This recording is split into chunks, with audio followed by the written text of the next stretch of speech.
Content removed as meta information and not part of the actual story.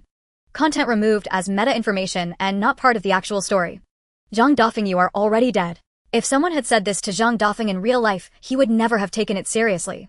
Yet now he found himself in a space so blindingly white that he could hardly keep his eyes open with no sensation of having a physical body at all. The only emotion he currently possessed was anger. The one who had spoken in a voice sweetened like iced pear syrup was a girl with white hair and crimson eyes. The girl looked about 15 or 16, dressed in a knee-length snow-white dress and standing barefoot, not far away, her gaze devoid of light, as though she possessed none of the emotions of a human being. If what you say is true, then you were probably manifested by a god. Appearing before me in this form is an extreme show of disrespect toward me. The girl fell silent for a moment, then said without any change in expression. That is also true, but time is running short. I must first explain a few matters to you, so for now. I already said you are not respecting me. Even if you are a god, I do not acknowledge you. Interrupted by Zhang Dafeng, the girl still showed no particular reaction. I will only be meeting you this once. No matter what, you cannot use this appearance.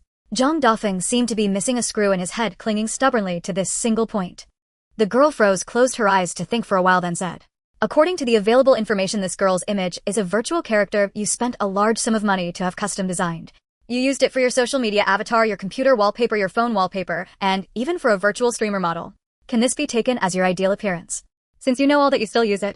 But my temporary appearance was created based on your preferences. My preferences are not a justification for you to use them. The girl went blank again, as if her mind had crashed. Yet, she still managed to find a solution.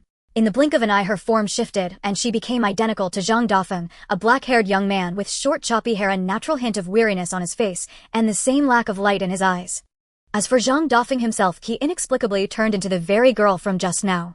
He had been simmering with anger a moment ago, but now his face was filled with astonishment. Of course, in this unreal situation, he felt nothing from the change of appearance. Zhang Dafeng almost put his hands where they definitely should not go, but in the end he restrained himself. Can we continue now? The Zhang Dafeng with no expression asked. Go ahead, Zhang Dafeng replied in a sweet feminine voice. Although it felt extremely awkward to look at himself, Zhang Dafeng was even more eager to know what was going to happen to him next. First, allow me to introduce myself. I am Reception Deity No. 114 of the Inter-World Immigration Bureau. You may address me simply as No. 114. You are not actually dead, it is merely that in all aspects you have met the conditions required to qualify for immigration to another world. Conditions. Hearing his own voice from the outside, Zhang Dafeng frowned deeply, feeling extremely uncomfortable. The specific conditions cannot be described because time is short. You will now be heading to Otherworld No. 514, a standard sword and magic themed world. Before that, you will receive a unique ability. A unique ability. You can also regard it as a talent, a system, or a cheat power of sorts. Since I do not have any ready-made options here, I can only develop one on the spot and then bestow it upon you. In other words, I can decide for myself what the ability will be. You may. Then I'll just take invincibility. Zhang Dafeng did not want any overly complicated power. A being invincible would be more than enough. However, Zhang Dafeng refused. That cannot be considered an ability. Please think seriously for a moment. You are about to go to another world, you should at least show some seriousness about it. If I were really inclined to take things seriously, I probably wouldn't have triggered the conditions for immigration to another world in the first place, would I? No. 114 was left speechless. In a sense, what Zhang Dafeng said was not entirely wrong. Among the people No. 114 had received many were those who had lived their real lives in a rather slipshod manner. Zhang Dafeng was a typical example. When he triggered the conditions, he was still rushing to finish his graduation thesis and was almost certain to be delayed in graduating. He was the only one in his major who had not completed the thesis by then, and he had not even started looking for a job. In his life so far, the only thing he had truly cared about was that white-haired reedy girl image he had paid to have custom designed. He had named her Analyze. Then let's do this, let me stay like this, rename me Analyze, and just max out all my stats. It was predictably a very half-hearted request. Even No. 114 felt he seemed not to care about anything except that. I am truly sorry. Only in cases of reincarnation can your original body be altered. Then send me back then, Zhang Dafeng said, deeply disappointed. What's the point of going to another world like this? I am truly sorry you cannot go back. The apology from Zhang Dafeng made Zhang Dafeng snap. Wearing my face, using my voice to say the one thing I least want to hear, are you picking a fight with me on purpose? For the first time now. 114 felt this human was difficult to handle. After a moment's thought, realizing the conversation could not continue like this, it stopped using Zhang Dafeng's form and turned into a simple white stick-figure skeleton from a game engine. Where did you send my appearance? Zhang Dafeng watched himself vanish before his eyes and could not help feeling displeased. You will revert to your original form once you arrive in the other world. That won't do. I have to keep the analyzed appearance, otherwise there's no fun in going to another world. Zhang Dafeng rendered No. 114 completely speechless. After all these years of reception no. 114 felt that dealing with someone like Zhang Dafeng was truly exhausting. It desperately probed into Zhang Dafeng's past, trying to discover what he actually cared about. It found that while Zhang Dafeng played plenty of games in any game where he could choose his gender, he always preferred to play female characters. Why do you always like to play female characters in games? The fact that the reception deity was peering into his past did not surprise Zhang Dafeng. He admitted frankly, I don't care about personal immersion when I play games. What matters to me is simply whether the character is pleasant to look at. So you mean male avatars aren't acceptable? If you're playing games anyway, of course it feels better to play the opposite sex. No. 114 reviewed Zhang Dafeng's life once more and discovered that in reality, he was practically insulated from women. Apart from the goddesses on his hard drive, he had scarcely had any real-world interactions with women. Looking again at this analyze no. 114 could not help finding Zhang Dafeng rather pitiful. It all seemed to stem from his mother. Although she had divorced and disappeared from his life back in elementary school, the harm she had inflicted before that appeared to be considerable, directly causing him to grow weary of dealing with women in reality. Yet he had still been willing to spend a large amount of money to commission a character like Analyze, which showed that he still wanted to seek something beautiful. In that case, treat the other world as a game. I will give you an account training system. Account training. You like to play female characters, don't you? Then I'll give you a system that can only create female characters. How does that sound? That actually sounds kind of okay. Then, this Analyze will serve as your initial character with her level and attributes all maxed out. But the other characters will have to be created by yourself. How does that sound? Hearing this, Zhang Dafeng was very satisfied. You really do know what I need. And then, as for the detailed design of the ability, you can handle that yourself. Just adjusting a max level Analyze will take me a long time. Hurry up, I can't wait any longer. No. 114 could see clearly that Zhang Dafeng seemed to like Analyze very much and was even eagerly looking forward to becoming like her in reality. Until now, every human it had received had at least shown respect toward it. This was the first time it had encountered someone who treated it so casually and even dared to talk back. A reception deity was after all not a true god, it still possessed emotions. Right now, just as Zhang Dafeng had been furious upon seeing it appear in the form of Analyze, it was likewise seething with anger. It simply could not show it on the surface, so it instead looked into what Zhang Dafeng hated most when training game accounts. Very soon it found the answer. Account theft. Since that was the case, all it had to do was make stealing accounts the only way for him to create new characters. Following that line of thought, it quickly finished designing the rules of the ability. The rules are as follows. First, unexpectedly Zhang Dafeng interrupted again. I can read the rules after I get there, right? Yes. Then I'll study them slowly once I arrive. Send me over first. You. What? Didn't you say time is tight? I'm helping you save time and you're still unwilling. Those words made no. 114 even more furious. For the first time it felt that reception work was such a torment. It wanted to teach Zhang Dafeng a lesson. Fine. I will transmit you right now. Wait. Zhang Dafeng's constant startlement and fussing made no. 114 extremely irritable. What is it now? About the language. What if I can't understand anything? Once you arrive you will automatically comprehend it. Now. And will my system come with a map of the other world? No. But there will be people selling maps. Now. Wait, what about the flow of time over there? It follows the same rules as your world. You need not worry about that. And also, the sudden barrage of questions completely exhausted no. 114's patience. It raised both hands and activated a magic circle of pale golden light beneath Zhang Dafeng's feet. This was also the first time Zhang Dafeng had ever witnessed the casting of magic. Immediately afterward, Zhang Dafeng vanished from where he stood. No. 114 calmed its emotions, felt it had no desire to receive the next soul, and disappeared from the spot as well. Thinking of how what awaited Zhang Dafeng was not good fortune, but bare concrete, it felt utterly tired and decided to report to its superior and request a break. As for Zhang Dafeng, he returned to his original appearance and arrived in Otherworld No. 514. But once he became conscious, he immediately realized something was wrong. He had thought he would appear in some sort of starter-village square, or perhaps directly in an uninhabited area. What he saw instead was a dimly lit room while he himself was confined within an iron cage. There were many iron cages nearby as well, each containing people inside. To his shock, he discovered that the ears of these people were mostly positioned atop their heads, and they all had various kinds of tails. Some had shackles on their hands and feet. In Zhang Dafeng's understanding, criminals would never be locked in such cramped cages. This was clearly a place for imprisoning slaves. Zhang Dafeng could barely hold it together. So you reception deities have little tempers too, huh? Zhang Dafeng had originally planned to land somewhere deserted and transform into Annalise first, but now he instead could not change form as he pleased. He was locked in a cage for slaves, surrounded by countless pairs of enslaved eyes watching him. Escaping would be easy, but he did not want to be remembered by these slaves, especially when he had no idea where in this world he actually was. It seemed to be nighttime. Zhang Dafeng felt that many slaves had already fallen asleep, while only a few with more fragile hearts were sobbing softly. From this it was highly likely they had not been captured for long.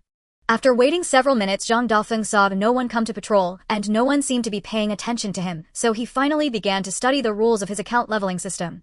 The receptionist god had not told him how to operate the system, but after a brief attempt he quickly figured it out. He turned his right palm forward and swiped downward, and the system interface appeared. The interface with its medieval aesthetic made Zhang Dafeng think of a 2D side-scrolling action online game, yet the character panel held only 2 rows of 4 slots, 8 positions in total. His own avatar occupied the first slot, its outline glowing faintly as if currently selected. In the upper right there was a status panel: level, race, strength, speed, intelligence, stamina, health, mana, elemental affinities. Every indicator sat at the standard level 1. The lower right was split into 2 sections, an equipment bar on the left and a storage inventory on the right, both utterly empty. Zhang Dafeng glanced left and right and no one seemed to notice his actions. That meant the others likely could not see any of this. Relaxing his guard slightly, he tried tapping the character named Annalise. The moment his fingertip touched Annalise, a switch button appeared beneath the avatar, and at the same time all the information on the right transformed. LV. Max. In Annalise's information, the level was bluntly displayed as max and every attribute value was marked with an infinity symbol. Yet what truly defied belief was the storage inventory. Although the receptionist god had played a joke on him by sending him straight into a slave-holding room, the max-level account was indeed thoroughly maxed. Its inventory was crammed with what looked like legendary equipment and items. For example, there was a fiery red sword named Mantian Xingho annotated in this world's language, with 4 characters meaning that a single spark could set the prairie ablaze. The dazzling array of gear made his eyes swim. It felt as though it had been prepared for the accounts he would level in the future. After all, with claws, scythes, staves, rings, and so on, there was no way a single character could ever use it all. Zhang Dafeng tried pressing and holding on Mantian Xingho, and sure enough a send to button appeared. At this moment the weapon could only be sent to Zhang Dafeng. However, when he attempted to send it, a red warning window popped up: minimum attribute requirements for this equipment: LV 50, strength 200, fire affinity 80. The character you have selected does not meet these requirements. This did not surprise Zhang Dafeng. It was perfectly normal for equipment to have minimum level requirements. He was in no hurry. He had only just arrived here, and a life where progress could be seen with the naked eye was far more encouraging than reality had ever been. When he tried withdrawing the weapon directly, another prompt appeared: you can only retrieve equipment when you have become that character. Switch to this character now. Now was not the right time to switch. He still had not figured out the system. Since that was the case, why not create a small side account first and see how it worked? After all, 6 slots were still empty. He wanted to see exactly how to create a character. Once familiar with the process, he could define the remaining 3 accounts according to the roles he needed, like a curse user or healer. He tapped the large symbol on the 3rd slot. Yet the system informed him there are no characters in your vicinity that can be created. This genuinely caught Zhang Dafeng off guard. What did "in your vicinity" mean? Wasn't he supposed to be the one creating the characters himself? He had assumed there would be a full facial customization system. Surely it would not just generate appearances at random. What if he ended up with a face that looked utterly dreadful? And now he was being told he could not create according to his own wishes at all. What was this supposed to be? Zhang Dafeng had no choice but to study the rules of the system seriously. The little booklet-shaped icon in the upper left corner of the interface seemed to be exactly what he needed. When he opened it, he saw the following: this system is an exclusive custom build for Otherworld Child of Heaven No. 114514, Mr. Zhang Dafeng. It can only create female characters, and the method of character creation is account theft. Account theft. That phrase struck directly at Zhang Dafeng's reverse scale. He himself had once been a victim of account theft. Back in primary school, his game account had been stolen for an hour. By the time he got it back, it had sent scam messages to all his friends. Fortunately, no one believed them, and after he explained, the matter blew over. But now he was being told to become an account thief himself, and that he absolutely refused to accept. He swore under his breath, startling several nearby slaves who were still awake into turning to stare at his cage. Zhang Dafeng hurriedly clapped a hand over his mouth, afraid of causing a commotion that would draw people from outside. In the dim light, the slaves could not see what he was doing. They only felt he seemed to be venting at someone. Locked in a place like this, who would not want to curse? But they had no power to resist. All they could pray for now was that a buyer who treated slaves kindly would be the one to purchase them. The brief stir soon died back into silence. Zhang Dafeng hastily resumed reading the instructions. There are 2 ways to steal an account. The first is to steal from the dead. The time limit is within 1 hour of cardiac arrest, and the corpse must remain physically intact. That condition he could barely accept, but the 1 hour limit seemed to force him to personally witness someone's passing. The second is to steal from the living, with 3 possible paths. First, obtain permission to use the person's appearance through a favorability system. This creates a temporary character that does not occupy a slot, but while favorability is incomplete, it has a time limit. Second, replace an existing character through a character trade. If the target wishes to abandon their own appearance, you may exchange it by giving up a character you do not need. Third, use the system item, Phantasmal Dagger, to forcibly convert the target into your character while preserving their consciousness, though the system advises against this method. Zhang Dafeng glanced at the character slots. In the upper left corner there was indeed a dagger icon. Tapping it brought up 3 consecutive pop-up windows asking if he truly wanted to do this, with the warning text growing bolder and larger each time. After thinking it over, he decided he would probably never be in a situation where he had to resort to that method. With the overwhelmingly powerful Annalise at his disposal, there should be no need no matter what. Additionally, characters can be deleted, but please remember that once deleted, a character cannot be restored. At first, this did not strike Zhang Dafeng as particularly strange, but once he thought of stealing accounts from the dead, deletion seemed to mean that after the person truly died, erasing the character would feel no different from killing them with his own hands. By that logic, he would have to steal accounts with utmost caution. Checking the final note, he found that neither Zhang Dafeng nor Annalise had any option to delete.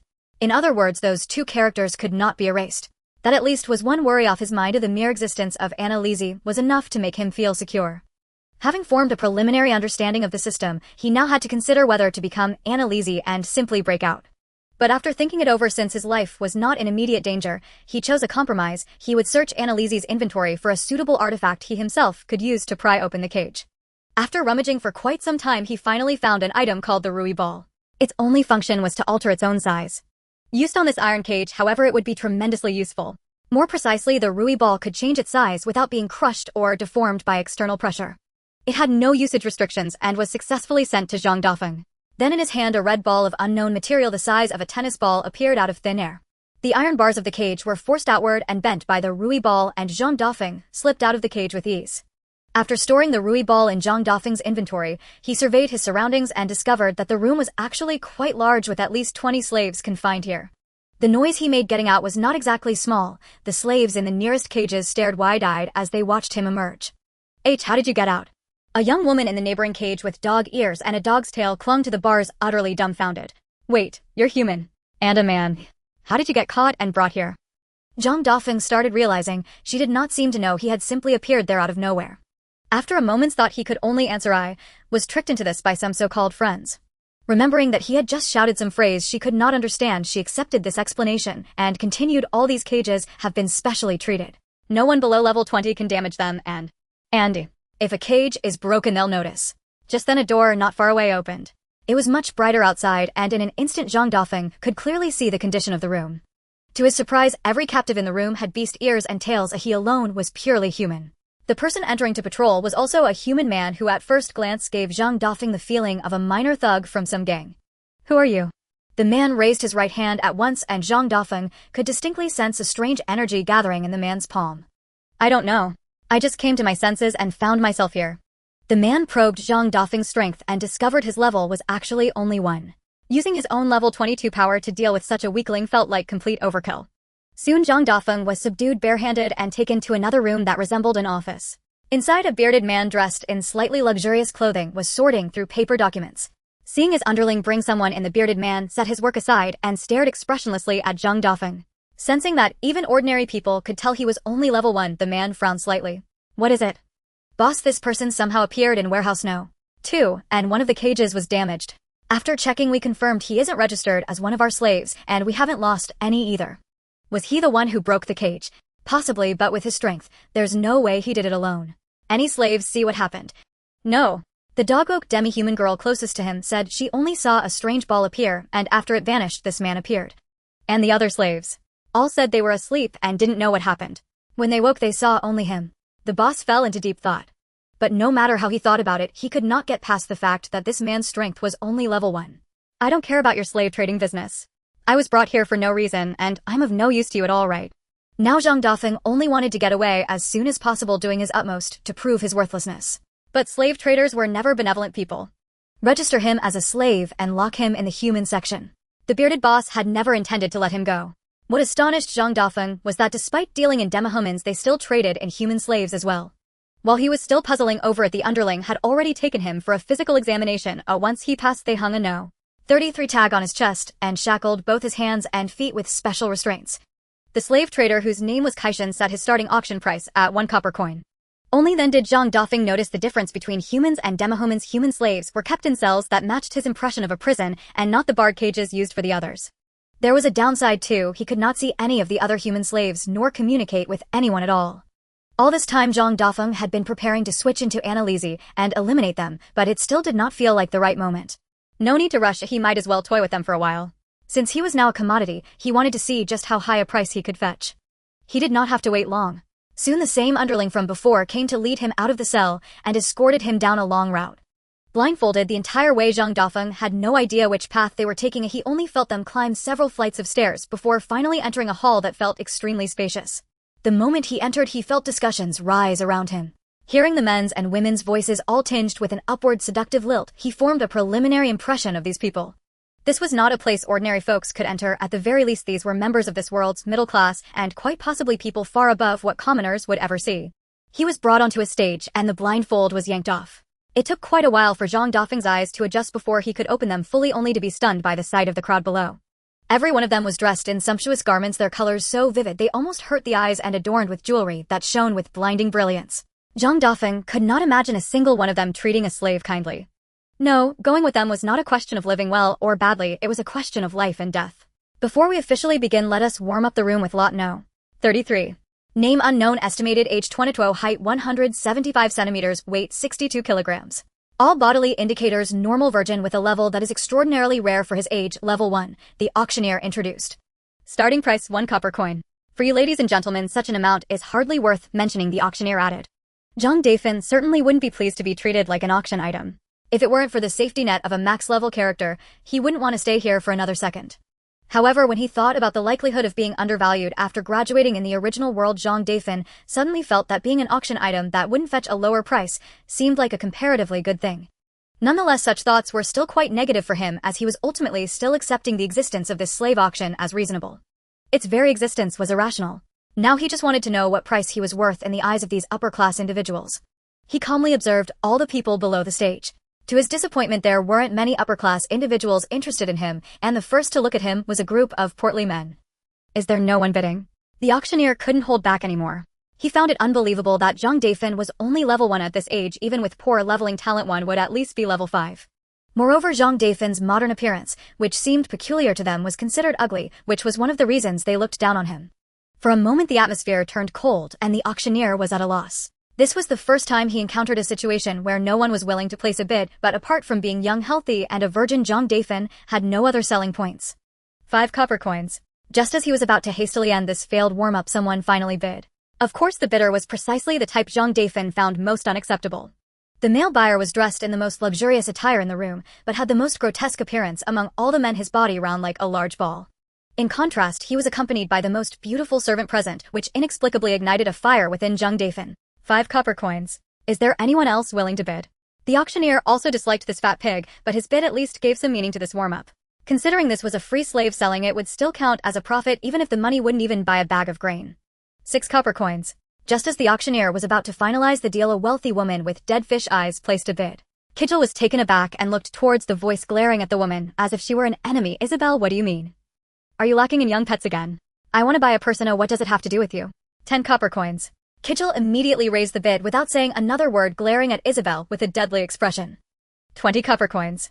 Isabel matched his bid and smiled at Zhang Dafeng, saying, little brother, do you know what will happen if he buys you? Zhang Dafeng had no idea what Kijil would do to him. He initially planned to slip away once he confirmed his final price. You will be cut into pieces and fed to the war lions he raises.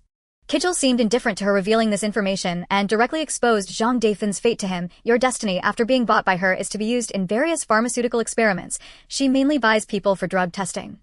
Zhang Dafeng wasn't surprised at how many good people could come to a place like this to buy slaves. 50 copper coins. Suddenly another bid came in. This time the voice belonged to a woman wearing a silver mask, revealing only her mouth and a few strands of purple hair cloaked in a garment that concealed her appearance. Zhang Dafeng looked at her with suspicion, feeling that she might be there to cause trouble. The competition between Kijil and Isabel did not attract anyone else's attention, but with this woman's intervention, everyone was ready to watch the fun. 1 silver coin. 1 silver coin. 100 copper coins. Kijil felt offended. After making his bid, he whispered something to the maid beside him, who bowed slightly after hearing him and left the venue. 2 silver coins. Isabel also warily eyed this female adventurer as she had no impression of her. She whispered a few words to her maid, who also left the venue. However, this female adventurer smiled slightly and calmly raised a finger, 1 gold coin. 1 gold coin, 100 silver coins. This bid stunned everyone present. The upper-class individuals weren't sure if she was there to cause trouble, but the auction house had a rule: if someone placed a bid without paying, they could not leave until they settled the payment. Thinking of escaping, the auction house had hired several level 70 experts. Under normal circumstances, these individuals could resolve all disputes within the auction house. This woman was too out of place, making Zhang Dafeng feel that what should have been the protagonist's task had been stolen. However, he wasn't upset, he was only curious about what this person would do next. Isabel turned to the mysterious woman and asked, "Madam, do you really think it's worth 1 gold coin to buy the slave?" The masked woman only smiled lightly, saying, "This is just to warm up the auction. If you want him, feel free to raise your bid." To Isabel, Zhang Dafeng was worth at most 5 silver coins. With his level 1 strength, he could easily die after a single drug test. In Kaigel's eyes, Zhang Dafeng was simply priced by weight, calculated at 20 copper coins per kilogram. That amounted to about 1 silver coin and 24 copper coins. He didn't want to compete beyond that price. Raising the bid was purely to prevent Isabel from buying him. Now that someone was competing with Isabel, he decided to watch the fun as well. At that moment, Isabel's maid returned and whispered something to her. Initially worried, Isabel seemed to have gained confidence after hearing something from her maid and immediately shouted, 5 gold coins. She learned that this was just an ordinary adventurer with no special background, feeling that it was unacceptable to let the other party get off easy. 10 gold coins. However, the masked woman continued to raise her bid, still appearing very composed. Wait a minute. Isabel learned from her maid that she was only prepared with 20 gold coins. Based on the average price, she could only buy 2 slaves of average quality. 19 gold coins. She smiled slyly, bidding against the masked woman's funds. To her surprise, the masked woman stopped raising her bid and waved at her. Isabel felt humiliated and angrily shouted, "Are you purposely causing trouble?" I just think your bid seems a bit forced, and besides, this is merely a warm-up auction. He isn't the slave I want to buy." 19 gold coins. Is there anyone else willing to raise their bid? The auctioneer sensed the tension and wanted to wrap up this warm-up auction quickly. Almost everyone believed that Zhang Dafeng could not possibly be worth 19 gold coins, thus no one raised their bid. Under Kaigel's mocking gaze, Isabel had no choice but to resentfully purchase Zhang Dafeng for 19 gold coins. Zhang Dafeng was taken away like this. The transactions would be processed only after the auction concluded, and he was now to be brought to the transaction room to wait for the auction to finish. He could easily escape now, but he was increasingly curious about what would happen next. According to his speculation, the next scene should involve the masked woman leading a team to create chaos, destroying the slave auction house. This current situation made him particularly eager to intervene. Or rather, he didn't want the masked woman to steal his spotlight. Taking advantage of the fact that no one was watching him, he decided to change his character. He had initially worried that changing characters would cause a significant commotion like light pollution or transformation sound effects. However, in reality, nothing happened. It merely looked like a layer overlay. In the blink of an eye, he transformed into the white-haired, reedy Annalise. Unlike before, this change was tangible. She distinctly felt that her body was vastly different from before the character change, with clear contrasts in what was added and what was lost. Looking at the character bar for Zhang Dafeng, she found he was still shackled at the hands and feet. Staring at her slender hands and bare feet, she even hesitated to switch back to the Zhang Dafeng character. Unfortunately, this wasn't the right time to savor the details. What she needed to do now was to cause chaos and then leave this uncomfortable place. At this moment, a female human slave with the number 1 label had just been sold for 10 gold coins to a lecherous old man. She was roughly pushed in her face, streaked with tears, trembling all over. She had already envisioned how that old man would treat her. But the moment the door closed, she froze. Before her appeared a girl in a white dress with white hair and red eyes, barefooted, holding a sword glowing red. "Who are you?" She recalled that when she was brought to the venue, those upper-class individuals seemed to be laughing at a woman with dead fish eyes, as if they had conducted a temporary auction before her entry. Could it be? You will soon gain your freedom. Next, you must find the imprisoned slaves and lead them out of here. Annalise waved her sword, cutting through her handcuffs and shackles. The number 1 human slave was taken aback. Could the strength of these handcuffs and shackles really be so easily broken? Before she could regain her senses, Annalise swung her sword towards the door. The iron door was instantly cut open with a large gash. The noise startled the 2 guards standing outside, but they had no chance to react and couldn't even catch a glimpse of Annalise's movements. They couldn't even shout before being taken down by Annalise. Is this the power of levels? Annalise was very satisfied with the experience of being a max-level character, revealing a manic smile. Recalling the various humiliations in this world and the treatment she had just received in the venue, she felt that not causing a scene would be an affront to this otherworldly journey. Of course, before that, she had to pave the way for this number 1 human slave. Being a max-level character meant possessing a variety of abilities, including the killing intent perception she wanted to use now. She accurately detected several individuals with killing intent on the lower floors, but she felt that some of them might be slaves, since those captured to be slaves couldn't possibly lack hatred. To ensure she wouldn't accidentally harm any slaves, she thought of X-ray vision, and of course a max-level character had that ability. Then she clearly saw all the guards watching the slaves. At the same time, she noticed several cloaked figures hiding in a warehouse filled with food supplies, seemingly waiting for something. She immediately understood these people were working with the masked woman, and judging by their positions, they were likely there to rescue the slaves.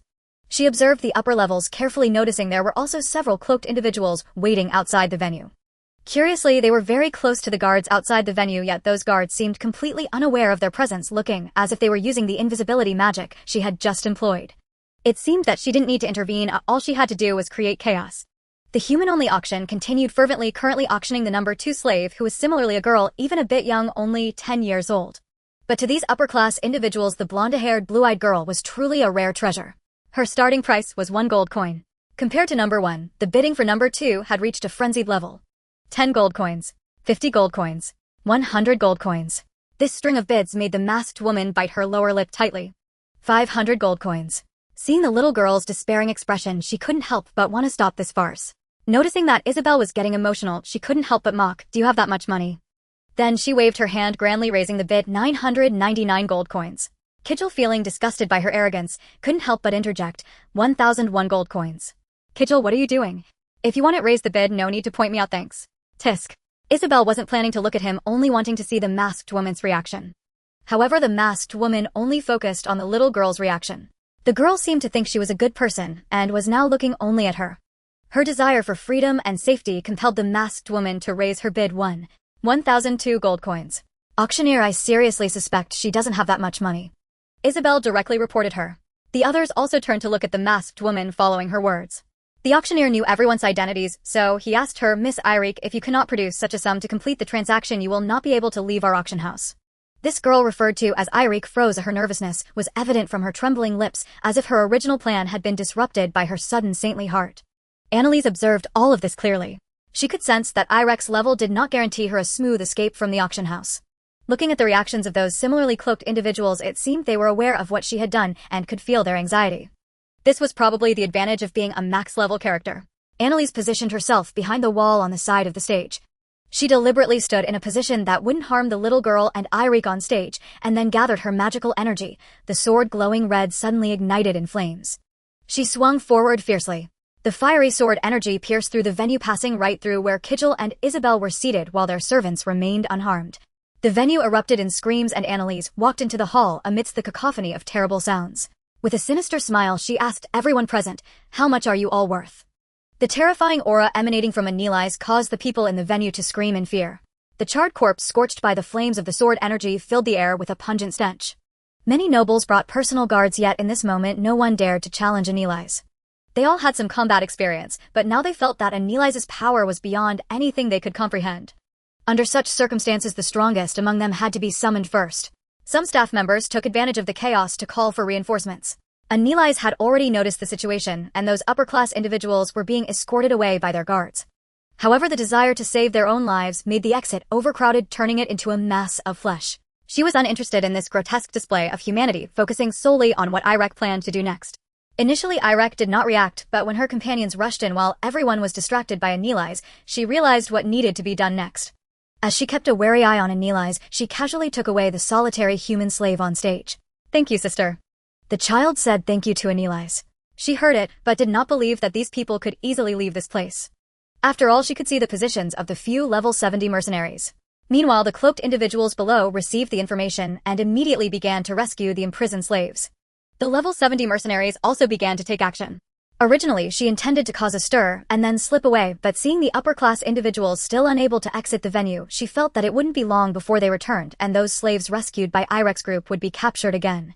In the end, this chain of interests could never be severed. After pondering, she felt that Chao Gu was right. There was no need to regard these people as humans. Whether it was the memories of the past that stimulated her or not, she only knew that within less than a minute the venue had turned into a sea of flames. The previous colors and luster were all consumed by the fire. Was it inhumane?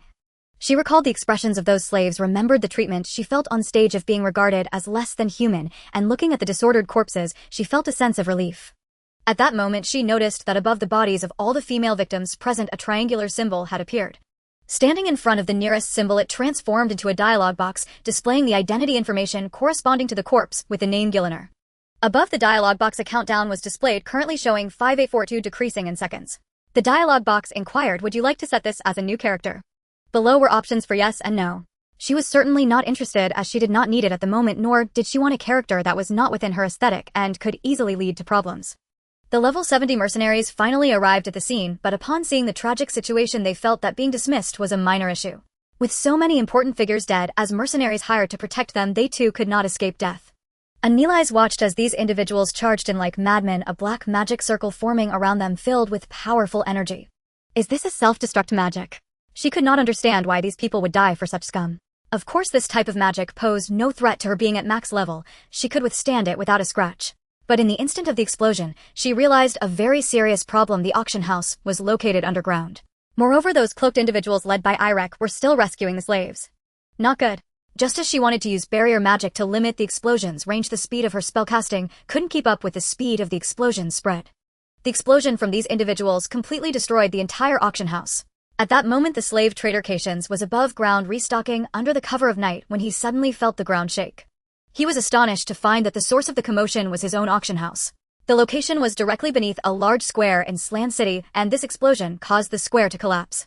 At that moment, it was the time when Sland City residents were entertaining themselves in the square, and thousands of innocent residents were directly swallowed by the giant pit. This explosion triggered an earthquake of about magnitude 5, with the explosion point only a few hundred meters from the surface, causing all buildings within a 500-meter radius to collapse, and the death toll could exceed 2,000. However, more frightening than this was what the explosion revealed. The security team of Sland City quickly dispatched personnel to seal off the scene, prohibiting anyone from entering except for the investigation team and the Healing Association's medical squad. The captain of the security team, Ostov, with a steel-faced expression, was likely the most troubled person at that moment. He knew what this place was for, and as he descended into the pit to investigate, recalling the structure of the auction house from his memory, he discovered that the center of the explosion was one of the auction rooms, and his face immediately turned pale. Immediately find Cations and clarify who attended the auction tonight. Shortly after he issued the order, Cations arrived. Both of them looked as if they had caused a major disaster. Ostov questioned harshly, why were you not present? How do you expect me to explain this incident to the city lord? I don't even know why this happened.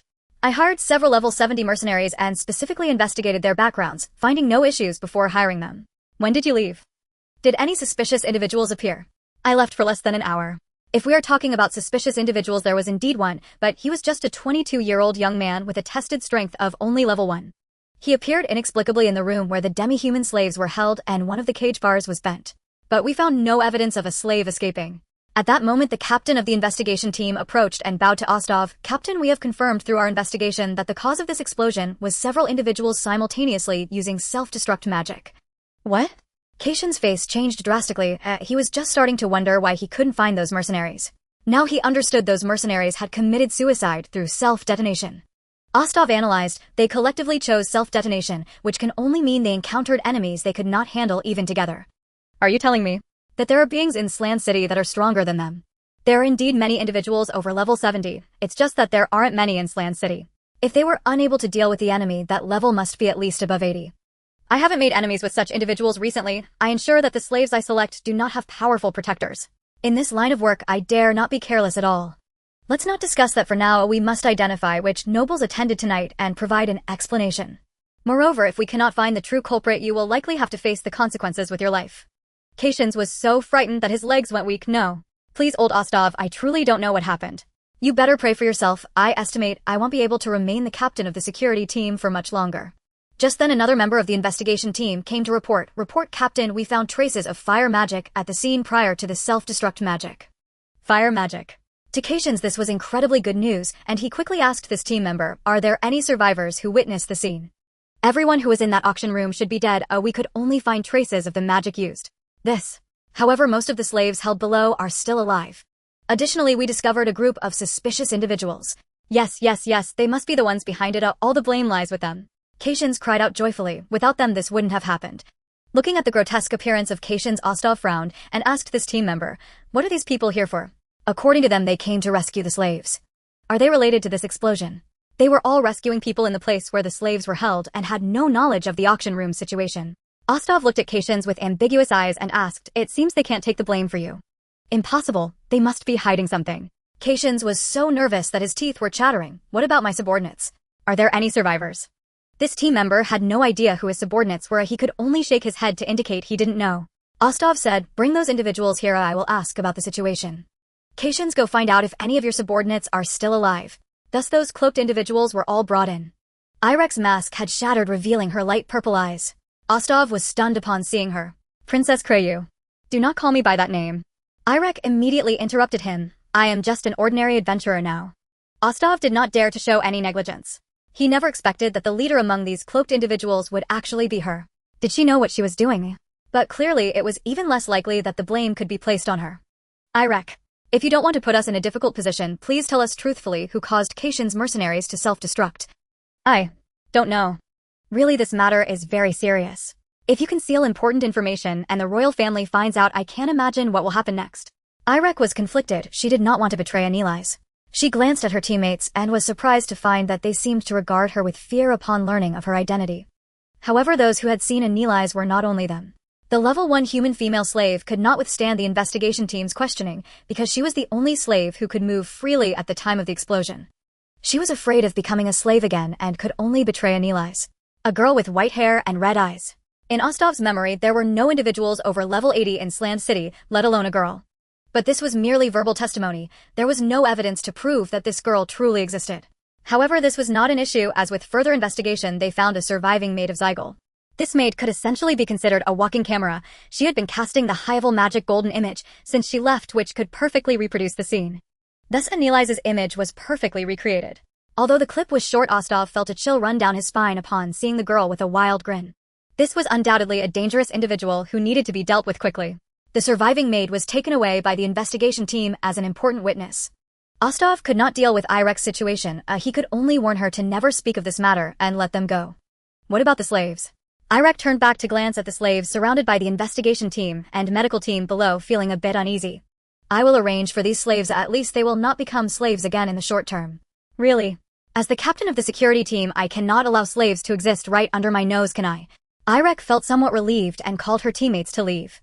But Ostov stood with his hands behind his back, coldly watching her retreating figure, muttering, "Princess Kray, if you continue like this, you won't even know how you died." Now the question arose, where had Anilais gone?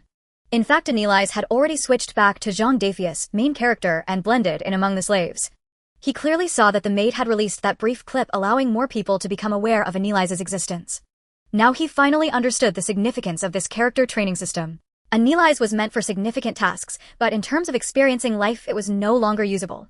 Indeed, it was better to start practicing honestly from level 1. Ostov descended again, feeling a headache looking at this group of slaves. It was impossible to completely seal off the events of tonight. It would take a night to fill this large pit, so the only option was to shift the blame onto Anilais, saying she was the big slave owner, and they were the heroes rescuing these slaves. "Listen, I can guarantee that you won't become slaves again for a while, but your statements to the outside must be consistent. Just say we rescued you." "Understood." These slaves dared not say otherwise. They repeatedly nodded in agreement, fearing Ostov would turn against them. Zhang Dafeng also nodded. He could already foresee how this person would explain the incident tomorrow. But that didn't matter. What he needed to do now was to settle into this world and slowly understand it. Of course, the main character Zhang Dafeng had to be practiced, but he also needed to consider finding a new character to store away. Just then a young girl's cry broke the brief silence. It was unclear whether it was the overwhelming impact of the recent explosion or the uncertainty of the future that caused the commotion of the healing team to go unnoticed by the human slaves. Only a few subhuman slaves glanced over before losing interest, for if they possessed healing magic, they would not have been enslaved. Only Zhang Dafeng seemed particularly concerned about the matter. He approached and noticed that the nearly lifeless subhuman girl bore the beastly characteristics of a white fox. He looked again at the nearby subhumans, waiting for instructions, all of whom belonged to the catfolk or dogfolk tribes. This fox girl seemed to be a minority among subhumans. However, she was now walking towards death. Zhang Dafeng felt a pang of discomfort in his heart. Although she appeared to have no visible injuries at first glance, he couldn't shake the feeling that her condition was somehow connected to him. "Excuse me. What happened to her?" He was so troubled by the situation that he had to ask the little cat girl who was crying for her. She has been sick since the moment she was captured. Those bad people brought someone to look at her, but they didn't know what was wrong and couldn't heal her." The little cat girl tearfully explained, thinking Zhang Dafeng had a way to help. The explosion just now made her condition worse. "Big brother, do you have any way to save her?" Zhang Dafeng felt slightly relieved. At least her death was not entirely his responsibility. But now the question arose, should he take action to save her? Was there a way to save her? If there was, he certainly wanted to help. He felt that there must be some items in Annalise's storage that could save her. No ordinary healing spells are completely useless. It feels more like a powerful curse that has followed her since birth. At this moment, a woman who seemed to be the leader of the healing team spoke up. You might need to find a curse healer to treat her. Is this unrelated to the recent incident? Zhang Dafeng specifically asked. Did you not understand? I said this is most likely a curse she has had since her birth. Then, where can we find a curse healer? The little cat girl, seeing a glimmer of hope, quickly asked the team leader. However, the leader sighed and said there are curse healers in Slan City, but they are all formidable individuals. For a curse of this level, you won't be able to afford them without at least 50 gold coins. 50 gold coins. Zhang Dafeng felt that the profession of a curse healer seemed quite lucrative. Earning that much for a single curse removal made him consider training as one in the future. At that moment, the little fox girl suddenly stirred. She weakly opened her eyes and looked at the little cat girl, simply saying, Cophelia, thank you for being with me during this last period. Lanlin, please don't leave me behind. We are no longer slaves. We must return to our homeland together. Please don't leave me. I'm sorry, I am a child born under curse. After uttering this, the little fox girl closed her eyes. From the expressions of the healing team members still casting spells, it was evident that their healing spells had completely lost effectiveness.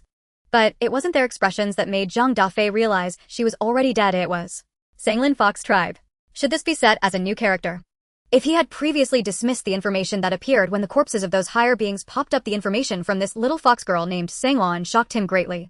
As Cophilia's cries echoed in his ears, Zhang Dafeng felt that if he really clicked yes, he would truly cease to be human. But the countdown above made him feel that this was indeed the true countdown to Sanglin's death. Cophilia's sorrowful demeanor did not suggest that she viewed Sanglan as a true friend. It was impossible for someone of a different race to cry to such a degree of compassion for her. Zhang Dafeng recalled his past and realized that he had never had such a connection. Instead, he felt a bit envious of Sanglin, for Cophelia was the kind of friend who would weep for her departure. The members of the healing team turned to rescue others. Sanglin's corpse should have been immediately recovered and taken away, but seeing that Cophelia had not yet recovered, they decided to handle it later. Meanwhile, the other slaves were preparing to leave the scene, intending to head to a relief shelter in the city under the guidance of someone arranged by Ostov. Cophelia was reluctant to leave, so the person in charge told her the address of the shelter, urging her to go there as soon as possible. Zhang Dafeng did not follow them. He told the person in charge that he would accompany Cophelia later.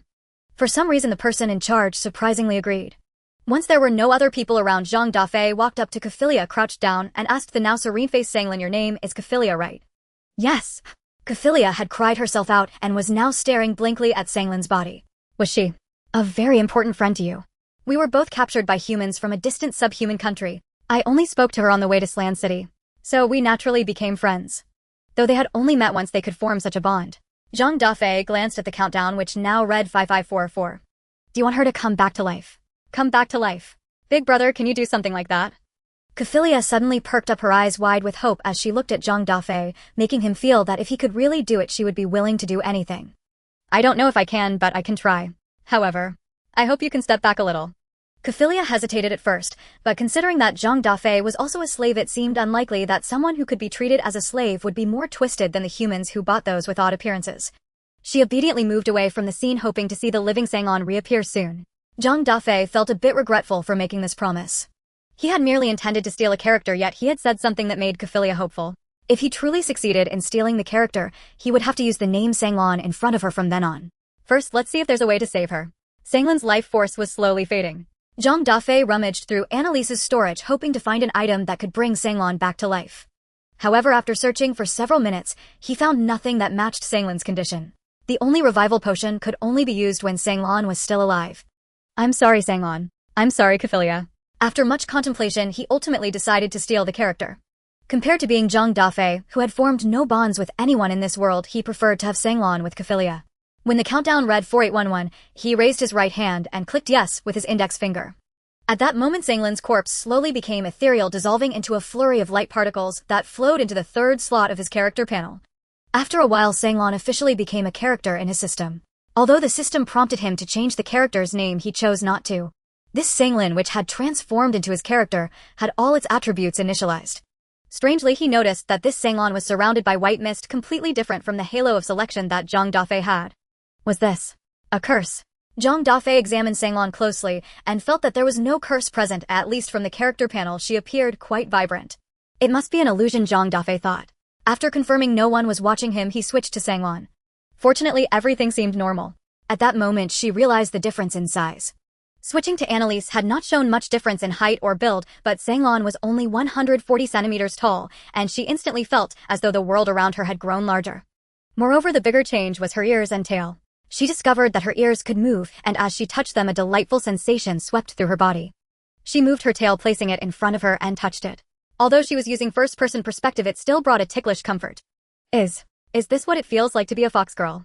Zhang Dafeng knew at this moment she should be called Sanglan felt that this theft was incredibly worthwhile.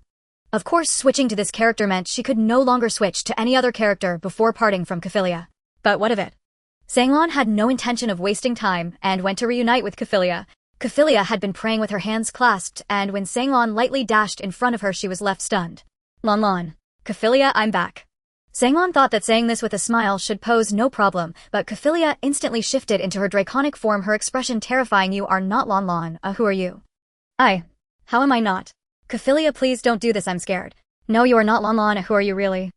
Sanglan mused that their friendship seemed to transcend all appearances, and she could only sigh. I really envy your friendship. It's so easy to see through. Her remark left Kaphilia wide-eyed. You are. Sanglan looked around to ensure no one was watching before quickly switching back to Zhang Dafeng. I'm sorry, I really couldn't save her. This transformation left Kaphilia in shock. After a long while, she finally asked, Big brother, where is Lan? I told you not to be angry. What did you do to her? Zhang Dafeng could only explain honestly. I turned her into one of my forms. I don't understand. What does that mean? Zhang Dafeng had to explain more specifically. I first searched for a way to revive her, but I only found something that could be used to lift the curse when she was alive. I didn't even know I had such an item. In a crowded situation, I couldn't search for it conveniently, and that one opportunity was missed. But I still have an ability that can make her appear just like before, though internally it is me. Zhang Dafeng couldn't continue, as seeing Kaphilia about to cry again made him feel that this character was no longer usable. As long as Kaphilia was present, bringing out the Sanglan character would be tormenting. What about Lanlan's body? It has become a part of my ability. Of course, if you don't wish for it this way, I can undo it. Undoing? What will happen to Lanlan? Zhang Dafeng felt a bit guilty, for the system description mentioned that deleted characters would never be restored.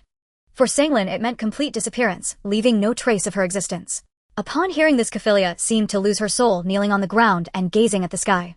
At that moment, the sky flashed with lightning, and soon after, heavy rain poured down, enveloping the two in misty rain. For Zhang Dafeng, this moment felt particularly long, as if time had stretched into years. Why do this to her? Because I envy your friendship. Envy? Don't you have any friends? I have nothing in this world. I shouldn't have deceived you, but I also don't want you to be devastated by her departure. You decide. I have done something that should be punished by heaven, and therefore I will face the consequences. If you want me to die for my disrespectful actions towards her, I can do that, for I have already died once. He recalled his conversation with reception god No. 114 and remembered the true reason he had the opportunity to come to this other world, recalling those few seconds that felt like a carousel. Do you want to become her to live for her? If you wish to punish me by having me wholeheartedly become her and live for her, I will not refuse.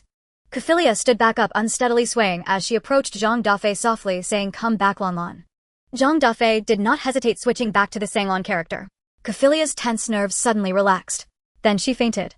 Sanglan carried her on her back, trudging through the heavy rain towards the shelter.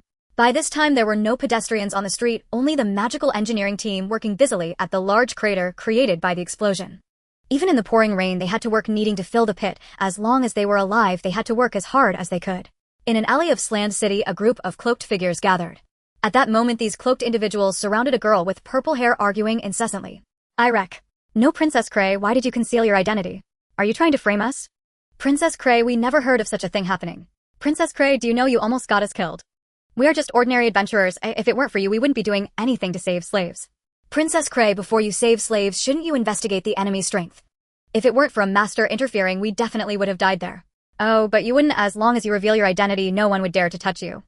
Irek also felt wronged, as she felt it was quite unfair. After all, who would have thought that the girl with white hair and red eyes would force those people to self-detonate? Irek, while things haven't escalated too much, let's part ways amicably. One of the strongest cloaked men said, We have gotten along fairly well during this time, but your true identity has turned this into a dream. Without excessive words or lingering feelings, the cloaked figures silently departed. Only Irek remained in the rain, shedding tears, but as the rain mixed in, she could not tell whether she was crying or not. All she knew was that she was alone once more. The place they were arranged to go to as a shelter was essentially just a temporary refuge. All the slaves were given only a small bowl of porridge and a piece of bread that was clearly left over, and since none of them were from Ceylon City, over 200 slaves had to squeeze into 100 square meters to sleep, mixed together regardless of gender. When Sang Lon carried Coffee Leah in, the person in charge looked at her as if he had seen a ghost. I was just pretending to be dead and woke up because of Coffee Leah's crying. You don't need to be afraid of me, sister.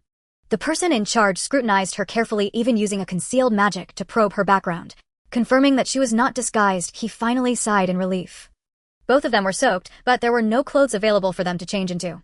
The person in charge personally used a gentler fire-based magic to ensure they wouldn't need to change clothes or worry about catching a cold. Coffee Leah seemed truly exhausted and remained unconscious for a while. Sang Lon found a relatively larger open space and let Coffee Leah sleep on her lap, using her own tail as a blanket to cover her. In her dreams, Coffee Leah clutched the fluffy tail and soon began to whimper. Daddy, mommy. This helpless murmuring made Sang Lon recall her own parents. She wondered how they were doing after she left that world. But now she could no longer know. Looking at Coffee Leah, who was sleeping uneasily, she realized that all she could do was be with Coffee Leah as Sang Lon. Some matters could no longer be thought of in this identity. The person in charge searched for a long time but couldn't find over 200 sets of sheets. While cursing Ostov for his inhumanity, she attempted to cast magic to raise the temperature in the shelter as high as possible. Yet just as one problem settled, another arose. While counting the number of slaves based on the information provided by Kaishan's, her subordinates discovered that one person was missing.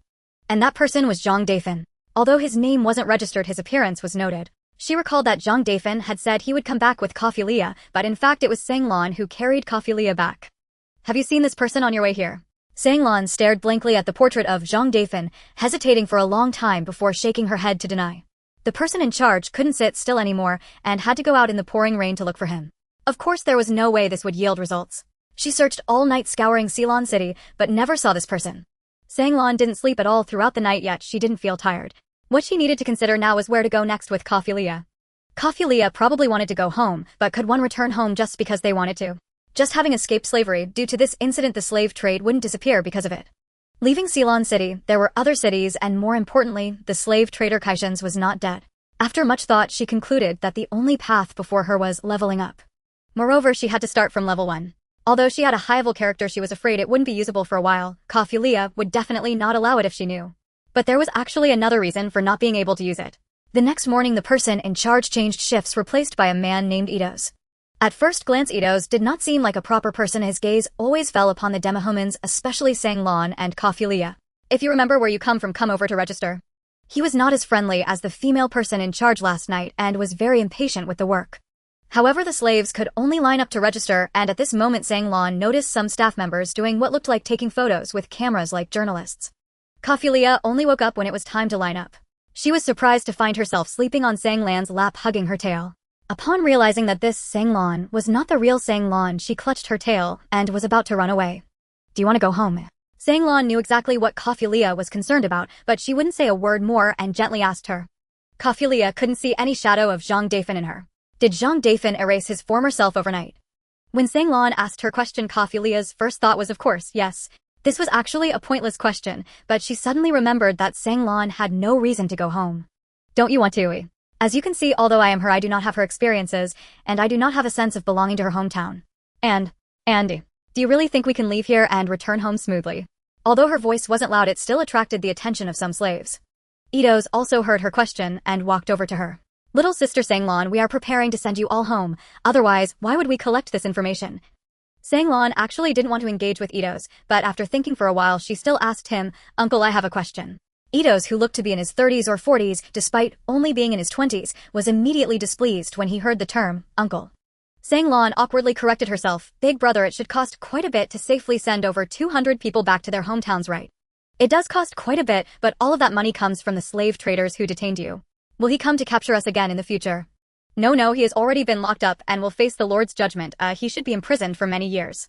Although Sang Lon had not seen much of the world before, she had experienced her fair share of lies in her school life.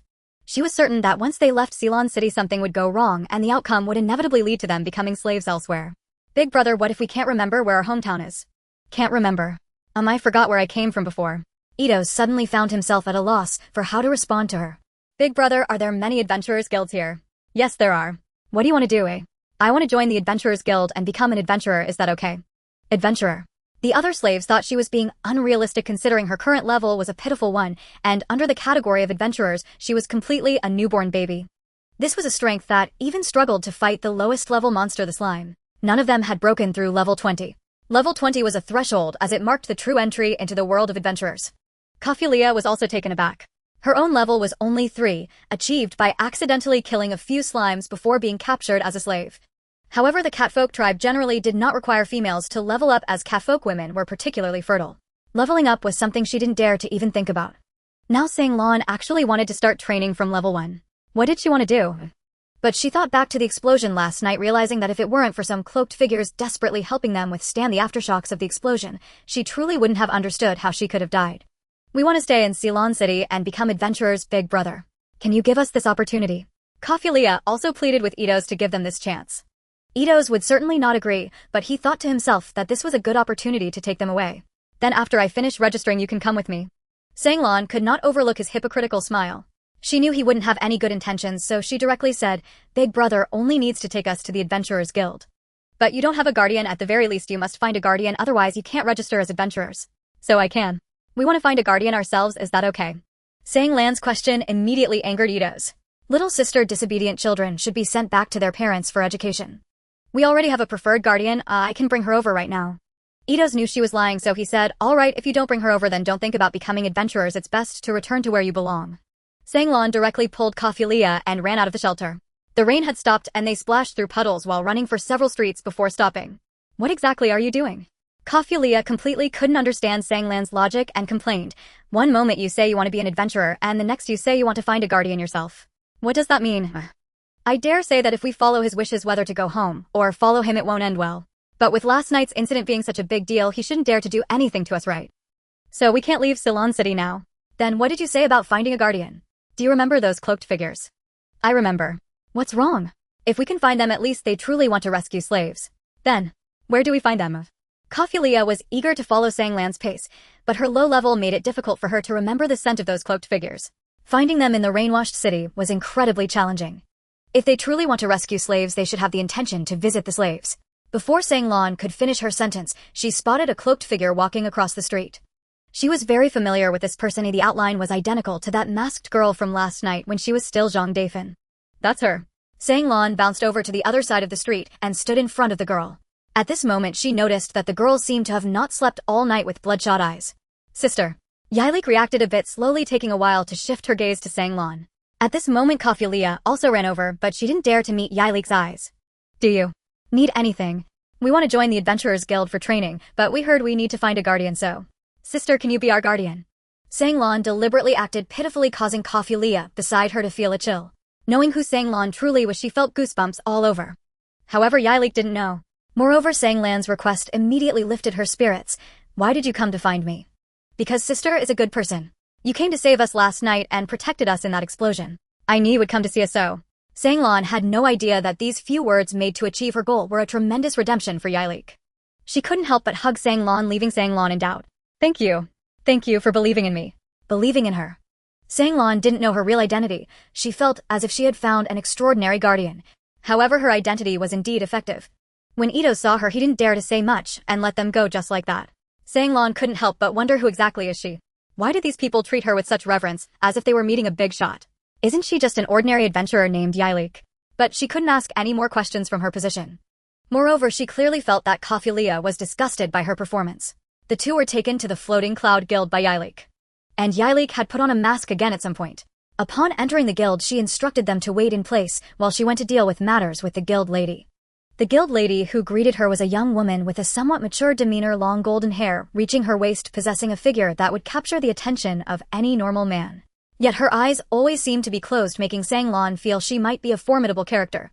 The two demi-humans standing in the hall naturally drew attention. However, since they were brought by Yalik, no one dared to approach them. Sang-Lan became even more confused. What exactly is Yalik's identity? Why does it feel like the whole world except for her and Kafilia knows? At this moment, the guild lady, who was dealing with Yalik, walked over with elegant steps and softly said to them, "Hello sisters, I am Karen from the Floating Cloud Guild. You can call me Sister Lian. Let me confirm again, do you want to become adventurers?" Yes, Sang-Lan and Kafilia replied in unison. So have you had any combat experience before? No, both answered simultaneously. Karen smiled slightly and continued asking, then before officially registering as adventurers you will need to undergo a week of beginner training. Can you accept that? Of course we can. Alright. Then let's go for a physical checkup first. Physical checkup. Yes. It's a necessary process. After all, you need to be healthy to fight. What kind of checks are there? This question was asked by Sang Lan. You'll know when you get there. And Sang Lan indeed found out. Besides some normal health check items, there was one type of check that reminded her of scenes from her school health checks. Back then, some tests required undressing. But Karen's examination was not limited to that nature. Who would have thought that her first time being seen naked would be in this scenario? Moreover, Karen seemed particularly fond of her ears and tail, making her feel numb all over during the examination. At first, Kafria did not think there was anything to pay attention to, but after the inspection, she realized that Sang Lan was experiencing something she should not have seen for the first time. Thinking of this, she felt both anxious and angry. However, Sang Lan's helpless demeanor seemed to indicate that she had not anticipated this aspect either. But the real Sang Lan was already gone and her entanglements were meaningless. From Sang Lan's current performance, she indeed took this identity seriously, and those who were unaware had no suspicion that her true nature was that of an adult male. Yet it was this that made Kafria feel itchy every time she saw Sang Lan interact with others.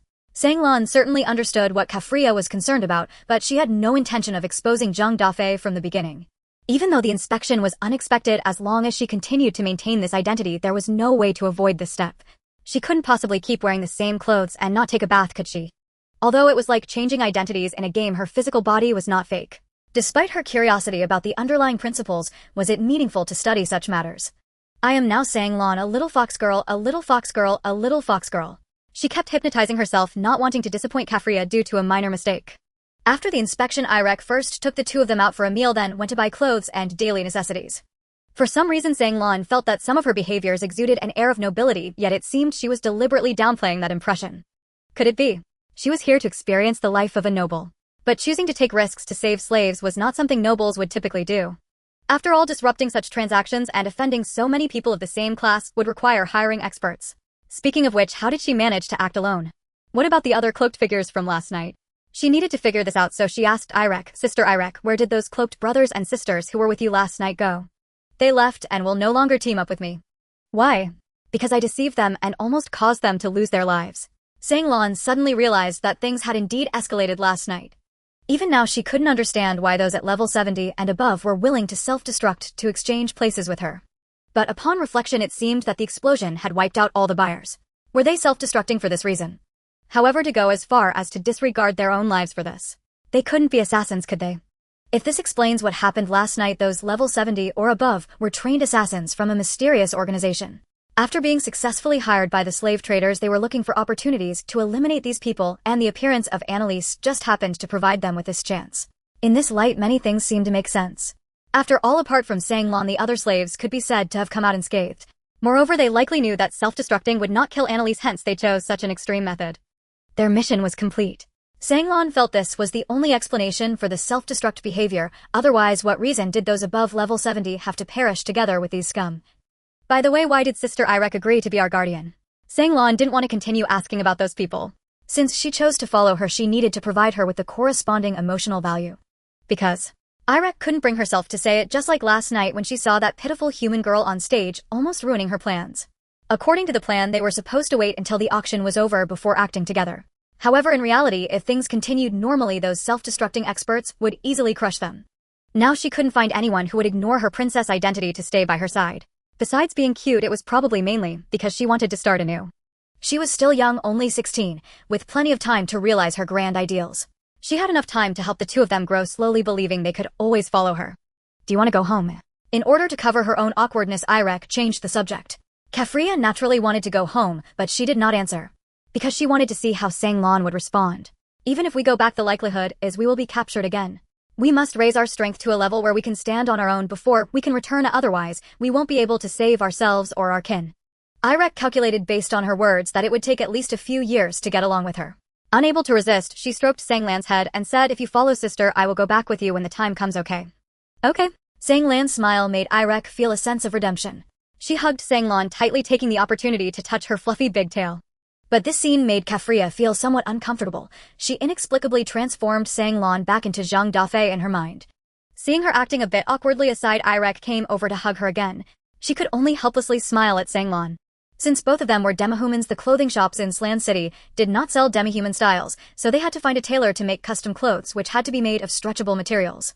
The clothing produced this way would cost more than 3 times that of ordinary human clothing, as it required specialized processing. However, Irek didn't mind spending this money to her money was less important than the redemption Sanglan gave her. However, Kafria appeared somewhat shy in her eyes, but that was not a big deal. A time could solve everything. After resolving the clothing issue, Irek took the two of them to where she lived. To Sanglan's surprise, the place she lived appeared rather shabby. It wasn't dirty or messy, but unexpectedly plain and simple. This location was quite nice, close to a park with a lake where they could take walks during their free time. Irek did not want to go through the trouble of moving, but there was only one room in the house with only a single bed. She went to find a furniture store and exchanged the bed for a larger one big enough that the three of them could sleep together with extra space. But for Sanglan, this posed a significant problem. There was no personal space. Moreover, she had not yet gotten over the hurdle of sleeping with two real girls.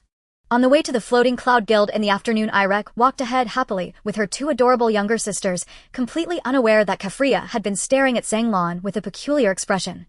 Having reached this point, if you dare to secretly revert back, don't expect her to forgive you. Better think about the upcoming new recruit training instead. To Kafria, the new recruit training was far less important than Sanglan's current situation. She remained deeply troubled by Zhang Dafeng using Sanglan's identity. Under normal circumstances, she should have been heartbroken last night following the slave caravan back to her hometown in confusion. But now she didn't even know what her mindset was. She did not take the road back home, but chose to stay in Slan City with the fake Sanglan, likely to long-term follow the older sister named Irek, who hid her true identity as an adventurer. And she calmly thought for a moment, realizing that from last night until now, if she completely disregarded the fact that this fake Sanglan was played by Zhang Dafeng, she could not find any angle to criticize except for her instincts. Now she wanted to know, if she followed the slave caravan, would it truly be as Sanglan said, that they would be captured again once they left the city? Speaking of which, Irek was actually quite concerned about certain matters. She suddenly remembered that after parting ways with the second slave last night, she had not seen that little girl again. When she went to find Ito's this morning, she was so preoccupied with thoughts of Sanglan and Kafria that she forgot about that little girl. But she did not know the little girl's name. They had only met once, and she was considering whether to keep her around as well. By the way, I wonder if you have any impressions of her. There was a little girl among the human slaves. She should be the only one around your age. Irek suddenly turned around to ask, startling the two into stiffening their tails. She awkwardly scratched her head and smiled, waiting for their response. Kafria, of course, had no impression of last night. She only had eyes for Sanglan. As for Sanglan, she definitely remembered. Last night when she was still Annalise, that little girl had said thank you to her. This morning she still saw the little girl sitting among the human slaves, and it seemed she was not very happy. Does sister want to bring her along too? Do you mind? Of course not. After all, I would be happy to have one more friend. Her words reminded Kafria of what Zhang Dafeng had said last night. Being able to say such things indicated that she truly wanted to live well in the identity of Sanglan and genuinely wanted many friends. In her heart, it seemed that the identity of Zhang Dafeng could not achieve this. Then, shall we go back to the shelter together? Irek's suggestion received agreement from both of them. However, when the three of them returned to the shelter, it was already empty. The person left to clean told them that arrangements had been made for sending them back, and more than a dozen carriages had been organized to transport them. They've already left. Well, never mind. Irek felt a bit disappointed. It was usually difficult to get these people to do something serious, but now the action of sending slaves home seemed unusually swift. At first, Kafria was somewhat envious that the little girl could go home so quickly, but upon seeing Sanglan's serious expression, her nerves inexplicably tightened. What's wrong with you? I have an ominous premonition. Lanlin, what's wrong? Irek noticed Sanglan's serious expression for the first time, somewhat surprised. Are you homesick? No, I just feel that the action is too fast, making it suspicious. Irek indeed had a similar feeling, but when she asked the person cleaning, no one knew which direction the slave returning carriage team had gone. Then we can only wait for the return of those who sent them back to see the situation. The three could only go their separate ways as they headed to the Floating Cloud Guild. It was noon, and the guild's cafeteria was open, but the three were not hungry and sat down at the table where Karen was elegantly dining. Karen seemed reluctant to talk while eating. As she finished her meal, wiped her mouth, and only then came over. You all seem to have something on your minds. Karen, do you think the slaves rescued last night will be sent home smoothly? Irek's question caught Karen off guard. None of those slaves are from Slan City. I don't know, I only know that they are both from the demi-human nation. Irek pointed at the dazed Sanglan and Kafria, saying, I heard that the one named Ito's organized a carriage team to send those slaves home. So you're saying, slaves from all over the world will be sent using a carriage team? Could something happen? Karen's fingers intertwined as she rested her chin thoughtfully. After a long while she finally spoke. It really feels like something unexpected could happen. You think so too? Those slaves were originally considered black households in our Azura's empire, and no one would care even if they died, so it wouldn't be surprising if they were taken to other places to continue being slaves. Karen looked at Sanglan and Kafria as she spoke, adding, but they ended up escaping a calamity. By taking the opportunity to become adventurers, their identity problems can also be resolved. This was a problem that Sang-Lan had considered from the very beginning. She had been thinking about her identity issue since she arrived, and now Karen's statement confirmed that this issue existed and that there were ways to resolve it. Logically, it should be time for a lunch break now, but everyone in the guild felt no sleepiness. This was because the guild's notice board was posting new quest commissions. Of course, this notice board was not just for posting commissions, there were also places to post other things such as news from within the city. Before last night, there had been hardly any major news in Slan City, and the postings were all things that entertainment seekers loved. However, today the content posted here was different. On June 6, AN 1001, at around 11 p.m., a major explosion occurred in the underground of the Xuangu Square in Slan City. The incident resulted in the deaths of 517 people, 1832 injured, and another 150 missing. The explosion caused significant damage to surrounding buildings and brought to light the long-standing slave trade beneath the square. Currently, the slave trader Kaishins has been arrested and imprisoned. The surviving 210 slaves have been successfully rescued by the security team and are being sent back home in an orderly manner. Additionally, the information on the main perpetrator of this explosion has been clarified. After discussion with the city lord and the security team, a black wanted order has been issued against them. Below this brief news there were two pictures. The first was a group photo of Itos with several subordinates standing with the slaves, and in front of Itos stood a little girl. This was the little girl Irek had been looking for. In the photo, she was smiling happily, seemingly believing she could return to her hometown. The second image. Sang-Lan glanced at it and felt a bit awkward. It was a wanted poster. The entire wanted poster had an unsettling black background with a portrait of a girl with white hair and red eyes drawn to perfection, resembling Annalise. And beneath the portrait, the bounty amount was marked with a gold coin on the left and 500000 written on the right. 500000 gold coins. What does that even mean?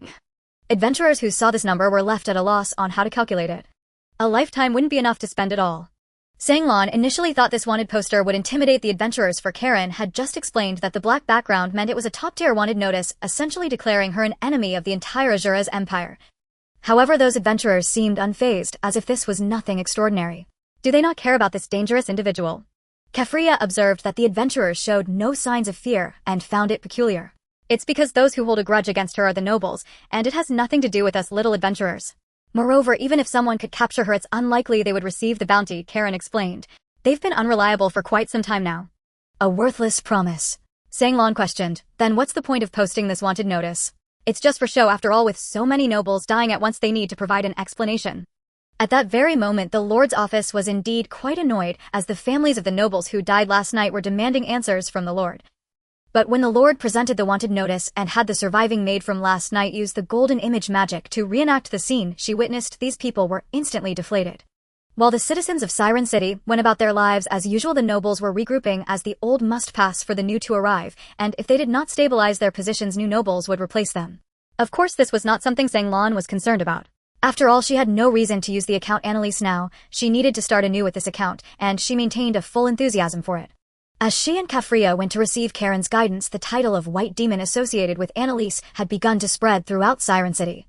Irek also joined them, as she had nothing important to do and was just idling about. As they were now apprentice adventurers, their first task was to undergo theoretical training with Karen. The four of them were in a room of less than 40 square meters. Irek leaned against the wall at the back, watching Sang-Lan and Kefria. The two of them nervously gazed at Karen, unsure of what knowledge she would impart next. First, I checked your levels. Sang-Lan was at the most basic level of 1, likely having never fought before. However, Kefria was at level 3, and I was curious if she had any previous combat experience. Kefria was startled and quickly nodded to explain, I accidentally killed a few slimes because they were hindering my mushroom gathering. Do you remember what they looked like? Or how tough they were? I can't recall clearly. Kefria certainly could not remember, as that was long ago when she was very young. In fact, defeating a slime at level 1 is not an easy task. Do you believe that? Huh. Aren't slimes weak? That's because you have combat talent, but haven't thought about cultivating it. You may not realize that being able to measure your level already marks you as a chosen one, proving you can enhance your strength through leveling up. So is it true that there are those whose levels cannot be measured? Sang-Lan found this hard to believe, as generally ordinary people should only have a strength of level 1, but Karen said there were those whose levels could not be measured, which was rather perplexing. The truth is, ordinary people have no levels at all. They can't even sense mana. Another thing is that in the adventurer level system, levels 1 to 20 are considered the grace of the gods to adventurers. During this time, adventurers find it easiest to enhance their strength, but after level 20, the difficulty of leveling up increases dramatically. So, how long does it take to reach level 20, Karen? Quickly it could be a week, slowly it could take a month. Sword training is slower while magic training is faster. But for you demohumans, leveling up largely depends on racial traits. For example, you lean towards magic, but Kafria is not adept at magic. The Kaf-folk have no magical affinity and cannot practice magic. Kafria felt disheartened upon hearing she couldn't practice magic. Her ears and tail drooped. Of course, leveling up mainly relies on combat, so as long as you keep fighting, leveling up is just a matter of time. You'll just be slower than those who use magic, but this can be resolved through team combat. Team combat. Because teaming up allows you to share combat experience. Of course, teaming generally happens after level 20, as the difficulty of leveling up in the early stages is not very high. So, how do we form a team? There are soft and hard teams. Soft teams are not for leveling up, but to complete tasks for rewards, experience gain only counts from the final kill. Hard teams are different with guild certification and team emblems, in which case experience will be split even if you aren't together, but this is generally done only among very close relationships, allowing for cases where one can gain levels just by lying down. At this moment, Irek chimed in following Karen's words. No need to think too much. Oh, we will definitely form a hard team. However, Karen retorted, this is the first time you've shown such concern for people you aren't familiar with. Don't mind that too much. Irek awkwardly turned her head, attempting to hide her flushed face. Now, let's talk about leveling up. For the first 10 levels, we will conduct basic training in the guild, and then we will find suitable magical beasts outside Siren City for practical training. How fast depends on your determination. It was finally about to begin. Sanglan was eager to start, and although she had a max level account, starting fresh from level 1 made her feel excited. But when she caught sight of Kafria's gloomy face, she felt she shouldn't be so happy. Alright, anyway, we will definitely form a hard team in the future, so our progress won't lag behind. She smiled and patted Kafria's head, saying, and with Irek leading us, we don't need to worry about levels at all. We only need to focus on practical issues. This gesture, however, made Kafria feel as if Zhang Dafeng was patting her head. But she couldn't resist and could only respond with silence. Karen noticed the little calculations in her heart. Karen also felt something was strange, and that strangeness came from Sanglan. She felt she needed to observe this little fox girl closely, as some of her actions seemed like a deliberate attempt to present herself, hoping others would see her as just a child. The content of this basic training surprised both of them. They saw several staff members pushing in 2 cages, both containing slimes. However, one cage held dozens of red slimes, which were jumping much more frequently than the blue ones next door. Karen, what is this? Sanglan felt a strong sense of oppression from the red slimes. These are the opponents you will face in your basic training. But before that, I need to get you both quickly to level 5. To reach level 5, you need to kill 20 blue slimes. Why do we need to reach level 5 first? Because at level 5, the magical power is sufficient to cast spells. There's no requirement for learning sword skills, but I will definitely teach both simultaneously. Karen tossed each of them a dagger. Hold on tight, don't think that just because they're blue slimes they're harmless. Under Karen's urging, Sanglan and Kafria reluctantly picked up the daggers, staring at the blue slime cage that Karen was about to open. Sanglan looked at the seemingly harmless blue slimes and felt a pang of compassion. Am I really going to kill such adorable creatures? Kafria, however, showed no hesitation, as she had done it before in her childhood. What hindered her action was the dagger in her hand. She felt as if she had become one of those bad people who captured them in the eyes of the blue slimes. Their struggle did not surprise Karen, as she merely glanced at Irek, who was observing from the back, then opened the cage. Dozens of blue slimes jumped towards Sanglan, making short, high-pitched sounds of woo-ji woo-ji. Sanglan stood there in a daze, completely unable to bring herself to strike them. Kafria felt the same, as she even thought that she had been much scarier during her childhood. How had she been able to harden her heart to kill them back then? After several minutes of hesitation, neither of them could bring themselves to attack the blue slimes. Suddenly, the blue slimes surged forward as if they were being affectionate, but both of them could not maintain their standing and fell to the ground, looking at Karen with aggrieved expressions. This situation had long been anticipated by Karen, who coldly stated, if you can't take this step, your journey as adventurers ends here from the very beginning. Sanglan had a max level account, but max level accounts could no longer be treated lightly. She felt this low level account needed to be trained. Sorry, little cuties. Though level 1 strength was weak, killing blue slimes was not particularly difficult. Seeing Sanglan take the initiative, Kafria thought, if she's going to hell, I guess I'll go along too, and also took action. Like popping bubbles, it took Sanglan about 5 minutes to finish off 20 blue slimes. Kafria, starting at level 3, killed fewer, and reached level 5 in less than a minute. The slime's watery bodily fluids made the ground wet and slippery, but Karen merely used an effortless fire magic spell to evaporate them. Upon reaching level 5, the feeling was quite different.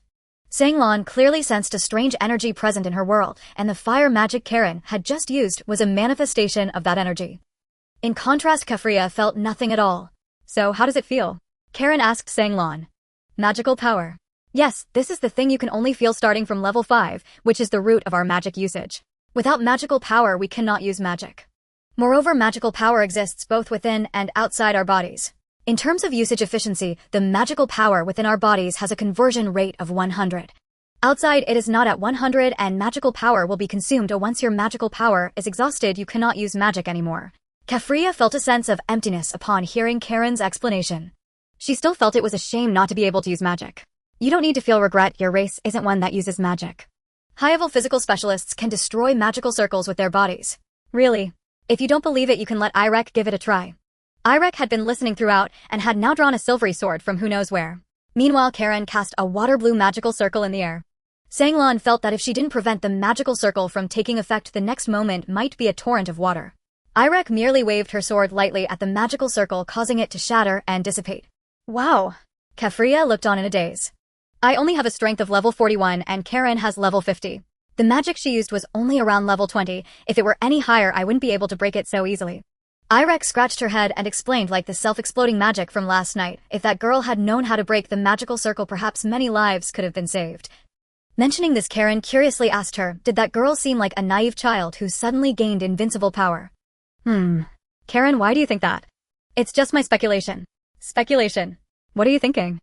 Where do you think that girl is now? Where? With the black wanted notice out, she at least wouldn't be in Siren City, right? Are you implying that the self-exploding magic couldn't possibly kill her? I don't know if it could or not, but those few people using self-exploding magic surely couldn't misjudge her strength, right? So her strength is unfathomable. In other words, she can go wherever she wants, and no one in the entire Jura's empire can do anything to her. Then where do you think she would go? To the royal capital, Cherbourg. No, I think she's most likely still in Siren City and probably has changed her appearance. It was unclear if it was intentional, but Karen deliberately glanced at Sanglan. However, Sanglan was not easily intimidated. As long as she didn't change accounts, Karen wouldn't discover she was Annalise.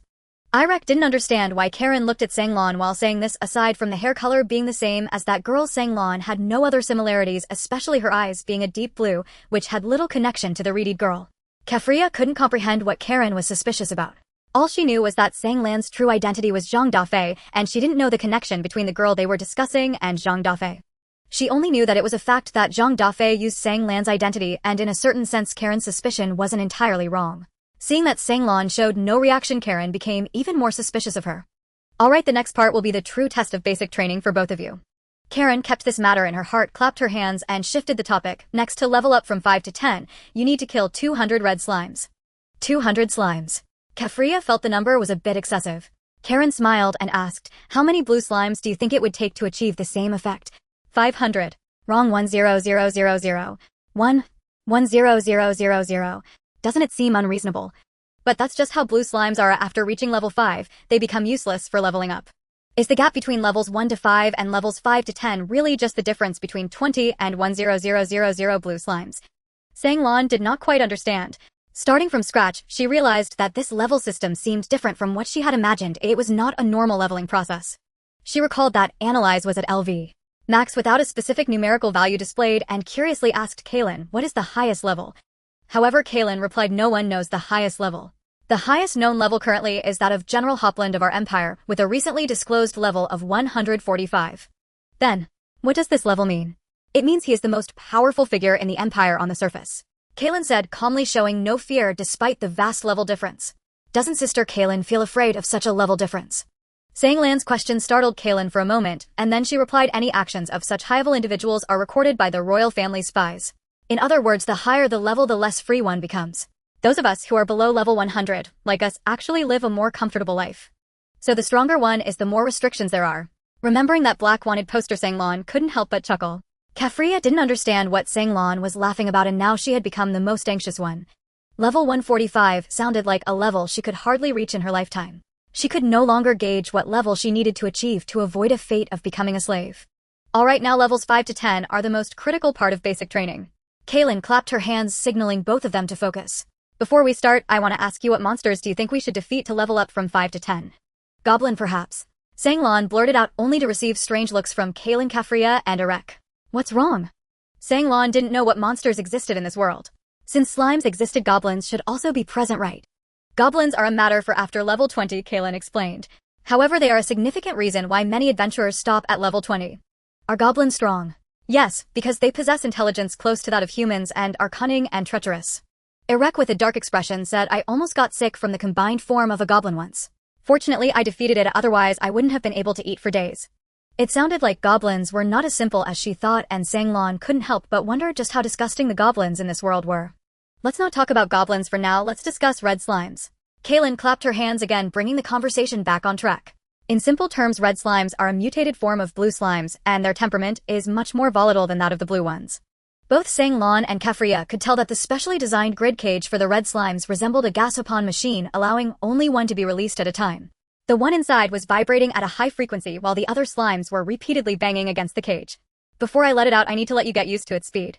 Kaylin spread her right hand to the side and two sky blue water balls materialized above her palm. Then, without any warning, the water balls shot toward the unsuspecting two.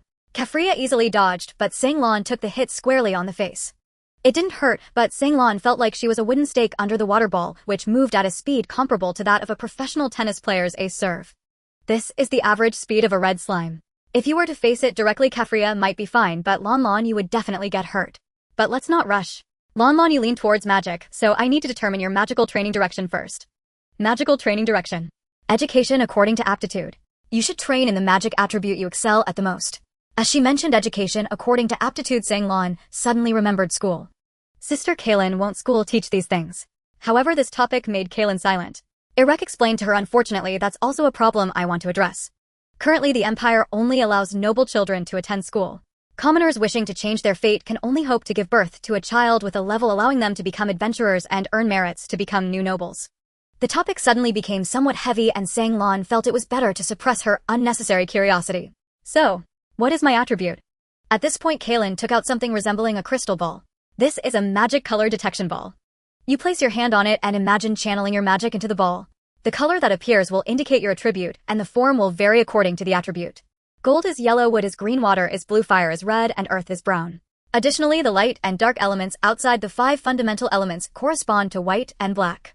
Sanglon nervously placed her small hand on the crystal ball.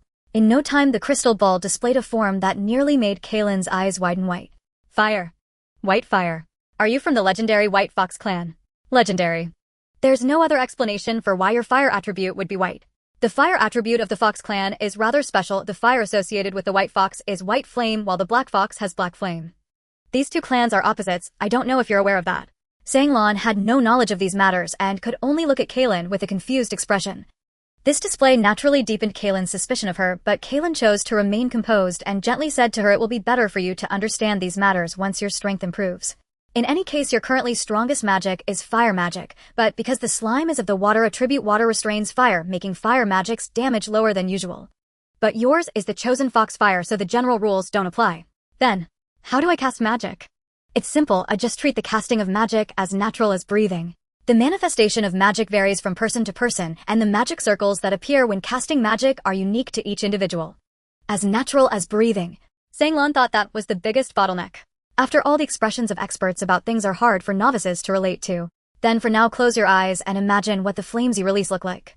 Kaylin had basically confirmed that this Sanglon was not the real Sanglon. She didn't even understand her own race. Even if she had previously lived a life of hardship as a slave, there were certain things engraved in her genes that she couldn't possibly not know. So who exactly is she?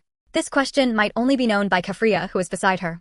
But considering that Sanglon hadn't acted in any unfavorable way to her identity and was earnestly trying to play this role, Kaylin decided not to expose her for now. Sanglon began to try and imagine the flames just like when she had whimsically experimented with the particle system of a game engine in the past. However, the flames she imagined seemed to be stuck in a template, all appearing as otherworldly white flames, and despite being white, they exuded a mysterious aura. After you have imagined it, try to materialize it like this. Kaylin's casting of flames truly was as natural as breathing, as she raised her right hand, and a swirl of red and yellow flames unexpectedly appeared in her palm. Sanglon tried it as well, but in the same manner she only managed to release a burst of white flames that quickly fizzled out. Until you can stabilize your flame casting, the training cannot continue. Kaylin stopped focusing on Sanglon and turned to Kefria. Kefria, do you want to train first or wait until she can stabilize her burning flame before leveling up together? Wait for her. Kefria thought for a moment seriously and felt that leveling up together was better. Then we'll just have to wait. After Kaylin said this, she moved past the two and found Irek, pulling her out of the training ground. Irek knew she had something to say. What's up? What do you think of this girl named Sanglon? What do you mean by that? Do you think she is the real Sanglon? Is she not? To my knowledge, Foxfire is an innate skill of every Fox clan member, especially for the white and black foxes. Is there such a thing? Then she I'm a bit suspicious. She might be coming for you. Kaylin, don't say that. As soon as it was mentioned that she might be coming for herself, Erek's expression changed dramatically. You might not be aware, but in fact almost everyone in the guild knows your true identity, Cray. Please do not call me by that name. Kaylin had long anticipated that she would be angry and continued. This is an unchangeable fact. No matter what you want to do, as long as you remain a princess, it will be impossible to achieve. Even if you took in these 2 demi-human children to start anew, but if possible, I'd rather not be this princess. I have never gotten along with the royal family. Kaylin sighed and continued to ask, did Zhang Lan find you herself? Yes. This much Erek did not deny. Then be cautious, I have a feeling she has some issues and Kafria may know something. If you have the chance, confirm it. I really fear that you might fall into danger without understanding the situation. I'll be careful. But Erek didn't want to place her vigilance on these 2 demi-human children. Soon she dismissed Kaylin's words from her mind. Perhaps having a max-level character made her lose her reverence for leveling up. Even with Kaylin and Erek back, she still couldn't manage to stabilize her flame casting. No way. Is it this difficult? Zhang Lan felt a bit intimidated. Not knowing how hard it was until she tried, she was shocked that while leveling from 1 to 5 was so easy, the basic magic casting expected at level 5 had her stuck. Kafria also felt a bit disappointed. She had pointed at this fake Zhang Lan to help her forget the reality, yet now she felt that this fake Zhang Lan merely took advantage of the situation and insulted the real Zhang Lan who had passed away. Kaylin noticed Kafria's disappointment. If these 2 were indeed friends, Kafria should not feel disappointed in Zhang Lan over such matters. Her disappointment must have another reason. Why don't you try out the strength of the red slime first? Now. Try. Kafria exclaimed in shock. Can't we wait until she can stabilize her flame? I feel that only by experiencing actual combat can you be stimulated. Actual combat is always the best way to learn, isn't it? Kafria had no objections, but Zhang Lan was frightened. The sense of security from a max-level character and a level 5 character were 2 extremes. A max-level character could make her feel invincible, while a level 5 character made her fear the red slime even when there were people around to protect her. However, the cage had already been opened by Kaylin, and the red slime, which had been squeezed at the exit, burst out and charged towards Zhang Lan at the speed of the water ball Kaylin had just launched. Having already suffered once, Zhang Lan still did not learn her lesson. She took the hit squarely on the face and was knocked over onto the ground. Elan Lan. Kafria almost called her by the wrong name, but Kaylin did not intervene. Instead, she released a second red slime. This one was even stronger than the first, which had consumed a lot of energy, and when it charged at Kafria, its speed was comparable to that of a bullet. It crashed into Kafria, sending her flying. However, Kafria's cat-like agility saved her. Although she lost her balance in midair, she still managed to land on her feet. Is this strong? Kafria found it hard to believe that a mutated slime could inflict real pain on her, as it was entirely different from the blue slimes. Moreover, after hitting them, the 2 slimes began to bounce around, making guji-guji sounds as if mocking them. Of course, they soon stopped jumping. The moment Kaylin slightly opened her eyes, the 2 slimes immediately fell limp. Zhang Lan, if you want to learn more unknown things, please pull yourself together. This should not be where you stop. Lan, go for it. Erek cheered for Zhang Lan, who was struggling to get back up. The world of adventurers is fascinating, and I believe you can succeed. Kafria felt she had to say something to avoid exposing her concerns, so she got up and added, you must live up to her. Don't get stuck at this step. Zhang Lan fell into self-doubt. Without that max-level character starting from scratch, being stuck at this step would surely cause her to lose herself. Although it was called a leveling system, she was just beginning to train her first character and couldn't even cast the most basic skills. She recalled the time when she bought an action game and ended up uninstalling it for a refund after just a few minutes because she couldn't grasp the attack rhythm. Now in this situation, the next step would be to delete this character and go wild with her max-level character. If she really did that, what would be the meaning of this system? No, she absolutely could not allow herself to have regrets. Having come to another world, how could she face everything with her old mindset? The red slime that held a grudge against her seemed to sense the change in her mentality and attempted to charge at her again. But this time it locked eyes with Zhang Lan. It clearly saw the white flame shadow in Zhang Lan's eyes. Kaylin, Erek, and Kafria were all stunned. The 3 of them only saw the red slime being engulfed by the white flames spewing from Zhang Lan's palm, leaving nothing behind. Meanwhile, the other red slime that had targeted Kafria and the slimes inside the cage seemed to be intimidated, not daring to move. After gaining enlightenment, dealing with these red slimes was no longer a challenge for Zhang Lan. When Kafria saw the joyful expression on Zhang Lan's face, she felt a strange illusion that the Zhang Lan she knew had returned. However, her instincts still told her that this was not the Zhang Lan she wanted to see. This melancholic mindset led her to become the one struggling in training. Even though the red slime filled with hatred was frightened by Zhang Lan's foxfire, significantly reducing its aggressiveness, Kafria was still absent-mindedly bumped into it many times. Kafria, do you have something on your mind? Kalyan asked knowingly, as Kafilia's demeanor was exceedingly obvious. No, it's nothing. Coffee Leah shook her head trying to dispel her inner grievances. Yet even so the two only managed to reach level 7 that entire afternoon. Zhang Lan grew increasingly skilled at releasing foxfire, but her dodging abilities were lacking, and she took many hits from the red slime. Strangely enough, her health bar showed no decrease. Could it be that this health value was not merely a data point, but rather a representation of her actual blood volume? Yet, she dared not voice this question, fearing it would raise suspicions if others did not share the same setting. She could only lament how challenging it was to practice at the beginning. Nevertheless, there was still a sense of achievement, and at least her abilities were genuinely improving, unlike before when her efforts led to nothing. Coffee Leah, however, could not find joy. Her racial limitations prevented her from using magic, and she felt no sense of accomplishment from practicing physical techniques. Even if she sustained few hits, she still believed that casting flashy magic was impressive. Coffee Leah's mindset was quite normal to Call Yen. She thought that perhaps she needed to find a powerful ally from her own race to teach her. In her mind, she recalled the registered adventurers of the Floating Cloud Guild and noted that there was indeed a catgirl warrior named Sha Ni, though she was only level 30. However, she would be considered qualified for early guidance. Upon checking the registration status of the female warrior, she found that she was currently on a mission hunting griffins with an average level of 28 and would not return until tomorrow. As for Zhang Lan, Call Yen felt helpless. The Fox Clan's foxfire training was different from regular fire magic. She could only help her successfully release foxfire. What Zhang Lan could achieve depended on her own comprehension. If she had the chance to return to the Fox Clan's tribe, perhaps she would have the opportunity to gain insights with the help of her kin.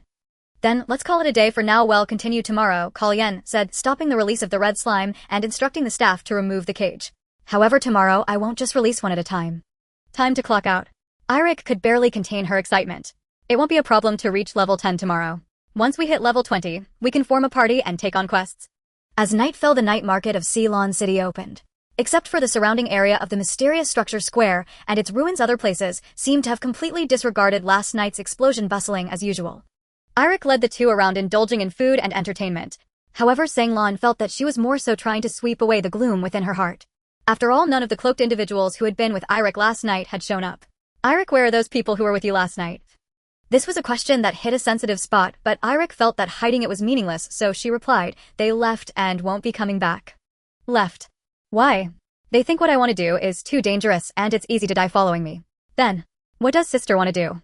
Eirik stared blankly at the two children who were possibly several years younger than herself, feeling that revealing too much now would be detrimental to them. So she said, it's still too early to tell you. Let's just continue living a normal adventurer's life for now. I see. Then I won't ask any more questions, sister. Zhang Lan truly felt that Eirik might not be an ordinary person, and even her name sounded less awkward when read backward. Coffee Leah was becoming increasingly agitated. With each interaction Zhang Lan had using this persona, she felt sorrow for the deceased Zhang Lan. But this feeling would surely fade away with the passage of time, perhaps even disappear. The three continued their stroll until they arrived at the entrance of a bathing house. Let's go take a bath together, Eirik suggested. Take a bath? The one who reacted the most was not Zhang Lan but Coffee Leah. What's wrong? We're all girls, what's there to be afraid of? It's not that. Coffee Leah kept staring at Zhang Lan. Lan, do you want to? Eirik didn't take Call Yen's reminder to heart. She looked at Zhang Lan's flushed face and could not bring herself to doubt. Coffee Leah kept signaling her to refuse, as it had only been a day. She simply couldn't regard this false Zhang Lan as a real girl. The angel and devil within Zhang Lan's heart were continually battling. But at such a moment, refusing might disappoint Eirik, right? I'm not Zhang Dafeng, I am Zhang Lan, a cute little fox girl. I want to. Her swaying tail made Eirik's heart race. Coffee Leah felt disappointed. She was certain the false Zhang Lan had some ulterior motives and resolutely disagreed with bathing together. Eirik did not pressure her. However, in Eirik's mind, Coffee Leah was less endearing than Zhang Lan. But since she was with Zhang Lan, it wouldn't be fair to dislike her over such a minor issue. Then do you want to bathe alone? Seeing that Eirik insisted on bathing, Coffee Leah had no choice. She shot a glare at Zhang Lan, who silently understood the gaze and remained quiet. Having sweated from the afternoon's activities, Coffee Leah wasn't sure if there would be a place to bathe when they returned home, so she reluctantly agreed to bathe alone. She had no idea what Zhang Lan and Eirik experienced in the bathing house, only knowing that when Zhang Lan emerged she looked dazed. Eirik also had no idea whether she had taken too long or if something else had happened to her face was unusually flushed. She had no idea that when she truly revealed her appearance in the bathing house, Zhang Lan felt she exuded a princess-like aura, and those gentle watery eyes made it impossible for her to shake Eirik's beauty from her mind. She reminded Zhang Lan of purple hyacinths. The silent exchanges in the bathing house earlier made Zhang Lan's mind associate certain athletic terms with the scenes from the bathing house. Things like ball handling, ball contention, defensive fouls. In summary, just one phrase, Zhang Dafeng, as a main account probably need not appear again. Eirik was of course unaware of her thoughts. Her mind was filled with the image of the little fox girl's ears and tail. Can I sleep holding you tonight? I also want sister to hold me while I sleep. This was their last exchange as they exited. Kafilia had no idea how quickly the relationship between the two had progressed. She felt like a third wheel when it came time to sleep. She simply could not sleep beside the two who had already gotten close, so she left the bedroom and sat in the living room chair lost in thought. She felt it was unfair. Zhang Dafeng had taken away Sang Lan's identity, enjoying everything that belonged to Sang Lan, while the real Sang Lan had left her in an unknown curse. Lan, you left, oh what am I to do? She felt pity for the true Sang Lan but felt powerless to undo it. She longed to go home and regretted not following the main group during the day. In endless sorrow, she leaned on the chair and fell asleep. Taking advantage of Eirik's moment of loosening her grip, Sang Lan got up and went to the living room. Seeing Kafilia, who still wore a frown even in sleep, she understood that the true Sang Lan had been a mental support for Kafilia during her time as a slave. Although she didn't know what had happened specifically, both were children brought to a place far from their parents and homeland. If there was a chance for Sang Lan's survival, she would likely pursue that possibility. If one were to ask why she thought this way, it was because she noticed that Sang Lan's character panel was constantly shrouded in white mist, unlike the other two characters. She found a blanket and covered Kafilia with it, then returned to bed to continue sleeping. At that moment, about 100 kilometers away from Ceylon City, a convoy of several horse-drawn carriages was racing through the night. Inside the carriages were the surviving slaves from last night's incident. Unlike when they had been captured and turned into slaves, they were now heading home and felt no sleepiness, their eyes shining with light. The little girl who had been held by Eirik stared blankly at the ceiling of the carriage.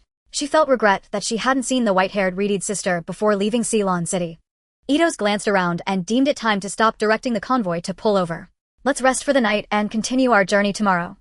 The slaves did not find anything wrong upon hearing Ida's command. Prior to this, they had been traveling for 6 or 7 hours straight. Although they had only each gotten a single bread for dinner, they didn't see it as a problem. No one peeked outside to see what was happening. If even one person had done so, they would have realized the danger they were facing, though this realization wouldn't change their fate. Some felt tired and curled up to sleep. The little human girl also fell asleep, sleeping very soundly. No one noticed that Eidos had already run off with the drivers. Eidos cursed under his breath, his heart aching only for the dozens of horses. His orders were not to return these slaves home, but to bring them to this place and abandon them to escape. But what place was this? The answer was the Goblin territory. Eidos dared not speculate what fate awaited these slaves who were below level 10, in the eyes of goblins with a minimum level of 20. Yet he had no choice but to obey the orders. He had even asked how to handle the carriages, only to be told they would be treated as burial goods. Eidos knew that those above wanted to erase all traces, but they didn't want to dirty their hands, so they thought to use the goblins to do the job. After all, they only needed to appease the citizens of Ceylon City. No one would specifically care if the slaves made it home safely after leaving. Prior to this, they had already notified various adventurer guilds, falsely claiming that a plague had allegedly broken out in the Goblin territory, temporarily prohibiting goblin hunting. Eirik was of course unaware that adventurers had been discussing this matter in the afternoon. She could directly confront the Goblin King at level 41. But the goblin species was not so easily dealt with, since they reproduced rapidly with individuals capable of fighting after just 6 months of development and were widely distributed across the empire, making total extermination impossible. Moreover, they were skilled at hiding, making them hard to find during the day. At night, they would seize opportunities to invade nearby villages. However, the most disgusting aspect was that they had no reproductive isolation. Under normal circumstances, female members were not allowed to participate in goblin hunting parties unless they exceeded level 50. Of course, participating in goblin hunts at this level brought no benefits. At best, they would receive an utterly useless goblin hunting medal certified by the Empire. Villages near goblin territories typically pooled resources to commission high-level adventurers to stay for a while. Goblin invasions might seem trivial. Abducting young women of childbearing age was a serious matter. Even Eidos felt this merely strengthened the goblins. Yet no matter how many goblins reproduced, they would not pose a threat to humans. After all, a level 50 adventurer could take on 100 goblins. The slaves were completely unaware that hundreds of goblins were slowly approaching the convoy. However, upon encountering the actively invading convoy, the goblins did not act immediately. Instead, they hid in the trees and bushes to observe, confirming whether any strong individuals were present. Once they confirmed there were no skilled fighters, they surged forward, howling like hungry wolves toward the convoy. The horses were startled, but the goblins were already organized. A portion attacked the horses first. To them, it was essentially free horse meat. The slaves inside the carriages faced the horde of goblins completely unprepared. Their screams did not elicit any sympathy from the goblins. The young women were bound and taken deep into the territory, while the few male slaves were killed on the spot, their heads crushed by the goblins' clubs. As for the little girl, who was filled with hope of returning home, whether she was considered lucky or not, she died under the rain of blows, but in her dreams, she had already reunited with her family. At the moment the little girl died, Eirik suddenly woke up. She had a nightmare in which Sang Lon and Kophelia were captured by goblins.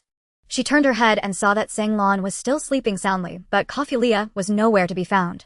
She hurried outside to check and found Kophelia asleep draped in a blanket against a chair and finally breathed a sigh of relief.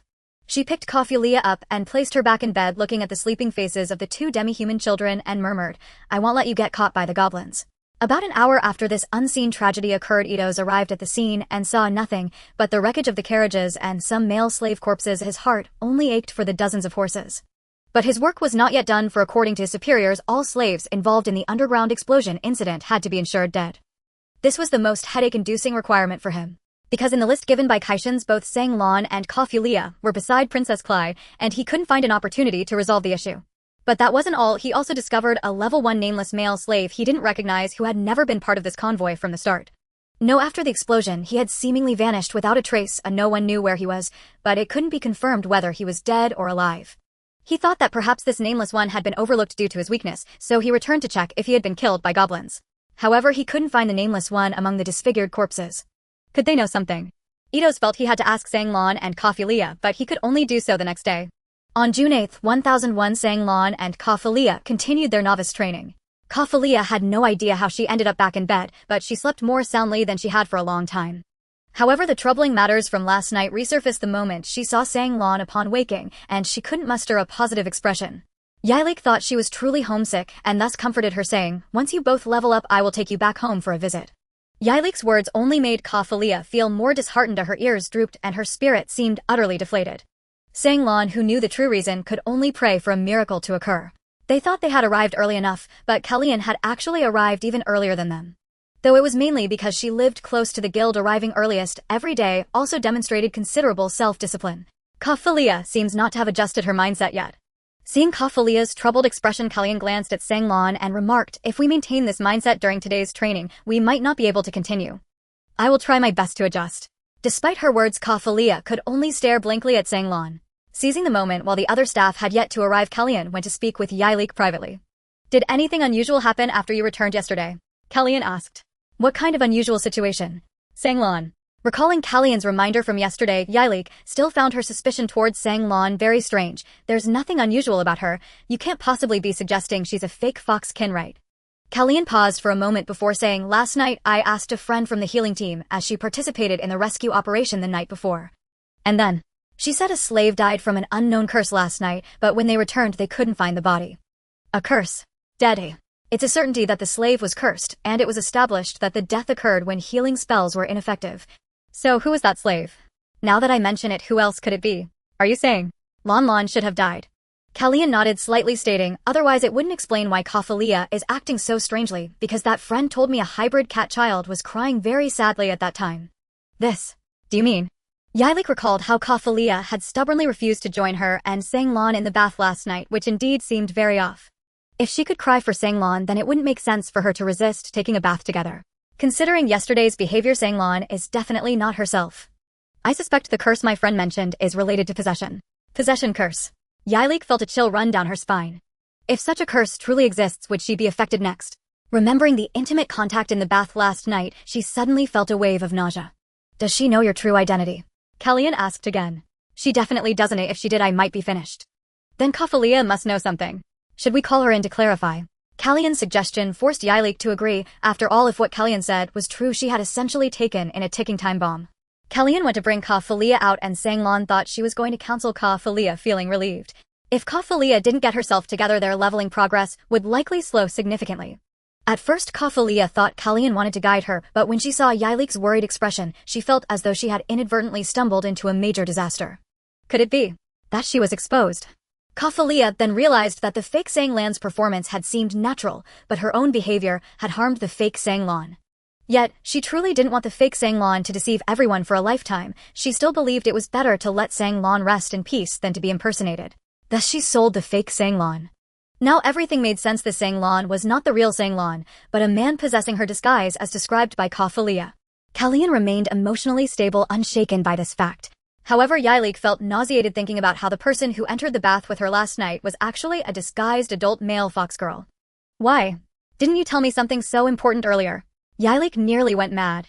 However, because Kellyan had cast a soundproof spell in advance, no one outside the three of them could hear. Because I thought she genuinely wanted to live well for Lon Lon, and I didn't want her to insult Lon Lon in the absence of anyone watching. I'm sorry, Sister Yalik. Kafalia cried. Seeing her cry, Yalik couldn't place the blame on her. The curse on Sang Lon wasn't caused by her, right? Kellyan pondered for a moment and asked Kafalia. Kafalia sobbed and answered, no, Lon Lan's cursed. She said herself has accompanied her since birth. She just couldn't hold on anymore, and happened to be caught by the big brother. In other words, he only chose to possess her after confirming that Sang Lon was dead. Yeah. Kellyan seemed deep in thought about this. Yalik did not understand what she was thinking and questioned, Kellyan, you don't think possession is justifiable, do you? I didn't think like that, it's just that he genuinely put effort into playing the role of Sang Lon. Moreover, the most pressing question is what happens after we expose him. After. This question indeed plunged Yalik and Kafalia into contemplation. Yalik certainly didn't want to continue acting alongside this fraud, but right now she was more concerned about Kafalia's thoughts. Kafalia hesitated for once. Exposed Sang Lon would truly be gone forever, and she herself would be almost alone before returning to her hometown. It seems you all haven't made up your minds. Until then, we can only continue the lie that Sang Lon is still living earnestly. Kellyan lifted the soundproof spell and returned to where Sang Lon was waiting first. Yalik and Kafalia, however, hesitated to move. The two exchanged glances, unsure of what to do next. Lon Lon, do you have a moment? Kellyan softly asked Sang Lon. Sister Kellyan needs something from me. Sang Lon felt caught off guard and couldn't understand what Kellyan wanted her to do. Come with me, I have some things I want to ask you privately. Ask me privately. Sang Lon immediately realized. She was exposed, and it was most likely due to her performance yesterday. In total, she had concealed it for no more than 2 days before being uncovered by Kellyan. This Kellyan was indeed not someone to be trifled with. She followed Kellyan to a private space where no third parties could see the situation. She felt she needed to be ready to escape at any moment. But Kellyan asked a question she did not expect. Can you still transform back to your original form? Original form? Sister Kellyan, do you mean? You don't need to pretend now, I won't do anything to you. I'm just genuinely curious about what you originally looked like. Or are you saying, if you transform back to your original form, you can't revert to this appearance again? Her meaning was clear, confirming that she was not the real Sang Lon. Just now Kellyan had likely invited Yalik and Kafalia out to verify this matter. Then I will be forced to leave. Leave? Why? Now that you all know the truth, wouldn't it be awkward for me to stay? You don't genuinely wish to take Sang Lan's identity, do you? I truly want to take it, but I wouldn't wait until she died. After all, I was not in a position to save her at that time. So, transforming back won't hinder our conversation, so let me see your true form. It seemed Kellyan was indeed very curious about Zhang Dafeng. A big man disguising himself as a little fox girl to the point of near perfection was certainly worthy of interest. He initially thought there was no need to switch back to Zhang Dafeng, but in front of Kellyan that thought was instantly shattered. Do I really need to switch back now? Do you truly want to be Sang Lon for the rest of your life? Kafalia can't accept you continuing to maintain Sang Lan's form, as it only hurts her, doesn't it? This is exactly why she was confused yesterday, wouldn't you agree? Now Sang Lon had no reason to decline. It was impossible to take the next step without switching back to Zhang Dafeng. In the blink of an eye, a weary young man with short black hair appeared before Kellyan. Zhang Dafeng thought he would mostly be scorned by Kellyan for looking like this, as he had previously found it hard to attract the attention of the opposite sex. However, this was another world, and it wouldn't be odd for someone to be attracted to his seemingly disheveled appearance. Yet Zhang Dafeng never expected that this person would be Kellyan right before him. Previously, he found it hard to imagine how Kellyan would look blushing, but now he was seeing it. Moreover, Kellyan's eyes were wide open. Zhang Dafeng felt as if he had seen a rainbow. You saw me, so I should go back too. Don't rush, let me take another look. For some reason, Kellyan's tone of voice became shy. Could it be? Kellyan seemed to touch his face, his hands everywhere she could reach, even pausing occasionally to clench her fist in contemplation. Is she a pervert? Yes, you fit my type. Kellyan returned to her smiling state. You like someone like me? I just like the kind of vibe that seems a bit useless, so what's wrong with that? Zhang Dafeng wanted to quickly switch back to Sang Lon, but Kellyan cheerfully asked him, are you going to continue tormenting Kafalia using Sang Lan's appearance? Let me state clearly, even if you revert to Sang Lan's form, Yalik will find it hard to accept you because you deceived her. Now Zhang Dafeng felt trapped, his mind blank. However, Kellyan was not in a hurry and continued, unless you can find a way to resurrect Sang Lon, otherwise none of us will be happy if you continue using Sang Lan's identity. Resurrect Sang Lon. Zhang Dafeng had been contemplating this matter, but could it actually be achieved? At the very least, let me raise Sang Lan's level to level 20. I see you only seem to be level 1. Is your level determined by your identity? Yeah. Then you still want to keep the possibility of using Sang Lan's identity, right? At the very least, I still want her to exist. If I abandon her identity, she will truly disappear completely. Then how do you plan to handle the situation with Yalik and Kafalia? Zhang Dafeng gritted his teeth and said, one step at a time. He immediately switched to Sang Lon. Kellyanne also resumed her usual demeanor, and they returned to Yilik and Kafalia. Just as Kellyanne was about to ask Yilik and Kafalia for their attitudes, an unexpected guest arrived. Ito stepped into the guild's door where several staff members had already gathered, curious about his purpose. However, he didn't need to ask, as Kellyanne's group of 4 stood not far away.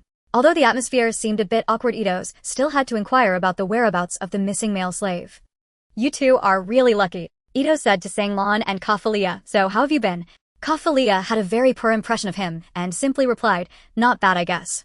"There's something I want to ask you. I wonder if you would be willing to cooperate." He continued. "What is it?" "While counting the slaves based on the information provided by the slave trader Kaishans, we discovered that a male human slave is missing from the group." As Ito spoke, he took out a file containing Zhang Dafeng's photo. This photo frightened Sanglan greatly, and she repeatedly denied, "I don't know this person, truly I don't." Kafalia didn't understand why Sanglan was so frightened, but she could only lie along. "I've always acted with Lon Lon. I've never seen this person." "Are you certain you haven't seen him?" "No. If we had, we wouldn't know where he would go." Sanglan spoke resolutely. "Tisk, this is troublesome." Ito's could only leave in disappointment. A level 1 slave with levels would struggle to survive in Siren City. He wasn't sure what could become of him. From his perspective, the nameless slave in Siren City had only 2 choices: join a guild as an apprentice adventurer or abandon the opportunity to level up and live as an ordinary person. This person posed a greater threat than the Sanglan and Kafalia who were with Yilik. Now he could only arrange limited manpower to conduct a citywide search. While the entire Siren City guild was secretly investigated, Sanglan and Kafalia's leveling continued. Yilik saw Zhang Dafeng's true appearance. Now seeing Sanglan's back felt like looking at Zhang Dafeng. She had lost her curiosity and was just sitting in a resting area in the guild hall, lost in thought. Kafalia also had no mood for training and wanted to rest. She thought Kellyanne would either disagree or allow Sanglan to rest with her. But Kellyanne agreed to let her rest without allowing Sanglan to join. "While they're not here, why not consider leveling up your original form?" Kellyanne slightly opened her eyes and asked, "No other newcomers are training today." Sanglan knew she needed to level up her original account lest she become vulnerable when other accounts were unavailable. However, she still thought it best to familiarize herself with the novice training process first, so she decided to level up to level 10. This time, Kellyanne released 3 red slimes at once. Eager to level up, Sanglan appeared very calm, handling the 3 attacks with composure. This growth reassured Kellyanne greatly. But compared to Sanglan, she was now more interested in watching Zhang Dafeng's growth. To her astonishment, the moment Sanglan reached level 8, she suddenly froze like a piece of wood. At the same time, in Ida's information sheet, the recorded level of the real Sanglan was exactly level 8. At the moment her level reached 8, Sanglan felt something was amiss. If this feeling were to be described, it was as if something lost had been found again. She had previously wondered why Sanglan's character panel was shrouded in white mist, and at the moment her level increased to 8. When she felt that strange sensation, she opened her character panel, visible only to herself, and discovered that the white mist enveloping Sanglan had inexplicably vanished. "What is going on?" Kellyanne observed her frozen demeanor, but refrained from intervening, waiting for her to come to her senses. At this moment, Sanglan was pondering if she were truly destined to die due to a curse, then why had it taken so long to bring her to this point? Could it be? Sanglan suddenly had a premonition, and for Kafria this would undoubtedly be good news. Sure enough, when she closed her eyes and tried to delve into her inner self, she experienced a déjà vu reminiscent of the scene when she first encountered the welcoming deity. She saw a person lying in front of her, and that figure was the true Sanglan. Meanwhile, her own current form was Zhang Dafeng. Zhang Dafeng walked over to her and had just paused beside her when she awoke. Although this was a mental realm, Zhang Dafeng felt that Sanglan, the child who had grown under the erosion of the curse, appeared lifeless. She lacked the strength to observe her surroundings and weakly asked Zhang Dafeng, "Big brother, where is this?" Zhang Dafeng couldn't determine where they were, only replying, "I don't know either." "I should be dead, right? Are you also dead, big brother?" "No, you are not dead, you are alive, and I am too." Zhang Dafeng squatted down beside her. Upon hearing that she was not dead, a hint of anger suddenly appeared on Sanglan's face, as she found it hard to believe that she was still alive. "I am not dead. Let me explain the situation to you slowly." Zhang Dafeng truthfully recounted what had happened the night before, including the fact that he was currently using Sanglan's identity to face the outside world. He had expected that Sanglan would be frightened by this reality and would be angry at him for using her identity. However, she didn't. Instead, she smiled. "Big brother, why do you want to use my identity?" Is it because you like me?" This question made it difficult for Zhang Dafeng to respond immediately. If one were to say whether he liked her or not, who would dislike a cute little fox girl? Although Zhang Dafeng's first thought upon borrowing her identity wasn't this, if it came down to liking, his answer was, "Yes, I like you. Because you like me, you don't want me to die, right?" "Yes." When Zhang Dafeng was astonished by her counter-question, he unexpectedly noticed her blushing. What is going on? Zhang Dafeng felt that his response shouldn't have such magical influence. Except for Kafria, Big Brother is the first to say such things to me. Sanglan struggled to rise, wanting to lean against Zhang Dafeng. Is it really impossible? Didn't anyone like you before this? In our clan it's impossible for someone to like me. Why not? Because I am a being that should not exist. My father is a black fox and my mother is a white fox. The black fox and the white fox are enemies. My parents broke that relationship, but they couldn't hide it. When my mother became pregnant with me, it was discovered by the White Fox clan, and then my father was also found out to be involved with my mother. And then, although Zhang Dafeng found it hard to listen, he had to persist.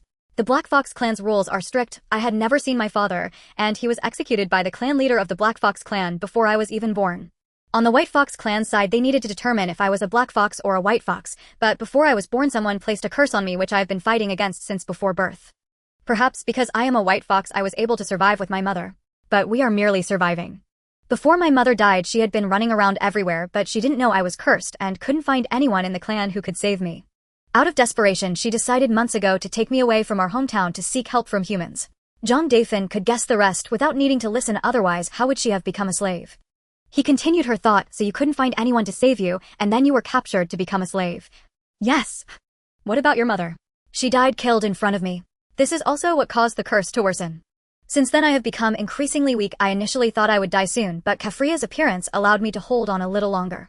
Zhang Dafeng felt somewhat uncomfortable listening. He felt that this time of borrowing her identity was forcibly prolonging her tragedy. I'm sorry. It's alright, Big Brother. If my identity is useful to you then I have no regrets. Zhang Dafeng looked down and found that she was still smiling. Does Kafria know that you are using my identity? She knows, and she really doesn't want me to use your identity. I see. Then is there any way for me to truly come back to life? Zhang Dafeng genuinely couldn't provide a definite answer to this question. However, he didn't want to use ambiguous answers to rob Sanglan of her motivation to live. Since you are still here, there will definitely be a way to return you to reality. I will make sure you go back, I promise. Sanglan did not respond to this, although she maintained her smile. Tears glistened in her eyes. If I can go back then Big Brother you.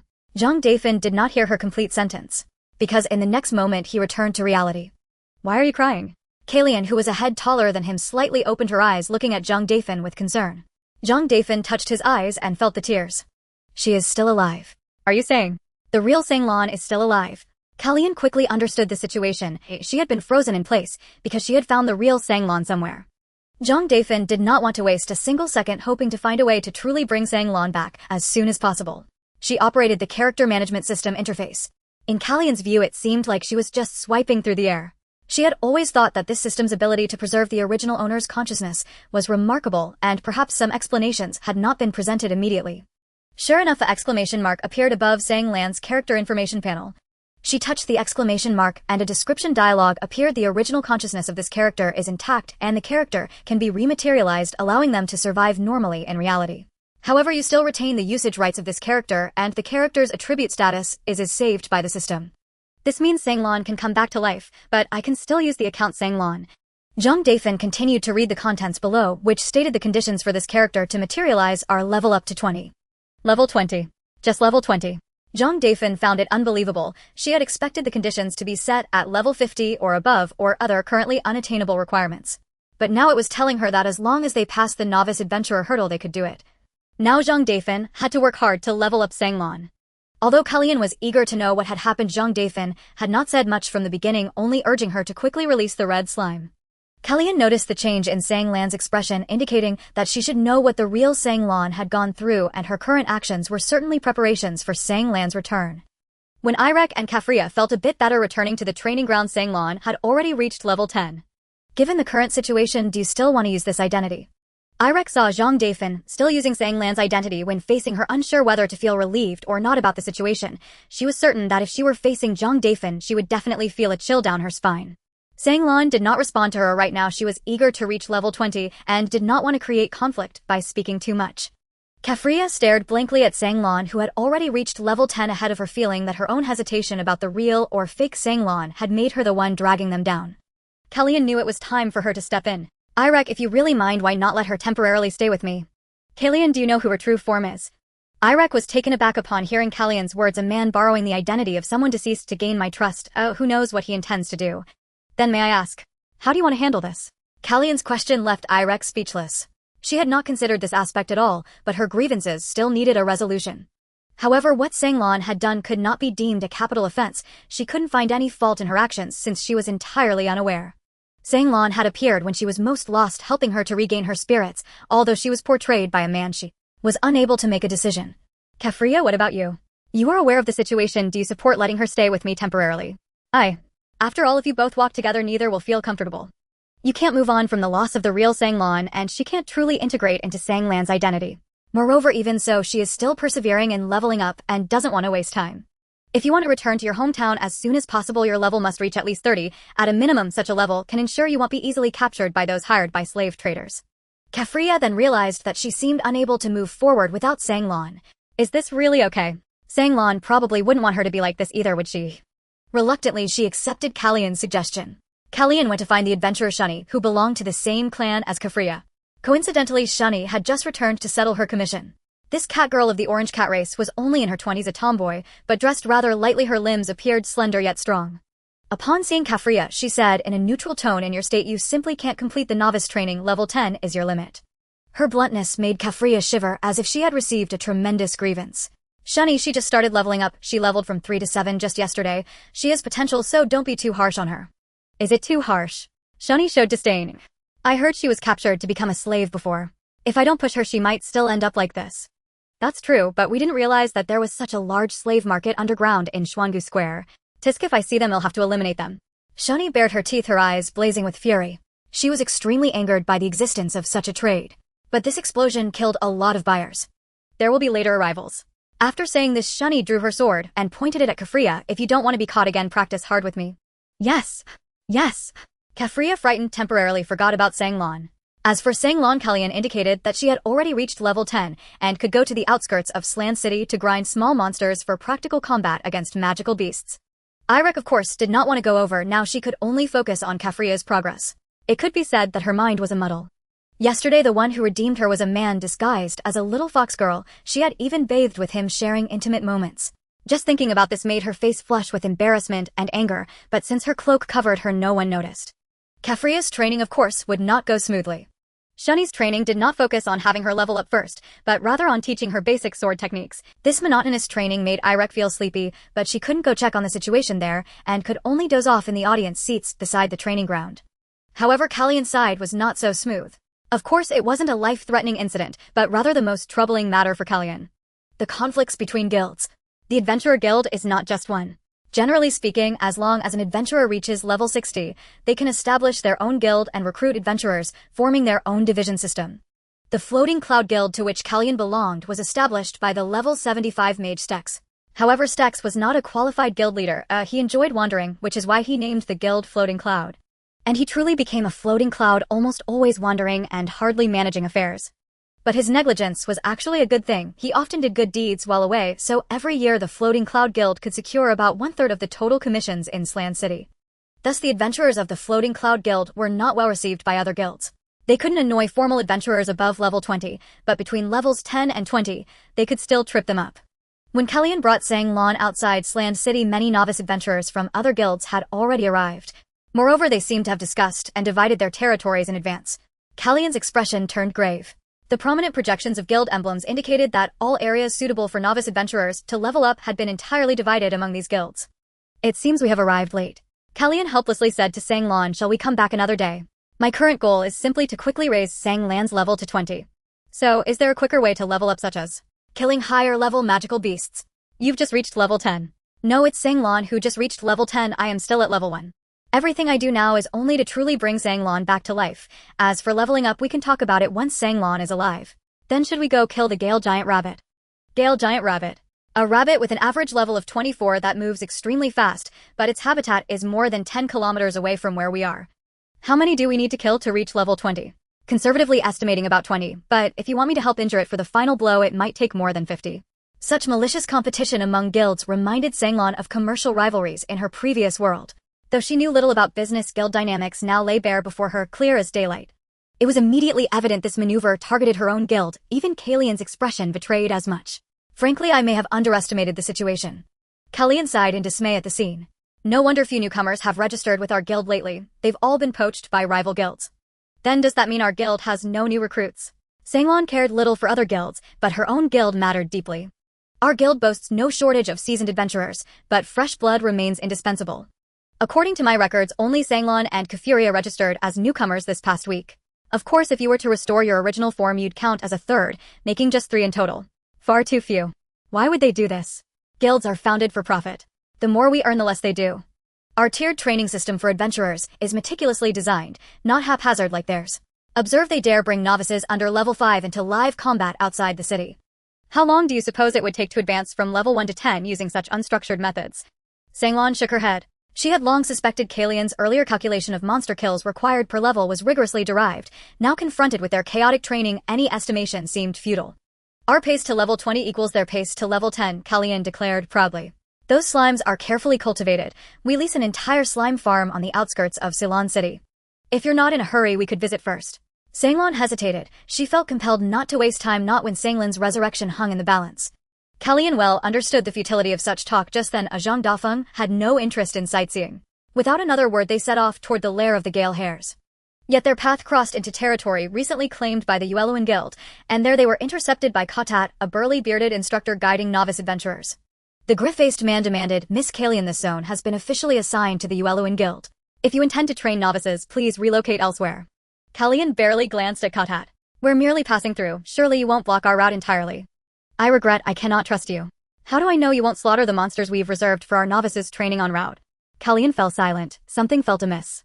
Other guild representatives had begun converging around them. "Miss Kalian, the doors of the Hans Guild stand ever open to you. There is no future in a guild whose leader remains perpetually absent. Miss Kalian, the Wildness Guild champions anthropomorphic beings, former slaves included. We welcome them as full-fledged adventurers with legal status. Should you have anthropomorphic recruits, we urge you to refer them to us immediately. We offer specialized training programs tailored precisely to their needs." This latest reallocation of novice training zones was approved by the City Lord's office, yet, because your guild master remains absent, Master Xiulin, who oversees guild administration, grew furious. He has decided to postpone redrawing boundaries until Stex returns. Oh, and one more matter, did you know yesterday's council meeting resolved to launch a punitive expedition against the White Demon? Who, or what, is the White Demon? This was the sole topic that pierced Kalian's resolve to cast a silence spell over her ears. The girl who triggered the explosion, though her name remains unknown, the council dubbed her White Demon outright yesterday. Borkus, the elegant young vice master of Qifeng Guild, tossed his long hair as he spoke. The incident reverberated across the city. The city lord himself erupted in fury during the meeting. Should it remain unresolved, his dismissal may be the least of his consequences. And then, what bearing does this have on us? It bears everything. The city lord has mandated every guildmaster in Ceylon City participate in the expedition. Messengers have likely already arrived at your guild. Should Stex fail to return soon, punitive measures against your guild may follow. Punishment: a fine of no less than 100,000 gold coins at minimum. But what if the girl perished in the blast itself? How do we know the White Demon survives? A maid wielding the golden image spell captured her movement. She vanished deliberately at the instant of detonation. She lives. Then, if she fled, how can we confirm she remains within Ceylon City? Precisely why the City Lord summons all guildmasters to conduct a citywide manhunt. And let me remind you, were it not for the White Demon, none of us would be scrambling so urgently to recruit novices. Given the scale of potential casualties, the Council has granted unprecedented authorization for mass novice cultivation. Only now did Kalian grasp the true cause behind her guild's precipitous decline in new recruits. The City Lord's office had orchestrated it. Without its tacit approval, even the Floating Cloud Guild lacked the audacity to absorb such numbers. She also knew the Floating Cloud Guild had long fallen out of favor with the City Lord's office. After all, certain officials within the office ran their own guilds, mediocre ventures half alive at best. Thus the Floating Cloud Guild's success inevitably stirred resentment among many, a resentment deep enough to manifest in such petty vindictive maneuvers. Guildmaster, please return at once. Stop playing around. With a sigh, Kalian activated flight magic and swept Sanglon into her arms, veering sharply off course to escape. The guild insignia shimmered with authentic City Lord's office enchantment, so potent that Kalian discerned another guild's emblem from 10 kilometers away. Within that radius lay Ceylon City's exclusive novice experience zones. Beyond 10 kilometers, however, no such restriction applied. Kalian breathed a quiet sigh of relief. The lair of the Gale Hares remained unclaimed.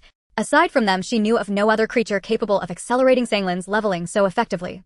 The goblin dens, populated by foes no lower than level 20, were viable for her alone, not for Sanglon. Sanglon finally beheld the Gale Hare standing taller than Kalian's 165 meters, its fur rippling dramatically in the wind. A single effortless hop carried it 2 or 3 meters forward, and its speed defied comprehension. Level 10 versus level 24 remained absurdly disproportionate. Are you certain you wish to use this for rapid advancement? Kalian asked, noting Zhang Lin's tremulous stance. You won't intervene. If I reduce it to near death, then you deliver the final blow, you'll gain far less experience. Gale hairs grow increasingly resistant to magic as their health wanes. Your strikes would merely graze its surface. Then let them graze. For the conventional training grounds have been seized, we must carve our own path. Seeing Zhang Lin's resolve firm, Kalian lunged toward a lone hair. To drain its health swiftly, Kalian drew her sword. Though her primary discipline was magic, her blade mastery proved more than sufficient against the Gale hair. You wield a sword. Then why didn't you train Kefurya yourself? Sanglon watched puzzled as Kalian moved with flawless precision. I trained with steel, not to teach others. Oh, but should you wish, I'd be delighted to instruct you someday. Sanglon lingered on her true form. The moment of her resurrection, she realized, would mark the beginning of Kalian's relentless pursuit. While others debated the white demon, Sanglon remained silent. The explosion hadn't even originated with her, yet now guild masters were being mobilized for a citywide purge. Yet Annalise, who acted deliberately, had slain only nobles engaged in the slave trade. Perhaps she should switch to Annalise's identity and confront the city lord's office directly. Stay focused. Kalian's sharp reminder shattered Sanglin's reverie. Only then did she realize from Kalian's first strike upon that ill-fated Gale hair to its near demise, less than 5 seconds had elapsed. Foxfire. Sanglon unleashed a torrent of white flame upon the creature. Kalian watched startled as the foxfire consumed the Gale hair more fiercely than ordinary flame, leaving no ash, no trace, only utter annihilation. Only then did she recall its unique nature. I nearly forgot. Kalian exclaimed, enlightened. Foxfire inflicts true damage, not physical nor magical. I could preserve more of its health, letting your foxfire deal greater damage and grant you richer experience. True damage. Yes, this is foxfire. Though its properties fascinated Zhang Dafeng, the choice had been made. Sanglin's resurrection came first, and with it farewell to foxfire's rare potency. Even so, she failed to reach level 20 before dusk. The foxfire's intensity terrified the Gale hairs. Thereafter they vanished into hiding, refusing to reappear. She attained level 17, 3 levels short of the goal. As twilight deepened, Kalian suggested, it grows late, we should return. You'll surely reach level 20 tomorrow. Our guild mandates registration for any extended absence from Ceylon City. Today's training occurred only after formal clearance, thus we must report back immediately. Let's return for the Gale hairs again tomorrow. Resigned, Sanglon allowed Kalian to lift her and soar swiftly back towards Ceylon City. Coincidentally, they encountered members of other guilds, including novice adventurers, along a bustling avenue in Ceylon City. Their training clearly faltered. Kalian assessed their auras, none exceeded level 8. Before returning to the guild, Kalian suddenly asked, would you believe me if I said battling monsters below level 20 offers 0 practical value in real combat? Truly none. Sanglon thought her claim excessive. I say level 20 marks the true beginning, because sub-level 20 monsters possess rigid, predictable attack and defense patterns. Better to ascend swiftly. Observe the level 24 Gale hair after tasting defeat. It hides, not to fight but to evade. Dare you pursue it into its warren? Sanglon recalled the proverb, a cunning hare has 3 burrows, and could only shake her head, a wry smile touching her lips. Hence our accelerated method, rush through levels 1 to 20 whenever possible. That is why our novice cultivation surpasses others. We waste no time on trivialities. Then why assign Shani to train Kefurya? Kefurya's greatest flaw lies in emotional volatility, impairing her composure. Senior members recall Shani arriving at the guild with identical struggles and knowing precisely how to treat it. Yet I am the very source of her instability. Then after reporting in, we depart immediately, avoid her entirely. Of course, barring unforeseen circumstances, she's likely departed already. Yet upon returning they found figures still present in the training grounds. Could it be? They exchanged a glance and proceeded toward the training grounds. There they found Kefurya, dust-streaked, disheveled, defeated, while Shani stood opposite, immaculate and ice-gold-eyed, radiating detached indifference. Irek was absent from the observation stands, his whereabouts unknown. Shani's gaze flickered toward Sanglon, then noticing Kefurya's own eyes locked onto Sanglon, her expression tightened with complex, unreadable intensity. So, this is the presence that unsettles you. Shani strode forward, blade drawn, its tip angled downward toward the ground. Sanglon braced for accusations. Perhaps, what enchantment did you cast upon Kefurya? But instead Shani held her sword ready to strike. Though today's battles had largely been Kalian's gift-trapped experience, parcels Sanglon had fought, and now reflexively she assumed a defensive stance, prepared to evade. Should necessity arise, she would unleash Foxfire stronger than any she'd wielded at level 10. Kalian watched unmoving. Shani uttered nothing and swung. No, don't. Kefurya cried out in terror, but Shani did not waver. Sanglon dodged, clumsily yet successfully, and summoned white Foxfire to her palm. In that instant she grasped the truth. Shani's speed and force were calibrated precisely to level 10 standards. Already level 17. She divined Sanglin's exact level instantly. See for yourself, while you spent the day achieving nothing, the one you cherish has surged ahead so far. If you truly care for her, why can't you match her pace? Shani held no regard for Kafuria, her voice dripped with disdain. Spare me your past entanglements.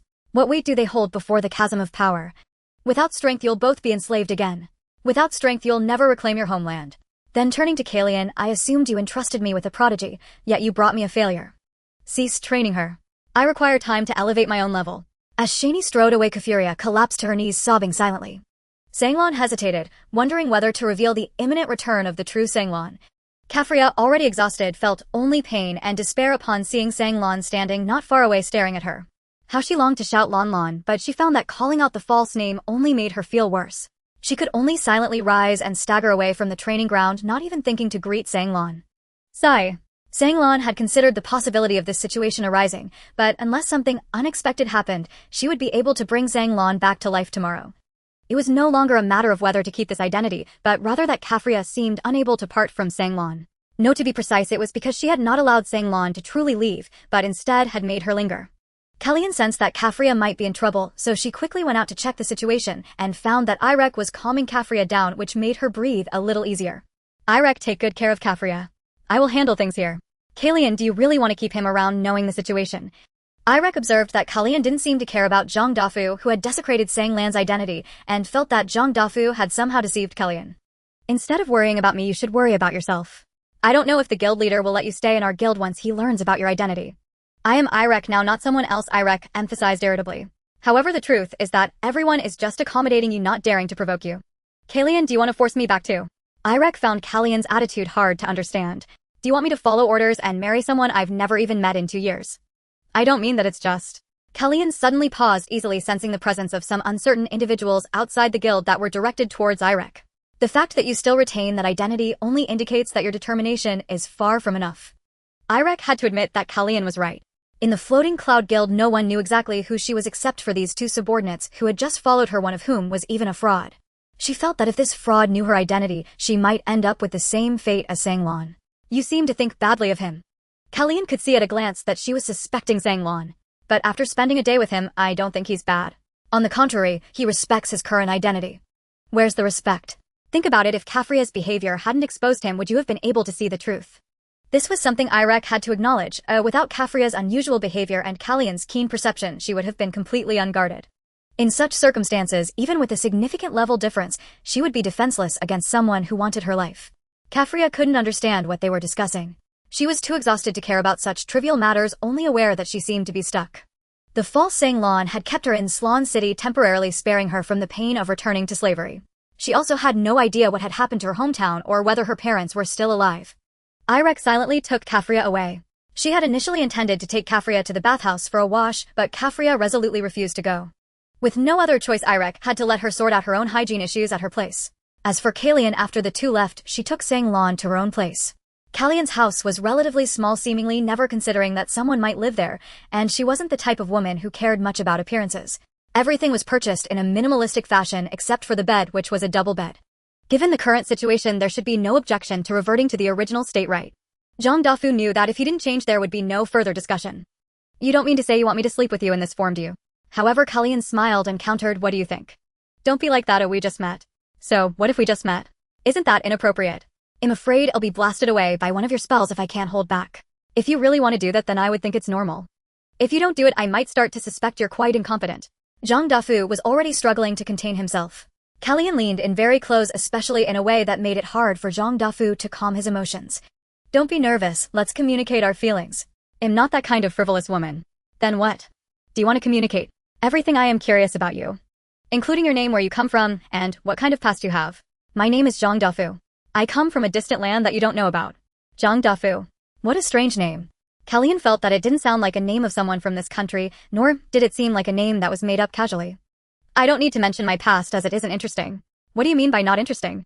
From the perspective of interacting with women, my past experiences are 0. So that means I'm the first woman to take the initiative to be friendly with you. Yes. Then in the same before this, I haven't had deeper interactions with men. Isn't that just perfect? It's all the first time what's there to be entangled about. You a level 50 can look at me a level 1, I find it unbelievable. Levels can be trained, moreover, as long as you don't seek to make a fortune or pursue fame and wealth, reaching around level 30 is completely sufficient. Is it enough? Zhang Dafeng felt that with the existence of the training system, any character stopping at level 30 was disrespectful to the system. He didn't want to bring up the issue of the system, but Kalyan was eager to know, by the way, how did you turn Sanglan into one of your identities? Why are you asking about that? Just curious. Is it really a secret that can't be revealed? Of course it cannot be revealed. Can you not tell your own people? Do you think you are one of them? As long as you agree to marry me, I would be, wouldn't I? Marriage. Isn't that a bit too far? I never said I wanted to. Then what can I do? You indeed fit my aesthetic type perfectly, or do you not like me, which is why you disagree? How could he say he didn't like her? Especially after she showcased her rainbow eyes, he felt it was a miracle that she could like him. If we both find each other appealing after marriage, we can do whatever we want, right? Kalyan pressed her formidable weapon against his back, making Zhang Dafeng feel like he was suffocating. But Zhang Dafeng had to remain sober and could only tremblingly ask her, you seem a bit anxious. Am I anxious? Here, if you are 20 and still unmarried, you're considered old. We haven't even gotten to know each other well. And you're rushing to get married. Is that a unique trait here? Not really. Do you really want to know me? What else? Then if I tell you, will you tell me how you turned Sanglan into one of your identities? Is this something that must be known? You are curious about my past, and I am curious about your abilities. Isn't it okay to satisfy each other's curiosity? Then, you go first. Kalyan didn't mince her words and began to recount her story. Her full name was Kalyan Ryanpol. She was not from Slan City, but the daughter of a minor noble family from the capital of the Azura's Empire, Cherbourg. Though a minor noble, it wasn't insignificant. After all, the rainbow eyes were considered a beautiful heritage among the nobility. According to the established process, once the women of the Ryanpol family turned 16, other nobles would come to propose. If more than one noble's son came to propose, a martial arts competition for marriage would be held where the winner could take the woman. When Kalyan turned 16, 8 noble sons came, breaking the family record. However, Kalyan found none of them appealing, even though some were genuine. Kalyan protested to her family, saying she didn't want to be forcibly married off, she wanted to make her own choice. However, the Ryanpol family would not allow her to be so willful and forcibly married her to the legitimate man who easily won in the martial arts competition. And what did Kalyan do when she learned of this? She ran away.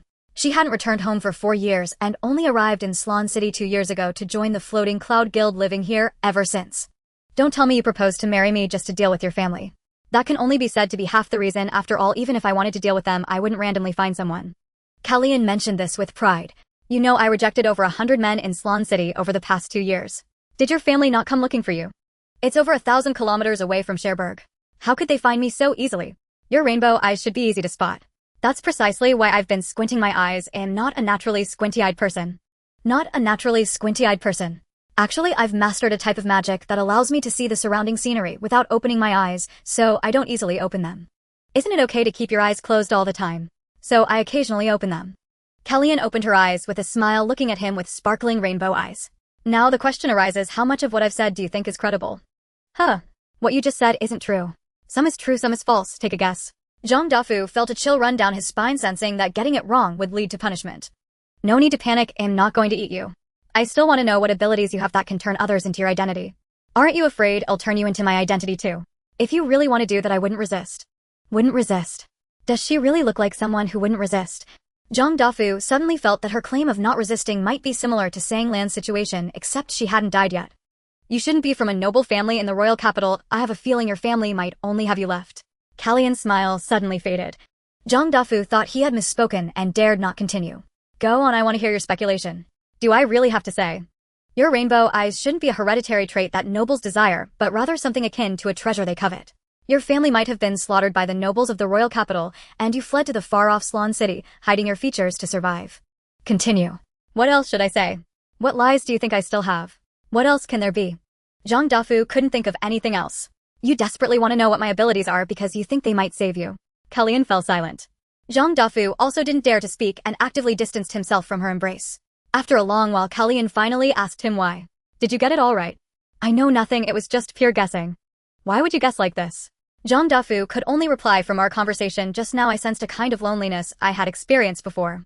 Because he was facing away from her, Zhang Dafeng was very curious about her current expression. When he turned around, he was startled. Her rainbow eyes were filled with tears dripping onto the edge of the bed. You. Don't cry. Am I crying?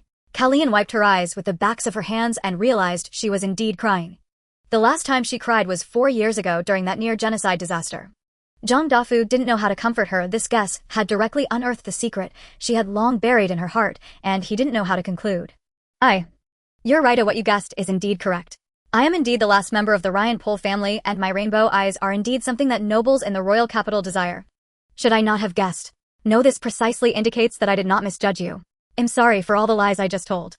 Zhang Dafeng waved his hands repeatedly.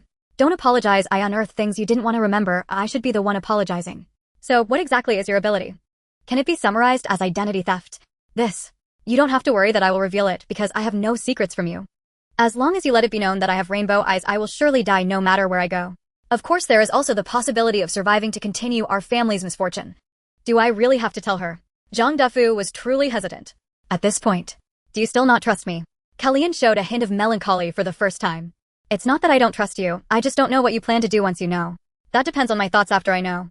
Zhang Dafeng felt that if he didn't speak there would be no follow-up tonight.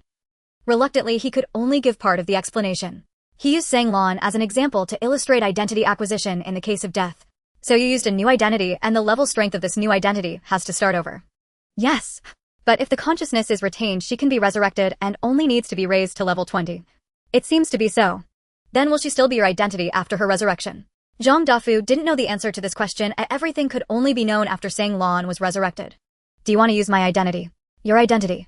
Your current identity seems to still be in danger after all Idos is still looking for you, and without a good identity to utilize Sang Lan's resurrection is problematic.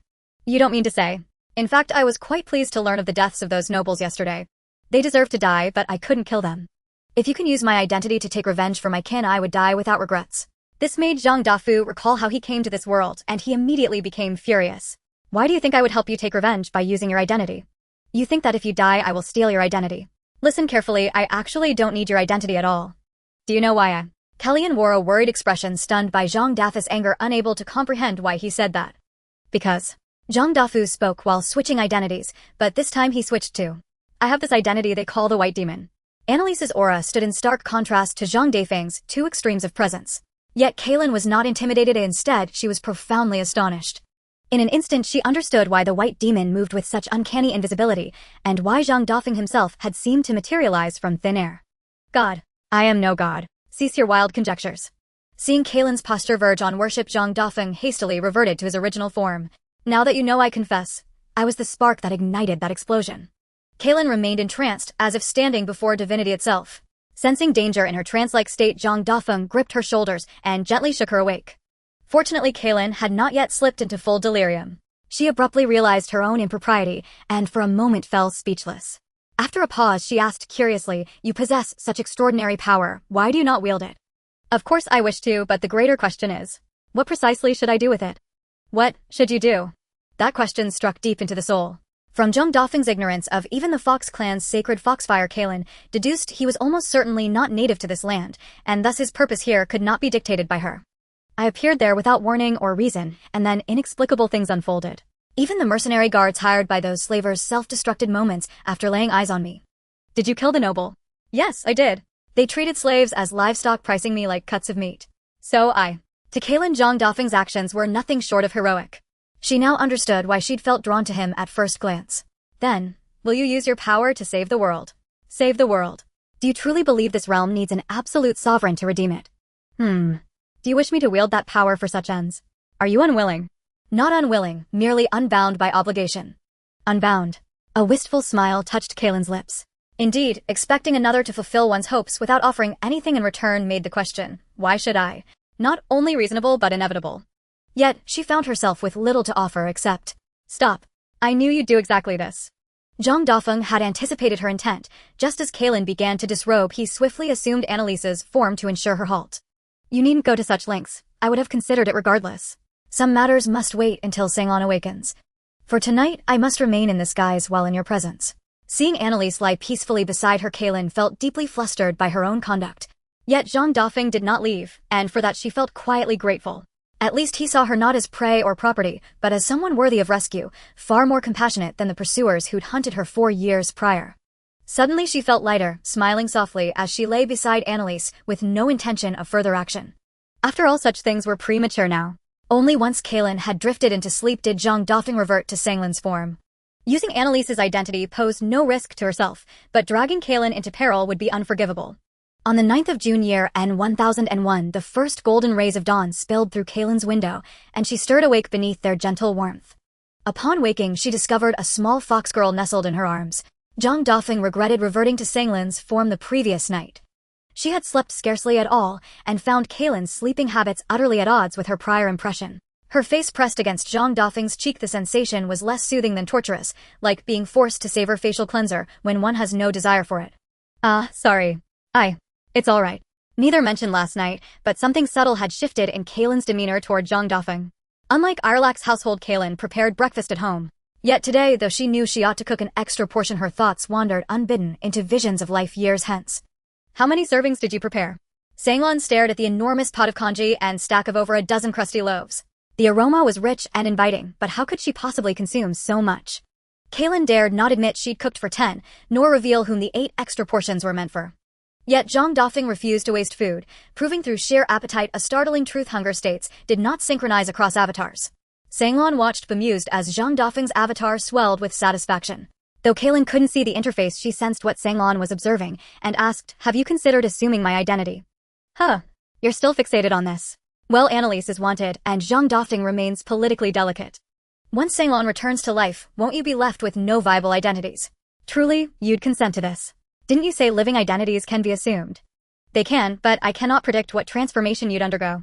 If Sanglon lives, surely I won't perish. Don't jinx it. Still, Zhang Dafeng was genuinely curious. How would inhabiting a living person feel? She aimed the icon in the 4th slot directly at Kaylin. Available character detected: Kaylin Rainbow. Attempt to assign as new avatar. This time differed markedly from when she'd acquired Sanglin's identity. No inverted triangle appeared upon Kaylin, only a simple dialogue box prompting yes or no. Are you certain you wish to become one of my avatars? Yes, I'm even eager to see what unfolds. Zhang Dafeng, equally intrigued and tense, selected yes. Instantly Kaylin's likeness manifested within that slot, yet Kaylin herself remained fully present, her gaze fixed upon the avatar panel, displaying her own image before Zhang Dafeng. Do you feel any discomfort? Zhang Dafeng asked anxiously. None at all, only a profound sense that our fates are now intertwined. This. Zhang Dafeng scrutinized the interface again and noticed a new metric beside Kaylin's name: affinity. All other stats reflected Kaylin's current condition. Her level read LV 50, and her attributes aligned closely with those of a typical level 50 character comparable to Sanglin's. Most astonishingly, affinity appeared as a progress bar, yet bafflingly it was already filled to the brim. So she truly meant it, that she loved her. Kaylin urged gently, "Try switching into my avatar, see what happens." Really, shall we try?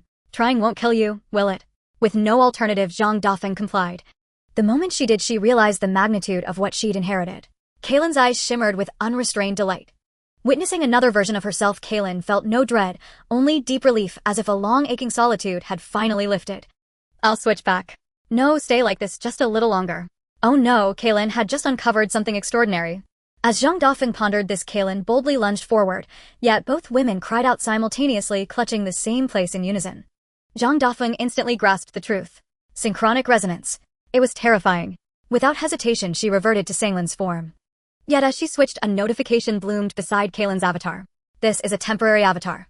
As affinity has reached maximum capacity, you may convert it into a permanent avatar at your discretion. Zhang Dafeng had no immediate need, so she ignored it. But Kaylin was already lost in reverie, savoring that shared sensation all the way to the Guildhall. After a long wait, Arlak arrived with Kefrilia. Unsurprisingly, she offered Sanglon no courtesy. How long will you keep up this charade? Still sulking. Do you know Kefrilia wept all night? Zhang Dafeng fell silent. Seeing Kefrilia's puffy, tear-streaked eyes, she resolved to resolve matters swiftly. Arlak, please cease your anger. I've already reprimanded her, Kaylin interjected, stepping in to defuse the tension. Kefrilia, rest assured, after today she will never appear before you as Sanglon again. Her words, however, only brought fresh tears to Kefrilia's eyes, because they implied Sanglin's departure was irrevocable. I apologize, but you must begin rebuilding yourself, ascending in strength. Kaylin hesitated, then chose silence. The truest resolution would come only when the living Sanglon stood before Kefrilia herself. Yet Kefrilia lacked the will to train. Sani declared her beyond hope. How long must you grieve before moving forward? Arlak, truthfully my patience is exhausted. Sani snapped at Arlak, my own level remains woefully inadequate. Did you know? Goblins are stirring anew. They've abducted countless women and their numbers swell daily. Goblins are active again. Arlak's expression hardened. Weren't they decimated just weeks ago? This time it's near the Goblin territories, 100 kilometers west of Silent City. Their boldness has surged inexplicably. That makes no sense. Arlak remained baffled. If you cling to memory of the departed, then all you'll earn as an adult is capture, your body fed to goblin legions as raw reinforcement. Sani's threat struck home. Kefrilia feared goblins, not as viscerally as her initial abduction, but fear nonetheless lingered, calibrated only by degree. Kaylin was absent. She was joyfully hunting alongside Sanglon once more. Though the windstorm hares had grown wary the day before sunrise erased all caution from their minds. This time Sanglon leveled with remarkable speed, reaching level 20 within a single hour. And upon her avatar panel a new button appeared, labeled Materialize. Trembling with anticipation, Zhang Dafeng clicked it, and a prompt appeared. Your current avatar is Sanglon. Confirm materialization and you will revert to your default identity, Zhang Dafeng. Confirm materialization. To Zhang Dafeng the question was rhetorical. She selected yes, without hesitation. First Sanglon dissolved into Zhang Dafeng's form, then fragments of her avatar coalesced in reality, shimmering with white light visible even to Kaylin. With a crystalline shatter, like breaking glass, the fragments dispersed. Sanglon stood before them, not unconscious, but wide-eyed, breathing fully awake. I'm not. She twitched her ears and tail, both vividly real, undeniably tangible. Moments earlier she drifted in a featureless endless daylight, her body insubstantial and dreamlike. She flexed her limbs real. She drew breath. The air carried the metallic tang of freshly slain windstorm hares, yet also the sweet perfume of wild blossoms and grass. None of it was illusion. I am not dead. Realizing she lived, she broke into quiet, trembling sobs. Before her stood Zhang Dafeng, the one who had resurrected her. She collapsed into Zhang Dafeng's arms, not in despair, but in overwhelming radiant joy. Kaylin watched, smiling warmly. Sanglon's rebirth confirmed Zhang Dafeng's truth. Lanlin, greetings, I am Kaylin. You may call me Sister Lian. Once Sanglon's tears subsided, Kaylin formally introduced herself. Sister Lian, hello. Sanglon proved remarkably poised and courteous, calming herself, folding her hands, and bowing deeply to Kaylin. How utterly endearing. Kaylin gazed entranced at Sanglon's fluffy tail, momentarily spellbound. Yet Zhang Dafeng bowed deeply before Sanglon, offering an apology. Brother Feng, what is this? I must apologize, I used your identity to do things I ought not have done. Sanglon blinked in surprise. What things? I bathed with a stranger, a girl, in the public bathhouse. That's all. I also made Kefrilia cry. Kefrilia. Mention of Kefrilia dimmed Sanglon's light. She recalled Kefrilia's heartbroken sobs just days before her collapse and wondered how her friend fared now 3 days after her death. It's all right, Brother Feng, I am alive, vibrant, and whole. That alone is the greatest fortune I could ever know. Sanglon bore no resentment. Life itself had become her highest treasure. I'll immediately attempt to sever my claim over your identity. Beyond her core self and Annalise, Zhang Dafeng noted small icons atop both Sanglon's and Kaylin's avatars. Clicking Sanglon's yielded no confirmation dialogue, only a stark warning. Cannot delete avatar currently undergoing materialization. Note this avatar is now deeply bound to you. Disabling materialization and deleting it will result in immediate, irreversible death and erasure, with no possibility of restoration. Additionally, switching to a materialized avatar places you in coexistence with it, yet you retain primary consciousness and full bodily control. You may designate it as a permanent avatar to prevent accidental deletion, however all stat progression and leveling must thereafter be performed by you alone. This. Brother Feng, what's wrong? Sanglon, puzzled by Zhang Dafeng's jaw-dropped astonishment, tilted her head. If I undo this, you will die. Andy. I may still assume your identity, but then you'll experience everything I do in perfect synchrony. Of course I can take precautions to preserve your life, though it would mean you must remain perpetually by my side. Yet Sanglon simply smiled, a tender, unforgettable expression. You saved my life, Brother Feng. To stay by your side is not sacrifice, it is my deepest wish. Oh gods, my heart is melting. How could anyone scorn her for being born of both white and black fox blood? Sanglon had revived and now she was about to meet Kefrilia. Although it had only been less than 3 days to Sanglon, those 3 days felt longer than 3 years. However, this 3-year wait was worth it. The curse that had existed since before her birth had been completely lifted. For the first time she felt that coming to this world was such a beautiful thing. The only regret was that the 2 people she cared about the most were no longer here. It was not easy to move past the sadness, but unlike Kefrilia, she kept everything bottled up inside. Since Zhang Dafeng was willing to let her return to this world, it was a sign that he hoped she could continue to move forward. In her view, being forced to stay by Zhang Dafeng's side was not a burden, but rather a great blessing.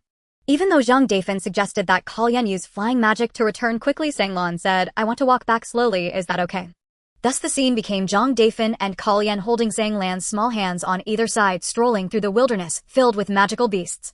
This feeling in the hearts of the 3 of them was like a family of 3 on a trip in the countryside. Zhang Dafeng was fine, simply enjoying the warm atmosphere. But Kalyan was different. She truly wanted to solidify this fantasy. She had longed for this atmosphere for a very long time. Lon, there's something I want to ask for your opinion on, is that okay? Kalyan's question broke the silence that had lasted for a while. Is there something you want me to do, Sister Lian? Sanglon asked curiously, looking up at Kalyan. Let me tell you in secret.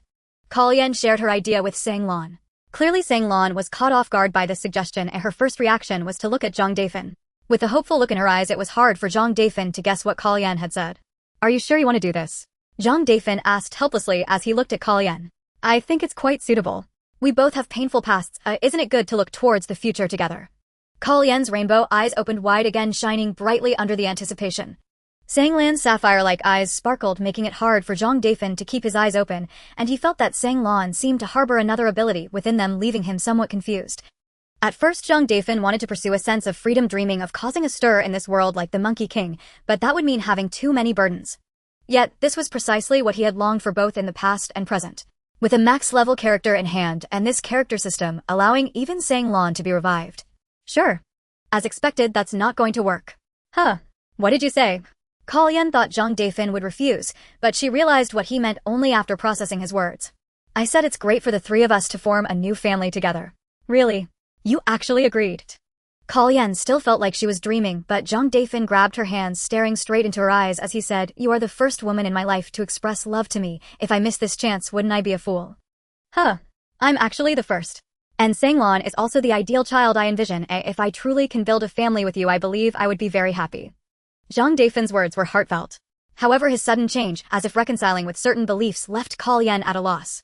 Sang Lan was very happy. Having experienced death once, she was already quite satisfied to have this kind of family atmosphere. Dad. Mom. Seeing the awkwardness between Zhang Dafeng and Kalyan, Sang Lan took the initiative to ease the tension. Kalyan, who was originally tangled in some meaningless matters, felt that nothing mattered anymore upon hearing Sang Lan call her mom.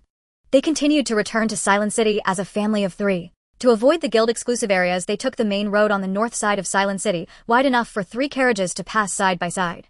Occasionally, they passed people from Silent City who recognized Kalyan and had previously submitted requests to the Floating Cloud Guild. They were curious about what made her so happy since they rarely saw her this cheerful.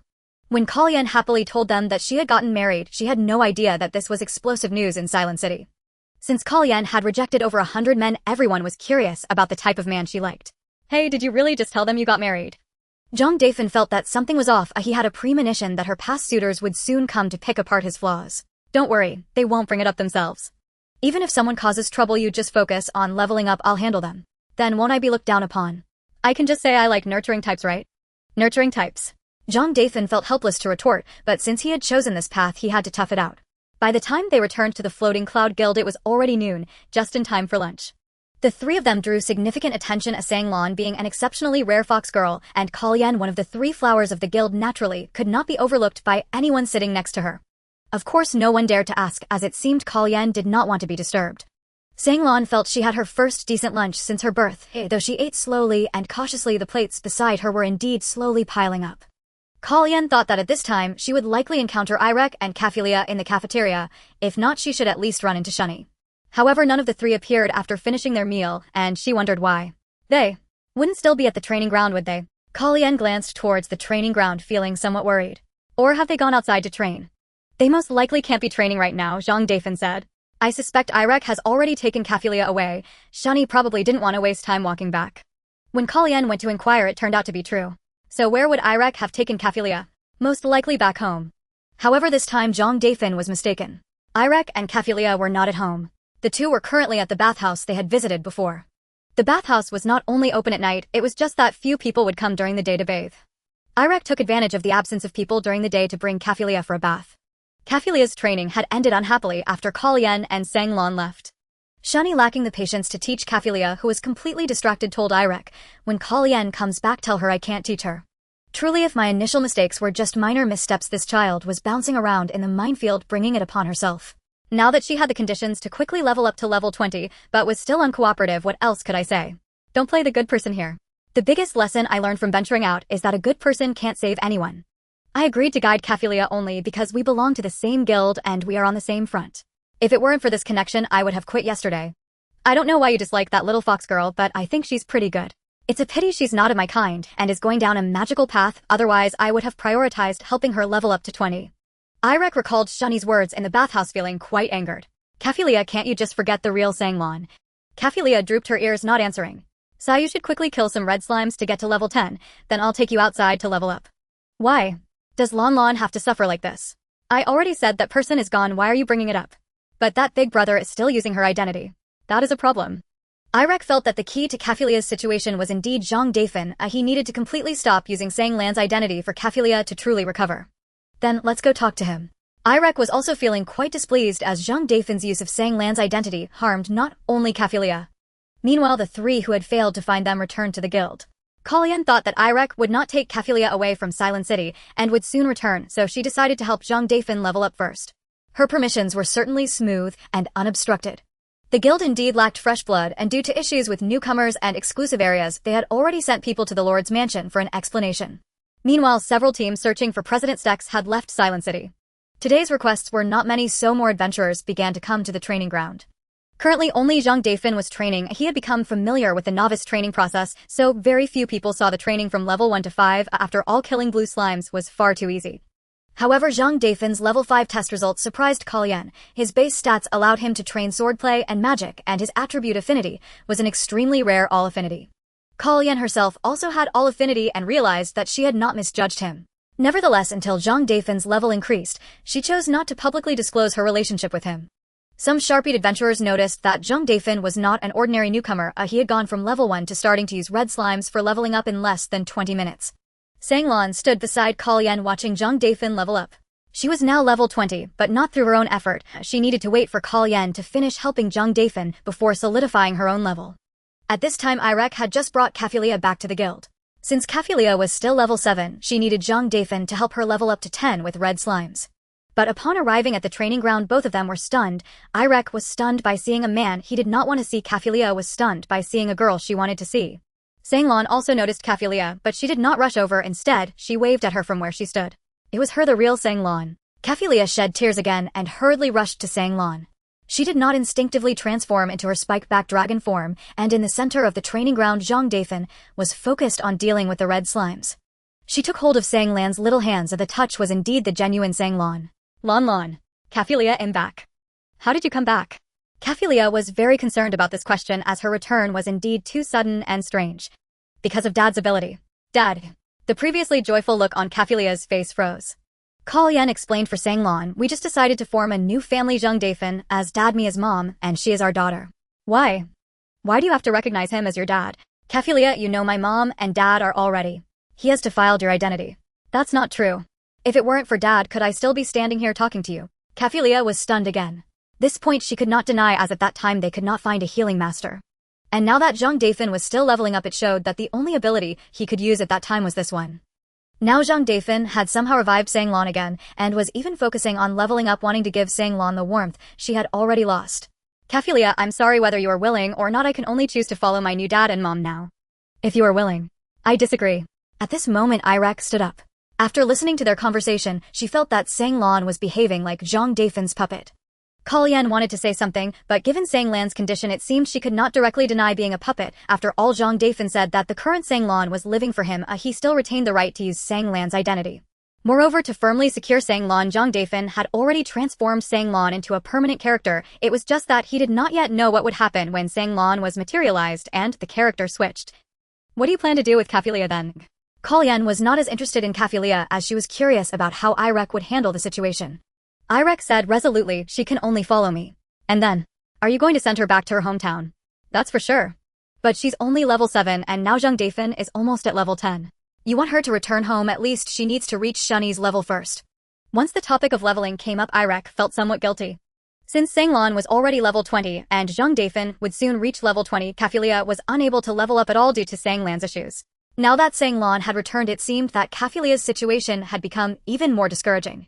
Kaphilia, promise me you'll train hard, okay? We can only leave misfortune behind if we level up, and we can let more of our fellow kin escape misfortune, right? We can still meet, after all we are all little adventurers of the Floating Cloud Guild and can see each other every day. No, I can't let you suffer. Kaphilia lifted her head seriously, telling Kalyan, I want to live with you all too. However, compared to Kaphilia, Kalyan was more concerned about Irek's reaction. As expected, Irek felt a significant blow. Her gloomy expression was reminiscent of the night she was forsaken by everyone. In Zhang Dafeng's eyes, this was merely a request made by a willful child. He certainly did not want to agree, as in Kaphilia's view, he was nothing more than an identity thief stealing away the only identity that Sang Lan could cling to. Even if it was just a brief 3 days, even if Sang Lan had already come back to life, his actions would still be seen as a form of desecration. Previously, he had somewhat envied such a relationship, but now it had turned into a troublesome affair. However, now he and Kalyan could only wait to see what Sanglan had to say.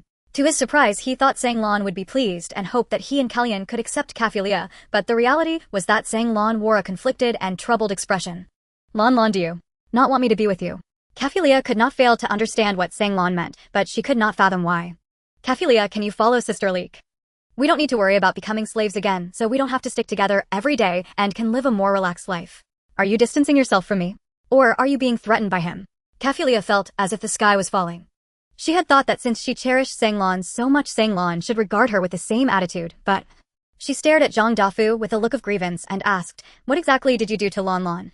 Initially, Zhang Dafeng did not think there was anything wrong with Kafilia, but now he had changed his mind. Kafilia's issues were not only present, but quite significant. Considering her past as a slave, Zhang Dafeng felt he could understand it. His brief experience at the beginning in this world was enough to illustrate that slaves were not regarded as human. Living in an environment where one is not seen as human, developing psychological issues is not surprising.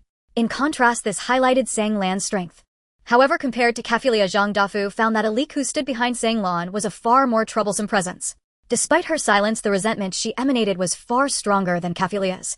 Sanglan must have sensed this, which is why she hoped Kafilia could follow Alik. After all, if Kafilia also left, it would mean a second instance of betrayal by those close. Kalyan's expression also grew serious. Moreover, and most importantly, they were now creating conflict before many people, and they were starting to be watched.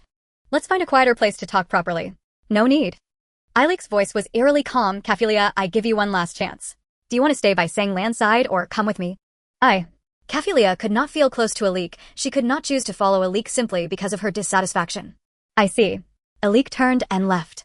Zhang Dafeng felt a headache coming on. It was as if he had directly thrown Kafilia into their arms. But there was no other way. If he had not stolen Sanglan's identity, this situation would not have arisen. However, compared to this situation, the fact that such a lovely child as Sanglan inexplicably died due to a curse was the greatest misfortune. Alright, since you care so much about Lan being with us is fine.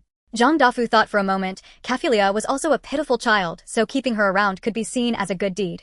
In that case, my small house might not be suitable anymore.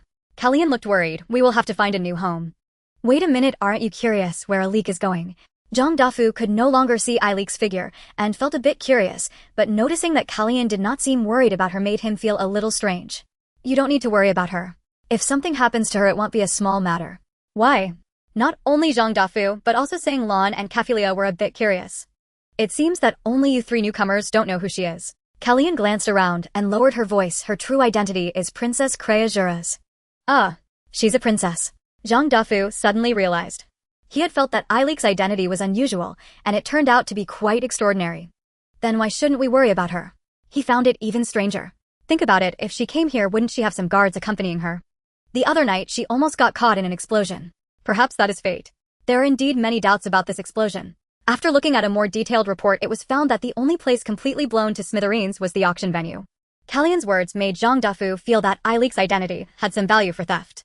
Since Alik was a princess of the empire, he had the opportunity to use her identity to see what kind of rulers this country had and even use this identity to become a ruler of a nation.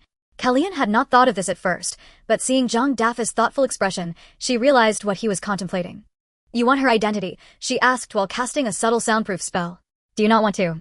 If you don't want to, then I think it's better if you don't have designs on her identity. Why? I think her identity would rather bring us trouble. Zhang Dafeng actually thought the same. People from royal families would create a stir wherever they went. An identity that was not so free, even if stolen, did not seem worth it. Moreover, Ilik's identity was difficult to steal, at least in terms of goodwill, since he had deceived her using Sanglan's identity. If the lowest value could only be 0, then it must be negative. The two adults were whispering, making Kafilia feel her situation was quite awkward. She felt as if she was being excluded, because her demands were indeed quite willful, and she had even scared away a princess of the empire. Thinking about her performance while following Alik, she inexplicably felt that if she were to see Alik again, it might not end well. Zhang Dafeng noticed Kafilia's worried expression and felt she was overthinking, so he said to her, "What are you afraid of?" Kafilia did not dare to respond, and now she was more worried that if she upset Zhang Dafeng, would they take Sanglan and leave her behind. Zhang Dafeng found her anxious demeanor amusing, but still comforted her. Are you afraid we will leave you behind? I'm not that kind of person, but your attitude. Perhaps you should improve a bit. What do I need to do? Just don't be so reactive. Kafilia finally calmed down a lot. The impact of Ilik's departure was not significant. Soon Kaphilia was able to train normally again. Perhaps it was because Sang Lan was cheering her on. Kalyan then discovered that her combat talent was not weak at all. Despite falling behind for so long, she still reached level 10 before Zhang Dafeng. To level up from 10 to 20, they needed to go outside Siren City, but before that Kalyan had to settle this family first. She had earned quite a bit of money over the years. Although she was a guild lady, she would occasionally take suitable commissions to earn extra income. The commissions from the Floating Cloud Guild had always been in excess of supply over demand, so sometimes the guild ladies would help take some long unattended commissions to help digest them. Zhang Dafeng did not know how much money Kalyan had saved. He only knew that she chose a house with 3 bedrooms, spending 50 gold coins, and she did not feel any remorse when paying. Now Kaphilia dared not have any bad attitude. Because Kalyan's original plan was to buy a house with 2 bedrooms saving 15 gold coins. What does 15 gold coins mean to her? She felt she might not pay it off in her lifetime. The couple selling the house was very kind, actively helping them manage everything inside the house, making it convenient for them to move in directly. But Zhang Dafeng misunderstood Kalyan's intentions. He had thought it would be 1 room for him, 1 for Kalyan, and 1 for the 2 children, but upon entering the house, he discovered that it was 1 room for him and Kalyan, 1 for Sang Lan, and 1 for Kaphilia. What kind of arrangement is this? Zhang Dafeng saw the double bed and felt that Kalyan seemed very eager to establish a relationship between the two of them. Since you are willing, this arrangement shouldn't be a problem, right? Kalyan opened her eyes once more. Seeing her sparkling rainbow eyes, Zhang Dafeng felt she seemed to be looking forward to the arrival of the night. Isn't this a bit too fast? Not too fast. Moreover, as the last woman of the Ryanpal clan, I must have the heart to continue the survival of the race. Although he did not know if the Ryanpal clan truly had only her left alive, since he had guessed her background and she was willing to do so, was there any way for him to refuse? So does our relationship need to be certified by any institution? You just need to go to the temple in Siren City to pay homage to the statue of the god of marriage and take an oath in front of it. What about the ceremony? This is the ceremony, there is nothing else. Don't you invite your acquaintances to witness? No need, or rather it would bring trouble if I invited them. What happened? Is someone going to cause trouble? Did I not tell you that I have rejected the confessions of over 100 men? Just think about it, if I made a big fuss about this, wouldn't they come to provoke you? So when are we going? Let's go when it's almost closing time, there will be fewer people then. Do we need to change into more formal clothes? I already said not to attract attention, just wearing something ordinary would be fine. Zhang Dafeng felt a little embarrassed. Although he had looked forward to such a marriage in his previous life, without all the cumbersome procedures. But now that it was so simple, he felt a bit guilty toward Kalyan. It's fine, just like this I'm already very satisfied. If possible, I would rather hope my clan could come and witness. Zhang Dafeng suddenly fell silent. He suddenly remembered his parents. If possible, he would very much like them to witness, but Kalyan quickly adjusted her mood and went to tell Sang Lan and Kaphilia that they were going to the temple together. What are we going to do at the temple? The two of them did not know this custom, and Kalyan explained, to prove that we are a family from now on. Upon hearing this, Kaphilia felt it was quite strange. But Sang Lan understood the situation, smiling as she said, it seems that mom really likes dad. After Kalyan went to find Zhang Dafeng again, Kaphilia could not help but ask Sang Lan, do you know what they are taking us to do? They are going to get married, didn't you notice? Get married. It should be some kind of ceremony. Our Fox clan also has a marriage ceremony. Don't you cat people have one? Kaphilia recalled her hometown and realized she had never seen any ceremony. She only knew that the day before they were still strangers, and by the next day they might have already formed a family and moved into a new home. She had also heard her parents say that hundreds of years ago the relationships between cat people were even more chaotic. There were often abandoned children in the tribes. If it weren't for the tribe leader at the time instituting some tribal rules, the most important being husbands and wives live in one house, and children must have both parents, the cat people's tribes would have been even more disordered. Her thoughts drifted far away, and Sang Lan did not remind her until Kalyan came to call them to set off. Kaphilia realized she had begun to imagine who she would be with when she grew up. But these imaginations became chaotic when she looked up at Zhang Dafeng. What are you looking at me for? Zhang Dafeng felt uncomfortable seeing her pout. Nothing. The blank face of her imagined partner was suddenly filled with Zhang Dafeng's weary face, which sent shivers down her spine. In this awkward atmosphere, the four of them arrived at the temple not far from Xuangu Square. Coincidentally, the explosion's impact that day had just brushed against the vicinity of the temple. Contrary to Kalyan's expectations, even though it was nearing closing time, there were surprisingly many people. Even more bizarrely, most of them were not arriving in pairs. They were predominantly single men and women, mostly young with some elderly. It seemed that someone was organizing some activity in front of the temple. Kalyan leaned in to take a look and found a temporary stage set up in the open space in front of the temple. Some women were lining up to go on stage. The women on stage were introducing themselves and stating their requirements for partners, and then the men below who were interested would come up to interact, and those who hit it off would hold hands and go into the temple to take their oaths. Zhang Dafeng took a cursory glance from a distance and felt that this activity looked oddly familiar. The host on stage, while having a strong otherworldly flair, was not much different from a matchmaker. Kellyanne returned after a while. According to her understanding, because the temple had not sustained any damage in the explosion incident, it was viewed as a symbol of good fortune. Additionally, since this was the sacred place of marriage in Siren City, people believed they could find true love at the temple. Thus this activity was born. But this was not friendly for Zhang Dafeng and Kellyanne, as entering the temple directly would attract a lot of attention. However, Kellyanne was not concerned about that. What worried her was that among the onlooking men were over 100 men she had rejected. All present. Although she had been quite thorough in her rejections, there were bound to be some among those over 100 who still remembered her. If she showed up now, those people would probably have opinions. What if we come another day? Zhang Dafeng could see from her awkward expression that now is not a good time to go to the temple. This kind of ceremony can be done anytime, right? No, for tonight. We must go. Zhang Dafeng broke out in a cold sweat. After all this time, her main concern was not the ceremony, but the peaceful married life afterward. The current dilemma is whether to bypass these people and complete the simple ritual inside the holy hall. Zhang Dafeng could see that Kellyanne placed great importance on this ceremony. Even though the process is simple and crude, it serves as a proof marking her entry into a new stage of life. Perhaps she truly wishes to use a new mindset to soften the almost devastating pain of her near extermination. Her attitude towards Princess Cray is not particularly close, even though Cray does not fit the rigid stereotype of nobility. However, the destruction of the Ryanbor tribe might be closely related to the royal family. Kellyanne is somewhat conflicted about whether to come back another day. After all, if certain acquaintances see Zhang Dafeng, conflicts could arise. With his current level 10 strength, he simply cannot handle it. Why don't we come back another day? Kellyanne suggested, but Zhang Dafeng did not agree. To him, Kellyanne's feelings for him are genuine. The affection points in the system cannot be fake. He certainly does not want to disappoint Kellyanne. He cannot change his character, but that does not mean he cannot use the items in the warehouse of his max level account. He already has an idea in mind, which can be summed up as, if the stats are insufficient, rely on equipment. Earlier, he had transferred all the equipment he could currently use to the storage of his main account. It's just a marriage, why be so timid? Are you saying that if you don't like them, they should force their way in? But, given their temperament, if they find out I chose you, they will likely challenge you to a duel. What are their levels? The highest is not too far off from me, and the lowest should at least be able to handle a goblin horde alone. How many specialize in physical skills? Those who can cast magic generally do not practice physical skills. A level 20 is sufficient. The gap between level 10 and level 20 in physical skills can indeed be compensated by equipment. The equipment called the Sword of the Sage can be used at level 1, but after reaching level 20, it would be just an ordinary sword for the user. Its function is to automatically cast sword techniques and block attacks from enemies as long as it is held, but when facing enemies above level 20, it will depend on one's innate talent. Theoretically, it can be used to confront enemies around level 25 at level 19. Moreover, its automation is not mandatory. The user can take the initiative to dismantle attacks or counter. The description of this equipment states to remember with the body is to avoid detours, to dismantle with the mind is to gain deeper insights. Although this approach seems somewhat like cheating, he is only level 10 and is about to fight someone who is at least level 40. Anyone would feel that the latter is bullying the weak, right? Zhang Dafeng's thought process is something Kellyanne has probably guessed half of, and this direction is indeed feasible. What she does not know is about this novice artifact. However, Zhang Dafeng's willingness to step up means he is willing to actively maintain their relationship. This is precisely what she longs for from him. Unfortunately, this is not a private setting, and she cannot open her eyes to witness what might happen next. Yet her excitement is evident to both Sang Lan and Kafria as she has lost her stable rhythm of walking, her hand trembling slightly in Zhang Dafeng's grip.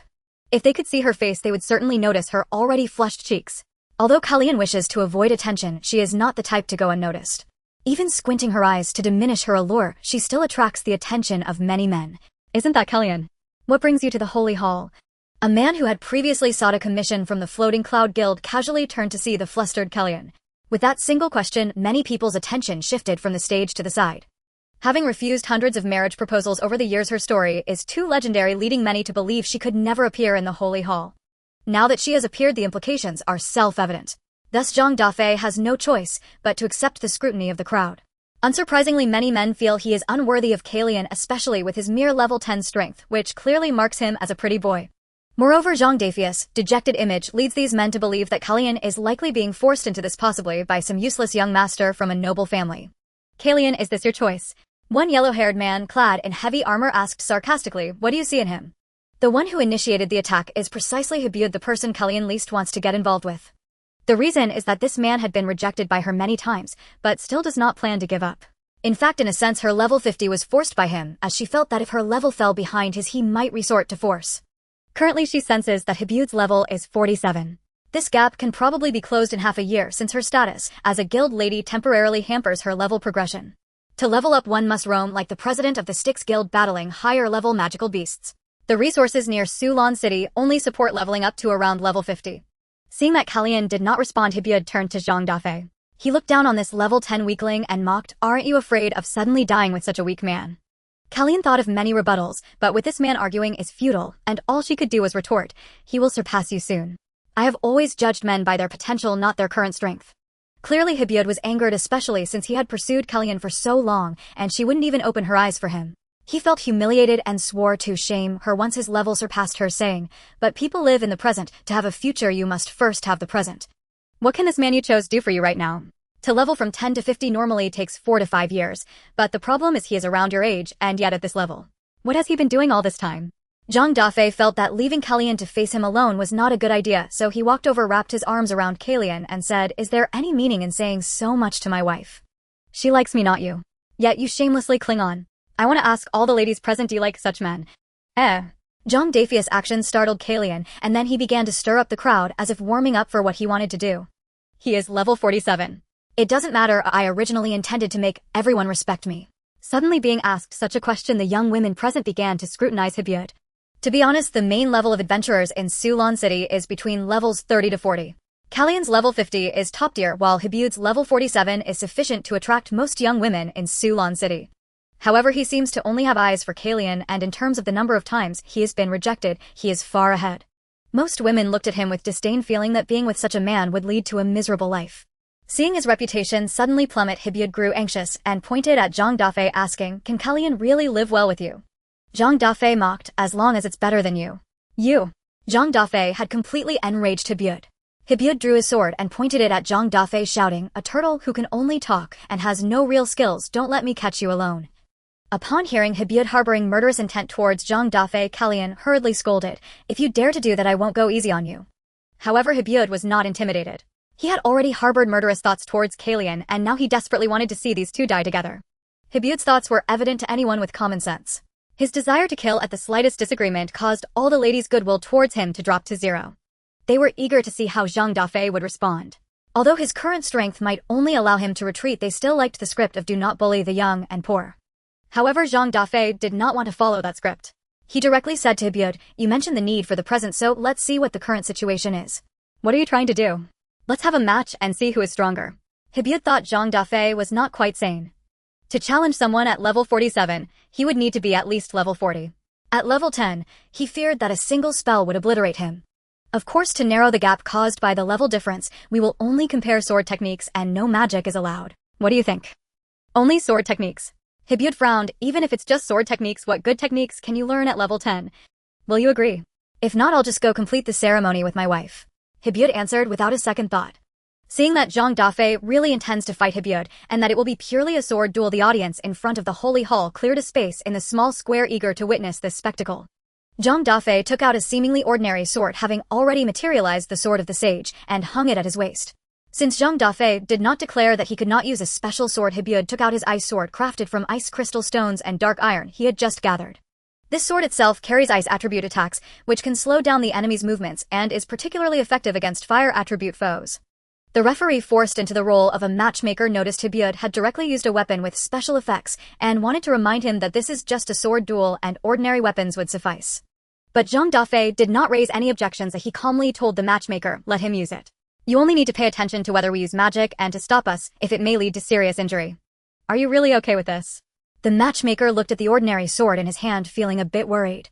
Even in a pure sword duel, there is still a gap in strength. She felt that Zhang Dafeng might not be able to withstand a single blow. "I know what I'm doing, otherwise I wouldn't suggest a sword duel." Upon hearing this, Hibyud felt something was off. Does he really have the confidence not to lose? Or is the sword he is using not an ordinary sword? Thinking about these things is already pointless. His thoughts were disrupted by the cheers from the onlookers for Zhang Dafeng. He suddenly felt a lot of pressure. If he lost, it would not just be a matter of face. The reporters from the gossip papers in Sulon City are all documenting this bizarre duel. If he loses, he will have no face to stay in Sulon City. Even if Zhang Dafeng loses, it won't have a significant impact since he is only level 10, but he won't remain at level 10 forever. Originally, Zhang Dafeng intended to let him strike first, but under pressure, Hibyud dared not act easily. Reluctantly, Zhang Dafeng had to be the first to attack. Strangely enough, this sword indeed adjusts his attacking posture actively. He only needs to hold the sword firmly to execute beautiful slashes. Hibud, just as Kellyan had said, has indeed only reached a level 20 skill level in swordsmanship. He specifically crafted this ice sword because he encountered magical beasts with high magic resistance, yet even sword fighters of the same level could easily slay them, making him feel that relying on magic against high magic resistance enemies is difficult. However, when Hibud tried to parry Zhang Dafeng's slash, he found his hand becoming slightly numb from the impact. Is this really the strength of a level 10? Indeed, his sword has issues, but he too is using a special sword, so he cannot raise any objections. After a long while, he realized that Zhang Dafeng had long been prepared.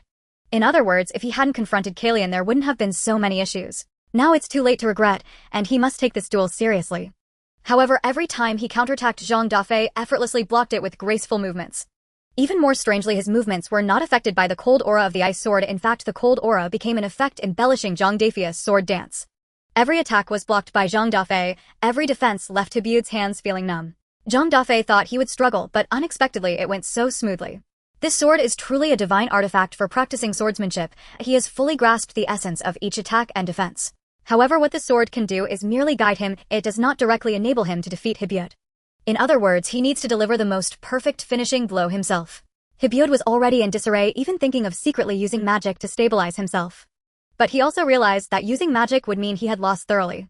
He wanted to rely on his strength to turn the situation around, but despairingly found that Zhang Dafeng had not revealed any flaws. And the moment he failed to find a flaw and became distracted, that was his own flaw. Zhang Dafeng seized the opportunity, swung his sword violently, and knocked Hibud's sword from his hand. Sorry, I win. He turned around facing Kellyan, raised his sword towards the sky, and smiled slightly. In Kellyan's eyes at this moment, he was the most handsome man in the world. Zhang Lan, who had been silently watching the duel between Zhang Dafeng and Hibud, was already beaming with joy. She knew that the sword was definitely not an ordinary sword, but it was still not a fair duel for a level 10 to fight a level 47. However, on the other side, Kafria looked quite dejected.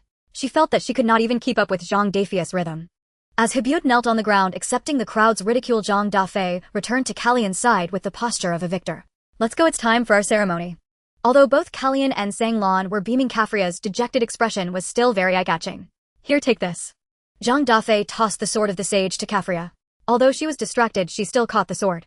She looked up in astonishment at Zhang Dafeng, not understanding his intentions. I heard your training with Shunny hasn't been smooth.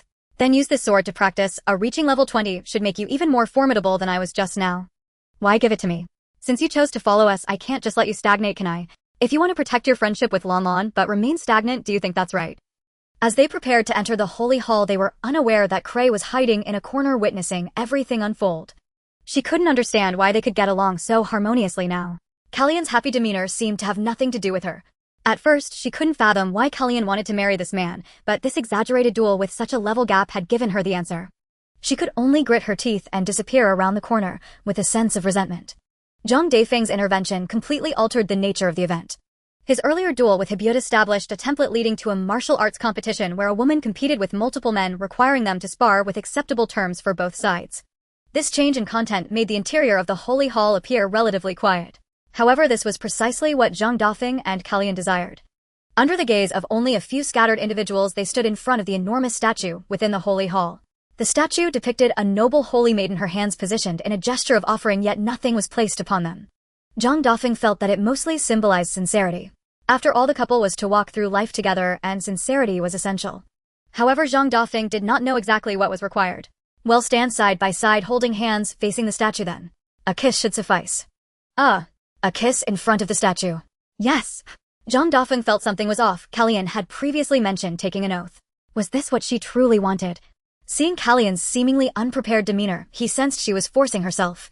Or perhaps she believed that her earlier battle with Hibud was already an oath. In her eyes, someone willing to challenge a level 47 enemy at level 10 was already making the strongest vow. By the time he snapped out of his reverie, he had already kissed Kellyan. Two inexperienced individuals shared a kiss that felt more practiced than anyone could have imagined. The collision of two lonely hearts sparked a flame of love and unprecedented desire. Who could have imagined that their kiss would last several minutes? Although Zhang Lan and Kafia were relatively far away, they were still taken aback by the length of the kiss. Zhang Lan was fine with it. After all, she had already accepted them as her new parents, and she was happier than anyone else seeing their affection. But Kafia felt a bit more complicated. She had never heard her parents mention such matters, and now witnessing it firsthand, she felt an inexplicable sense of shame. She simply could not understand why Kellyan would so easily walk alongside this man. Did Kellyan not fear that Zhang Dafeng would usurp her identity as well? The thought made her feel that if she followed Zhang Dafeng, she too would one day have her identity stolen. Lan, would you still want to be by his side if you knew he had stolen your identity? Lan merely nodded, but continued to gaze at the two locked in a passionate kiss. He not only brought me back to life, but also lifted the curse that had tormented me since birth. If he still wanted to use my identity, I certainly would not refuse.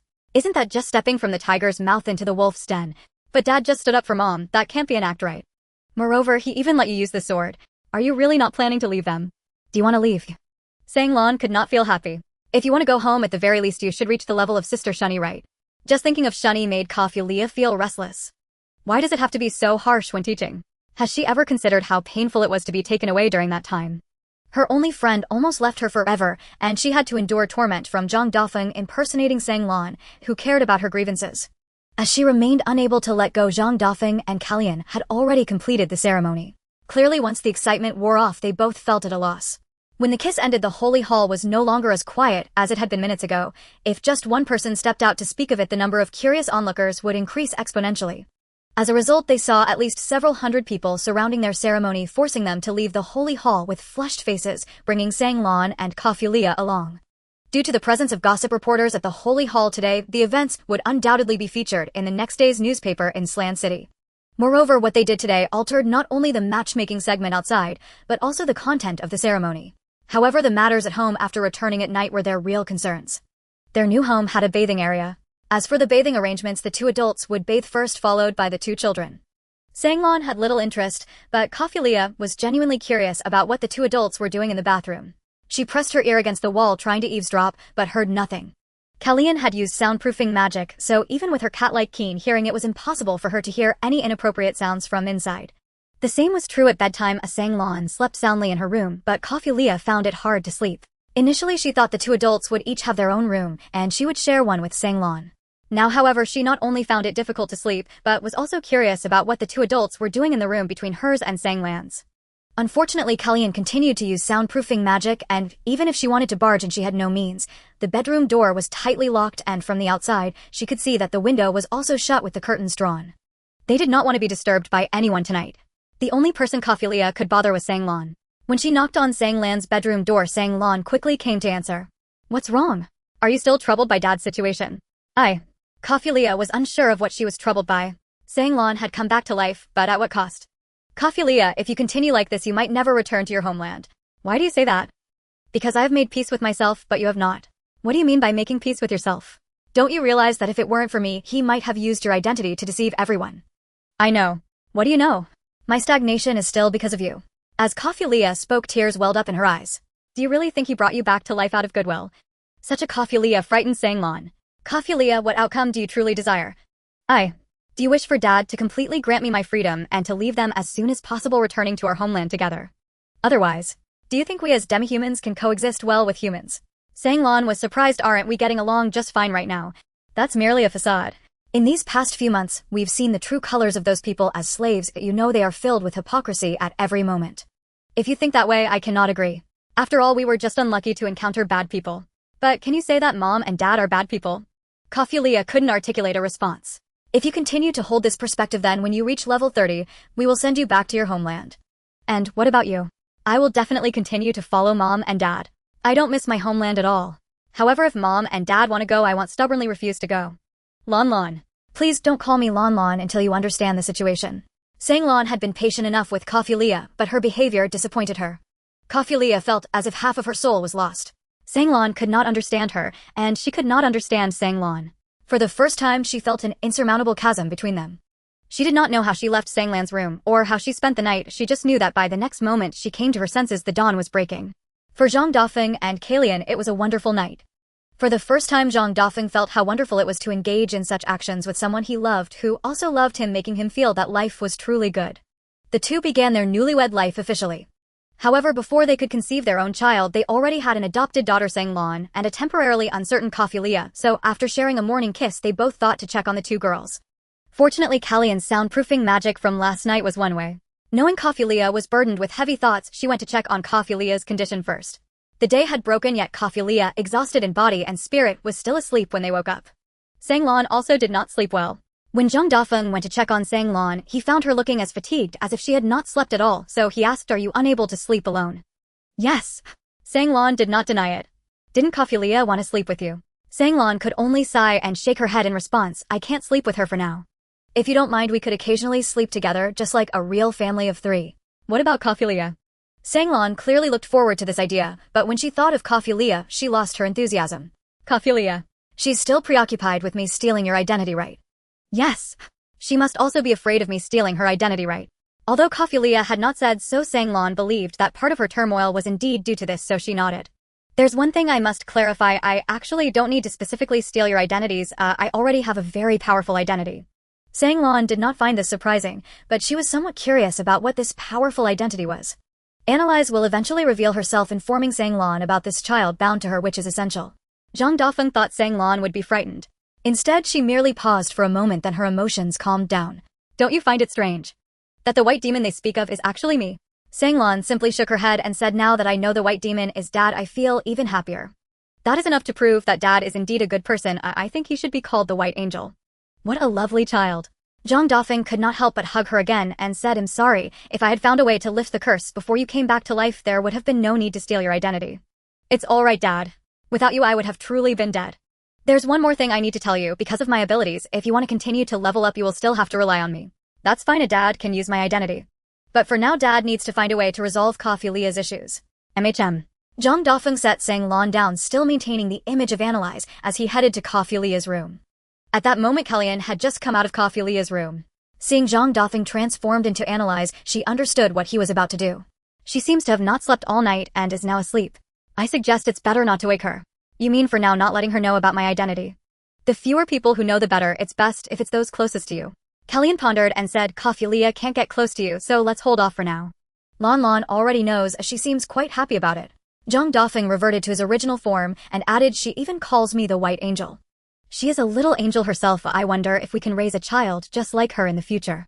A child living with Lan Lan won't be bad." Zhang Dafeng wanted to say except for Kafilia, but he dared not voice it, especially since Sang Lan had already walked into the hallway. "Come, let's make breakfast." The newly formed family of three went downstairs together. They were unaware that the events from the Holy Hall yesterday had already been published in the Sland Morning News, dedicating a section to Zhang Dafeng and Kellyan. Early in the morning, newspaper boys were selling papers on the streets. Clay saw this and casually bought a copy. Upon seeing Kellyan's happy appearance in the newspaper, she felt there was no longer a need to stay in Sland City. She thought of her own fate, knowing she was already betrothed to a noble young man she had never met. She envied Kellyan, even questioning Zhang Dafeng, but the newspaper did not disclose the things only she and Kafilia knew. Furthermore, the person she considered her best friend, Kellyan, seemed to have no intention of keeping her. But this was also normal. After all, those who knew her true identity would generally not get close to her. Since there was nothing worth holding onto, it was time to leave Sland City. She glanced at the clothes she had purchased for Sang Lan and Kafilia and thought she should give them to them, as keeping them would be of no use and no one would buy such custom-made garments. She packed the clothes and went to the guild early in the morning, handing them to the first guild lady, who arrived, instructing her to pass them to Kellyan before leaving. "Wait a moment, Miss Irek, you still need to register today's plans. No need to play dumb. I know you all recognize me. I'm not planning to continue causing you trouble, so please to register my identity as a member of the guild." "Miss Irek, you. No more nonsense. Do you want the guild to shut down because of me?" This threat was indeed very effective. The guild lady said nothing more and soon deregistered the identity of Irek, an adventurer of the Floating Cloud Guild. Upon learning of her departure, the adventurers in the Floating Cloud Guild finally breathed a sigh of relief. They all felt suffocated during her time there. However, her leaving did not mean trouble would cease to find the Floating Cloud Guild. Eidos also read the Sland Morning News and saw Zhang Dafeng's photo. Isn't this the missing male slave I was looking for?" Kellyan knew this male slave and had even married him. Eidos thought Kellyan must have lost her mind. After all, he was a slave. Marrying a slave was not merely a drop in status. Her non-cooperation with their investigation was the greatest issue. Since Kafilia was still sleeping, Zhang Dafeng, adhering to his previous mindset, certainly did not want to delay his leveling up with Sang Lan. But this was not a peaceful society. The place he went to at the beginning had already made everything clear. In other words, leaving Kafilia alone at home, even for just a few minutes, would likely result in her disappearance upon his return. Even though there was a security team, how could they possibly detect such a large operation beneath Xuangu Square? Would they truly be responsible for the safety of an Asian person? However, Zhang Dafeng had misjudged one thing. Sang Lan and Kafilia had now become a thorn in the side of some people in Ceylon City. Ithos had been searching for him throughout the city, and after searching for so long he discovered that Zhang Dafeng was right under his nose, even learning his name through the newspaper. Zhang Dafeng's appearance was big news as he defeated Hebt, who was at level 47, with his level 10 strength. Even if it was purely swordsmanship, it was still quite exaggerated. He had missed the best opportunity to capture Zhang Dafeng. Fortunately, there were only these 3 survivors from the explosion incident, and they should be acting together. If they were to be captured, the cost would not be high. But now the biggest problem was that the 3 of them had obtained legal status through Kellyan. Being registered as guild adventurers automatically granted them citizenship of the guild's location. Moreover, the Kellyan they were relying on was a level 50 powerhouse and elite among adventurers. This made it difficult for him to explain to Ostov. Now his only option was to send someone to keep an eye on this family while also ensuring they did not venture 100 kilometers away to the Goblin territory. All guild commissions had to be reviewed by the guild management office of the Lord's Mansion before being sent to the guild, and he could only take action within this framework. Thus, he quickly contacted the relevant personnel to prohibit the distribution of goblin-related commissions to the various guilds in Ceylon City. Meanwhile, he also had to send someone to destroy the corpses before adventurers from other places went to the Goblin territory to hunt. What was happening outside, of course, Zhang Dafeng's family was temporarily unaware. Since Kellyan's identity was that of a guild lady, she had to go to work. Previously, she felt it was no big deal, but today, after going out, she found herself somewhat unaccustomed. But there was no choice. Zhang Dafeng, Zhang Lan, and Kaflilia could not become official adventurers to earn money in the short term. She had already spent quite a bit for this new home, and although the remaining money was enough for some time of indulgence, work still had to be done. Her work mainly involved serving the guild's adventurers and guiding newcomers. Speaking of which, 3 points struck her as strange today. First, some new adventurers actually showed up. Second, the guild's appeal was successful, and they were assigned a dedicated area for new adventurers to level up. Third, she discovered that there were no goblin-related commissions in the guild. However, she did not have time to dwell on these matters as her marriage was a significant event for the guild. Kellyan, why didn't you say a word about such a big thing as getting married? A guild lady named Kalara with a single ponytail was the first to break this layer of silence. Such questions naturally attracted many people's attention, mostly from women. The men in the guild knew she was married and many were heartbroken. Moreover, they had no right to complain as the newspaper clearly stated that Zhang Dafeng was only level 10 while Hebt was level 47. None of them dared to challenge someone several levels above them, let alone win. Kellyan, does that person have some trick with his sword? Kellyan, I didn't expect you to like this type. But how could he have the guts to challenge Hebt? What was he doing before? Kellyan found her beloved and the guild should be much quieter now. If only those words were all, Kellyan might still feel that this life was truly beautiful. However, not everyone would bless Kellyan as the guild was in a sense a workplace. Kellyan, I am really curious. You're not blind. Now that you've found your beloved, what reason do you have left to keep your eyes closed? This sharp and sarcastic voice caught everyone's attention as they turned to look at its source. At the other end of the sparsely populated front desk, a guild lady with a typical F-Soul appearance was impatiently sorting through some commission-related materials, deliberately shaking the papers on the desk to create a loud noise. Tolier, what do you mean? Kellyan had always been dissatisfied with her colleague named Tolier. This woman always gave her a cold shoulder as the male adventurers in the guild sought her help with commissions relatively more often, while those who sought Tolier were few and far between. If the guild implemented a performance-based elimination system for guild ladies, Tolier would have been eliminated long ago. I didn't mean anything else. I'm just allergic to certain magic like the vision-replacing magic you keep casting, which makes me feel very uncomfortable. Magic allergies do exist. Magic like what Kellyan cast is similar to infrasound in sound waves and can be harmful to a select few. Several adventurers who heard Tolier mention this issue also stood up to say, we also have magic power allergies, we just never mentioned it. We are also curious as to why Kellyan is unwilling to open her eyes and uses magic to replace her sight. This question was something everyone in the guild was curious about. Kellyan found herself in a corner, but she could trust Zhang Dafeng because he had guessed the reason and did not covet her eyes. A few years ago, a girl from her clan with rainbow eyes was sold for a staggering 5,000 gold coins at an underground auction in the capital. Now if she opened her eyes, others might not say anything, but someone like Tolier would likely report her secretly, and then she didn't dare to think about what would happen afterward, but now she couldn't find a reason to explain what to do. Should she say she is allergic to light? This would be a poor excuse as such symptoms could be resolved by a healer. Moreover, there were healers among the adventurers present who could solve this issue. How could she phrase it to deceive them? Just as she was at a loss, someone barged in. It was none other than Zhang Dafeng. It was already around 9 in the morning and Kaflilia had not slept long before waking up. She felt very tired, but after waking up she could not fall back asleep. During her sleep, Zhang Dafeng had been studying the mechanism of the leveling system. Zhang Lan sat in his arms, and now that they were deeply bonded, she could see the interface of this system, though she had no control over it. Is this ability what brought me back to life, Daddy? Zhang Lan looked curiously at her character panel, gazing up at Zhang Dafeng with curiosity. Yeah, but if I could I would have preferred to bring you back directly at that time. My curse isn't your fault, Daddy. I can still live, I can sit in your arms, and I can live freely with Kaflilia. As for everything else, Zhang Dafeng sighed, actually you are not free at all. Because I can still use your identity, and you can only level up when I use your identity. So when you use my identity, I can't do anything at all.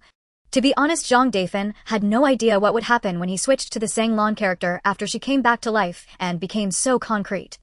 I don't know how it would be to use your identity now. Then, does Daddy want to try it now? Now? Well, after all, this is an important matter for Daddy, right? It could be possible in the future to encounter a situation where I would need to use my identity. No, with Analyze I can do without using your identity. But I want to know what will happen, aren't you curious, Daddy? You've already used my identity and bathed with a leak. No, with Sister Cray, and you are still so entangled. But in this state you might not feel anything at all. It doesn't matter as long as my power helps Daddy, everything else is inconsequential. Zhang Dafeng could only sigh, wishing she were truly his daughter. However, the system had not informed him what would happen when he switched to Sang Lan. So he could only verify it now. Listen, I'll switch to your identity. If you can still stay awake, call me immediately. If I don't hear your voice in time, I'll let you out, and in the future I'll level you up while you sleep. Sang Lan did not speak, but sat up straight, closing her eyes in anticipation.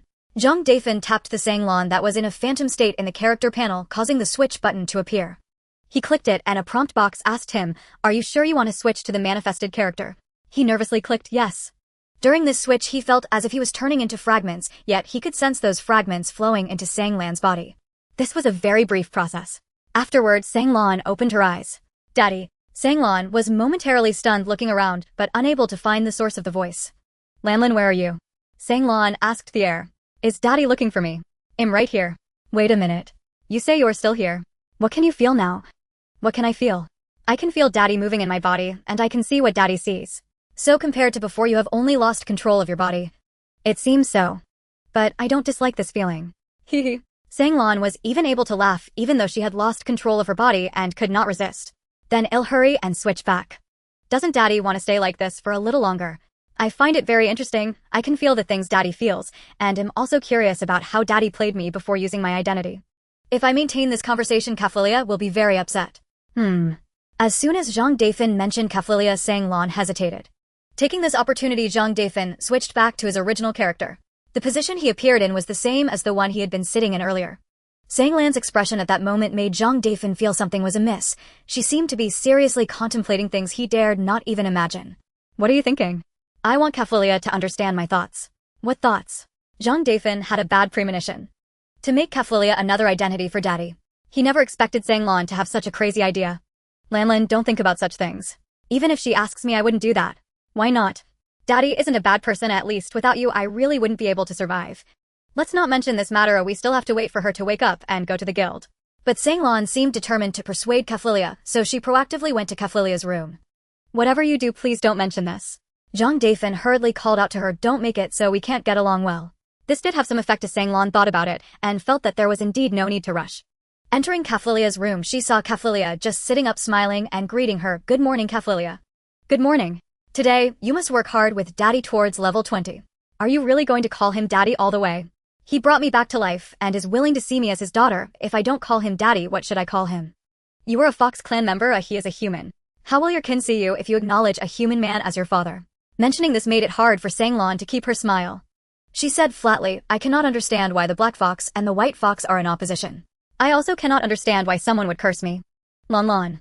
When I was in the Fox Clan, no one ever treated me kindly. Perhaps because I am a white fox, the white fox clan believes that the bloodline of the white fox is stronger than that of the black fox, so it is better than the other clans, but only slightly. To be honest, after witnessing my mother's death and being captured as a slave, I had already given up resisting the curse until I met you, at which point I barely held on. Lanlan stopped talking. But unfortunately, because I gave up resisting, it directly led to the curse worsening. I thought I was going to die, but now that Daddy has let me not only come back to life, but the curse that had entangled me since birth no longer exists. I can even have a daddy and mommy who are willing to regard me as their own. Even if the price is that my identity has to be used by this daddy, I don't care. Doesn't your freedom matter? Then let me ask you, are you free? Without strength, where can you go? Can you return home? Kaflilia could not answer these questions, for the answers were evident. And I don't know if you've noticed, but it seems like you care about me even more than my parents do. This seemed to be the first time Sang Lan expressed dissatisfaction with her, making Kaflilia feel a bit scared. I am worried about you. Then what about yourself? You worry about me, and then you keep worrying to the point where you don't even want to improve your own strength. If you still regard me as a friend, then respect my thoughts, okay? But your identity being used by him. In the past, even living was a luxury. This is not a price at all.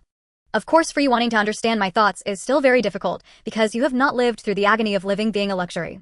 After saying that, Sang Lan turned and left. After exiting the room and seeing Zhang Dafeng, she revealed a cute smile, wanting Zhang Dafeng to pick her up. Zhang Dafeng was certainly willing, as he believed that any father who did not want to hold his daughter would not be a good father. Kafilia felt an acute ache in her chest. Sanglan's expressionless face from a moment ago made her dare not voice any objection about the matter of recognizing a father. Yet one conviction remained unshaken: she would never allow what happened to Sanglan to befall her. She felt she could not afford to stall.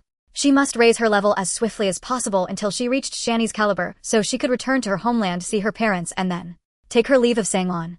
The Sanglan before her was no longer the girl she once knew. She had become more of a puppet of Zhang Dafeng. Sanglan surely understood she had no freedom and could only curry favor with him.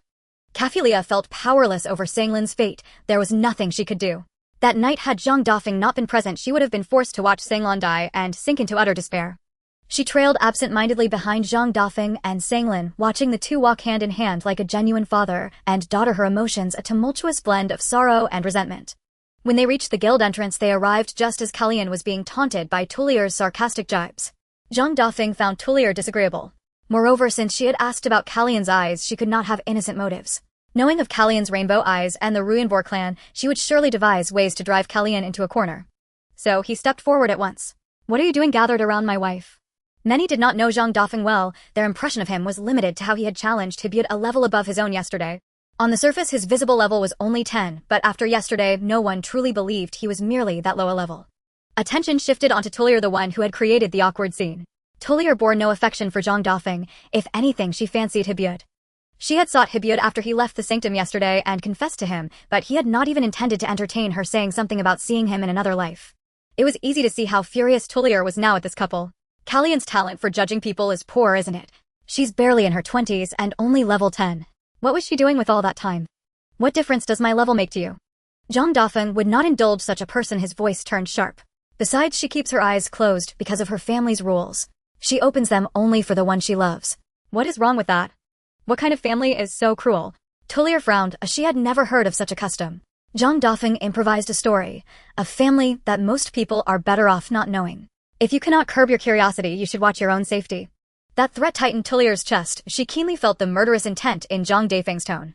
Could such an intensity really come from someone of only level 10? All right, husband, don't say too much. Kalyan breathed a thank you to Zhang Dafeng for defusing the scene. She had to speak now if she was to continue working here. Tulier, I'm sorry. I must abide by my family's rules. I'll find a way to adjust my magic so it no longer makes you uncomfortable. Tulier made a dismissive noise, appearing to back down, but Zhang Dafeng suspected she would not relent. If she learned Kalyan's eyes were rainbow-colored, she might quietly inform some vicious magnates. Because Zhang Dafeng gave many the impression of being hard to deal with, the crowd around Kalyan dispersed with prudent haste. At first, Kalyan worried that his intervention might have adverse consequences, but the relative quiet that followed was exactly the state she preferred. She never liked being the center of attention. Yesterday's ceremony, watched by hundreds, had already been more than she wished. It was then that Sanglan and Kafilia entered one after the other.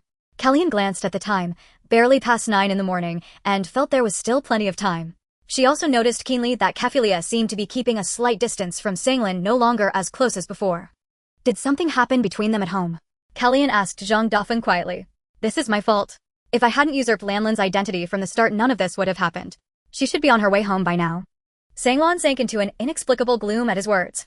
No matter what, Lanlan being alive is all that matters. He hurriedly stroked Sanglan's head to soothe her, and Sanglan's spirits steadied. Kafilia had nothing to say. She could only imagine that had she left with the other slaves, she would still be on the road now. After inquiring with Kalyan, she learned that traveling by carriage at maximum speed would still take at least half a month. High-level adventurers who could use flying magic would need only 2 or 3 days. But the level required to unlock flying magic was far higher than she had imagined, level 70. In all of Ceylon City, only guild masters reached that tier. Flying requires sustaining an outward flow of mana for extended periods. Typically, only those around level 70 can maintain such discharge for long durations, though a few in their 60s can manage brief flights. This was a level Kafilia dared not even hope for. She had no grand ambitions, as she only wished to reach Shani's competence to be able to stand on her own and never be enslaved again.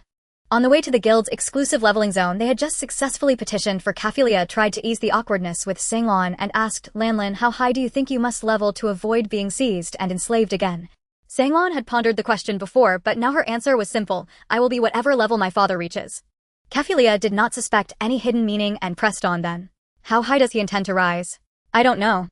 Then Sanglon turned to Zhang Dafeng and asked plainly, Father, how high must you level so I will never be taken as a slave again? Zhang Dafeng paused. Seeing Kaphilia's evasive eyes, he knew who had actually wanted to ask this with him around Sanglon could not become a slave again. Kalian, what do you think? He asked without offering his own view. Generally speaking, slaves seldom exceed level 20. Ordinary nobles must remain powerful to preserve their status, so their levels are higher, at least around 30. By that logic, to avoid enslavement, you must at least be higher level than whoever comes to take you. Kaphilia felt despair. A 30 might not even be enough. No wonder Shani had been so angry. She had wasted Kaphilia's training time and had not produced results. Anyone would be furious. Then leveling never ends, does it? At present, the highest known level in the Empire is 145, and the second highest is only about 120, and both are near 50 years old. Kaphilia had no courage to concern herself with such lofty levels. Her mind brimmed with anxiety. She feared that at this rate she would never return home in her lifetime. Do you want to return home now? Zhang Dafeng asked, seeing her near tears and feeling that keeping her by his side was becoming burdensome. Why don't we train until we reach level 20, then accompany you home to visit? After that you can decide whether to stay in your hometown or continue with us. Really? The offer brightened Kaphilia's mood. Her black ears and slender tail lifted in excitement. I cannot decide on my own. The back and forth will probably take a month, and my wife has guild duties and may not have time. Kaphilia looked at Kellyan with pleading eyes. This was her chance to return home sooner. To be honest, Kellyan was growing a little impatient with Kaphilia. She felt the contrast between Kaphilia and Sanglon was extreme. Yet considering Kaphilia's past, Kellyan could not deem her a wicked child. At 16, Kaphilia had suffered the loss of her family, but at 12 she had parents and kin, and had never been a slave full of hope for the future. Then I'll consider applying for a business trip to the Yaran country. Our guild founder has always supported developing members there. Really? Sister Kellyan. Kaphilia's gloom lifted considerably, though because of Sanglon she dared not become too elated. Kellyan's promise did however boost Kaphilia's spirits. Going from level 10 to 20 would still take effort if one could not, as Sanglon once did with Kellyan's help, skip levels by slaying a wind hare. Meanwhile, 100 kilometers to their north, an 8-person squad entered Goblin territory. The 4 men and 4 women averaged level 45, and each of the 4 women just met the minimum requirement of level 50. They were not from Ceylon City, nor did they belong to any guild. They were free adventurers. Typically, guilds recruit capable adventurers as registered members. Some, however, resent guild constraints and prefer freedom. That is the life of a free adventurer. What is the cost of such freedom? There are no guild novice benefits, no steady commission sources, no guaranteed income. Yet the greatest advantage is that they are not bound by a guild's rules and keep their full rewards without taxation. For example, registered adventurers cannot currently accept goblin-related commissions because those assignments undergo review and have been withheld. This 8-person party had accepted a rescue commission. The client was a villager from Shinha village less than 2 kilometers from goblin lands. A few hundred people had scraped together only 1 gold coin. Normally such pay is insufficient for adventurers since their major expenses are for gear counted in gold coins and rising with level. They accepted anyway because goblins had been unusually active lately, and learning the rescue involved young women. They felt compelled to take it even pro bono. But upon arrival they realized the situation was far worse than they had imagined. They found a carriage shredded beyond recognition and corpses strewn across the ground, a scene that stunned them into silence. The sight of a little girl's skull smashed in was beyond imagining. They shuddered at what must have transpired. What on earth? They were probably not here of their own accord unless you tell me there are truly people who would march themselves to the goblin's doom. Are you suggesting they were delivered here by someone? No one could be so vicious as to present their own people as sacrifices to goblins, would they? And if there were many women, wouldn't that only serve to bolster the goblin tribe? There are some demi-humans here. Could it be that those sent here were all slaves? Slaves. Only the city nobility would do such a thing, which would mean the distance suggests they came from Ceylon City. Their heated discussion was interrupted by the arrival of another 8-person team. Unlike the first, each newcomer wore a gray cloak and a mask, their identities unreadable. Who are you? She and the leader of the first party raised his guard and warned his teammates. The 7 cloaked figures stared at the gray-cloaked leader. They had not expected anyone to come into goblin territory at this time and were unsure how to proceed. The gray-cloaked leader soon regained composure and told the 8 adventurers, "We act on the orders of Ceylon City's security chief Aesituafu to investigate." The security force. Why would the city security handle matters outside the city? Sheehan found this suspicious and sensed a hidden agenda. Because we have been searching for these people in the city first. When that failed, we came out here. How many carriages? Is this a dozen or more? Even at night such a convoy could not move without making noise. Were they deliberately delivered here?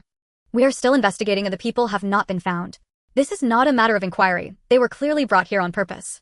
The gray-cloaked leader fell silent. At that moment a female member of their group cried out sensing something was wrong. Stop, that one is a sorcerer. Her warning came too late. Zion's party collapsed like puppets, with severed strings fell to the ground. The gray-cloaked leader pulled back his hood and mask revealing a face grotesquely scarred by burns. Captain Zitlei, what shall we do with these 8? One cloaked member asked, collapsing to the ground with relief. They seem to be free adventurers, if this gets out. Arrest them and bring them back for Aosituofu to educate, the leader ordered. Yes. Set fire to the forest and withdraw immediately. Yes. Minutes later the stretch of forest within the goblin territory erupted in a roaring blaze. Other free adventurers hastening toward the scene saw the fire and quickened their pace. But they arrived too late. They knew nothing of what had transpired days before, they only faced an uncanny forest inferno. They assumed someone was punishing the goblins. Though they found mutilated remains beyond recognition, they saw not a single goblin corpse. This blatant act of arson is precisely what has fueled the spread of the incident. If Zhang Dafeng knew they were handling the slave situation in such a manner, his first reaction would undoubtedly be to think they were fools. It would be better to secretly deal with it elsewhere. This is a case where the wicked twist their brains in vain while the foolish strike upon a clever idea. Now the fact that the fire was not thoroughly extinguished is not the main issue. The 8 free adventurers they took away are the focus. After all, free adventurers are not without organization. It's just that this organization is rather loose with a greater focus on intelligence. Of course, commissions are also a part of intelligence, as not all commissions go through official channels. Some matters must be completed in such a manner. This matter quickly spread outside of Ceylon City. The guild members busy training new recruits were all astonished upon hearing the news. They had been curious since morning as to why there were suddenly no goblin-related commissions. Before long they received news of a fire occurring in the goblin territory. After all this time, did someone contract these commissions to launch a full-scale attack on the goblins? For new adventurers, goblins are undoubtedly the hardest hurdle to overcome, and their threat to humans is far greater than that of other monsters of the same level. Eliminating them has always been more beneficial than harmful. Although the Lord's Office of Ceylon City prohibits all guilds from accepting goblin-related commissions, there is currently no explicit ban on entering goblin territory. Thus some guild leaders thought it would be a good idea to let the newcomers experience the grand scene of goblin territory, so someone proposed to pause training and take the new recruits to see it. For now the only one training the newcomers in the Floating Cloud Guild is Kaylin, as the only new recruits allowed to train in the exclusive leveling area are Zhang Dafeng and Kaphilia under her wing, while the other newbies must start from level 1. Zhang Dafeng and Kaphilia are currently progressing quite smoothly in their training, and the former is mainly focusing on magic, and due to his experience on the Sanglin, he finds casting ordinary spells much easier than the Foxfire. Kaphilia is eager to return home, and she has remarkably shed the awkwardness she had during previous training. Plus, with the blessing of the Sword of the Wise, her leveling is progressing particularly well. Neither of them requires special guidance from Kaylin, although they cannot match the rapid leveling of 20 levels in a single go like on the Sanglin. Their speed is still astonishingly fast. As the two reached level 12, one after another, Kaylin asked them, shall we take a break and see how the extermination teams are faring against the goblins? Exterminating goblins. Zhang Dafeng felt it was a bit strange. Wasn't it said that goblins are hard to wipe out completely? I've heard them say that they seem to be encircling them now, which is why none of the major guilds received goblin-related commissions today. Is there a mistake somewhere? Zhang Dafeng's instincts, which Kaylin had always unconditionally trusted, kicked in. Then, what do you think is going on? I need to first know what news you heard. I heard them say that there was a fire in goblin territory and it's basically confirmed to be man-made. Is that all the information you have? That's all they told me. Who did they hear it from? From some free adventurers who came to Ceylon City. What about their source of information? Also from other free adventurers. So you're saying the information we've received has already gone through many people's versions. That's how things tend to go by now. The reality might be. Reality. Zhang Dafeng had no clear concept in mind. He suddenly recalled those nobles from a few days ago who looked down on people treating the rainbow eyes as collectibles, which wasn't impossible. Now he suddenly remembered the slaves he had seen before who wanted to go home. He had always wondered, would those slaves really be sent home safely? The slaves came from all corners of the world. If they were to be sent back one by one, the expenses would be considerable. He also doubted that the Lord's Office, which allowed slave trading under its very nose, would kindly spend money to send the slaves home. I have a bad feeling about this. Seeing Zhang Dafeng's expression grow serious, as he pondered, Kaylin could not agree with the notion of exterminating goblins. After all, in such matters, the more participants there are, the better, the stronger, the easier. Your feeling is, do you think? Where do you reckon the slaves we saw in the newspaper are now? This question not only stunned Kaylin, but also caught Sanglin and Kaphilia off guard completely. It's generally impossible for slaves to be captured near Ceylon City. Now about 3 days have passed, at most only human slaves might have returned home. Kaylin, while aware that her analysis was of little value, insisted on sharing it with the two kids. At the very least, no demi-human slaves could possibly be home right now. Zhang Dafeng looked at Sanglon and Kafilia, who were completely oblivious to the situation, and sighed. Perhaps it was right not to follow them. Why? Aren't they on the side of justice? They promised to send the slaves home. Kafilia had begun to arrive at an answer in her heart, but couldn't accept it for a moment. We can't confirm anything yet, this is just my speculation. Zhang Dafeng explained. I suspect this fire was set to destroy the evidence. Destroy the evidence. Kaylin felt this was indeed something these people could do, as her kin had experienced similar events, with the only difference being that her kin had their eyes gouged out before dying. Destroy the evidence. Are those slaves dead? In merely speculating, we must wait for more information to come back.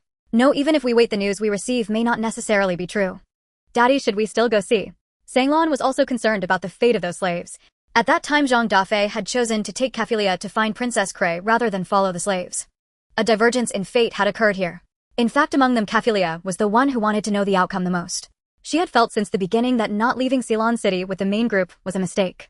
It should be fine to go there privately, right? Zhang Dafeng thought Kafilia was the one who should know the outcome, but the obstacle in their way was the guild's rules. After all, Kaylin had said that all actions of guild members must be recorded. However, Zhang Dafeng thought this was a good rule, as it could prevent incidents without anyone noticing. Thus the four of them returned to the guild, first registered, and then set off again. However, there was some obstruction before they set off.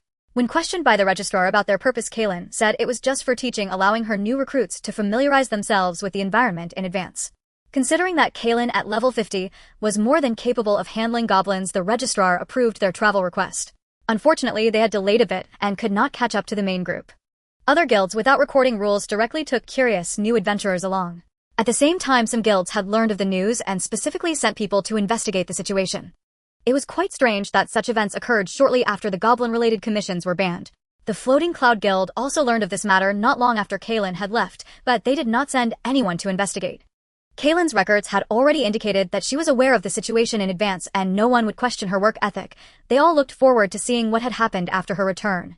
Unbeknownst to them, as Kaylin's group set off, some unidentified individuals followed them. Not good, we mustn't let them go there. The three individuals accompanying Kaylin posed a significant threat to these pursuers and had to be eliminated quickly. Kaylin's natural perception of magic became quite effective at this moment. Someone's tailing us. And quite a few. Kaylin quietly said to Zhang Dafeng, if we keep moving, they'll likely make their move against us soon. Then it's likely just as you said. Lanlin, Kafilia, and I are the surviving slaves from that night. They will probably try to eliminate us. Then, what should we do? Should we fight them? I'll handle it. You will handle it.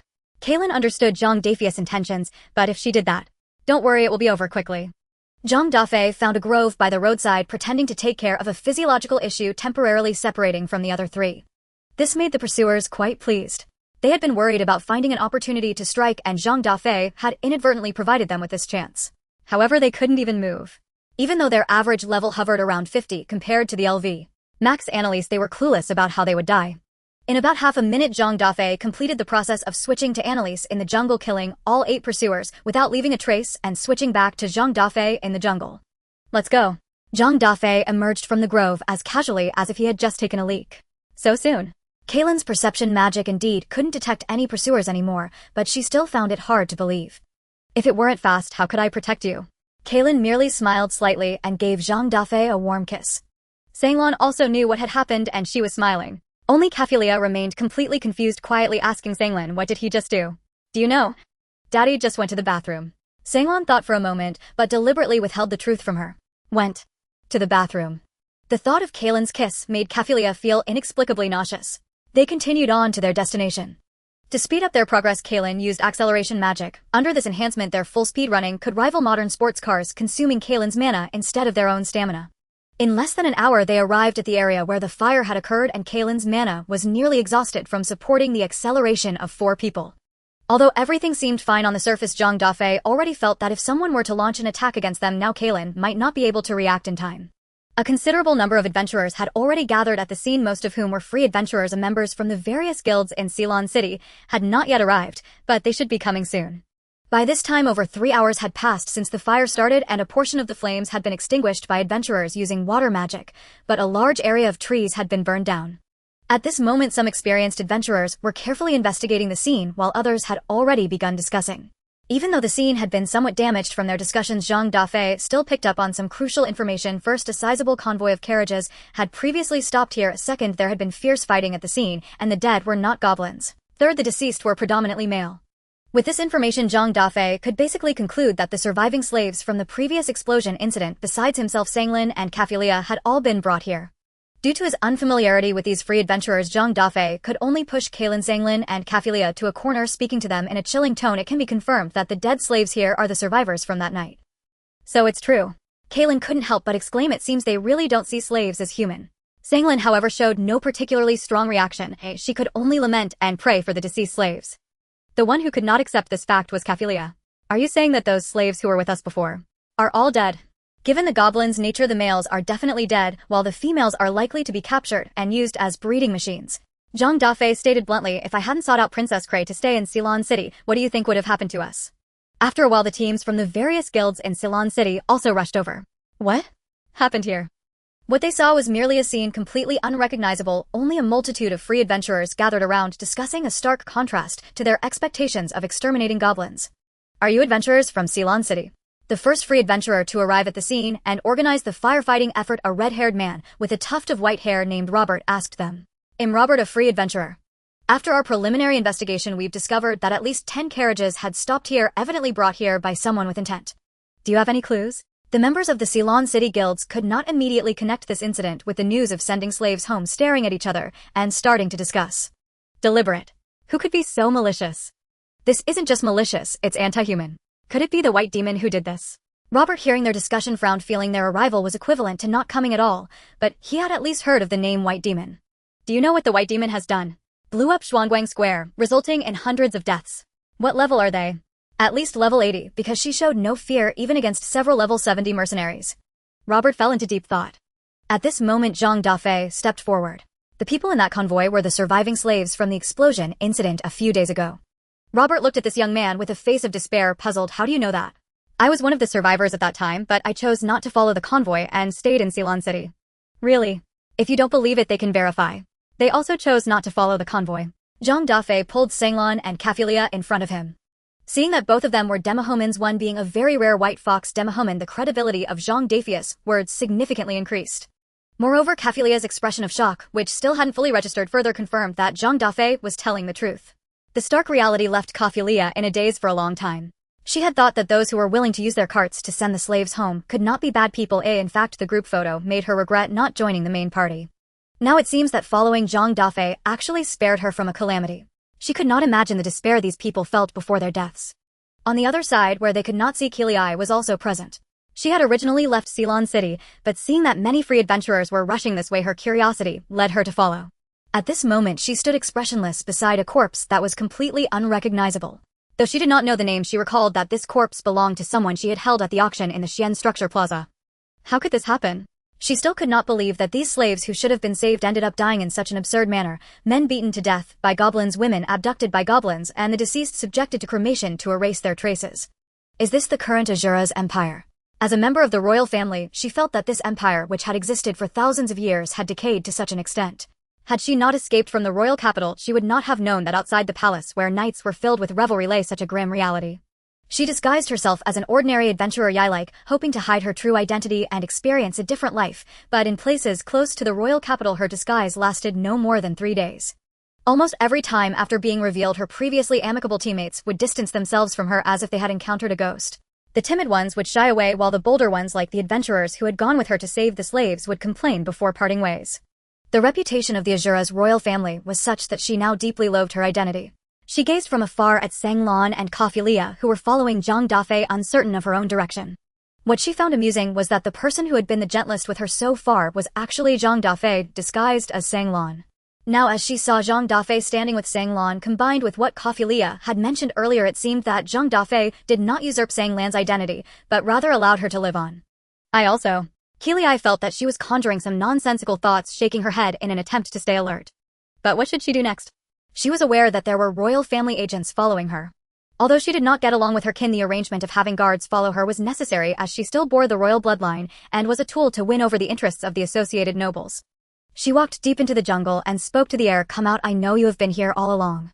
At that moment, a young man with a long ponytail looking quite handsome appeared a few meters in front of her without warning. Your Highness, is there any order you need me to execute? Kroger. They actually sent you to protect me. Keeley looked at the handsome Kroger, feeling no romantic stirrings in her heart. Kroger was her classmate from the Royal Academy. With outstanding grades, he graduated 3 years ahead of her. Now at 19, he had reached level 70 and was serving in the Royal Guard to protect the royal family's safety. In Ceylon City, which was a backwater compared to the royal capital, a level of 70 was considered top tier. However, this level was not impressive within the Royal Guard, making him adequately suited to protect her. Your Highness, it is my honor to be assigned to guard you. Kroger said respectfully, I should have revealed myself during the explosion incident, but I found that the targets of those who unleashed the self-exploding magic were not you, so I chose not to show myself. If I do not return to the royal capital, are you planning to follow me indefinitely? Unless commanded by the king, I will not leave your side. So do you know about the situation with the slaves? I do. I also know they never intended to truly send them home. Then why didn't you stop it? If your Highness had given an order, I would have tried my best. But unfortunately, you did not notice my presence, nor did you call for me like you are now. Do you know what happened here? I have a general idea.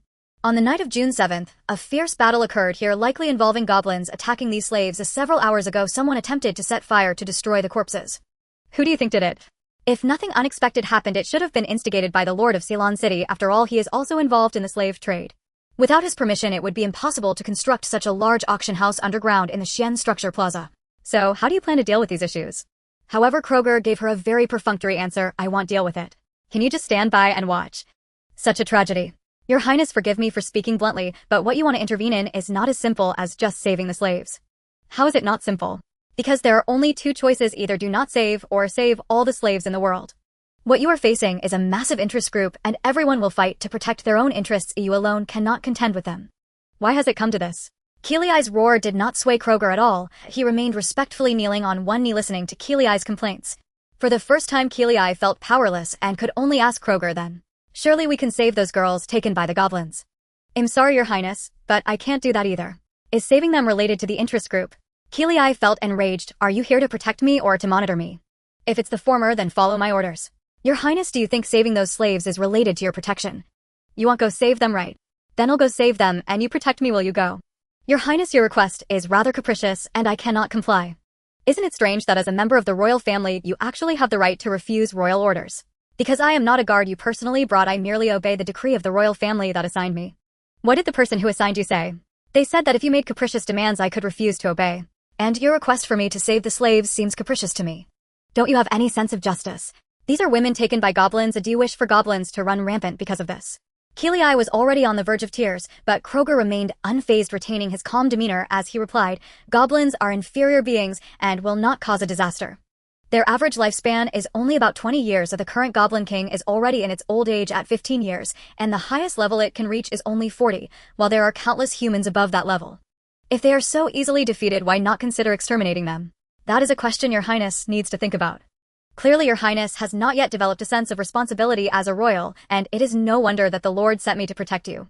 Keeley felt both anxious and angry, yet had no words to say. Step back a bit, I want to be alone for a while. She really did not want to face this guard who was unwilling to heed her orders. Your Highness, if you wish to be alone, you must first leave this place. Where we currently are, it is easy to disturb the goblins. Keeley was on the verge of madness. This was not a guard, it was simply a nuisance. She grew increasingly annoyed with her royal identity. If given the chance to shed this burden, she would not hesitate for a second. However, thinking of Zhang Dafeng's stolen identity of the dead, she felt her thoughts were a bit extreme. After all, she did not want to die yet. With no other choice, she left the jungle and exited the goblin territory unnoticed. After leaving the territory, Kroger truly disappeared. However, Keeley knew he was still observing her. If every day out of the royal capital were like this, with Kroger constantly watching her, it would feel like an endless nightmare. On the other side, those free adventurers, having gathered more information from Zhang Dafeng, learned that over 200 slaves were to be sent back, with female slaves making up nearly 2/3 of the total, and they quickly began to tally the death toll. The result was naturally unsettling. Aside from the little girl, Keeley had held, all the other women had been taken by the goblins. It should be noted that this was not a simple abduction. After all, the reproductive cycle of goblins is comparable to that of rats, and this cycle applies even if the host is not a goblin. This is one of the reasons why under normal circumstances women are not allowed to participate in goblin-related quests, and if they must, a minimum level of 50 is required. The female adventurers present all turned grave, knowing that their average level did not reach 50. They realized they had to distance themselves from this place. After bidding farewell to the male acquaintances, they knew only male adventurers were left in attendance. More than 100 women. Dragging this out for a month might not end well. So we must go rescue them now. Rescue them now. Are we enough in number? We certainly have enough numbers now. Wait a minute. At this point, the representatives from various guilds who had come from Ceylon City had to speak up. We were just prohibited from accepting goblin-related quests. What do you mean, huh? All goblin-related quests are banned.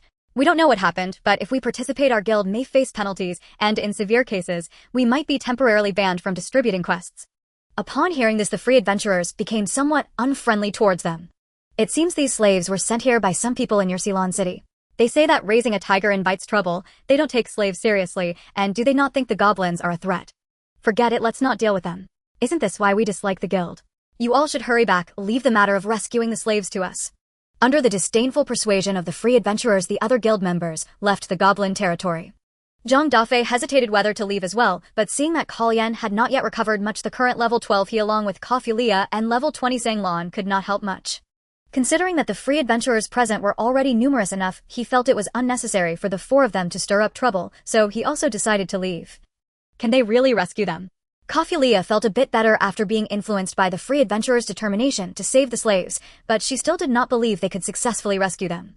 Zhang Dafeng actually thought the same. Having just learned about the characteristics of goblins, he felt that these creatures might evolve by mating with other species due to superior genetics. Just as a small number of rats can trigger a rodent plague, the same principle applies to goblins. Kalyan, how long do you think it will take for you to recover? About an hour. What is the highest level of goblins? Currently, the highest known is the level 35 Goblin King. Has anyone encountered goblins born from mating with humans or demi-humans? Kalyan could only shake her head. So does that mean we have not clarified the true living conditions of goblins? No. This was bad. Zhang Dafeng had always believed that weakness is not deadly but ignorance and arrogance are. Now humanity's attitude towards goblins was one of ignorance and arrogance. Kalyan, have goblins been active frequently in recent months? Not very frequently. They used to come out every few days to raid villages. So that means they might be focusing on breeding stronger warriors. After all, no one knows what children born between goblins and other races would be like. Upon hearing Zhang Dafeng's reasoning, Kalyan also felt something was off. So far no one had truly seen what children born from goblins and other races looked like, and the notion that goblins and other races do not have reproductive barriers was a concept that only began circulating a few decades ago. However, the currently available data indicated that the Goblin King indeed only reached level 35. Kalyan could not dismiss Zhang Dafeng's concerns, but now she felt that if Zhang Dafeng went to provide support, Zhang and Kafulia would be the most at risk. Whether to support or retreat became the dilemma Zhang Dafeng was facing. He had already killed several pursuers who had developed murderous intent towards the four of them. Given Kalyan's current state, she could not handle any new pursuers, meaning he could not leave Kalyan and the two children unattended. Let's go. We should quickly return and inform the guilds to send support. Zhang Dafeng felt that he should not act recklessly.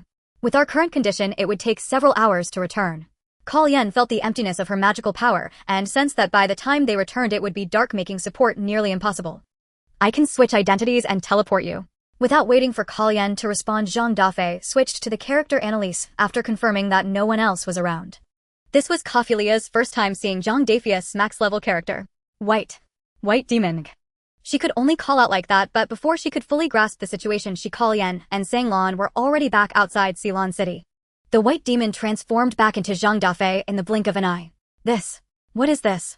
Kafulia wanted to understand what was happening, but upon looking at Zhang, she found that she was not at all surprised. Dad has this identity, he is not afraid of anyone. Zhang merely smiled slightly at Kafulia. Do you still want to leave Dad's side now? Kafulia's mind was a bit overwhelmed at that moment. At this moment, all she knew was that the acceleration magic she had wasted an hour on to exhaust Kalyan's magic power seemed utterly meaningless in the face of Annalise's teleportation magic. Since they returned too early, the other guild members who went to the Goblin territory had not yet returned. But now is not the time to think about this. The free adventurers have already infiltrated deep into the territory. Zhang Dafeng's premonition pointed towards a grim outcome, and Kalyan could only explain the situation to the staff of other guilds still training new recruits. However, no one considered this to be a big deal. They even thought the ban requested by the goblins was due to disturbances caused by free adventurers. Only free adventurers could take on goblin-related commissions now. Little goblins can't create big waves. In their eyes, the Goblin King was only level 35, and even if they had 10 times the courage, they wouldn't dare confront humans. At most, they would just scrape by and occasionally raid small villages. For guilds, goblins represented a good source of commissions, easy to kill and not hard to deal with. They firmly believed that even if the free adventurers were to encircle the goblins now, they would never be able to wipe them out completely. Seeing Kellyan return, dejected Zhang Dafeng already knew how things would develop. The goblins might no longer be monsters that can be dealt with at level 20 or 30. He stated with certainty. What do you mean? Most people still perceive goblins based on the past, and seem to believe that the offspring born from other races and goblins are still goblins. Kellyan had also participated in goblin extermination commissions when she first joined the Floating Cloud Guild, but it wasn't long before a notice was issued limiting female participation in goblin exterminations. She could only find other ways to level up. At that time the goblins she saw were all short, ugly little green-skinned creatures. Then, what could they possibly evolve into? Do the goblins in your memory use magic? No, they only rely on brute force. If the offspring born from other races used magic, would they still be as easy to deal with as before? If goblins could use magic. If it weren't for Zhang Dafeng mentioning it, Kellyan might have thought it was a joke meant to scare the newcomers, but now she couldn't bring herself to laugh. At the very least, our guild members need to understand the seriousness of this matter. If other guilds didn't believe her, that was one thing, but at least her own guild must recognize the gravity of the situation. By now it was nearing evening and there were not many adventurers left in the guild. Kellyan's return was a matter of concern for many. What? Over 100 female slaves have been taken by goblins. The guild members surrounding Kellyan erupted in an uproar.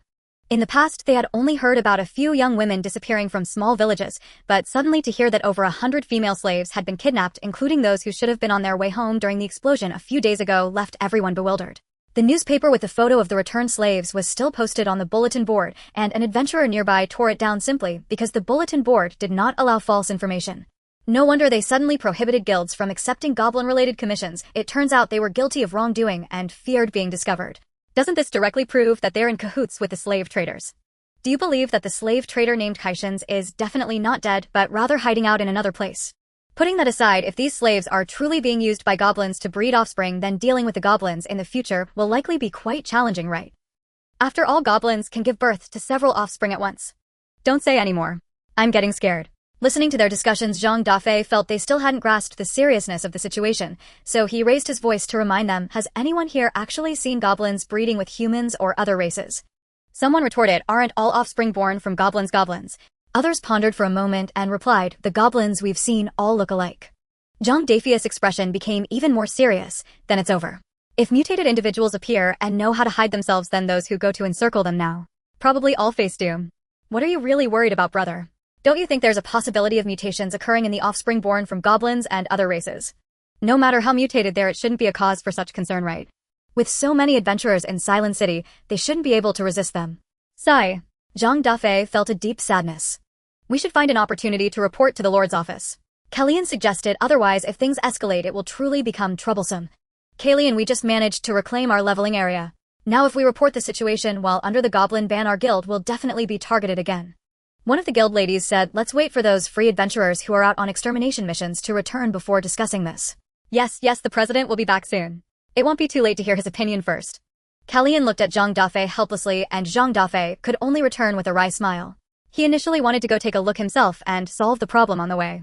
But now he suddenly didn't want to, as the 8 people he had previously dealt with had already indicated that someone was keeping an eye on them. He couldn't leave the side of those he needed to protect just because of his unproven fears. Today's leveling session was deemed impossible to continue. It wasn't that Zhang Dafeng didn't want to practice, but Kafria was completely bewildered. The slaves who should have been going home were either dead or captured, or the White Demon was actually Zhang Dafeng, and now the goblins were being described as not weak. But the impact of these revelations was nowhere near as great as that of Sang Lan coming back to life. Lan, why weren't you scared by all this? Sang Lan's reaction was completely different from hers, making her very curious about what had changed in Sang Lan's thoughts after experiencing death. What should I be afraid of? Daddy can shield me from anything, or why should I be scared? You know he is the White Demon. Sang Lan interrupted her directly, watch your wording for us, he is the White Angel. Where is the angel? Do you remember what happened when Daddy went to the bathroom earlier? Kafria certainly remembered, as he had kissed Kellyan upon returning from the bathroom, leaving her feeling nauseated for quite a while. You might not know, but someone has been following us. How do you know? Mommy told me. Sang Lan hesitated for a moment before saying, Daddy going to the bathroom is to deal with them. This. Do you still find Daddy disgusting? Without Daddy, we might have already been bought by bad people and living a miserable life.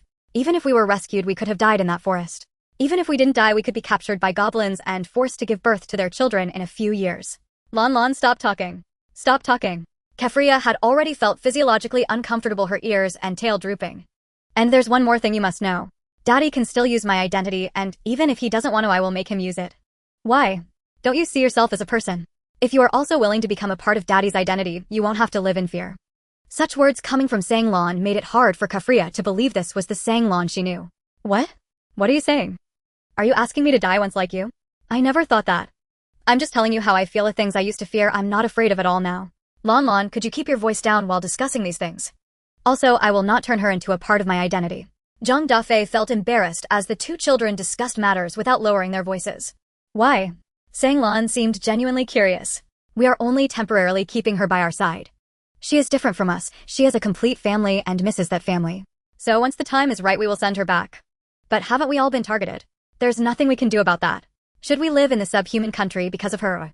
Sang Lon thought for a moment. She had no reason to return to her hometown, and Zhang Dafeng and Kalian as humans could not settle in the subhuman country. This means she and Kafria, who longs for home, are destined to part ways. Kafria, maybe our days together are numbered. Once I reach the level of 30 like Shani, I can pretty much go home. After all, higher level subhumans won't dare to capture me casually. At a normal pace, it would probably take about 2 or 3 months. Kalian spoke up at this time. Kafria, if you want to go home, you need to put in more effort. Why is everyone urging me to go home early? Am I now a burden to their family? Kafria felt a sense of frustration from becoming an outsider, but the reality was just as such. Kalian had already married Zhang Dafeng, and Sang Lon was forced to follow him. Looking at it this way, she truly was an outsider. But she had her own parents, unlike Sang Lon, who was in a more tragic situation. When she was captured, she was playing alone on a hillside and inexplicably fell asleep. When she woke up, she was already locked in a cage and had endured a long bumpy ride in a cart. Later, Sang Lon was also captured, and they were able to meet. She definitely wanted to return home. She didn't want to stay too long in this unfamiliar place. Sani was also level 30, and she wasn't afraid of becoming a slave, so her temporary goal was to reach level 30. Now Sang Lon was no longer a reason for her to stay. Since there was a chance to go home, she had to seize it. I want to continue leveling up. She proactively made the request to Kalian. It's almost dark, do you still want to practice? They were almost back home, and Kalian was still puzzled. If she wants to practice, let her. After all, I need to continue practicing too. Zhang Dafeng silently thanked the heavens. After all, she finally had determination. As long as she reaches level 30, we'll set off to send her home to the subhuman country. Kafria, are you sure you want to leave us and go home? To be safe, Kalian asked Kafria if she was truly determined to return home. I miss my daddy and mommy. Then it's settled.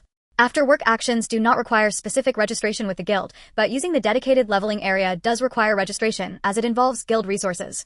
Meanwhile, at the place where Zhang Dafeng had previously gone to the bathroom, Christguard Clog was staring blankly at 8 corpses. For him, who was level 70, the death of these 8 individuals who ranged between levels 50 and 60 was rather strange. They had all been backstabbed with their hearts pierced and dying on the spot, and even the places where they were stabbed had signs of burning. The only thing he knew about these 8 people was that they were from the Lord's office in Silent City. He wasn't clear on their specific roles, but he could ascertain that they had all died here in the same manner at almost the same time. He himself couldn't achieve such a feat, so he deduced that the person who could do this was at least level 90. Currently, the only one matching this criterion was the White Demon, who had just been wanted by the Lord's office of Silent City. He gazed southward, the direction where Silent City was located. White Demon, what is your true purpose? In the underground interrogation room of Silent City's security team, Ostov was sternly looking at the 8 free adventurers captured by his subordinates. He had thought that his subordinates would use a more covert method to dispose of the corpses, but instead they had made a big mess. What were you doing in the Goblin territory? He questioned the team leader Sean. We accepted a commission related to goblins. The client asked us to rescue a few kidnapped girls. How much did the client pay you? 1 gold coin. Rescuing people only requires 1 gold coin. Because the client could only offer this much, and more would affect their normal life. Tisk, you even accepted a commission like this. You must be really short on money, huh? Sean stole a glance at his teammates. They indeed accepted such commissions because they were low on money. After all, without joining a guild, they could only earn money this way, but such commissions typically had low rewards. Yes, we really are short on money. Being a free adventurer means you are obviously in need of money. Ostov leaned back. Let's not talk about that for now. What did you see before coming here? Speak honestly. Sean didn't dare speak carelessly. Just as he was about to exchange glances with his teammates, Ostov bellowed, don't play information games with me, just tell me what you saw. We saw a fire in the Goblin territory, and when we came to check it out, we were attacked before we could figure out the situation and were brought here. Sean had no choice but to recount what he had witnessed. Sir, we really just came to fulfill the commission. Then how do you want us to handle this matter? We don't know what happened, nor will we discuss this with others. However, Ostov sighed, the mouths of free adventurers are deceiving. Sean and his teammates trembled, breaking out in cold sweat. Ostov's words carried a death threat. Sir, we really just went to complete the commission to save people. The female teammates were crying. We are not from Silent City and have no idea what happened there. So you want me to let you go for free? Ostov revealed a friendly smile, and then you will expose these matters to embarrass us. Sean hurriedly bowed his head and pleaded, whatever you wish for us to do we will comply. Then all of you will join the Silent City security team, but your pay will only be half of that of regular members, which is 50 copper coins a day. Yes, sir. And if one of you tries to escape, all will be imprisoned. If all of you want to escape, it will be a dead end. Do you understand? Understood. Sir, what do you want us to do in the security team? Investigate a guild lady named Callian from the Floating Cloud Guild. Sir, what specifically should we do? Sean was puzzled and couldn't understand why a guild lady was worth investigating. Someone reported to us that she, although not blind, keeps her eyes closed and uses sensing magic in place of sight, affecting some citizens with magic allergies. Your first task is to investigate the condition of her eyes. Using magic in place of sight. She doesn't want to open her eyes. Exactly for this reason we need to investigate. Will you do it or not? We will do it. Sean quickly expressed his position. Is it just to investigate her? Let's wait until those vanguards return to assess the situation. Ostov estimated that the 8 individuals should have already taken action to eliminate those 3 slaves who hadn't joined the main force. Zhang Dafeng thought that if Kafulia's temperament were a little better, she would soon surpass Shani. The Sword of the Sage had taught her for a few cycles already, and she had already outgrown its instructional function. Common monsters between levels 10 and 20, bloodfang wolves, rage-horned deer, big-nosed boars, even though she had not raised her level much yet, slaughtering them had become as effortless as slicing fruit. In that case, if she truly planned to rise only to level 30 and then return home merely to ensure she would no longer be enslaved, Zhang Dafeng felt it would be a wasted potential. He himself had no intention of delving deeply into swordsmanship. They called it a world of swords and magic, but if one could use magic and refuse to, would that not be a self-abnegation of one's martial gifts? But now Callian had told him that to study magic properly most people had to rely on senior adventurers teaching them, otherwise they had to enroll in a Royal Magic Academy. Ceylon City did indeed have a Royal Magic Academy, but admission was impossible for most.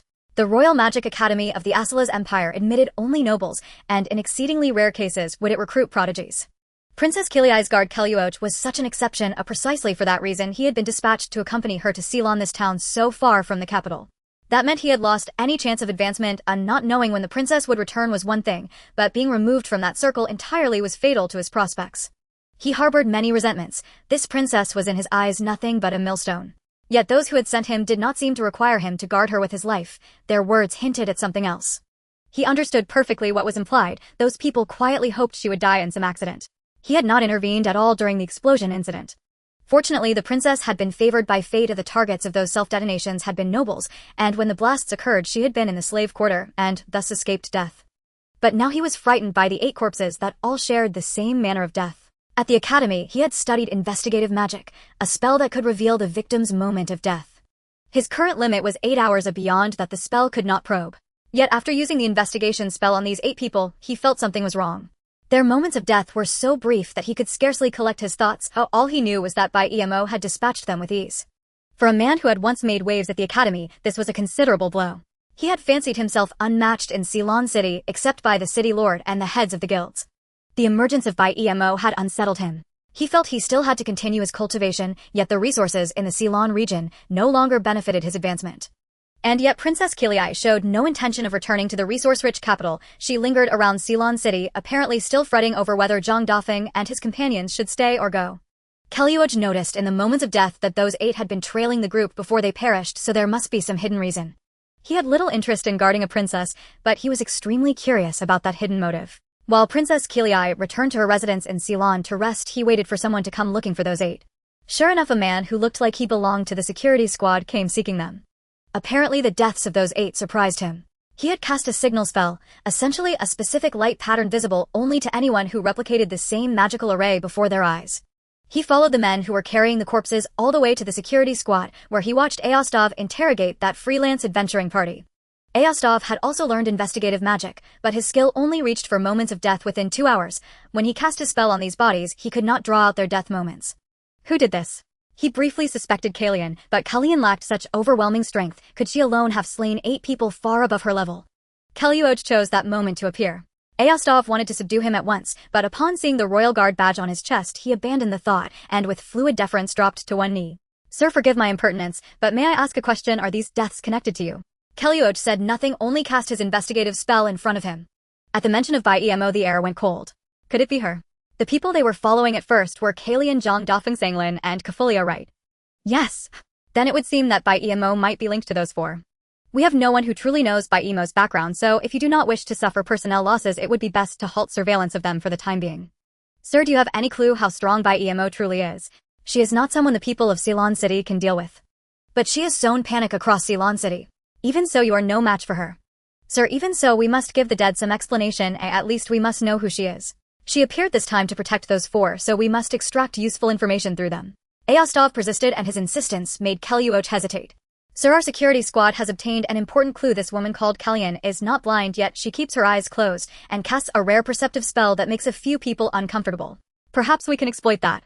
Eyes always closed. How long has she kept them closed? According to the informant, she has been like that since arriving in Ceylon City. Is she not a local of Ceylon City? She is not, and no one knows where she came from. The informant does not know either. Then why did the informant report her? Perhaps jealousy. She and Kalian belong to the same guild and are both daughters of the guild, so to speak. Only then did Kelyuoch realize that something must be wrong with Kalian's eyes. As a man from the capital, he naturally knew of the Ruinbor disaster 4 years prior. But back then he had been a student at the Royal Magic Academy and had learned of those events only later.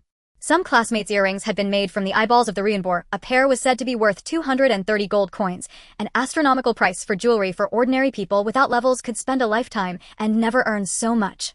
If such things were truly that beautiful, he thought there ought to be a sustainable way to obtain them. There was no need to drive a whole people to extinction. He could not conceive that any other human race would keep their eyes closed while not blind, constantly substituting a perceptive spell for sight. Have you heard of the Ruinbor tribe? Kelyuoch asked those around him. The Ruinbor. Weren't they wiped out 4 years ago? Only the freelance adventurer Xian reacted to the name. Have you been to the capital? Kelyuoch asked the stout-looking man. How much do you know? All I know is that their people had rainbow eyes and that they were exterminated 4 years ago. I don't know anything beyond that. Rainbow eyes. The others exchanged puzzled looks, and none could imagine what rainbow eyes might look like. Can you think of any race that would hide their eyes to protect themselves? Kelyuoch continued. Xian could only shake his head. Do golden-eyed dragons count? They do not, because they are dragons, not humans. Then there probably aren't any others. How likely do you think it is that Kalian is a survivor of the Ruinbor? Sir, I do not know Kalian. I could tell only by meeting her. Then go and see. Sir, we are only freelance adventurers and do not wish to be drawn into more trouble. Kelyuoch paused, then asked Ayostov, did you bring them here because of the slave matter? The city lord does not want more people to know about the slave affair. But that is already futile. You did not clean the scene of the freelance adventurers who came later already know what happened. I could not warn you earlier because I was on a mission, but now nothing you do will change that. At best you might salvage the situation by rescuing the female slaves who were taken by the goblins. As for Bai Emo, your 50,000 gold bounty is meaningless. Adventurers laugh at it. Ordinary adventurers cannot defeat her, and those who could would not willingly make her an enemy. Then what do you mean, sir? Your immediate tasks are first to promptly rescue the hostages in an official capacity, second, to revoke the wanted order for Bai Emo and lift any bans on goblin-related commissions. As for Kalian, I will handle it. You cannot grasp the gravity of these matters.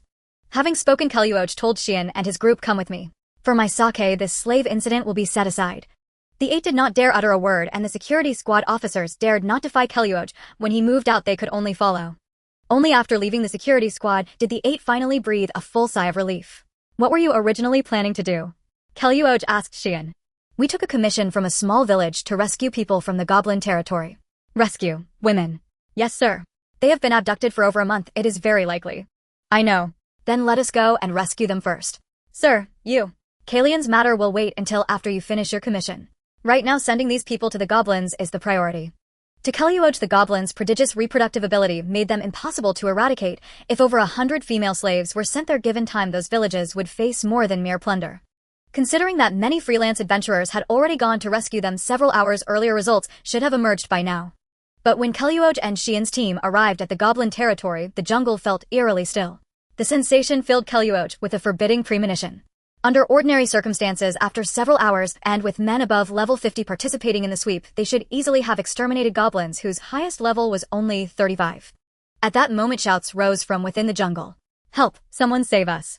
Xian recognized the voices immediately. He knew many freelance adventurers, and he had just spoken with these men about the commission before coming here. These men were around level 45, a tier that, in their understanding, should have had no trouble with goblins. Sir, Kelyuoch had never seen such a scene. Goblins were a rite of passage for many adventurers, and failure against them normally occurred only below level 30. Now is not the time for speculation. Kellyuoj had to save them, otherwise he could not continue investigating Kalian's matter. He signaled Xian's squad to follow, and then darted to where the cries were coming from. Lord Kellyuoj, please save us. These three happened to be from the capital and recognized the prodigy Kellyuoj, as seeing him as their savior they wept with relief. Kellyuoj saw them disheveled and their clothes in tatters, and asked bewildered, "Tell me plainly what happened. Where are the others?" "Some were killed by the goblins, others were seized for breeding. We barely escaped with our lives. Are goblins so powerful?" "Lord Kellyuoj, the goblins have been acting. They sent out ordinary goblins while the mutated goblins remained hidden deep within the territory. We were all deceived." "Mutated." "The mutated goblins have green skin, but otherwise their features resemble those of the races they have mated with, yet they still identify as goblins." At that very moment, several white spheres of light thundered from the jungle toward the group, their targets, including Kellyuoj and his companions. Kellyuoj immediately attempted to ward them off with dark defensive magic. He succeeded, but the light spheres carried considerable power. The caster's level was at least comparable to his own. TSK. Who summoned a level 70? At that moment, a hulking, far larger than usual goblin brute appeared. Its green skin marked it as a goblin rather than a human, yet its appearance resembled a brawny human rather than the typical pointed-eared, hooked-nosed goblin. Kellyuoj was stunned. The survivors had not lied, this was indeed a mutated goblin. But a level 70 goblin capable of casting magic was no small matter. "Oh ho, 4 females have come this time." The goblin's eyes fixed hungrily on the 4 women of Xian's squad. "They look of good quality. They should bear stronger offspring." The burly goblin took a step back with 1 foot braced and prepared to charge. "Hey, are you going to ignore me?" For the first time in his life, Kellyuoj was being disregarded by a monster, and the sensation rankled him. But the brute paid him no heed. Its sight was fixed solely on those 4 female adventurers. Even with Kellyuoj present, the 4 women were so terrified that they could not mount an effective defense. "Brother, I leave this one to you." The brute's shout of brother diverted Kellyuoj's attention for a moment.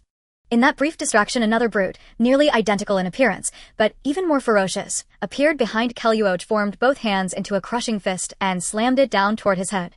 Kellyuoj could not raise his defenses in time. He could only gather his magic over his skull to mitigate the blow. Yet this goblin's power surpassed that of the one holding the 4 women aloft. Moreover, its fist had been enchanted with dark magic. Kellyuoj was struck senseless by the blow. The remaining men could not resist. One by one they were felled by the brother, and together with Kellyuoj carried upon its shoulders. A level 70 human male should sire stronger kin. The brother sneered towards Ceylon City. "Who said we only wanted women?" "Brother, with all the commotion today, many have left. Are we at risk of exposure?" "Little brother, they dare not act rashly. With so many hostages in our hands, we can stall for a long time. We must delay until a new true king rises. This level 70 human is young, and likely a human prodigy. His seed could allow us to birth a new king." The speed of leveling in the guild's exclusive training area couldn't satisfy Kafilia. It was only when the sky turned completely dark and the stars twinkled that she finally reached level 14. In fact, this was considered fast leveling. The way Zhang Lan leveled up was truly abnormal. Zhang Dafeng wasn't anxious. If one could really reach level 30 that quickly, then Hopeland, the strongest visible figure in the Empire, wouldn't be limited to level 145. "It's getting dark. Oh, we should head back," Kalian said, realizing that lingering outside of Ceylon City at this hour was not a wise choice. "I wonder how those people are doing." Zhang Dafeng calculated the time, noting that several hours had passed since the free adventurers had infiltrated the depths of the goblin territory. If his speculation about the goblin mutation was wrong, then the rescue operation should have yielded results by now. Do goblins really mutate? Kalian gazed toward the goblin territory, feeling some concern for the fate of the free adventurers. "Should we go take a look?" Zhang Dafeng suggested. "I'll switch to analyze his identity." "I have no problem with that, but..." Kalian was indeed curious, and going with Zhang Dafeng was certainly fine, but bringing Zhang Lan and Kafilia along posed an issue. As expected, Zhang Lan and Kafilia's opinions diverged. Zhang Lan wanted to go, but Kafilia did not. Kafilia's veto meant Zhang Dafeng decided against going. If Princess Klai were here, they might have entrusted Kafilia to her, alleviating their concerns. Why not go? Zhang Lan's discontent with Kafilia was even greater than Zhang Dafeng's and Kalian's. Zhang Dafeng could sense her genuine anger toward Kafilia. Kafilia felt Zhang Lan's fury, which was the first time since they had known each other. "Lan, isn't it dangerous for us to go to the goblin territory with our current strength? Dad will protect us. With the white angel around, what is there to fear? But it's dark now. So, what if it's dark? Aren't you afraid of the dark?" "That was in the past. I'm not afraid anymore." Seeing Kafilia's aggrieved expression, Zhang Dafeng felt she was the one truly afraid of the dark. "All right, Lan, let's check the situation tomorrow when we both reach level 20. For now, let's head back and rest." "Okay, Dad." Zhang Lan directly wrapped her arms around Zhang Dafeng, no longer paying attention to Kafilia. Kalian felt that this would hit Kafilia hard and attempted to take her hand. However, Kafilia was greatly affected, unwilling to respond to Kalian's goodwill. Thus Caphulia followed behind the trio in a dejected manner, remaining in this awkward situation until she returned to her true home. Zhang Dafeng didn't wish to discourage her. Expecting Caphulia to meet Sanglan's standards was indeed too difficult. Sanglan was a child tormented by a curse since birth, and with the curse lifted, her inner strength far surpassed that of her peers. Caphulia was different. Although she knew little, Zhang Dafeng believed she must have lived a more comfortable life than many other children before being captured as a slave. Therefore it was best to send her home as soon as possible. Kalian, help her level up tomorrow using the method we used for Lan before. Are you sure you want to do this? She has a home she wants to return to, the sooner the better. Upon hearing Zhang Dafeng's suggestion, Caphulia stared blankly at him. Zhang Dafeng said to her, tomorrow you'll have to train hard. Can you handle it? Caphulia gritted her teeth and replied, I must endure. After Sanglan got angry with her, Caphulia realized she truly couldn't stay here any longer. Moreover, Sanglan didn't seem inclined to keep her. Caphulia also knew that Sanglan didn't actually appreciate her, judging by Zhang Dafeng's behavior. Even without her, he would still resurrect Sanglan. She merely unilaterally believed that she was the key to Sanglan's revival. After returning to Ceylon City, they had dinner at the night market. Upon returning home, because Sanglan wanted to sleep with Zhang Dafeng and Kalian, the two refrained from engaging in the activities they had the night before. Kalian and Sanglan bathed together beautifully like a real mother and daughter. The current situation was that the three slept together while Caphulia slept alone in another room. This atmosphere was terrifying for Caphulia. She simply couldn't fall asleep.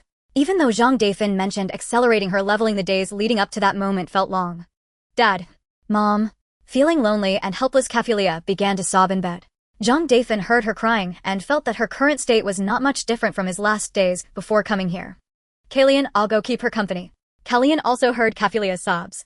Initially, she planned to wait until Sanglan was asleep before going, but after Zhang Dafeng said this, he suddenly transformed into Analyze, and she thought to let her go. Dad. Lan, do you hate Caphulia? Analyze reached out to stroke Sanglan's little face and asked. What I hate is the immature Caphulia. Teaching humans is futile, but teaching matters can be effective after just one time. Do you think that keeping your strength at only level 30 can avoid all disasters? Definitely not. Lan, I hope to prioritize leveling you up. What do you think? What Dad means is, because your leveling up now depends on me, I've decided to prioritize your leveling. After sending her home, we still need to visit your hometown. Sanglan looked at Analyze in shock, not understanding her intentions. Do you hate the person who cursed you? Of course I do. Sanglan answered very decisively. Do you hate the Black Fox clan who drove your father to death? I hate.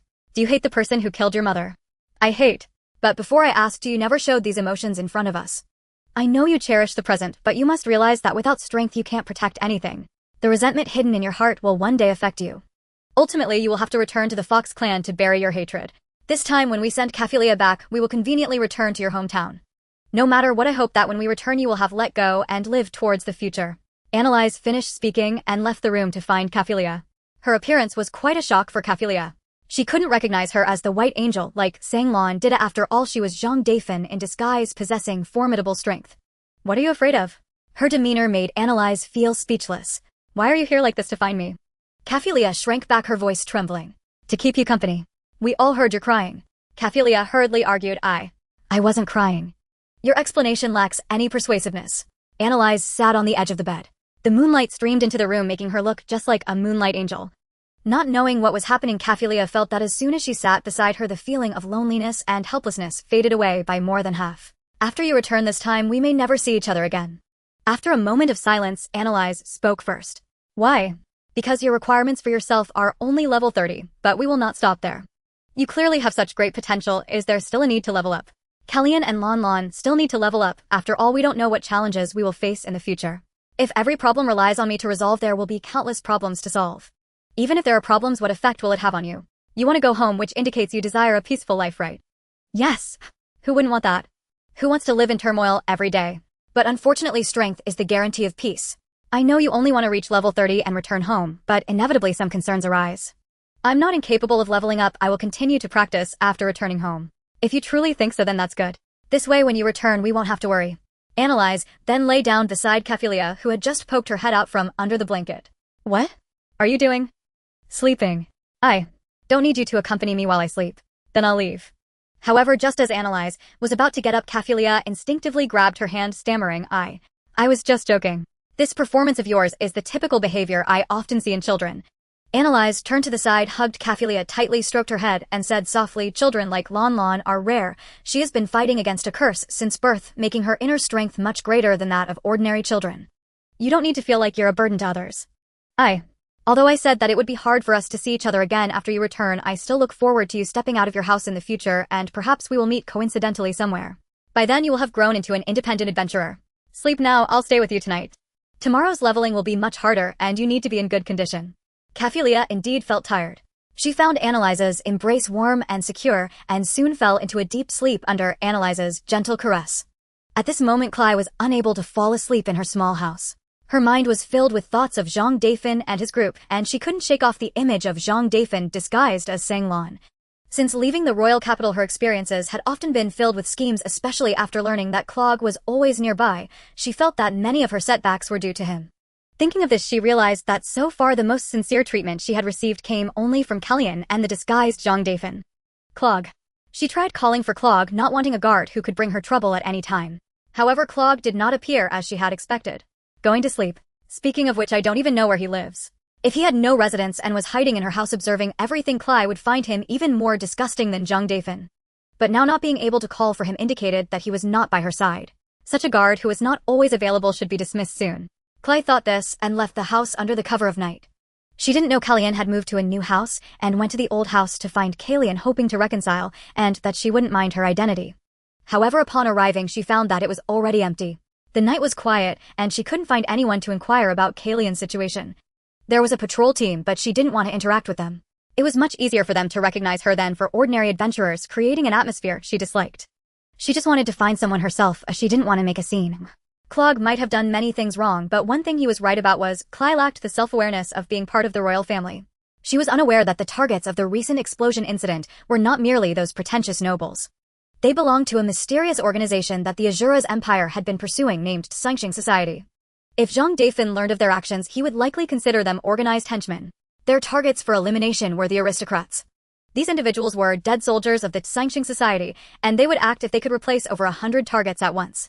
Originally, they were still in the reconnaissance phase as mercenaries and Kaishans, but Annalaisa's appearance made them discover a perfect opportunity.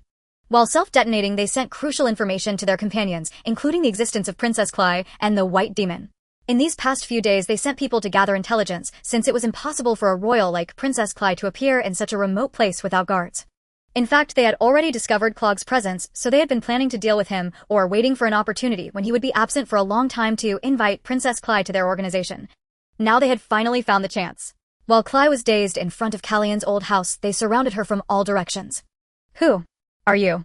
It was only when these strangely dressed individuals appeared covering themselves thoroughly that Cly realized she was truly in danger. Princess Cly, please come with us. The voice of one of the figures sounded as if it had been distorted, sending chills down her spine. You know who I am, yet you dare to do this. Precisely because we know who you are, we must do this. They didn't waste words with her and directly prepared to strike. Moreover, the magic they used was dark magic that wouldn't cause a commotion. Dark magic was precisely what Cly was least adept at countering. She had a strong premonition that being taken away would likely lead to her demise. She wanted to make a commotion, but she unexpectedly found she couldn't cast any spells. On a microscopic level, she realized that the magical energy factors she controlled were in a state of extreme inactivity.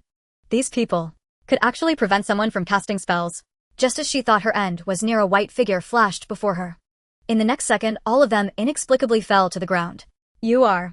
Cly widened her eyes, staring at the girl in a white dress with bare feet who was sighing with hands on her hips, suddenly recalling that wanted poster. Princess Cly, you really are a source of worry for everyone. White devil you. Kali used that epithet for herself. Annalise, of course, was displeased. She corrected her, my name is Annalise, thank you. Glancing at the man on the ground, Kali chose to be cautious. Thank you, Annalise. Yet Annalise did not wish to linger. If she had not seen these people near Kellyan's former residence, she would not have bothered to intervene. At first, she had gone intending to kill them, but when she found them surrounding a woman, she abandoned that thought. When she realized the woman in their midst was Kali, she did not know what to do. One thing she was certain of, these people were not to be dealt with inside the city.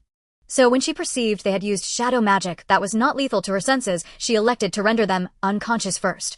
Do you know what these people are? Annalise asked Kali. Kali had no answer. I don't know. My guard Kelyuoj might know. Who is Kelyuoj? A recruit selected for the royal guard. I do not know who is assigned to protect me. Annalise listened, slightly incredulous. Protect? Did he act when the explosion happened that day? No. So where is he? Not present at a time like that. How would I know where he went? Kali suddenly burst into an inexplicable rage. Already irritated, she could not believe Kellyan had been targeted again. Not knowing what to do, she gave up thinking for the moment. They dress uniformly, they're likely from the same organization. You are a princess of a nation. If they dare strike you, odds are they come from a rebel faction of some scale. Rebel. Rebellion. Kali could hardly believe it, but coming from Annalise it might well be true. Who are you really? Annalise expected this curiosity. Revealing the truth might make matters harder, so she replied, does it matter who I am? At least I need to know whether you are friend or foe. Are you speaking for yourself or for the royal house you represent? Kali's nerves tightened. Only for me. Then tell me, what do you think of those who send slaves into goblin territory? That's not something a human should do. Then you are half a friend. As for why only half, you know the reason yourself. Kali understood all too well. It was precisely why she had never truly lived a free life. What do you plan to do next? She was eager to know Annalise's intentions. This person might become the Empire's gravedigger. I haven't decided, but you cannot follow me. I have no obligation to protect you. At the word protect, Kali suddenly understood. With her level 41 strength and her special status, it seemed almost impossible to travel safely from the capital to Ceylon City. Can't you contact your guard? Seeing Kali's timid manner, Annalise felt a premonition that great trouble was coming. I don't know where he went. He used to appear the moment I called, and now, when I'm truly in danger, he does not come. Annalise thought, could this be a trap to lure me out? But Kaliuoch was indeed absent, at least by her sensing no one of that caliber was nearby. Kali did not know how to handle matters, but the men on the ground had to be dealt with. In any case, let's settle these men first. Before Kali could recover, Annalise cast a light spell. A white glowing sigil appeared on the ground, encircling the two of them and the unaware assailants. With a flash of white light, they all vanished. A patroller sensed movement and rushed over, but found nothing. The scene looked as if nothing had happened to the patrolman, assumed it was his imagination, and continued his rounds. Annalise had teleported them to the Fuyun Guild's exclusive training grounds outside Ceylon City.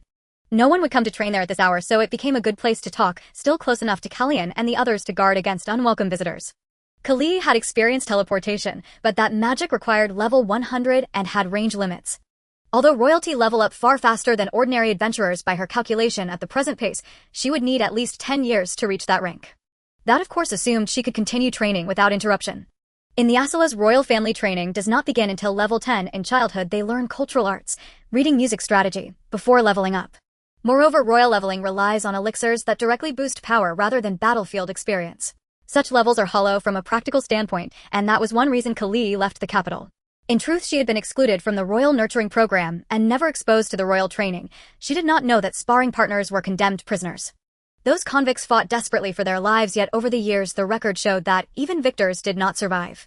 Huapuland at level 145 was proof of genuine grassroots effort, starting from the lowest ranks, training rain or shine from age 7, and only near 50 reaching a level that publicly towered over others, a model of commoner perseverance. She was curious what level Annalise was, but from what she had seen, Annalise's power could not be confined to a mere number. Annalise used water magic to splash the faces of the men who had attacked Kali, jolting them awake in fright. Annalise expected them to check their surroundings first. Instead, to her surprise, they looked at her immediately. Then, flushed with excitement, they knelt side by side and shouted in unison, "Hail the Holy Maiden!" Holy Maiden! Annalise thought they had the wrong person, and said awkwardly, "Surely you've mistaken me." "No, we are certain. They call you the White Devil, but among the Zhang Hui you are the Holy Maiden returned." Zhang Hui? What is that? The decadent nobles cannot see, the masses cannot see those struggling to survive. The Zhang Hui was born for this. We exist to slaughter nobles who look upon us as nothing. But our previous leader betrayed us and left us leaderless. Your arrival has given us a new direction. You want me to lead the Zhang Hui? Yes, Holy Maiden, you will guide us forward. They spoke such words in Kali's presence. Did they not care? Then why did you capture her? Because she is of the royal house. Has she done something monstrous? Holy Maiden, even if she has not acted her royal status, means she cannot be expected to betray the nobility to aid the suffering masses. And how do you know I am one of you? Our informant in Ceylon City sent word at the last moment that you are not allied with the nobles, otherwise you would not have struck with that sword. An informant? Could it be those who blew themselves up? Damn, her fears had come true. Those explosions had indeed been aimed at the nobles. Weren't you afraid of blowing me to pieces? We were gambling too, betting you were the Holy Maiden. It appears our wager was right. So even if I do not wish to be the Holy Maiden, I am forced into it. If your goal is to save the people, it aligns with our creed. Whether you accept the title or not, we will act according to that principle. But if you are willing to lead us tens of thousands in the Zhang Hui, will heed your commands. Annalise stole a glance at Kali, who wore an astonished expression. She clearly found it hard to believe such an organization existed.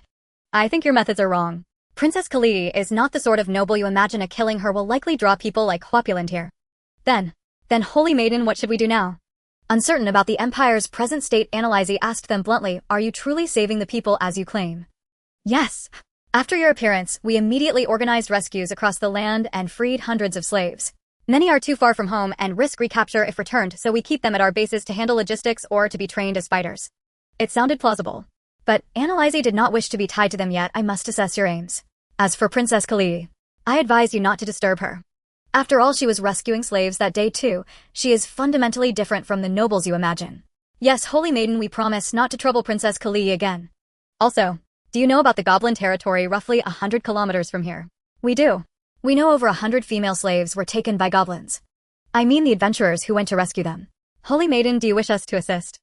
I cannot spare myself. Analyze noticed their hesitation. It was not so much unwillingness as inability to help. Holy Maiden, unless you personally take the field, none of us in the Tsangxing can help.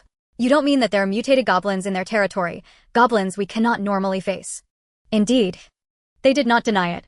From intelligence, our people risked their lives to obtain many mutated goblins inhabit the territory. Apart from skin color, their features nearly match those of the species they've mated with, yet they identify as goblins, and they can practice swordplay and magic. Analyze felt her suspicions were right. Her error had been not confirming and stopping this sooner. Now the question arose, should they attempt a rescue? Holy Maiden, we strongly advise you not to go, someone proposed, startling both her and Kali. Why? Kali, more anxious than Analyze, demanded. Wouldn't those rescuers be killed? Probably not killed.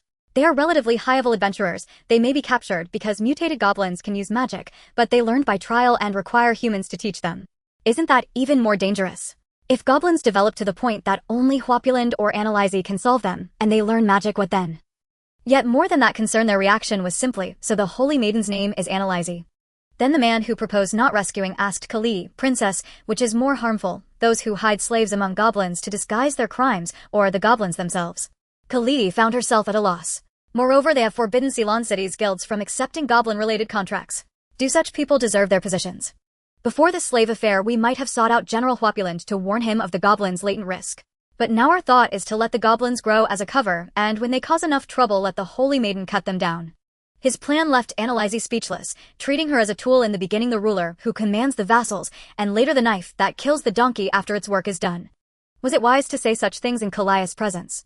Analyze really did not want to be involved, as she was not alone. She had a wife, an adopted daughter, and a cat girl who needed to be returned home. Having a home in another world made family above all else. No, I must find the Lord of Ceylon City. Kali abandoned pleading with Analyze and ran toward the city lord's manor. The men of the Tsangxing surprisingly obeyed Analyze and did not stop Kali. Analyze feared that without watchers trouble would arise, so she ordered a few from the Tsangxing, you be her temporary guards. Holy Maiden, we are hostile toward her. We spared her only out of respect for you. Now you ask us to be her guards. This seems excessive, does it not? Besides, she might leak what we just said. Are you afraid? With the Holy Maiden here, we are not afraid. Then why disobey? Do you mean? You admit to being the Holy Maiden. Let me be clear, if I discover your actions diverge from my intentions. Holy Maiden, we all rose from lives of grinding poverty. We cannot forget what it is to be worse than dead. I hope you mean it. I will not appear often, so I do not know when we will meet again. Just contact us through a specific magical frequency. Please remember our band. A frequency. Analyze imagined some encrypted telegraph. When they demonstrated, she found it to be exactly that, special light magic standing in for telegraph equipment. And Nalizi hurried home, and for the moment paid no mind to Kalei or those unknown people who had presumptuously declared her their saint. Perhaps this was what it felt like to have a home.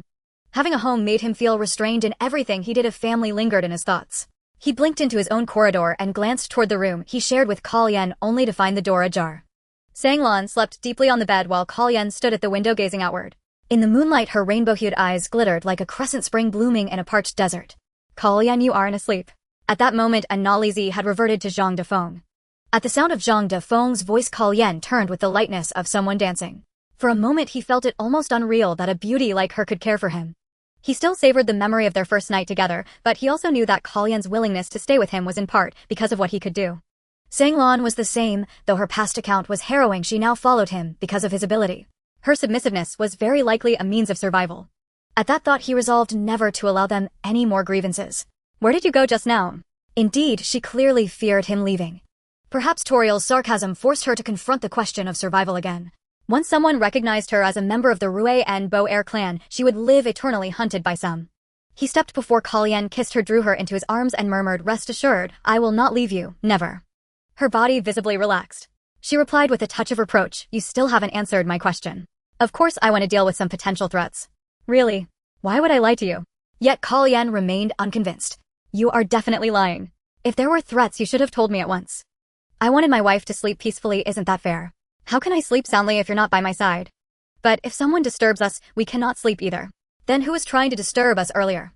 Zhang Dafeng felt he needed to be frank and explained. Those people belong to an organization called Sanxing Hui, but their target is not us, it is Princess Kalei. Princess Kalei. Didn't she already leave Ceylon City? Kal Yan cried in surprise. She does not plan to return to the Wangdu. When I discovered them, she was at the place you used to live. It felt as if she were looking for you. Looking for me? Why? To tell the truth, after someone recognized her royal status, I lived in constant fear, afraid those who followed her might recognize me. You have no idea how much being connected to the royal family has brought my clan to the state. Kal Yan trembled all over. Zhang Dafeng hurried to stroke her back until her breathing eased. I prevented her from being recognized by using the identity of a Nali Z. Do you think I should save her? You can save her, but do not let her entangle herself with us again. Fine, I won't concern myself with her affairs anymore. But this Sanxing Hui is troublesome. What trouble? They have presumptuously enshrined a Nali Z as their saint, claiming that whoever comes will obey her command. Kal Yan questioned, do you know what this organization actually does? They claim they aim to eradicate the nobles and liberate the common people. In a certain sense, that is something I might desire as well. How large is their organization? They say tens of thousands. Right now they lack a clear leader because the previous head betrayed them. I have never heard of an organization of that size. What have they actually done? I don't know everything. What has been confirmed is that they are killing nobles. A recent explosion was caused by one of their members detonating himself. It did not hit slaves, that much is true. Don't get involved.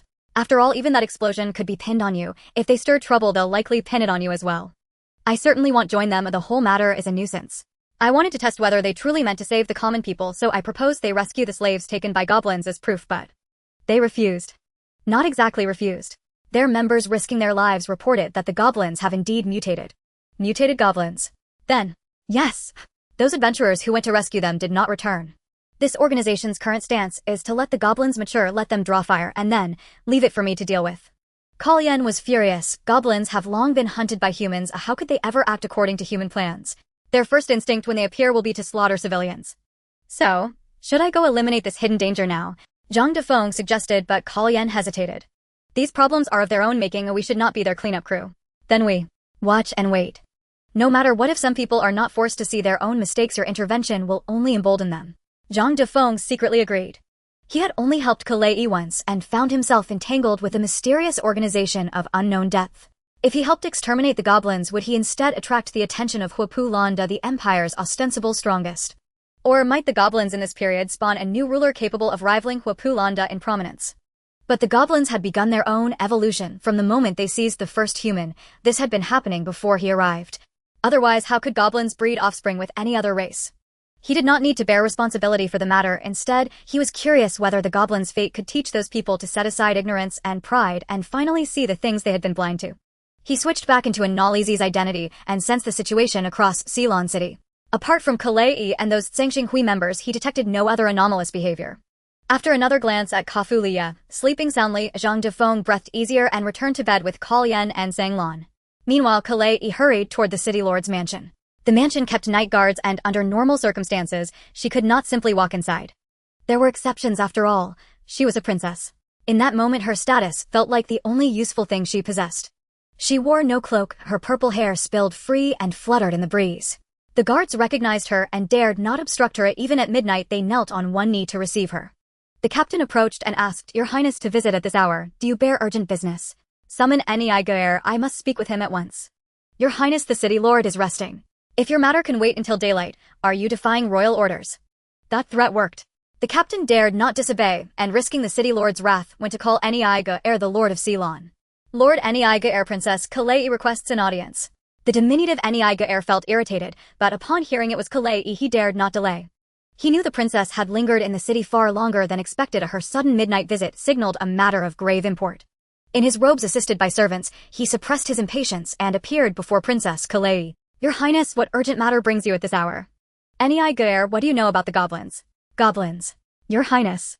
How can you conceal the slave situation from anyone? Now is not a time for excuses. I order you to begin recruiting adventurers of level 70 or above at once to eradicate the goblins and rescue the hostages." "Your Highness, mobilizing so many forces merely to hunt goblins seems excessive. Is your intelligence so outdated? Do you not know the goblins have begun to mutate, biding their time and letting unmutated goblins deceive humans into complacency? Your Highness, please do not jest. Goblins are goblins, they will be goblins regardless of breeding. How could it be otherwise? If you cannot carry out this order, perhaps the position of city lord should be given to another. At that, Nei immediately altered his tone. All the guild masters are racing back to Ceylon City. Once they assemble, we can depart. Kalei knew each master commanded forces of at least level 70, now it was a race against time. The sooner the better, if the goblins emerge, humanity may be lost. Kalei's stern demeanor unnerved Nei only briefly. Once she left, his face resumed a cruel expression. Every extra day the princess lingered in Ceylon City. Nei felt his own danger draw nearer. Kaishan-si. After everyone else departed, he summoned the once prosperous slave trader with an incanted altered voice. Bound in chains, the fallen slave trader Kaishan-si appeared kneeling before him. Disheveled and clothed in tatters, scars and bruises marked his exposed flesh. Lord Nei. Your chance for atonement arrives now. Kaishan-si suddenly brightened. My lord, what do you require? I will accomplish it. If you can find a way to kill Princess Kalei, the earlier explosion will be wiped clean. What, you want me to assassinate the royal princess? Nei waved his hand, and the shackles binding Kaishan-si shattered into dust. First I restore your freedom. Then you will disguise yourself and operate under the name Ileko. Begin by capturing some slaves to give for free to those nobles who lost kin that day to soothe their anger. But my lord, how could I possibly do that? Kaishan-si cried in hopelessness. The plan was twofold. The other target was himself. Her guards are absent, they were likely summoned away. Do you not understand that when a royal leaves the Wangdu to come such a remote place, sending only one guard is a statement? But if him discovered, he'll still die. Just ensure you are not discovered. She seems unlikely to leave Ceylon City. For the moment, you will have opportunity. What benefit is there to you in killing her? Do you think I would send you on such a task if there were no advantage? Kaishan-si could not refuse and nodded. He resolved this time to be ruthless in every respect. Where before he had secretly seized slaves, now he would do so brazenly. His gaze twisted with newfound malice.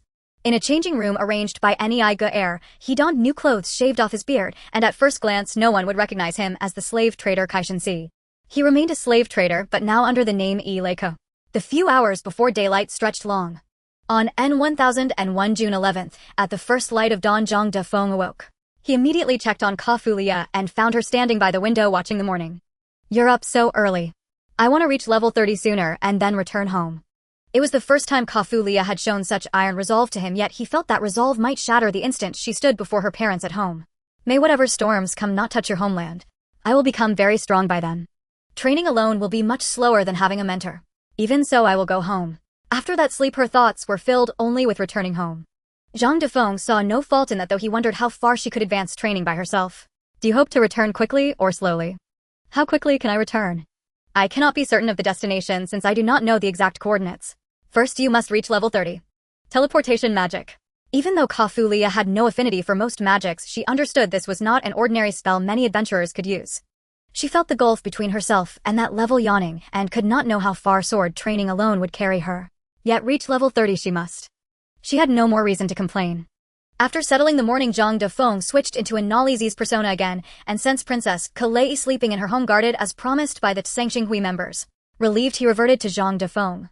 The four of them waited silently at home until it was nearly time for the guild to open, then set out together. At the guild gate they encountered someone. The man stood but looked half asleep, staggering as he walked. Shabby and unkempt, his clothes suggested a wandering vagrant. If Zhang Dafeng could be called the wasted visage, this man was the portrait of ruin. Zhang Dafeng wondered who he was. Kalien froze for a moment, her lips moving, then she finally called softly, Guildmaster Si Taikasi. It's Kalien. It's been so long since we last met. Stack struggled to open his eyes, running his fingers through his long-neglected dry hair, yet he still did not move any closer to Kalien. Kalien cautiously asked him, President, your return this time. It wouldn't be because of the white demon, would it? I was just about to go look for dragons in the west when I was suddenly told that some white demon wants us back to handle things. Really? Speaking of which, what exactly has this white demon done? Do you believe what they say or what we say? Stack suddenly perked up, but then slumped back down. What you know differs from what they're about to say.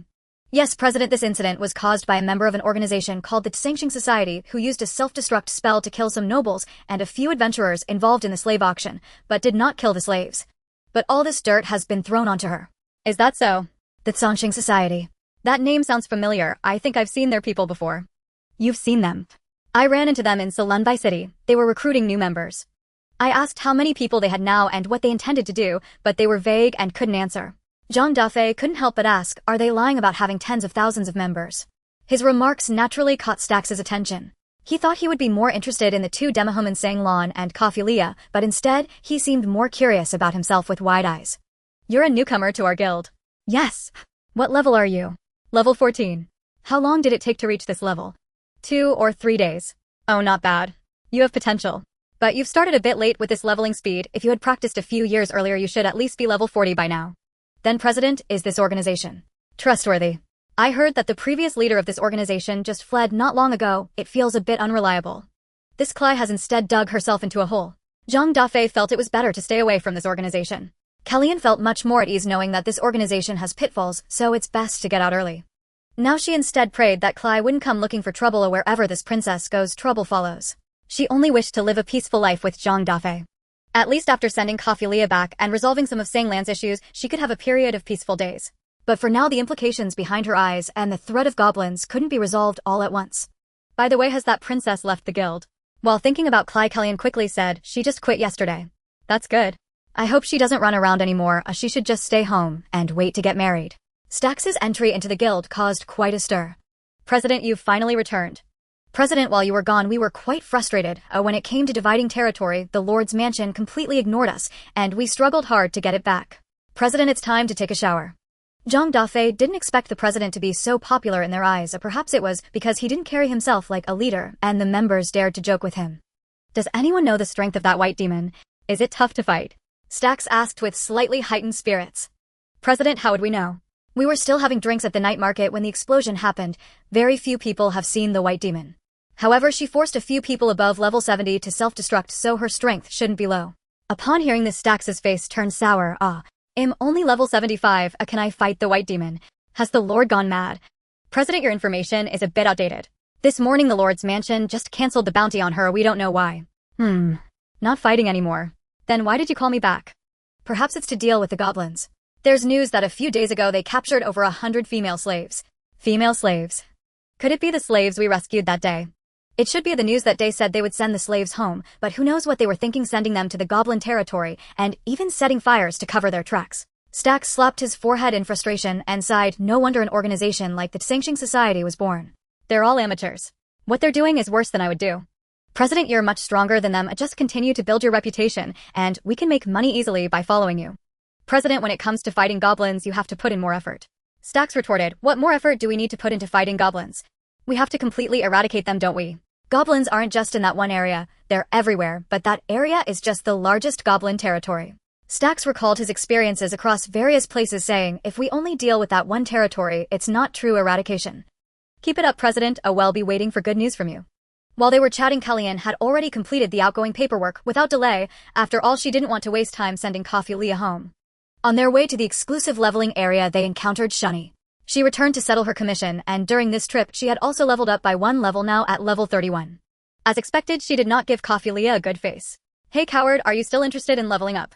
Coffee Leah remained silent, as she knew her previous practice had delayed Shunny, so she could only humbly say, I'm sorry, Sister Shunny, I wasted your time.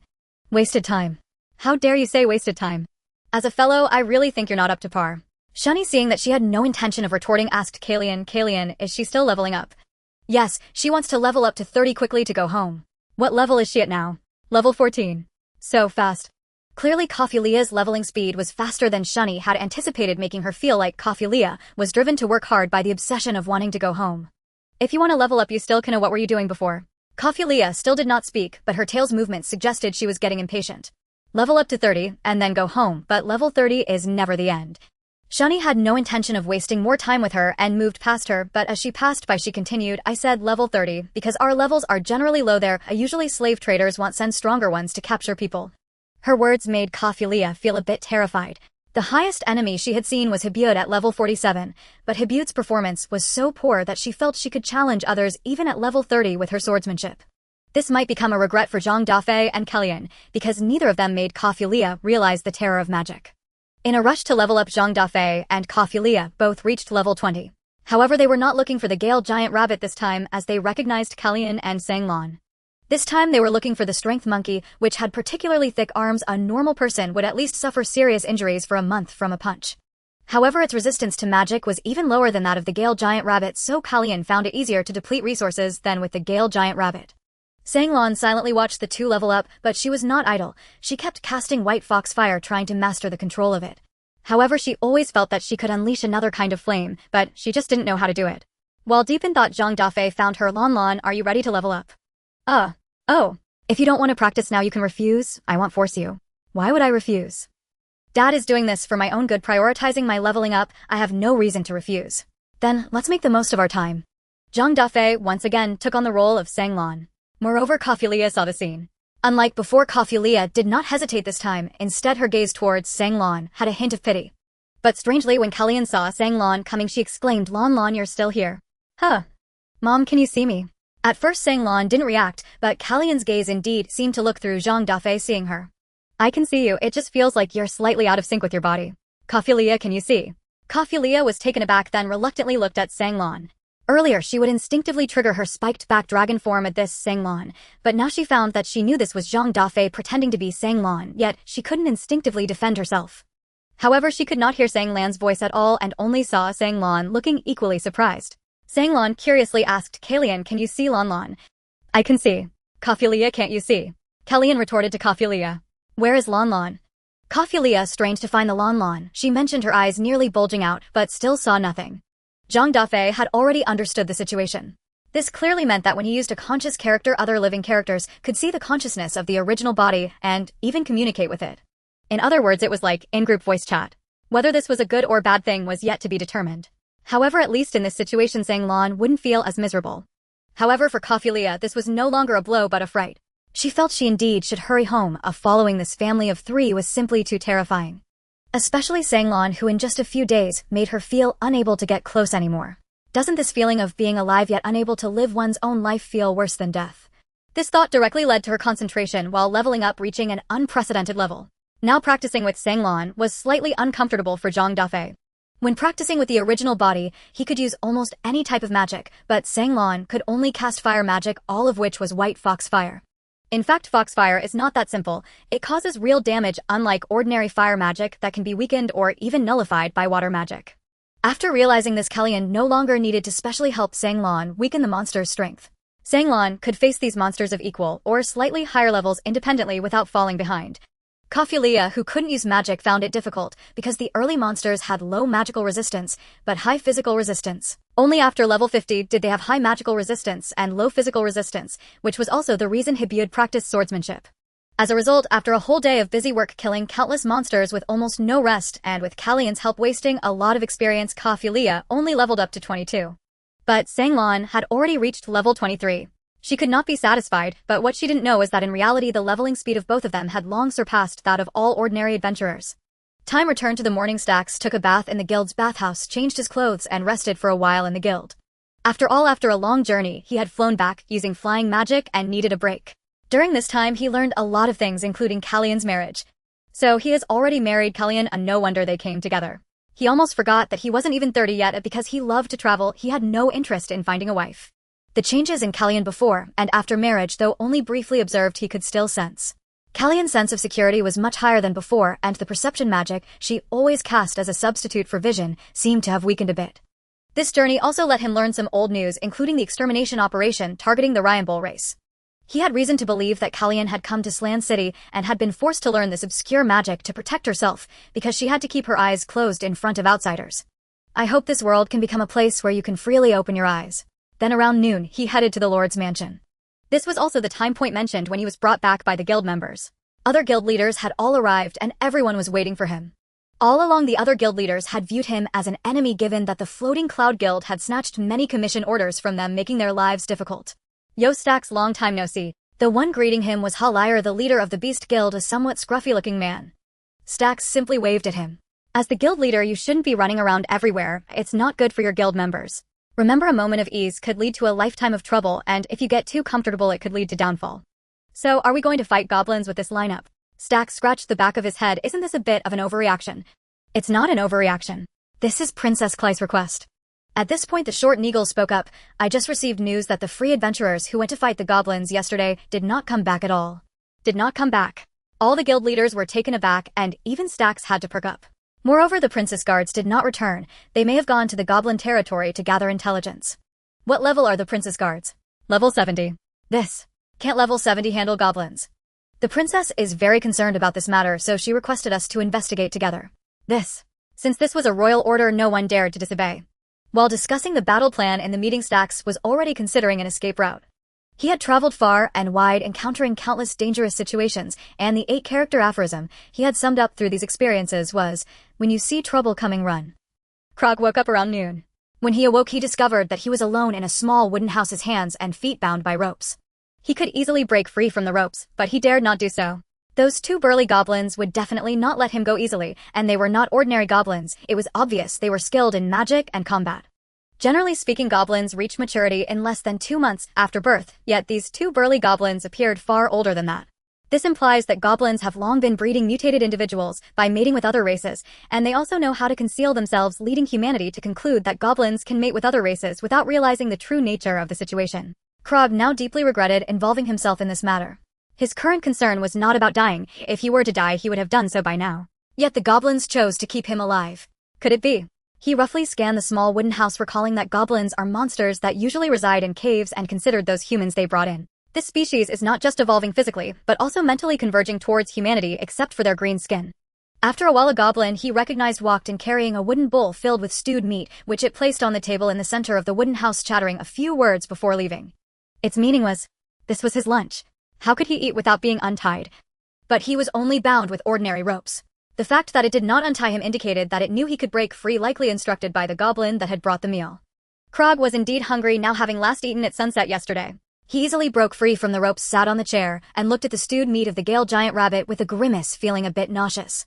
He tried to sense the bowl with wood magic to check for any abnormalities, and found it to be nothing more than a bowl of ordinary stewed meat with no suspicious additives. The goblin seemed to understand cooked food but did not know how to season it. However, hunger prevailed, and with no other utensils available, he used magic to send a piece of meat into his mouth. Although it looked somewhat unappetizing, it tasted quite good. Krog finished the bowl of stewed meat in just a few bites, even drinking the broth clean. What should he do next? Should he go outside? He could remain in the small wooden house, but he had been away from Princess Cray for more than half a day. Even if he guessed that the person who sent him here might hope for such an outcome, that the princess would unexpectedly die, he was at least supposed to follow the princess as her guard. If anything happened to her, he would definitely lose any chance of promotion. Since the goblins kindly brought him food, he thought for a moment and chose to walk out of the small wooden house. My goodness. The moment he stepped out of the wooden house, Krog's expression was as if he had discovered a new world, utterly unable to believe he was in goblin territory. The goblin territory had developed into a sizable village, and many of the goblins were no longer ordinary goblins. They had begun to take on humanoid forms, with some goblins appearing almost indistinguishable from humans except for their thick green skin. The key point was, they were actually wearing clothing similar to that of humans, which did not seem to have been stolen from humans, but rather made by themselves. As soon as Krog appeared, the passing goblins all turned to look at him. Especially the female goblins, who seemed a bit shy at his gaze. Krog distinctly felt that they had a desire to mate with him immediately. However, the burly goblin who had knocked him unconscious stood a short distance away with his arms crossed. The female goblins did not dare approach, as if they felt unworthy to engage in such activities with him. Hey there, little guy, I'm truly sorry about last night. I have a name, I'm called Gobunison, and the one who looks a lot like me is Gobadoodoo. Gobunison surprisingly greeted him with a smile. What's more, it was speaking in the human tongue rather than the typical goblin chattering. Krog asked coldly, so you're not going to kill me? What do you want? For the survival of our kin. Survival of your kin? Our racial improvement plan has been underway for over 100 years, and we are now at the final stage. The burly goblin did not conceal the goblin clan secret. Next, we need the emergence of a new king to lead us. A new king? Yes, we already have many individuals who can rival the top combatants of humanity, but none of them possess the qualities of a king. However, we now have females capable of giving birth to a new king, so all we lack is a high-quality male from humanity. You don't mean to say you want me?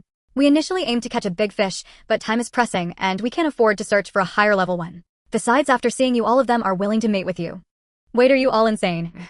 You want me to help you breed a king? Do you really think you can win against humanity? Yet Gobunison replied non-committally, we must win because this is all forced by you humans. You goblins have raided our human villages, and you dare say we forced you. What about those dead slaves? Can you honestly claim they weren't killed by you? And those free adventurers when they came? That's where you're wrong. Gobunison spread his arms. Those dozens of carts of slaves were sent by yourselves, and the ones who killed the slaves were the unevolved kin whose logic is to kill male slaves and capture female slaves. But we are different. We will not kill humans who wish to help us. If you don't believe it, you can come and see for yourself. Krog, feeling helpless, could only follow him. As it turned out, the place he arrived at seemed to be specially designated, and the residents were all humans. Among them were many familiar faces as well as some slaves he recognized from the records. Especially the team of Shan he rescued from Ostov, who were busy building wooden houses here. There were also some goblins that closely resembled humans or demohumans receiving guidance from human adventurers, and it seemed that some individuals had already developed a close relationship with goblins, hinting at a romantic connection. Krog doubted his own eyes, for he did not sense the despair one would expect from those trapped here with no way to escape. What is going on? Krog couldn't help but ask. These people all turned to look at him, but hardly anyone thought he would become their savior. Shan said, "Lord Krog, you've finally awakened. Your demeanor. Does that mean you don't plan to leave here?" "Lord Krog, this is actually a wager." "A wager?" "The Azura's empire is barely hanging on. We free adventurers are not living well, especially since our small team only managed to gather 1 gold coin from a village with so many people. How long do you think that will sustain us? Our equipment maintenance costs are also quite significant." Krog was baffled. Why not just join a guild? There are plenty of guilds in Slan City looking for people. "No, my lord, joining a guild means that all the contracts we take will be taxed. You don't know that our team has joined a guild. In reality, we have to go through multiple layers of deductions. The country takes its share, the lord takes his share, the security team takes its share, the guild master takes his share, and the guild lady expects a tip. We end up with less than half of the original reward. What guild is so corrupt? Isn't the Floating Cloud Guild in Slan City quite normal? My lord, you must have lived in the royal capital for a long time and have no idea that our kind of deductions is the norm. Then we already know that you will bear the mission of bringing forth the new king of the goblins. We support you." Almost everyone slightly bowed to Krog in respect. Krog felt they had all gone mad or were brainwashed by the goblins. Brainwashing magic truly exists. Could this goblin be? It's not that we're forcing it. We also consider ourselves an oppressed race, otherwise we wouldn't have a racial transformation plan.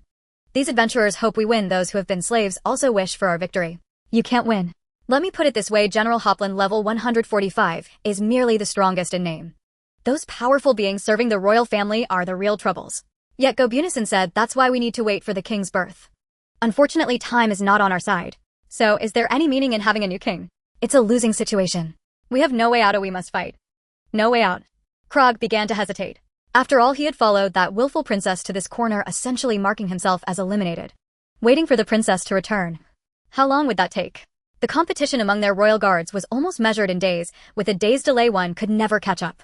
Compared to free adventurers, the cutthroat competition he faced was extreme, to the point of losing one's sense of self. Ultimately, he could only end up serving the higher echelons of nobility, considering he came from an ordinary background and could not sit at the same table as nobles. Even if he was an extraordinary genius among ordinary people, they would not regard him any higher. Thinking of all this, he felt that continuing to follow Princess Cray was a complete waste of his life. Yet on the other hand, to mate with goblins. Once he did something so against humanity, there would be no turning back. But the female goblins he had just seen were already scarcely different from humans aside from their skin color. What would the goblins chosen to bear the king be like? Gobunison led him to the dwelling of the female goblin selected as the mother of the king. The house here was not an ordinary wooden house. It was comparable to palaces from 1,000 years ago, albeit on a smaller scale, yet it left Krog in awe. "Come out, the one you've been waiting for has arrived." 5 elegantly dressed female goblins walked out in turn. To be honest, when Krog compared them to the girls he encountered at the academy, he found none could match their aura. Especially the golden-haired female goblin who led the way, her gentle smile made Krog suddenly feel that race was no longer an issue. "Their names are Gabuna, Gabumii, Gobulu, Gabujuo, and Gobuling, the best candidates we have selected for the mother of the new king. As long as you are willing, all our resources will be at your disposal." Gobunison finished speaking and left. Before Krog could react, the 5 female goblins had already surrounded him. "Lord Krog, thank you for your willingness to contribute to the continuation of our race. We will do our utmost to serve you. Lord Krog is so handsome, I can't wait any longer."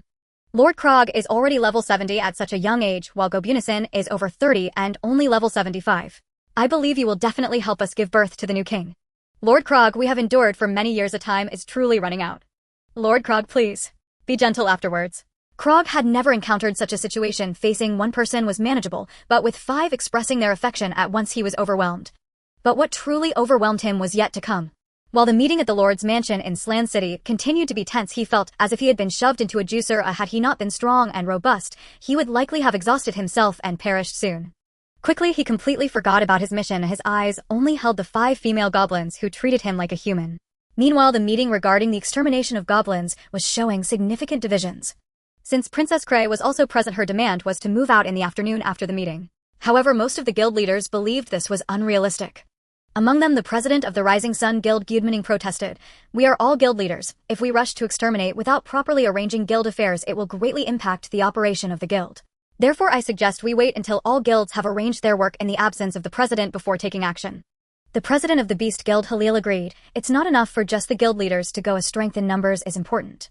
I suggest each president brings 3 to 5 skilled individuals to follow." "And when do you think would be a good time to exterminate?"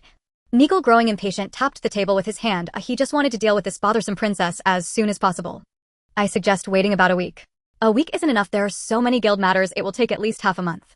"Half a month is out of the question. A month is more appropriate." Yes, a month. The other guild leaders eagerly chimed in while Stex still appeared as if he hadn't woken up.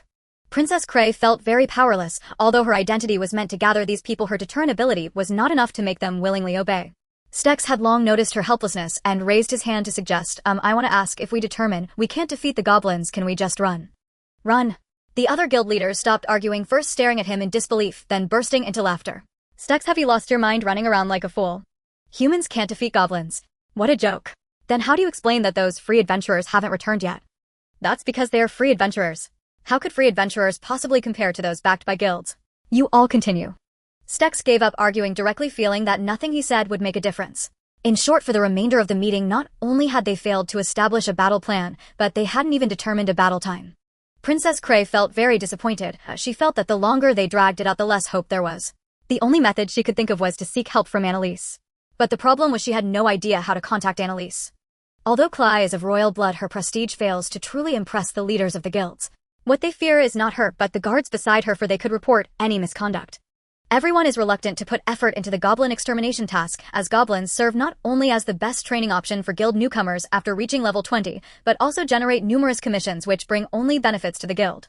Suddenly demanding the eradication of goblins truly hampers the guild's ability to earn money. Thus, aside from Styx, who genuinely worries about the potential failure of this operation, everyone else at the meeting seems to harmonize in their opposition to the smooth progress of this endeavor. When the meeting resumed in the afternoon, one guild leader claimed to have urgent matters to attend to and did not show up. Cly felt quite aggrieved, yet she had no way to retaliate against them. They were precisely aware that Cly would not take action against them, which is why they behaved this way. They would not believe that goblins could grow to be unmanageable, even for them claiming that goblins might mutate. After all these years, have the goblins they encountered ever changed? Similarly, the afternoon meeting still could not decide when to launch the attack. A day had passed since the free adventurers went to rescue people, yet no news had emerged. The female free adventurers, restricted by gender and level, remained approximately 10 kilometers away from the goblin territory in Hufu town, feeling that something was amiss. If it were solely about rescuing people, it should not take such a large number of them a whole day without bringing anyone back. Yet none of them dared to return to investigate. They could only report the situation to the security team in Hufu town. The security team in this town is relatively responsible. They did not recklessly send people to investigate the goblin territory at first, but reported the situation to their superiors in the security team of Fensike City, located about 20 kilometers northwest of Hufu town. The security team in Fensike City took this information seriously, as they had just heard about the prohibition by Slan City on guilds taking commissions related to goblins. Coupled with the lack of news from many male free adventurers, the current situation with the goblins indeed seemed suspicious. According to their statistics, the highest level among the missing male adventurers is 58. Given this state, the personnel sent to investigate must be at least level 70. Taking advantage of the daylight, the security team in Fensike City organized a 10-member investigation team comprised of individuals skilled in escape techniques to head towards the goblin territory. When they arrived, they found that the remains had not been cleared away. The investigation team was aware of this situation, but did not expect Slan City to handle these slaves in such a manner. "Captain, there are signs of a battle here." One of the team members discovered a pit that did not appear to have been dug with tools. Goblin Nissan's attack on Krog was enhanced by a strengthening spell, and the consequence of Krog's lack of defense was that the spot where he stood was directly blasted into a sizable pit. Despite the fact that anyone at level 20 could create such a pit, no one in the investigation team dared to think this way. They attempted to use their search technique to trace back to the scene of the battle, but their search technique could only trace back half a day and could not reach the moment the pit was created. They exchanged glances, hesitating whether to continue the investigation. Deep in the jungle, there was no sound at all. Goblins typically emerged at night to harass villages, making this area particularly quiet during the day. After a brief discussion, they decided to lie in wait for a night to see if the goblins would come out to act as usual. Clay felt both anxious and angry, but she truly had no way to deal with them. After all, they were not Styx, who delegated tasks to those below him and managed to do better than other guilds. The longer time dragged on, the more difficult she felt the goblins were to handle. She was almost certain she could no longer rely on these people and could only think of ways to find Annalise. At this moment she suddenly realized something strange. Why would Annalise save her? If Annalise truly wanted to die, she would not have intervened. Moreover, Annalise had known so quickly that she was near Kellyanne. Could it be? Clay had a strong premonition that Annalise must have some connection with Kellyanne. She suddenly remembered Zhang Dafeng. Clay had never been able to shake off the incident where Zhang Dafeng disguised himself as Sanglin, especially since they had visited the bathhouse together. It was something hard to forget. However, she was hesitant to conclude that Zhang Dafeng was Annalise. After all, Annalise was so powerful, while Zhang Dafeng had to start leveling up from scratch after disguising himself as Sanglin. It was impossible that he would reset just because he was pretending to be someone at a different level, right? Currently it seemed that the only one who could answer these questions was Kellyanne. Thus, after the afternoon meeting ended, without joy she returned to the Floating Cloud Guild. However, this time she did not disguise herself, but faced everyone in the guild as Princess Clay. A strong contrast emerged. No one dared to speak to her, no one acted casually as they had when they hadn't recognized her identity, and there was no cheerful atmosphere. Why aren't you like before? She finally could not endure it anymore. Is it just because I am a princess? Princess Clay, do you have something to discuss? The guild member Kalara, who was somewhat familiar with her, completely lacked the previous vitality and instead appeared a bit fearful. Kalara, please don't act like this. I want to eat you. Is there something you need our help with? There are things you cannot help with. I currently want to find Kellyanne. Do you know where she has gone? Kellyanne took her husband and 2 demi-human children to level up. Where are they leveling up? I don't know. Because they might not be leveling up in the exclusive areas. When will they return? They registered an expected time of return at nightfall. Then I will wait here for them to come back. Clay sat in the guild hall, creating an empty space with a radius of 5 meters around her. Kalara dared not be negligent, transforming into her dedicated servant, serving tea and water, respectfully asking what she needed. This feeling made Clay very uncomfortable, increasing her disdain for her royal identity. She preferred the harmonious feeling when she disguised herself as the ordinary adventurer Irek, but unfortunately that time could never return. Around 3 or 4 in the afternoon, Styx came out of the guild lounge. He was already quite fatigued, having rushed back overnight, and finally found a chance to sleep for a while. As soon as he stepped out, he saw guild members dodging Clay like she was a ticking time bomb. He sighed and scratched his head as he approached her, asking, Irek, are you waiting for someone? Upon hearing the guild leader refer to her as Irek, Clay was taken aback, but she was very pleased by it. She quickly switched to her Irek persona and respectfully asked, Guild leader, I am waiting for Kellyanne. Waiting for her for what? I can only rely on her now. Her? Isn't she only level 50? Can she defeat the mutated goblins? No, I can only find the person I am looking for through her. Who? Her husband. He might be strong in the future, but he can't handle this right now, can he? No. I can't say. Feeling that revealing the person she wanted to find would trouble Kellyanne, Clay chose to remain silent. Styx did not press her further and said, I feel that this extermination should not be initiated. Why are they so unmotivated? Clearly our guild can operate normally without you. Perhaps they see the guild as their private property. If something goes wrong during this extermination operation, the guild might fall into someone else's hands. And what about you, guild leader? My stance is also very clear. I believe we definitely cannot defeat the mutated goblins. Can you guess why? Clay shook her head. She did not understand why Styx had such thoughts before the operation even began. First of all, under the premise that mutated goblins likely exist, why have we never encountered them before? Bad luck. Wrong. It is highly likely that they know how to hide themselves. Hide themselves. They may possess intelligence comparable to humans, which is why they know that showing themselves will lead to their demise, so they choose to bide their time and will not reveal themselves until the right moment. If we don't act now and they counterattack later. No, in my view they will ultimately not win against humans because they do not understand how vast this world truly is. They can't win. Winning is out of the question. It is merely a matter of how many losses humans will incur. But I believe humans must pay the price for their ignorance and arrogance. Can't we take action in advance to cut off their thoughts? Then we can only summon General Hopland. Upon hearing this, Clay felt dejected. In her mind, the probability of summoning General Hopland was far less than finding Annalise. She had only seen General Hopland from a distance when she was young, and he did not regard her at all. Furthermore, General Hopland could not go wherever he wished. Even if he wanted to come, he might not be able to. This is the clear limitation of the strongest in the Empire. Clay ceased her inquiries and Styx tactfully left. Sigh, at least I don't have to go myself. Styx figured she was probably thinking of alternative solutions, but could not understand why she was looking for Kellyanne.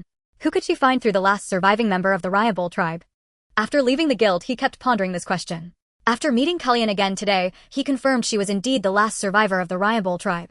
During this outing, he had encountered a noble lady wearing earrings made from the eyes of the Ryabol tribe, and his curiosity led him to inquire about it, thus learning about this matter. When he asked about the value, the noble lady said she had spent 5,000 gold coins on it a few years ago, and now it had been killed off by the royal family, becoming a rare item. If new ones could still be found, they would likely exceed 500,000 gold coins in value. He asked why it had to be killed, but the noble lady expressed ignorance. He himself was not interested in this matter, but if the nobles here learned about Kalian's eyes, he chose to pretend he did not know, but the problem was that he was not the only one aware. In fact, Krog had done something bad. He had informed the security team about the Ryanbol tribe. The curiosity of some people within the team was so strong that they went around investigating the Ryanbol tribe only to discover that the value of the eyes from the Ryanbol tribe had skyrocketed to 500,000 gold coins. The bounty for the white demon was also 500,000 gold coins. Comparing the difficulty, it was clear as day. Moreover, Kalian herself was only level 50, making it even easier. Kalian had no formidable people or forces backing her, directly leading the members of the security team present at the time to begin discussing whether to collaborate to obtain Kalian's eyes.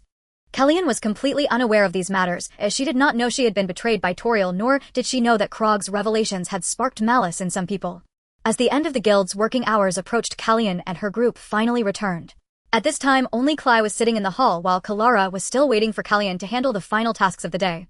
Upon seeing Klai, Kalian's mood soured. This was the first time Klai had shown her true self in the guild, which for Kalian meant she acknowledged her royal identity. "Princess Klai, are you waiting for me?" "Kalian." Klai felt anxious, but Kalian's tone seemed to reject her. "If there's nothing, please go back." "No, Kalian, I really have something to ask of you. If you were Irek, I could still accept it. But unfortunately, you are Klai Azuras, the princess of the empire, not someone a mere mortal like me can approach." Kalian ignored Klai and directly sought Kalara, wanting to complete her registration and leave quickly. Zhang Dafeng saw Klai's aggrieved expression and guessed she had come for the goblin issue. Unfortunately, he had no obligation to help her. He harbored feelings for Kalian and Sanglin, and the goblin matter had nothing to do with Zhang Dafeng. Sanglin too did not care about Klai's thoughts. Zhang Dafeng said he would take her back to sever the past, but she was only thinking about returning to the Fox tribe. The goblins had nothing to do with her. Kafria felt the same way, also preoccupied with thoughts of going home, indifferent to the goblin situation. However, the three of them were all waiting for Kalian's attitude. Kalian did not even turn her head, so the three of them could only follow her. Klai chased after them, running down several streets. Kalian could not hold back any longer and turned around to ask her, "Please do not disturb the public, all right?" "Princess Klai." "Kalian, do you know Annalise?" Klai was truly unable to bear it. Kalian had never once opened her eyes to look at her, making her feel as if the time they spent together was all a lie. She gave up on the possibility of reconciling with Kalian and directly stated her purpose. "Annalise. I don't know her." Kalian could never let her know and immediately denied it without hesitation. "Do you know? Last night I went looking for you at your previous residence, not knowing you had moved. Just as I was about to leave, I was attacked by an organization called Kang Shengui, and she saved me. I feel you might know who she is, which is why I came to find you. Just because she saved you at my former home means I know her." "What kind of logic is that?" "Kalian, if you really know something, please just tell me. As long as it can help her save those who were captured by the goblins, I will leave and never appear before you again." "I really don't know her. It's the girl who has been slandered as the white demon, but I believe she can't be a demon. However, I can't find her." "Stop asking, I truly." However, Klai was convinced that Kalian knew who Annalise was, but just didn't want to say, leading her to do something absurd in the eyes of the public. As a member of royalty, she actually knelt down before Kalian in plain view. Kalian had considered many scenarios, but she never imagined that Kray would take such action. What does it mean for a member of the royal family to kneel before someone who bears a grudge against them? The key point is that she is still unaware of her own identity. Her kneeling is not an apology, but a plea for information about someone she isn't even sure she knows. Moreover, this act is done in front of many witnesses. Kalian felt only anger. It was clear that Kray had no intention of giving her a way out. If she chose to turn and walk away, the rumors would spread, and she would likely become the target of public scorn. What Kray would do is uncertain, but the royal family would certainly not let her go. Before, she felt certain she would die. But now, with Zhang Dafeng and Annalise by her side, her sense of security had greatly improved. Gritting her teeth, Kalian stepped in front of Kray, cast a soundproofing spell that did not affect Zhang Dafeng, and asked her, "Do you know what you are doing?" Kray remained kneeling, trembling, as she asked Kalian, "Why is it that when I use my true identity, you seem like a completely different person? Do you really want to know? If I want to know, will you tell me? If you know, it will not be long before I am dead." Kray looked up in panic, seeing Kalian, who still had her eyes closed, standing before her like a cold statue, unsure of what to say. "I confirm I know Annalise, but I won't tell you where she is," Kalian continued. "Also, the goblin situation has nothing to do with us. Do not expect Annalise to help." "Kalian, what is wrong with you? Did I do something bad to you?" "You didn't, but someone related to you did." "Someone related to me? My kin? What did my kin do?" Kalian chose not to elaborate and instead asked her, "If you want to know, come with us, but I can't guarantee you will leave alive." Kalian cancelled the soundproofing spell, then turned back to Zhang Dafeng and whispered, "Be ready to steal her identity." Zhang Dafeng was taken aback and whispered back, "Steal her identity?" She is a significant trouble for me, and if not dealt with in time, I will definitely be discovered by other royal families. So, how do you plan to handle it? Zhang Dafeng had no choice. After all, she was now his wife, and everything that needed to be done had already been done, so he had no reason to refuse. Regardless of her reaction, once she arrives, you must steal her identity. All right. Zhang Dafeng thought for a moment. He couldn't bring himself to harm a princess like this, so he could only use the system's item, the phantom dagger. He initially hoped Cray wouldn't follow, as that would make everything easier. However, when he casually turned around, he found Cray right behind him, her eyes resolute, as if prepared for death. He suddenly remembered the members of the Common People's Association he had sent to protect her last night. Could they be following as well? Unfortunately, he was not analyzed and could not sense their presence. Moreover, he was even more curious about where Cry's real bodyguards had gone. Was she perhaps a forsaken child of the royal family left to die in this remote town without anyone caring? Sanglan and Kavilia both felt uncomfortable both thinking about their hometowns. Now that Cray was following them, it left them feeling quite confused. But without Cray, they wouldn't be able to stay in Slan City either. Especially Kavilia, had it not been for Sanglan leading her to Cray, she already knew the consequences of being left behind. They were also curious about how Kallian would handle this situation. Cray followed them to their new home. This place wasn't far from Kallian's old home, just 2 streets away. It was evident that Kallian and Zhang Dafeng's relationship was indeed genuine, otherwise she wouldn't have moved. Zhang Dafeng made an excuse to go to the restroom, telling them to go upstairs first. In reality, he was switching accounts to check on the situation around them. Sure enough, the people from last night were still lurking nearby. She didn't know if they truly regarded her as a saint, but now she could only find ways to prevent them from discovering the situation inside. Kallian's soundproofing magic wouldn't have much effect on them, so now it was up to her. The soundproofing magic she used was somewhat different from Kallian's. Kallian created a magical barrier invisible to the naked eye to block sound transmission, which could still be sensed by high-level individuals. Hers directly halted the vibration of the sound medium at the boundary, making it imperceptible. Then Analyze went upstairs. Kallian chose to have the conversation in Kavilia's room, which they would soon be leaving. Just as she was about to use the soundproofing spell, Analyze leaned in. You don't need to cast a soundproofing spell, I've already done it. Kallian saw Analyze's calm demeanor, but Cray couldn't remain composed. You really know Kallian. Analyze didn't know how to respond and could only stare at Kallian. Can you guess why she is here? Kallian merely asked Cray in return. This time Cray racked her brain but couldn't come up with an answer. Lanlin, you explain. Me. Kallian suddenly pointed to Sanglan, leaving her a bit flustered. What do you mean by having her explain? Cray still couldn't grasp the situation. She completely didn't understand what Kallian was trying to convey. However, Sanglan quickly realized what Kallian wanted her to do. She shouted at Analyze's dad. Being called dad like this took Analyze by surprise, but she still responded. At first Cray was a bit stunned, but when she realized what this dad implied, she felt her understanding of the world shatter. You are Zhang Dafeng, correct? She felt she shouldn't admit it, but since that was Kallian's intention, she had to accept it. Cray's mind was in a whirl like 1,000 muddied horses lying by the water trough. Are you Zhang Dafeng or Analyze? Both. Analyze answered succinctly. Dear, is there anyone outside? Kallian ignored Cry's feelings and directly asked Analyze. Yes. Please cast a transparency blocking spell, thank you. Analyze cast another dark magic spell to wrap the room in darkness, which exposed her presence. Why is the saint here? She cast a dark magic spell. Does that mean she doesn't want us to see what's happening inside? No wonder we couldn't hear anything since earlier. She probably cast a soundproofing spell long ago, but we couldn't sense it. But she is actually here. Does that prove her relationship with this woman named Kallian is quite close? The saint wouldn't be. They realized that staying here would yield no further information, and fearing that lingering might sever Analyze's ties with their organization, they quietly slipped away. Analyze sensed their departure, but at this moment she was more concerned about what Kallian was doing. Kallian opened her eyes, the 7 colors of the rainbow shimmering like a color wheel within her gaze, sparkling so brilliantly that even Sanglan and Kavilia felt she was truly beautiful at that moment, regretting that her eyes were closed. Cray was mesmerized. She remembered her sisters and the current queen, each wearing earrings identical to Kallian's eyes, an effect that could not be replicated by mere craftsmanship. Which means their earrings were made from these eyes. It seems you recognize these eyes. Kallian's voice was filled with desolation. Do you like them? They should make beautiful earrings.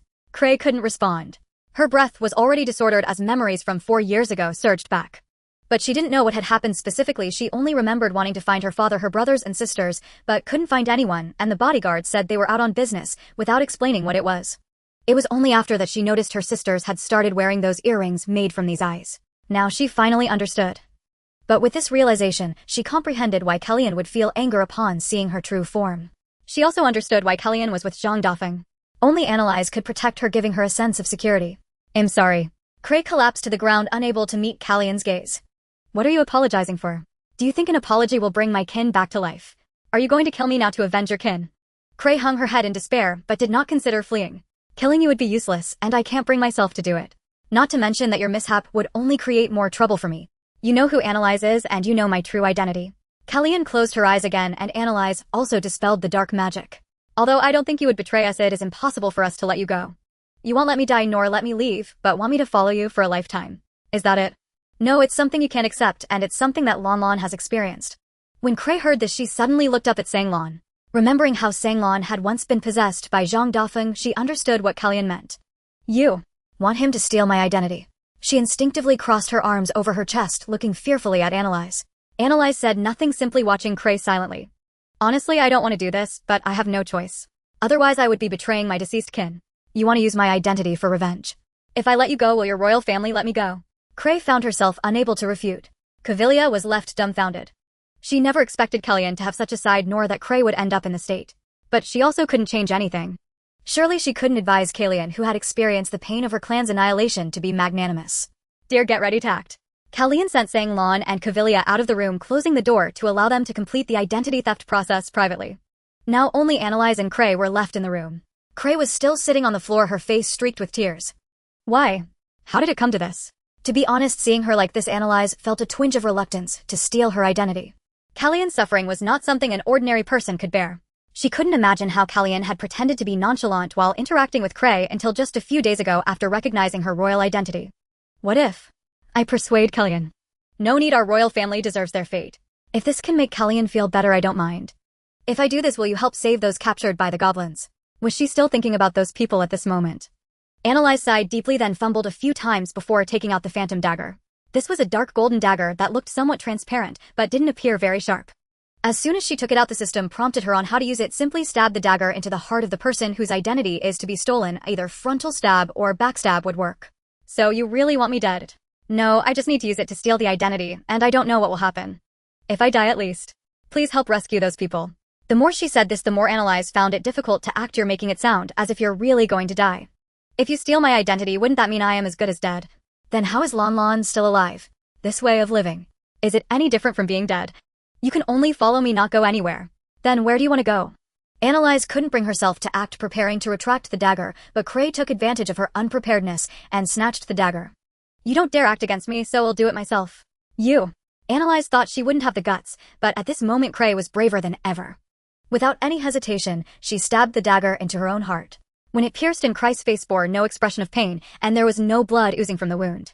Cray felt her body become light, as if she were finally liberated. Gradually, her body transformed into glowing fragments, drifting into the first slot of the second row in Analyze's character panel. Phantom dagger also fell to the ground because of Christ's disappearance. Analyze couldn't believe that she had done this willingly. She had no intention of stealing Christ's account, but Cray had given it to her voluntarily. She quickly checked Christ's character information and found that, like Sang Lan, her character frame was enveloped in white mist. In other words, this was likely a feature of the consciousness being preserved in the system character, unlike the temporary character established through Kellyanne, which did not have this white mist. And unlike Sang Lan, Christ's level displayed LV 41, and all her attributes seemed to have retained her original data, unlike Sang Lan, who needed to train anew. Analyze retrieved the dagger into the system, then long-pressed Christ's character. Indeed, Cray transformed into a character with the phantom dagger, retained her level and power at the time of transformation, but otherwise was essentially similar to Sang Lan. Reluctantly, she could only convert Cray into a permanent character to prevent her from dying due to her own mistaken deletion. Then she materialized Cray. Cray reappeared, still maintaining the posture of having just stabbed her heart with the dagger. She blinked, staring blankly at Analyze. Wasn't I supposed to be dead? Did I not say you would be in the same state as Lan Lan? You release me. Is it that you don't want to use my identity? Do you want to try?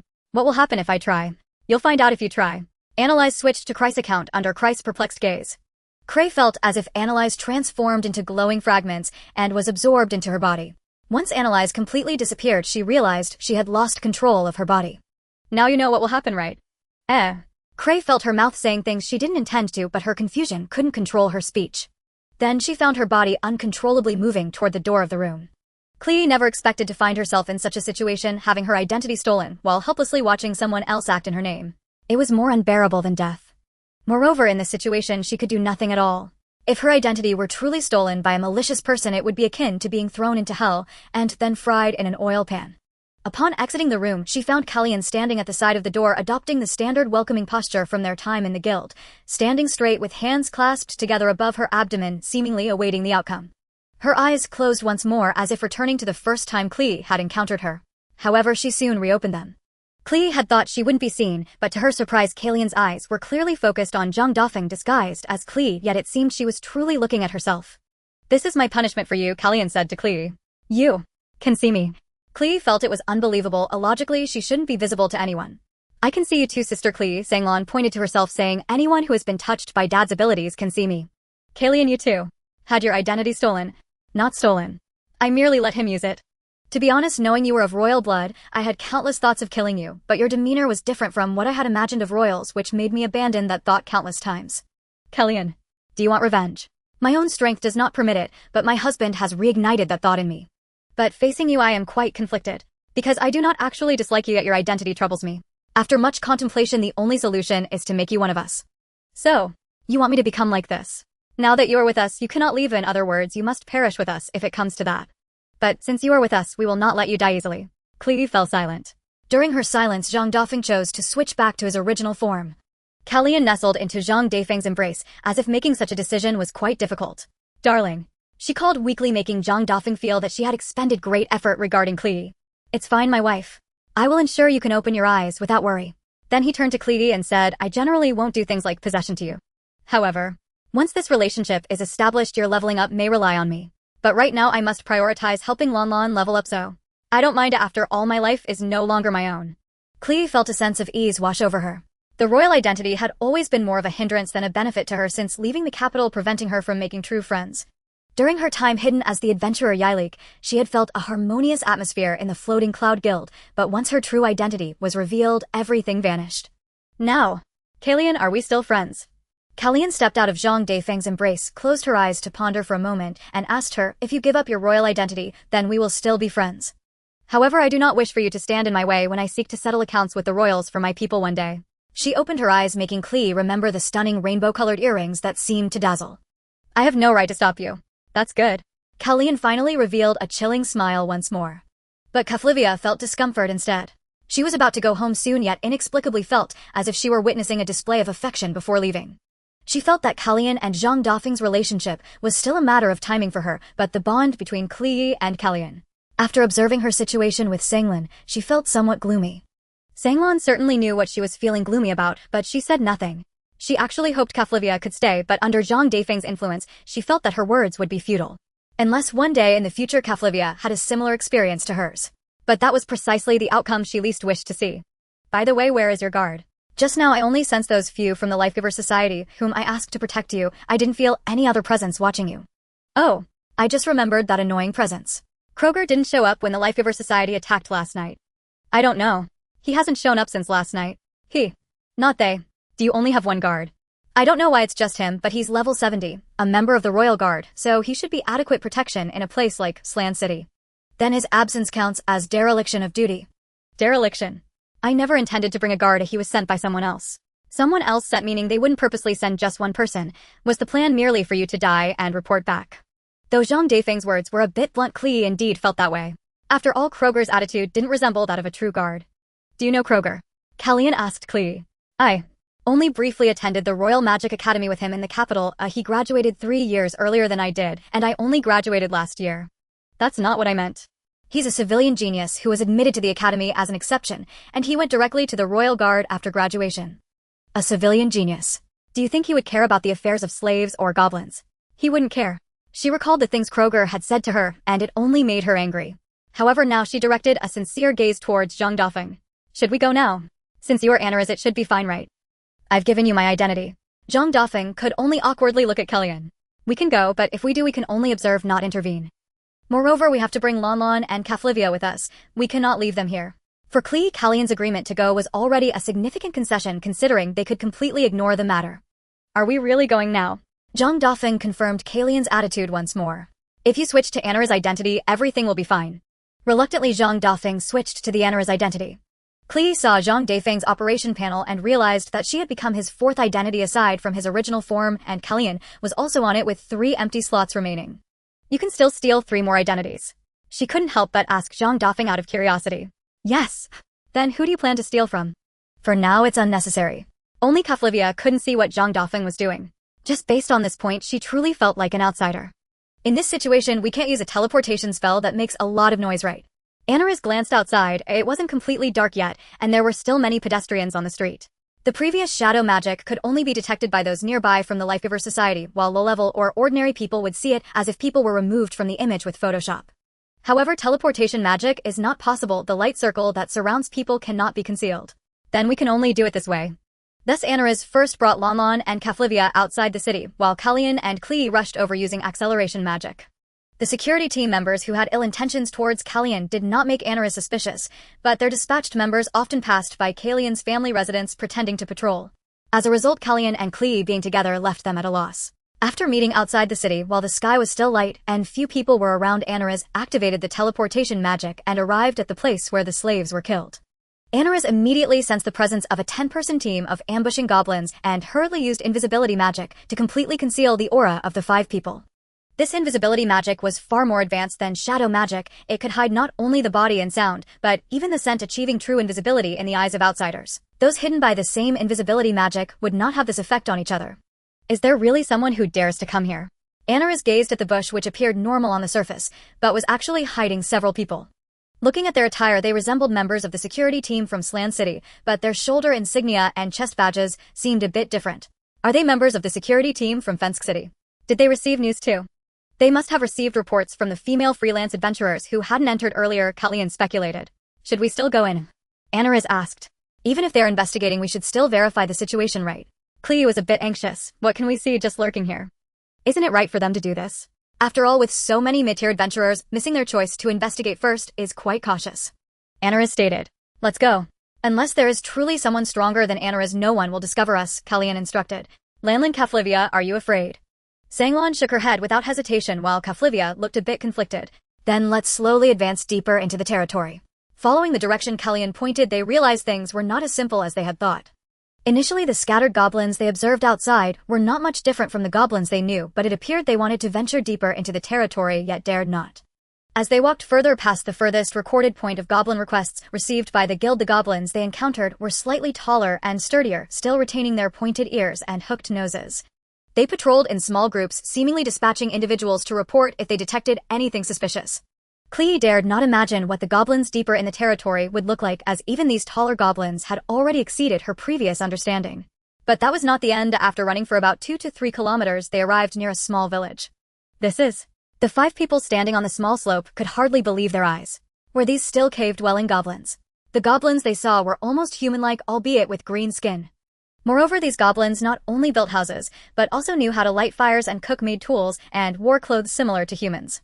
As the sky darkened, they were gathered around a bonfire in the village center with many cooked meats and gathered fruits, seemingly preparing for a bonfire party.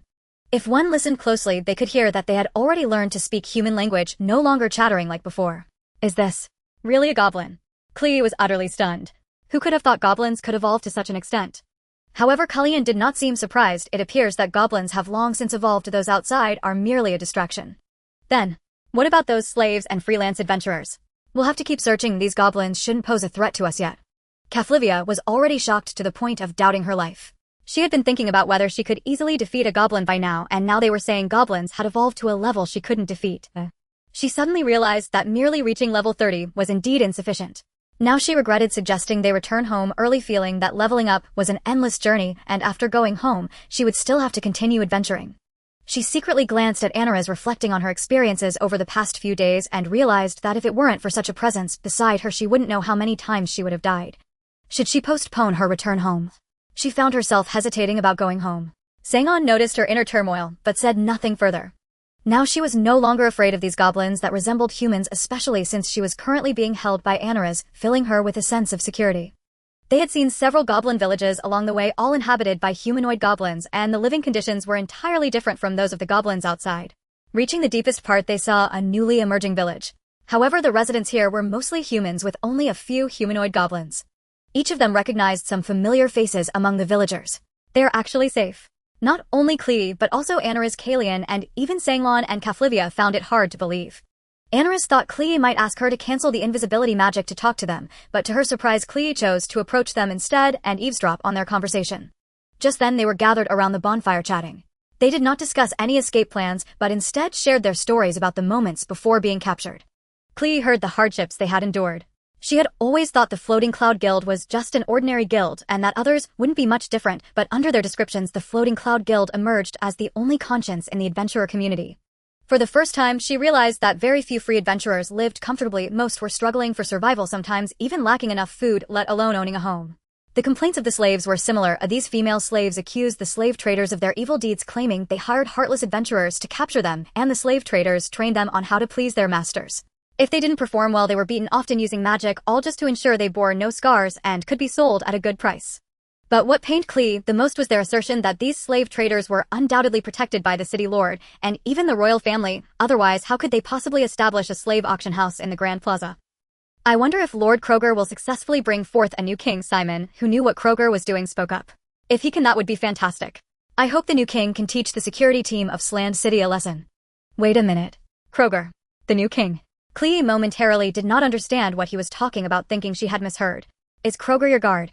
Kellyanne noticed the way Klee perked up her ears and immediately understood the situation. They're saying a new king. What does that mean? It means that there is currently no individual qualified to be the goblins' new king, and Kroger is helping. Helping? Klee's expression changed drastically. Was Kroger about to betray humanity? Why did he do this? He has no reason to betray, right? After all, he has joined the royal guard. Yet Klee still couldn't accept the fact that Kroger chose to betray humanity. In her impression, Kroger was thriving in the academy, otherwise he wouldn't have been able to join the highly selective royal guard. Who knows? Perhaps the impressive figure you see is just a facade, and no one knows how much hardship he has endured behind the scenes.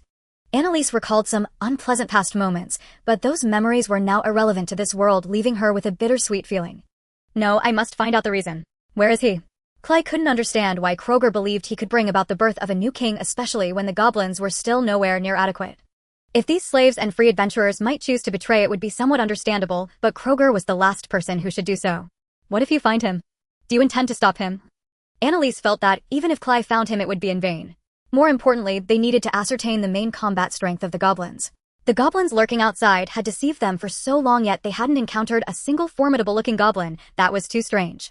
She was also not in a position to sense their existence. If she encountered a goblin capable of sensing her presence, she would have to cancel the manifestation of Sanglan and Klee, letting Kellyanne take Kafria to deal with the goblins herself. As for stopping the birth of the new king, if Kroger was indeed destined to succeed, it would mean they would have to kill the pregnant goblin. If that goblin was anything like the female goblins seen before, almost indistinguishable from humans, could she really bring herself to do it? Moreover, whether Kroger could truly bring forth a new king remained uncertain. If he could, she was curious to see what kind of being could become the Goblin King. At the very least, I need to know what he is thinking. Klee knew that this was a long shot, but now that she had infiltrated, she had to find Kroger. Annalise was concerned about what she termed as goblin officials who were currently holding a meeting. The topic of debate was whether or not to allow Kroger to become the new king's breeder.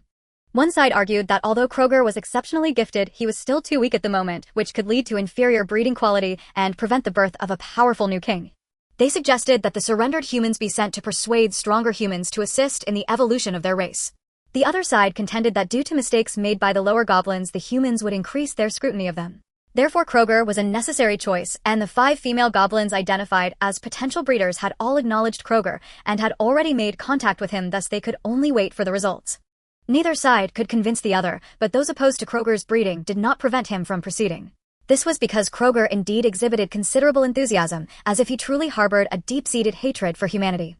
At that moment, Kroger lay sprawled across a large bed with the 5 female goblins. He didn't know why he was trying so hard, but memories of his frustrations from the academy flooded back. He recalled the disdainful glances of the noble ladies, the princess, who had made his future seem bleak, and his heart was filled with grievance and helplessness. Yet these 5 female goblins, who surpassed those noble women in every aspect, brought him joy he had never experienced before. In fact, he felt that they were more deserving of being human than those noble ladies, as there was none of the pointless scheming between them. This was the moment he felt the most at ease in his life. What is ultimate happiness? He sat up and his smile slowly vanished as he burst into tears. Lord Kroger, what is wrong? The blonde-haired, blue-eyed Gobna woke immediately upon hearing his cries, rushing to inquire with concern. It's nothing, I just feel there is no moment happier than this one. Have you suffered a lot in the past? Kroger initially hesitated to speak, but Gobna felt like his destined partner. Even though she was a different race of goblin, she surpassed those noble ladies in every way. He embraced Gobna and began to recount his past. It turned out that Kroger was an orphan, but his parents did not die in an accident or from illness. Instead, they were beaten to death by tax soldiers for not paying enough taxes by the deadline. He was still young at the time, playing outside when he received the news, feeling as though the world had collapsed. Fortunately, a wandering adventurer adopted him, bringing him into the guild where his talent was unexpectedly discovered. Thus Kroger commenced an intense training regimen, practicing day and night, stopping only when utterly exhausted.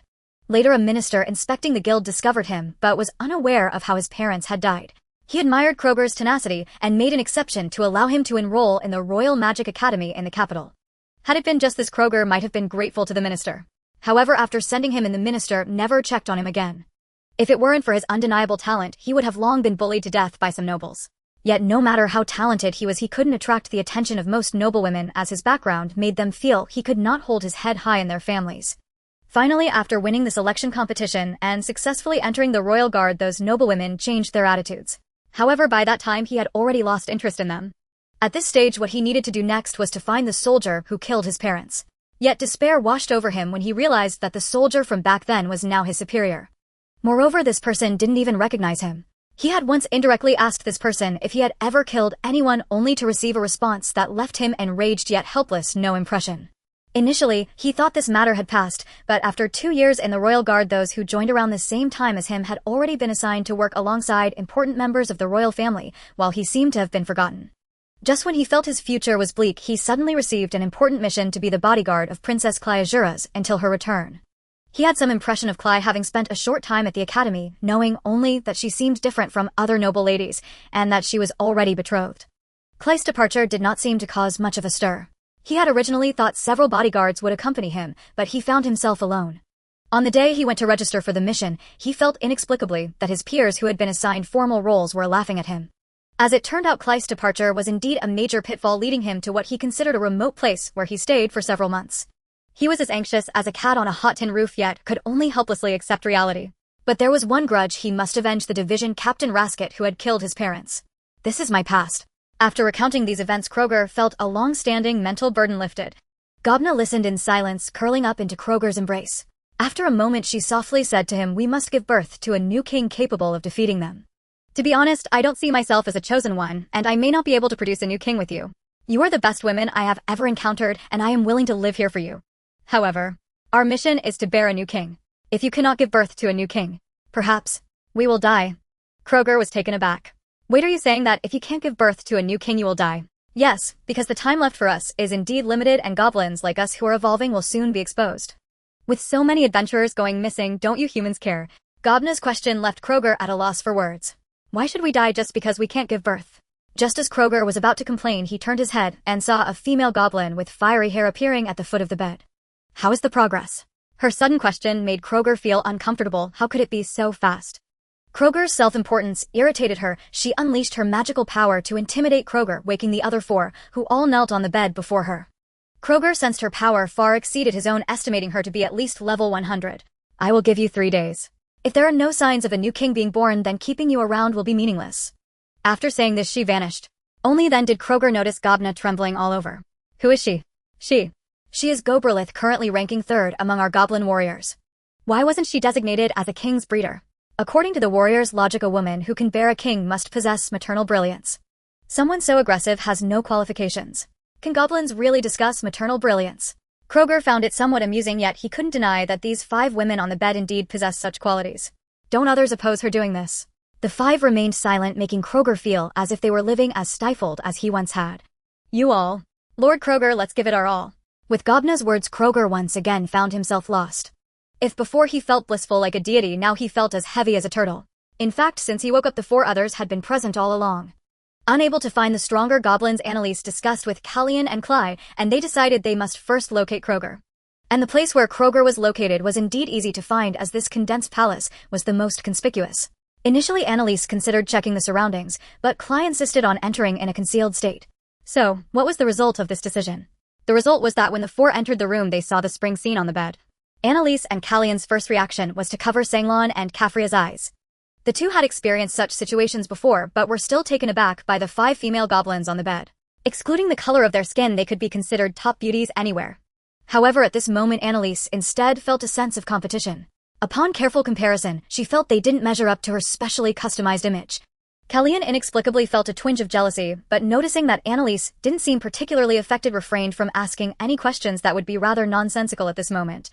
Yet the shock of this scene affected Cly the most. She knew she would eventually encounter such moments upon returning, yet seeing it now made her feel shameful, instinctively covering her chest with her hands.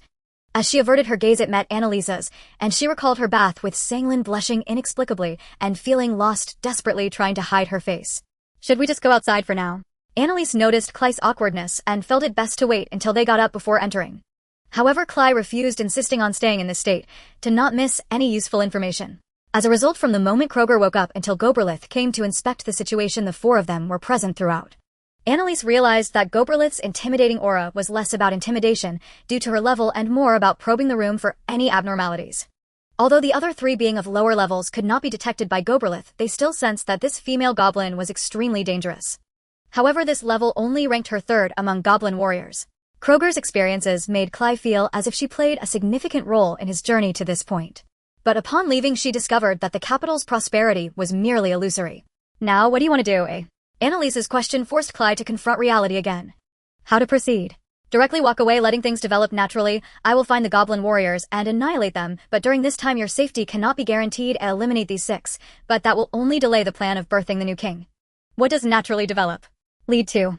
Goblins will stir trouble for a while before humans take notice, sending troops to encircle and suppress them, and the goblins will collapse like a house of cards, while those evolved into human-like goblins will likely be killed. What about Kroger, the other slaves, and the free adventurers?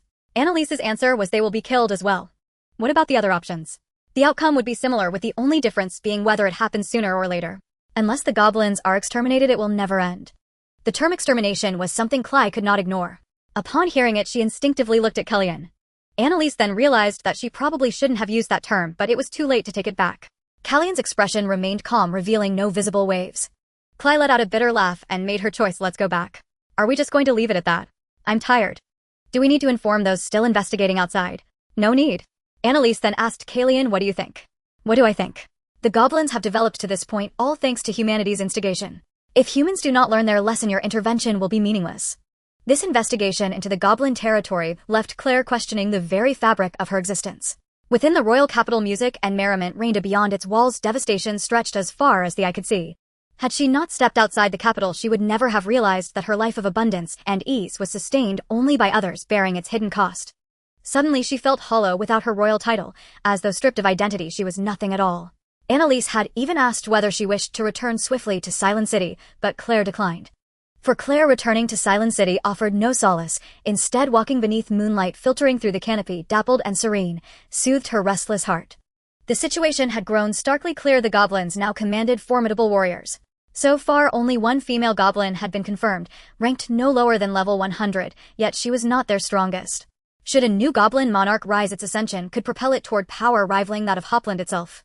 Even Claire, the one most eager to resolve this crisis, had abandoned her plea for Annalise's intervention.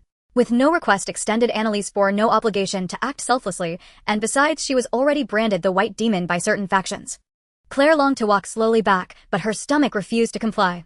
A soft, unmistakable rumble, audible only to the two of them, froze her in place, cheeks burning with embarrassment. With no choice, she proposed an immediate retreat from goblin territory. Moments later they emerged, while the Fennisk City constabulary remained crouched and motionless. Judging by what they'd witnessed along the road, the Loteir goblins on the periphery would likely remain dormant for now. They merely inhabited their designated domains, confined within humanity's narrow understanding of territorial boundaries. Shall we warn them? Annalise asked, gesturing toward the crouching officers. Claire shook her head weakly. No need. Are you certain? And warning them would not save those trapped inside. And her dejection ran deep. Even later, seated at a tavern table beneath the city's lamplight, she sat listless and withdrawn. By then Annalise had seamlessly reverted to her true identity, Zhang Dafeng, while Claire, having revealed her unmasked face, inadvertently transformed the inn into their private domain, every dish served free of charge. So we truly abandoned the goblin matter? Zhang Dafeng asked Karen. And I see no reason to intervene. Some conflicts cannot be resolved by slaying goblins alone. Those who delivered slaves to the goblins and those who issued decrees forbidding us from accepting goblin-related commissions bear the true responsibility for this crisis. Ironically, the ban on goblin commissions isn't entirely unjustified under current circumstances, and this is a case where ill intent yielded unexpectedly sound outcomes. Zhang Dafeng quipped. And Karen turned her attention to Claire, though her eyes remained closed. Your request can no longer be fulfilled. Do you regret entrusting your identity to your husband? No regrets. In truth, I offered it willingly. Though the precise details remained unclear, Karen surmised that Zhang Dafeng had made no forceful attempt to seize it. Most likely Claire had surrendered it of her own volition. From this day forward you shall live with us. And live together. Your guards are gone. Surely you wouldn't dare dwell alone. And recalling last night's ambush by members of the Sanctioning Association, and knowing Krog would almost certainly never return, Claire realized with chilling clarity that danger now shadowed her at every turn. Would she even be sitting here savoring this meal were it not for Annalise? She glanced sideways, only to meet Zhang Dafeng's weary, disheveled countenance. She still couldn't fathom why Karen cherished a man whose appearance seemed so unremarkable, yet Karen's gamble with her entire future had evidently paid off.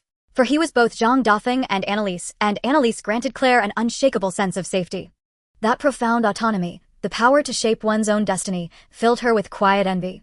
In contrast, her sole remaining protector had defected to the goblins, aiding the ascension of their new monarch. And still no one knew the true reason she had fled the capital.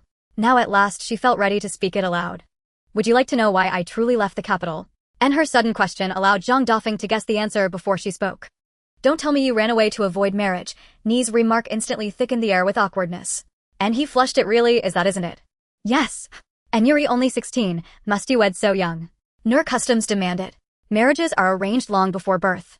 Mine was settled before I drew my first breath. I've never even laid eyes on my betrothed. And so you, yearning for freedom, refused to marry a stranger and simply fled? Yes. And will you return to the capital? And I'm bound to you now. How could I possibly go back? And let me clarify, I did not seek this bond. If it's done, then you must bear responsibility for me. Responsibility? How? I'm already committed to Karen. Am I to wed you too? And flustered, Zhang Dafeng glanced at Karen, seeking both reassurance and rescue. But Karen merely lifted her cup and drank, offering no aid. Only then did Zhang Dafeng realize she'd cast a sound-dampening ward earlier, otherwise the inn staff would have gathered nearby spellbound by the spectacle. As long as I draw breath, I'll eventually be reclaimed, then you'll be forced to step forward. And how exactly am I to intervene? And how? Well, Claire faltered, unable to articulate the scene she envisioned, not Zhang Dafeng rescuing her, but Annalise could not appear at will. You wish me to rescue you, or perhaps stage a dramatic wedding abduction? In essence, yes. And what do you mean in essence? I lack the means to pull off such a feat. Fine. Forget it. In truth, Zhang Dafeng feigned ignorance, knowing full well that only Annalise possessed the capability to fulfill this desire. From the subtle shift in Claire's gaze, he sensed a quiet sorrow, one that had begun the moment he reverted to Zhang Dafeng.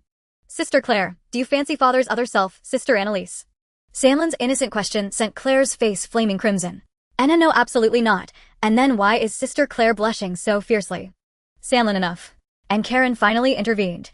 And Claire looked helplessly at her, desperate to explain, yet sensing it would be futile. And Karen, and I know what you wish to say. You chose to stay with us and entrusted your identity to your husband. Your resolve to reconcile with me is evident.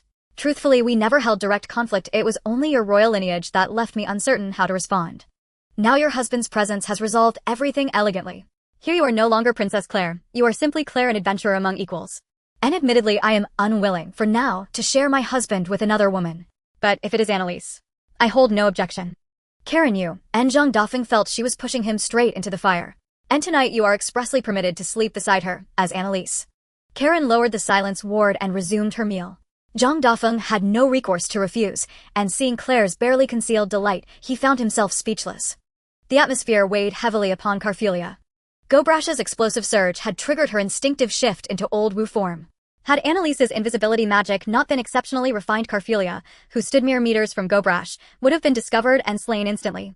Moreover, the goblin affair had shattered her belief that reaching level 30 guaranteed personal safety. Fortunately, her homeland lay thousands of miles away, beyond the goblin's reach. Yet distance offered little comfort. How then had slave traders seized her? She could envision no warrior among her kin capable of halting determined invaders. Goblins commanded warriors of terrifying strength, yet her homeland possessed none. Its men trained solely for hunting, rarely surpassing modest levels, faced with organized hostiles their fate would be swift and merciless. Carfelia dared not dwell further on that thought. Unbeknownst to her, Caissons, now traveling under the alias Irek, was already leading a rigorously vetted mercenary squad northward, learning bitterly from past failures. Beyond 1,000 kilometers to the north lay the Beastin Nation, the shared homeland of Carfelia and Sanlin.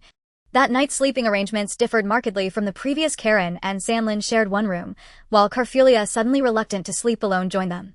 Meanwhile, Zhang Dafeng was compelled to assume Annalise's form and confronted Claire clad in attire both elegant and revealing. Truth be told, facing Claire now evoked the delicate vulnerability of a girl awakening to love, though Claire's affections appeared misdirected.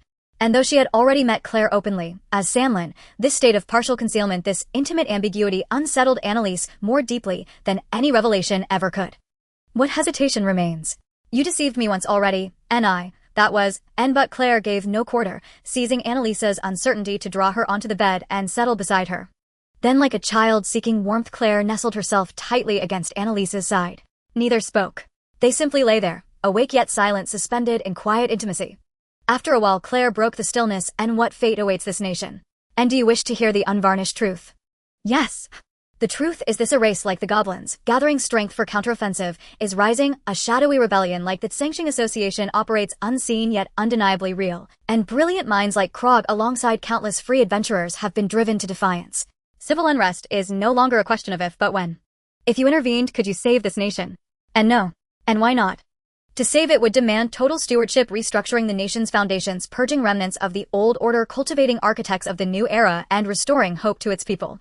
The burden would be immense, and I possess neither the mindset nor the resolve to shoulder it.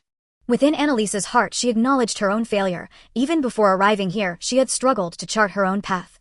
Possessing world-shaking power did not make her Liu Bang, it rendered her more akin to Wang Mang, powerful yet perilously unmoored. Then what can you do as you stand now? And protect those close to me. And do I count among them? Nias. As of this moment, you do. Annalise felt Claire's body relax just slightly. And I may still need to return once more. And to annul your engagement. It is the only way to prove I am not cut from the same cloth as them. Not chill of foreboding settled over Annalise. Indeed, Claire continued, and but my courage to defy them rests entirely upon you. And you expect me to perform a grand heroic rescue before their court. This is no performance. And suddenly, and utterly unprepared, Annalise felt the softest brush of lips against her own. My guard abandoned me. Those I sought to save refused salvation. I yearned for fellowship with the guild, yet they recoiled from me, repelled by my title. When I was ambushed last night, certain death looming, I saw you appear and you saved me, and it was only when I plunged that dagger into my own heart that I understood the truth. Annalise stood stunned. And Annalise, will you protect me for the rest of my life? I look forward immensely to the day you storm my wedding, heroic and radiant. After a long flustered pause, finding Claire silent, Annalise dared glance down. There she lay, smiling softly in peaceful slumber. Following Karen and Sanlin, Claire had become yet another soul Annalise vowed to shield. She knew there was no turning back. Claire had already become one of her permanent avatars. The very act of binding Claire as a permanent character constituted protection. What else remained but to fulfill her wish? And to stage a wedding abduction. And she had already sacrificed dearly royal dignity, her very identity. Such a rescue was but a small tender dream. Let it be granted. And with that resolve, a quiet calm washed over her, and she drew Claire closer, holding her gently as they slept. That night the goblin territory lay eerily still. The crouching patrol remained immovable, and those harboring ill intent toward Karen deferred their schemes, restrained by Claire's presence. Far to the north, in a feline tribe settlement of the Beastin Nation, a couple welcomed the arrival of a newborn child. Annalise remained unaware that though catfolk resembled humans, their biology retained feline traits, including reproductive patterns. Nearly 3 months after Carfulia's disappearance, her mother had conceived anew. Now these children prepared to enter the world. When Claire woke up, she found that there was no one beside her. She felt a bit disappointed because she did not see Annalise upon opening her eyes. In fact, she was quite confused. The current her could do nothing but rely on Annalise. The investigation from yesterday had given her a tremendous shock. She never expected that the person she wanted to save would have such thoughts. Yet, she felt fortunate that she had escaped from the royal capital, fortunate that she had not married that unknown nobleman. Otherwise, she would not have had the chance to meet Annalise. Sigh. Just as she was feeling down about Annalise's departure, she suddenly felt someone picking her up. When she saw the white hair, she felt a bit flustered. A false princess carry the one held may not necessarily be a princess. Good morning, Princess Claire. Annalise showed her a warm smile, making Claire feel as if she finally had some motivation to live. Good morning, Annalise. Why haven't you changed back yet? I was considering how to take you away at that time. Are you thinking about it right now? Isn't that a bit too proactive? Then he'll put you down. Claire's mouth was not as honest as her body. She instinctively wanted to hang her hand around Annalise's delicate neck. You seem to be enjoying it. Just hold me for a little longer. Please. Whatever you say, Your Highness. In fact, Annalise had been entangled by this matter for a long time. She woke up very early, and it was still dark when she got up. However, this identity seemed to require less sleep than her original self, and she didn't feel tired upon waking. After waking up, she had to consider a serious question: how should I face Claire? Yesterday, Claire's act of grabbing the dagger to stab her own heart seemed truly a sacrifice for justice, but the subsequent facts shattered her Dao heart. Even though she had not shown any abnormalities at that time, last night's performance proved that her mental state was already not normal. If one were to say not normal, when had she ever been normal before? Could the other world be explained as an abnormal world? Given the current state of the goblins, it could indeed be said to be abnormal. If that's the case, then let's all be abnormal together.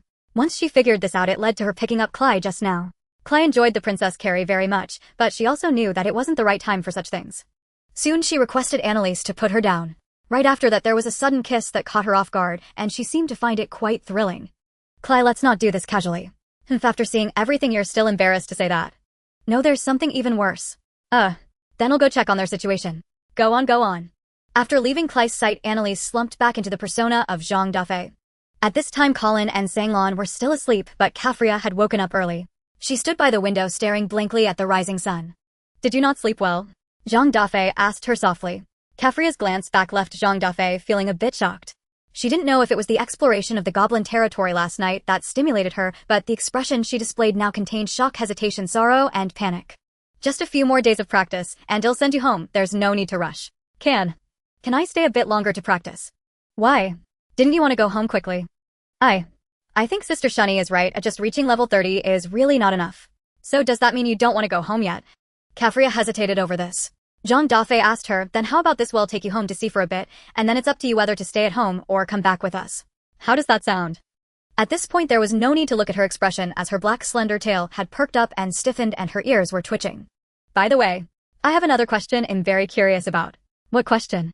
What was that big brother doing with those female goblins on the bed yesterday? This put Zhang Dafeng in an awkward position, but considering she was still a child, it was not surprising for her to be curious about such matters.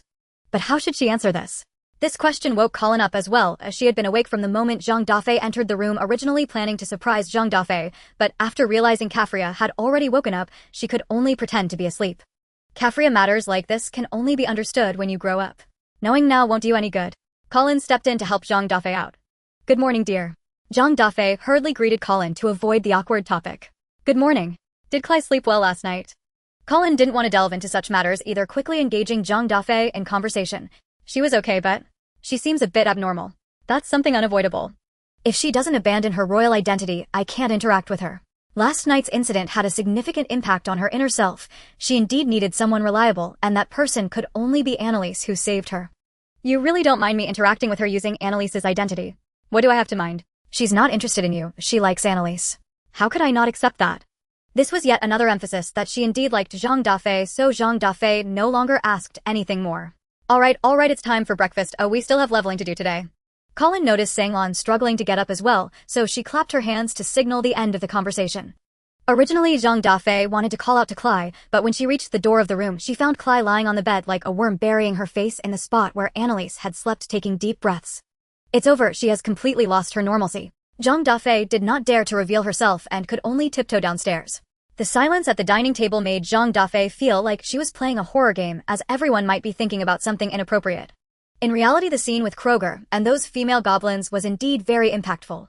Zhang Dafeng felt as if the others were secretly watching her, as if she too might do something like Kroger. The others had become numb yet felt helpless. Since they had taken care of Cly's affairs and given that she had helped him stay in Slan City, he could only take responsibility to the end. Clearly Cly was now sick to a serious degree. Annalise could not always be present, so Zhang Dafeng could almost constantly feel her resentment. However, today's schedule was slightly different. Cly had told the guild leaders yesterday that they would continue meeting this morning to discuss countermeasures against the goblins, but after last night's events, she felt it was no longer necessary. The four of them waited outside the Lord's mansion for her to come out before continuing their leveling. It was also at this time that Colin noticed some strange gazes directed at her from the shadows. This situation did not require guessing, as she had felt too many such gazes when she was still in the royal capital. Dear, I might not be able to hide the situation with my eyes any longer. What do you plan to do, eh? I plan to open my eyes. Generally speaking, they wouldn't dare to come directly. But one day I will have to open my eyes, so.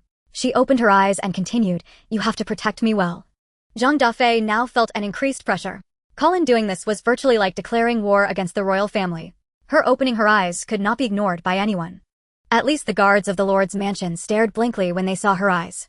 However, they did not know about the Riampol clan. They simply thought Colin's eyes were beautiful and felt a bit jealous of Zhang Dafeng. Zhang Dafeng now also did not know how to deal with these unfriendly gazes and could only pretend not to feel them. It seems the main body still needs to level up. Today Cly arrived a little later, but the guild leaders had come unusually early, all waiting eagerly. Their thoughts were simple: the time spent waiting could be considered rest time, as it meant they wouldn't have to deal with all the miscellaneous matters of the guild. However, as soon as Cly arrived, she told the guild leaders gathered around the large round table, "There's no need to discuss. The goblin extermination operation is hereby cancelled. I sincerely apologize for affecting your work, distinguished guild leaders." Except for Stek, the other guild leaders exchanged glances. The Beast Guild leader Horiel questioned, "Your Highness, yesterday, you were eager for us to act quickly. How can you suddenly say it's cancelled today?" "Because it's no longer necessary." "What situation?"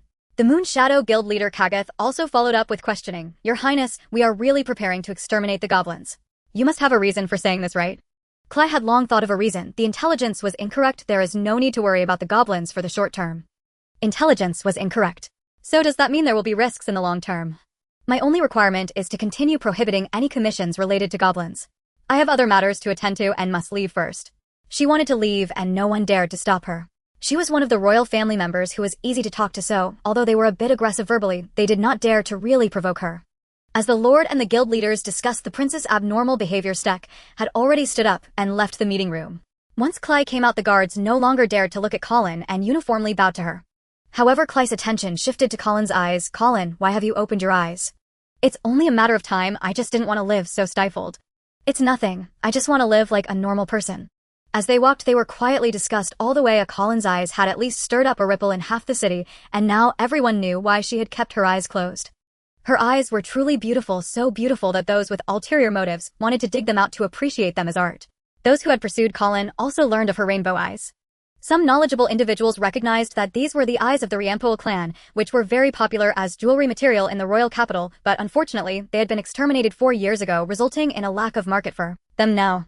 Zhang Dafeng had already sensed the smell of gunpowder in the city, feeling that by nightfall countless people would be wandering near their homes. Seeking the security team would definitely be useless, as they had already committed the foolish act of sending slaves to the goblin territory. They were likely eager to share in such profitable dealings and would basically turn a blind eye. By the time they returned to the guild, the strange atmosphere reached its peak.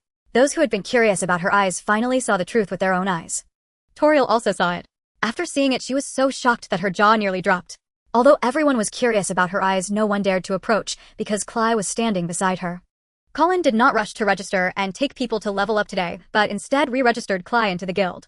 This time she did not use a false name and directly registered as Cly without a surname. After she took Zhang Dafeng and the others away, the guild erupted into chaos without surprise. The topics of discussion were nothing more than Colin's eyes and Cly's rejoining the guild.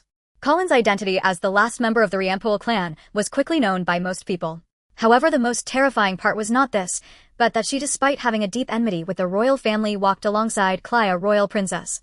The most nervous person at this moment was Toriel. She had only wanted to create some trouble for Colin, but now she had uncovered such an astonishing fact. She became the person most afraid of various bad things happening in the guild. When Stek returned to the guild, Colin and her group had already started today's leveling. "President, do you know about Colin?" Some people could not contain their impatience and directly surrounded Stek with questions. "I know the last member of the Riampol clan." He did not hesitate much as he saw Colin had opened her eyes and felt it was meaningless to hide it, so he spoke out directly. "Will she bring us any danger?" "And how did she end up with Princess Cly?" "Danger. She will likely only be targeted by some who are infatuated with her eyes, but Princess Cly can help her avoid most troubles, right? Isn't there a deep enmity between her and the royal family? How can she be with Princess Cly?" "Princess Cly is not a bad person, and her friendship with the princess must also be for self-preservation. But she helped Princess Cly with the registration. That's because the identity of Ilek was no longer needed." "Oh, come on. Can you stop over-focusing on these matters? She's off to level up. What are you all doing?" Stek felt they were making a big deal out of nothing. He didn't think there was anything worth paying attention to. "Aren't you afraid that Princess Cly will bring greater troubles to the guild?" At this question, Stek felt truly annoyed and said loudly, "I'm not afraid as the president." "Oh, why are you afraid?" "As long as you do your own thing, well, I won't be going out for a while." "Are you tired of playing president?" "Not at all. I just want to wait for some interesting things to happen." The members were full of question marks. Interesting things. Now that the goblin ban is confirmed to be executed indefinitely, you understand, right? What happened to the goblin's president? If all goes well, we should know the answer in a month or two. As previously agreed, Zhang Dafeng prioritized leveling up Sanglan. Unlike yesterday, today Cly was also present. With her level 41 strength, Kellyan no longer had to work so hard to help both of them deal with high-level monsters. Currently, Sanglan and Kafiria were already capable of handling monsters around level 30 on their own. By the time the two reached level 24, they no longer required Cly and Kellyan's assistance. Kefiria's reason for leveling up was no longer to return home. Upon learning about the goblin's situation, especially feeling the explosive aura of Goblahis up close, she sensed that no level could guarantee her safety. To succeed, she needed to reach the level of Anilai's. This anxiety was evident to everyone as after defeating a monster, she frantically searched for the next one, unwilling to waste a single moment. You don't need to rush. The Goblin King shouldn't reach your hometown. However, Sang Lan's persuasion couldn't stop Kefiria. Moreover, because she couldn't see the real Sang Lan, Kefiria always felt awkward whenever she spoke. Klai observed Sang Lan with a peculiar gaze, as if after making an effort to see Zhang Dafeng as Anilai's, her mindset underwent a significant change. She had already regarded Anilai's as the true form of Zhang Dafeng. Lost in these thoughts, she couldn't suppress her inner excitement. She no longer cared about the goblin issue, her mind filled with images of Anilai's embracing her in a marriage snatch. Under the influence of such thoughts, Sang Lan's call took on a special meaning. Kellyanne noticed Klai's ever-changing expression, but had no intention of intervening. Instead, the more Klai acted this way, the more reassured she felt. Zhang Dafeng's abilities had already ensured she couldn't betray them, and under this premise everything else was inconsequential.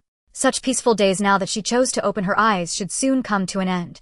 The investigation team in Fensk City waited all night without encountering the goblins' routine. They remained well-behaved within their territory, with not a single one appearing. This abnormal phenomenon forced each of them to admit one fact: there was indeed something unusual within the goblin territory.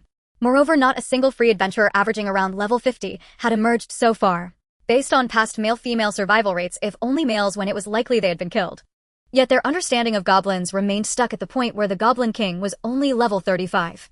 Additionally, someone had seen this king a few months ago, but he appeared old and frail, giving the impression of lacking combat power. Or could it be that the goblins already had warriors capable of slaughtering a group of free adventurers around level 50? This investigation team did what Klai most hoped they would do. They sent someone to report the situation to the Public Security Bureau in the royal capital.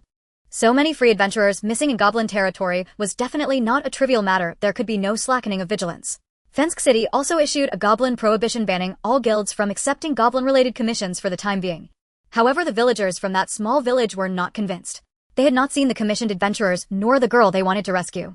With the goblin prohibition in place, they became disgruntled and gathered a group to Fensk City to demand an explanation from the public security team. Fortunately, the public security team in Fensk City was relatively conscientious. Knowing their intentions, they explained the reasons to them. For these villagers, if the goblins were indeed that formidable, it was no longer safe to continue living in the village. However, the public security team informed them that they had already dispatched personnel to report the situation to the royal capital, assuring them not to worry excessively, and that they would also send people to monitor the movements of the goblins. At the same time, they had also warned the public security teams in other nearby towns to be prepared for goblin threats. Regrettably, the public security teams in other towns scoffed at such unverified matters, believing they were overreacting. However, upon learning that Slan City had already prohibited goblin commissions, they dared not ignore it. After all, the goblin prohibition in Slan City was issued by Princess Klai. Just as the goblin situation was causing unrest among humans, good news emerged from within the goblin territory. Their choice to entrust the responsibility of birthing a new king to Krog was indeed correct. Whether it was because he liked Gobna too much or not, she was the first to conceive. Currently, there were a total of 12 goblin warriors, with Gobnazin and Gobdu being the last two, and ranking 10th was Gobdoru, a female goblin specializing in healing and spells. Notably, her skin color was relatively lighter than other goblins, and she had elven ears different from the typical pointed goblin ears. Yes, she was a descendant of both elves and goblins, but the elven woman who gave birth to her committed suicide shortly after her birth. Because of this, the other goblin warriors had to adopt a softer attitude towards foreign women. Gobdora was supposed to be the best candidate for birthing the new king, but she refused, stating that the birther of the new king should primarily have human blood. However, everyone knew she refused because of her mother's death. She might not be on the same wavelength as the goblins, so they remained somewhat wary of her. But only she could determine the status of the goblin fetus, as if performing an ultrasound. After receiving the news, Gobdora rushed over to check on Gobna. The other 11 warriors surrounded her and Gobna, while Krog stood outside, not daring to look. The aura of these 12 individuals, aside from Gobdu, who made him feel they could still fight to a draw, left him with a sense of complete helplessness. Especially the top-ranked Gobpu, a tall black-haired male goblin dressed like a blue enchantress, whose strength was beyond his perception. He had only ever felt this way when he encountered General Hopland. In his heart, a storm of anxiety surged. If a king were truly born with a dozen warriors led by Gobpu, they might really be able to overturn the Azura's empire. General Hopland was no longer young, and facing Gobpu, it was uncertain whether he could win. Gobna lay on the bed with the expressionless Gobdora gently touching her abdomen. This morning, Gobna had just experienced morning sickness. How is it? Is it a king? Gobpu asked in a deep voice. Generally, there should be at least 3 in a pregnancy, but she is only carrying 2 and they're twins. Gobdora said, moreover both have powerful auras, at the very least they can become warrior-level goblins. But what we need now is a king. Gobpa did not appear pleased, glaring at the other 4 female goblins who had relations with Krog, but had not yet conceived. This is a critical moment for our goblins' survival. If you do not make an effort, you will be the sinners of our goblins. I'm sorry, Lord Gobpu. We will try our best. Krog could only helplessly watch them kneel before Gobpu, but Gobpu then stood in front of him and whispered, Gobna is temporarily safe. However, if these 4 haven't conceived by tomorrow, they will have to be replaced. After saying this, Gobpu vanished on the spot. The other goblin warriors seemed to have no desire to say more, or were perhaps afraid of delaying Krog's actions, and also disappeared. Gobdora, however, did not leave, but continued to check on the 4 who had not yet experienced morning sickness. You are all pregnant. She calmly told the 4, the probability is quite high, however you are all expecting triplets, and their auras are weaker than those of Gobna, but sufficient to become goblin warriors. So, does that mean only Gobna has the potential to give birth to a new king? Krog could only hope that everyone would give birth to goblins of the king's level. Actually, I was being conservative. The 2 Gobna is carrying might both be at the king's level. Both at the king's level. Double kings. We should know the truth in a month. It should be fairly certain. A month. Will they be born that quickly? Our rate of reproduction is just that fast. After Gobdora finished speaking, she also vanished. After that, Krog was enveloped in a hug from Gobna and the other 4 crying uncontrollably. Lord Krog. Thank you. We won't have to die now. Die. We are all high-quality bearers identified by Lady Gobdoru. Our mission is to bear qualified children. If the children we have with you are ordinary, we would all die. The silver-haired Gobmai sobbed. How fortunate it is to meet Lord Krog. It is the luckiest thing in our lives. Lord Krog, I look forward to seeing what our children will be like. The purple-haired Goblu gazed gently at her abdomen, stroking it. What should we name them? Although we couldn't conceive stronger ones, it's good that Gobna is pregnant. The pink-haired Gobdoro also touched her abdomen, looking gratefully at Gobna. It seems Lord Krog has genuinely taken a liking to you, which is why you are carrying a king. However, being pregnant means you can no longer continue doing those things, which is somewhat regrettable. The brown-haired Goblin was instead feeling down, but Lord Krog is indeed very gentle. Gobna said nothing, only smiled at Krog. Watching these 5 female goblins swirling around him, Krog felt that keeping them here was rather cruel. If they hadn't conceived, they might not be seen again after tomorrow. Thinking this way, Krog realized that some aspects of goblin society were not so different from human society. He employed a soundproofing spell. Gobna Gobmai Gobla Gobdora Gobling, I have something important to discuss with you. What is it? The 5 of them knew he had used a soundproofing spell and were eagerly anticipating what he was about to say. After you give birth to this child, let's run away together. After Krog finished the sentence, the 5 of them were stunned for a moment before displaying expressions of despair. Why? Does Lord Krog want to run away? We are too constrained here. Don't you want to live a free life with me? However, all 5 wore gloomy expressions with no one explaining the reason. I don't want you to become mere breeding machines. That is our mission. Gobna reluctantly replied upon seeing the disappointed expression on Krog's face. If it were you, Lord Krog, I would feel this mission is still worth bearing. We feel the same. The other 4 nodded in agreement. As long as we reach the day of victory, our mission will end, and we will be free to go wherever we want. For their sake, Krog decided to endure. Next, the 6 of them walked outside. Krog felt they needed a good mindset to bear warriors and kings, so he told them every joke he could think of in his life, and they truly laughed. However, in the goblin territory far removed from human civilization, there were few forms of entertainment. In his leisure, Krog narrated some human recreational activities to the goblin civilians. Slowly, the primitive goblin village began to gradually take on the liveliness of human society. Meanwhile, Zhang Dafeng was also busy on his side. Through his efforts, Sang Lan reached level 30 before Kafiria, and when she reached this level, Kafiria was only at level 28. At this level, Zhang Dafeng allowed Sang Lan to try fighting monsters on her own. Even if she couldn't level up, practicing her combat skills was still beneficial. Kallian also leveled up to level 51. However, what troubled him the most now was Klei's leveling up. Initially, after reaching level 30 with Sang Lan, he planned to continue helping Klei. However, Klei refused. At first, he couldn't understand why, as Klei should also not want to stagnate. However, he soon guessed the reason. Before switching to the Klei account, he needed an intermediary step, first switching to the Anili's account. As expected, when he switched to the Anili's account and proposed to help Klei level up, Klei seemed like a different person, eager to switch accounts quickly. Kallian and Sang Lan could both see Klei's state. She was completely enjoying the state of being possessed. Anili's is using my body. Is this Anili's attack style? So exhilarating. This is even more exciting than using magic myself. Don't stop. Zhang Dafeng felt that switching to her account now was pure mental torture. But there was no other way. Klei had already suffered enough. In a sense, she was atoning for her royal lineage, and Kallian only forgave her, not her kin. Yet for some reason, even though she had reached the level agreed upon for returning home, Kefauria could not bring herself to feel happy. Though Zhang Dafeng and the others had been considerate of her emotions these past few days, she understood that only after she left could they truly relax.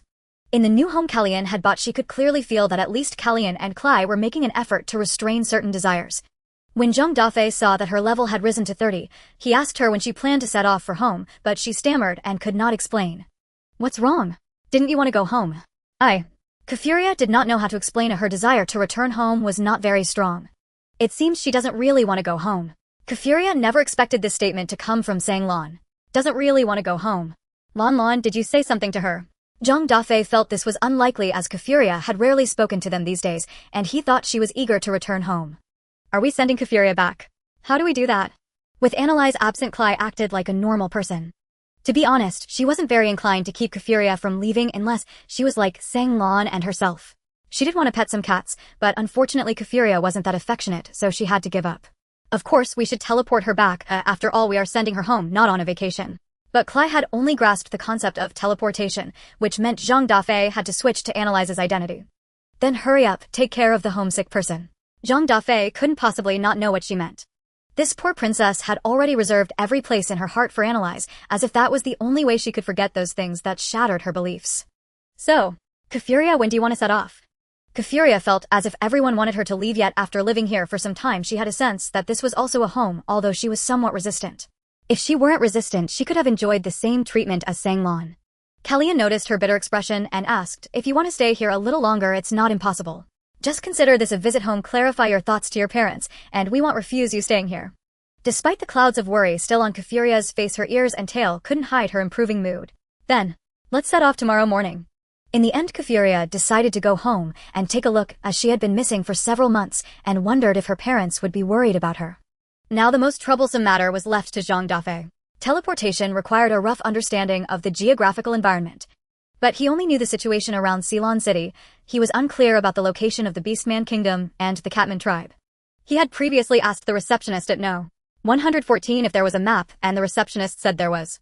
That evening at home he asked Klai, do you have a map? However, Klai only stared blankly at him, her eyes filled with disappointment. There was nothing to be done, so Zhang Dafeng had to switch to Analyze's account. At that point, Klai joyfully pulled out a large map from somewhere and spread it across the entire dining table. However, this map was not as detailed as a modern map, but it clearly outlined the shape of the Azura's empire, marked the Eastern Sea as Shanghai, and indicated major cities within the country. Ceylon City, where they were located, was the largest city at the southernmost point of Azura's, yet it was still about 20 kilometers from the border. The other side of the national boundary was labeled as Bean Empire, but the outline of the Bean Empire was not indicated. The western national boundary was not marked very precisely, and it was indicated with a dashed line with a dragon's head drawn in that area. The royal capital Chuburg was northwest of Ceylon City, with a rough straight-line distance exceeding 1,500 kilometers, and the actual travel distance should exceed 2,000 kilometers. The Beastman Kingdom was directly north of Ceylon City, and the straight-line distance was shorter than to the royal capital, roughly about 1,000 kilometers. For Analyze, distance was not a problem. What she feared was teleporting to a populated area and causing a commotion. Klai explained, I don't have any information on the Beastman Kingdom because it's just a general term and not considered a country. However, once we get there, Kefauria should be able to remember where her home is. By the way, will the Beastmen be hostile towards us humans? This question struck at the heart of the matter, and Klai replied, that can only be a gamble with luck. Luck. Some Beastmen live in the Empire, so generally they won't be hostile towards humans. But if most Beastmen learn about the existence of slave trading targeting them, then it's uncertain. Analyze thought for a moment. The surviving slaves from the explosion incident were indeed far more Beastmen than humans. How did these Beastmen end up captured here? I'm not quite sure about that. There are indeed some Beastmen settlements within the Empire, but they are close to the Beastman Kingdom. If one wanted to capture Beastmen on a large scale, it would only be possible within the borders of the Beastman Kingdom. Mentioning this, Analyze suddenly recalled Kaishin's. So far all she knew was that the reports on that day stated Kaishin's was captured, but there was no intention to put him on trial. Furthermore, judging by the current state of the Floating Cloud Guild, it seemed no one cared about what happened to Kaishin's. Moreover, building such a large underground auction house beneath the Xuangu Square could not be done without the Lord's permission, could it? Klai, the last incident might not be over yet. The last incident? Kaishin's shouldn't be dead, right? I don't know. Klai genuinely did not know. After all, the Lord had dealt with it, and she hadn't seen Kaishin since, so she hadn't paid it much attention. However, since Analyze mentioned it, she couldn't help but care. Analyze, what are you worried about? I'm worried that the Lord might release Kaishin's to continue working for him. Release him. This. He shouldn't have the guts to do that, right? He doesn't have the guts, but those nobles will give him the courage. By the way, how is the Lord chosen? Clay thought carefully and realized that Annalise's worries seemed valid. Representatives from the royal family act as supervisors to select 3 qualified candidates divided into heavenly and earthly votes. The heavenly vote refers to the votes from noble representatives, while the earthly vote refers to the votes from adventurers and commoners. However, the decisive factor is still the heavenly vote. In other words, the nobles can decide his fate, so if those nobles cannot vent their anger on me, they might make Caitians capture more slaves to compensate them. This is just a possibility because if they could push the blame for the explosion onto me, I don't think it's impossible for them to force my guess into reality. Clay felt the situation was dire as the slave trade had been ongoing for so long, indicating a complete industrial chain had long been established. The laws of the Azura's empire would not protect the beastmen of the Beastman Kingdom, so their slaves were likely captured from the Beastman Kingdom. However, she no longer had the mindset that causing a ruckus at the auction would save the slaves, as saving them for a moment wouldn't save them for a lifetime. To completely resolve this, it required more than just increased efforts against it. The beastmen themselves needed to have the strength to resist. Should we help the beastmen cultivate their resistance strength? Clay asked Annalise. Are you going to do that? After all, they are not objects, they are people who can learn sword techniques and potentially learn magic. Right? Who would help them train? Us. Annalise felt that was what Clay was implying, but that was also the most troublesome matter. She hadn't yet grasped the secrets of magic herself. Currently casting magic relied solely on her imagination, which summed up to turning imagination into reality.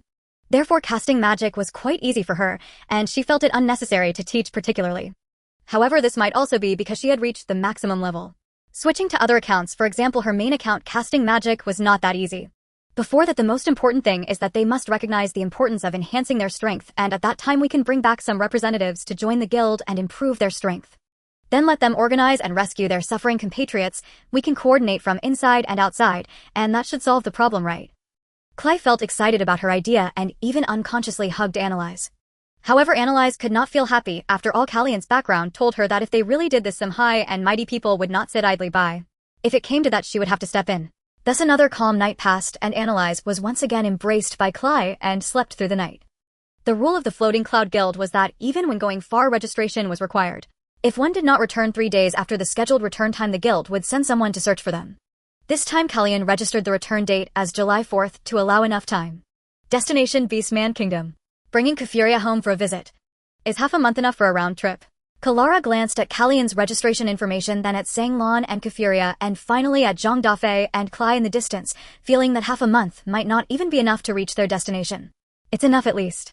Callian's gaze unintentionally lingered on Toriel, who was visibly uneasy, not far away. If I'm here, some people will be unsettled. In any case, if possible, we might bring back some newcomers. Newcomers.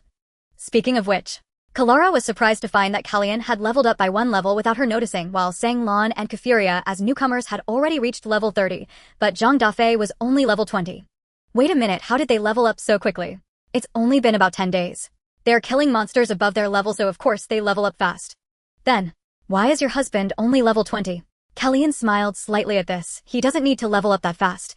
Anyway, we will return before the scheduled time. Kalara did not have time to react when Callian had already left with Zhang Dafeng and the others. Toriel had been staring at the entrance of the guild and still felt a bit scared.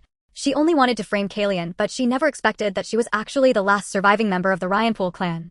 If Callian got into trouble because of her report, she wouldn't be able to stay in the Floating Cloud Guild anymore, and would carry the stigma of exterminating another clan for life. After a while, Styx arrived. There hadn't been anything particularly special in the past few days. He didn't need to come to the guild frequently, and the guild's operations hadn't stagnated. But he still needed to come by at least once, since he was now curious about certain people and matters. Did Callian take her husband and Sanglan and Kafuria for training again? Seeing Callian absent from the front desk, Styx felt a bit disappointed. President, she took her husband along with Sanglan, Kafuria, and Princess Annalise to the Beastman Kingdom. Kalara hurriedly reported the situation to him. Although the princess is with them, I am still very worried about Callian. Going to the Beastman Kingdom. This was something Styx had never anticipated. Why were they suddenly going to the Beastman Kingdom? She said she was bringing Kafuria home for a visit. Oh, that makes sense. Now Styx no longer found it strange. What are their current strengths? Callian is level 51, her husband is level 20, Sanglan and Kafuria are both level 30, and Princess Annalise is level 43. Why are they leveling up so fast? Styx could not remain calm aside from Zhang Dafeng's slightly lower level, which was still quite fast compared to the average the others. Especially Callian, how had she suddenly leveled up by 1 level? But what was most strange was Sang Lon and Kafuria. How did they achieve such a ridiculous leveling speed? She said that Sang Lon and Kafuria are killing monsters above their level, so they level up quickly. Killing monsters above their level. Did she assist in wearing them down and let them deliver the final blow? Kalara could only shake her head. Kallian hadn't told her the details, but the president's idea seemed reasonable. Styx continued to ask Kalara, did she say anything else? Nothing else, just that they would return before July 4th. July 4th. Today is June 19th of the year N1001. Half a month for a round trip to the Beastman Kingdom. Styx felt something was odd, as even a normal journey could take half a month unless everyone reached level 70, or if there was a level 100 person in the party ensuring a round trip in half a month. He thought that Kallian was daring to open her eyes, so it should be impossible for her to regard Klai as the key being that protected her. Could it be?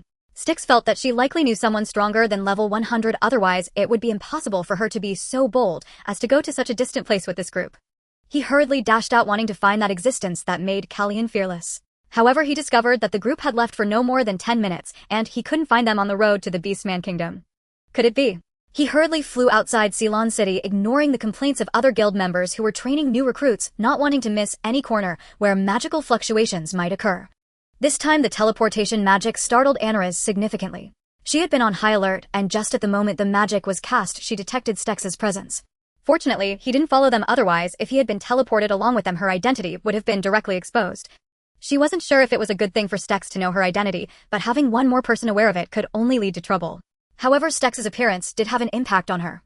Originally, she had already examined the map, estimated the location and distance, aiming to teleport to a place with a low probability of people. However, this moment of distraction caused a slight error in the teleportation, and any mistake in long-distance teleportation is not a trivial matter. Their teleportation landing point ended up precisely on a rushing river. Of course, this was a minor issue for them, but the larger issue was that they all became drenched. The only fortunate thing was that no one was there to witness it, and being soaked wasn't a problem as magic could resolve that. The key question was where exactly they had ended up. This river.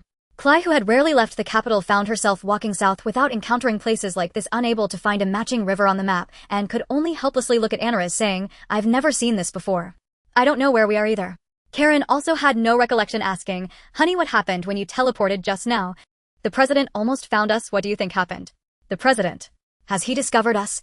Upon hearing this, Karen's expression became somewhat complicated. He doesn't suspect your identity, does he? How would I know? Anyway, he startled me, causing the teleportation to deviate. But one of them indeed knew.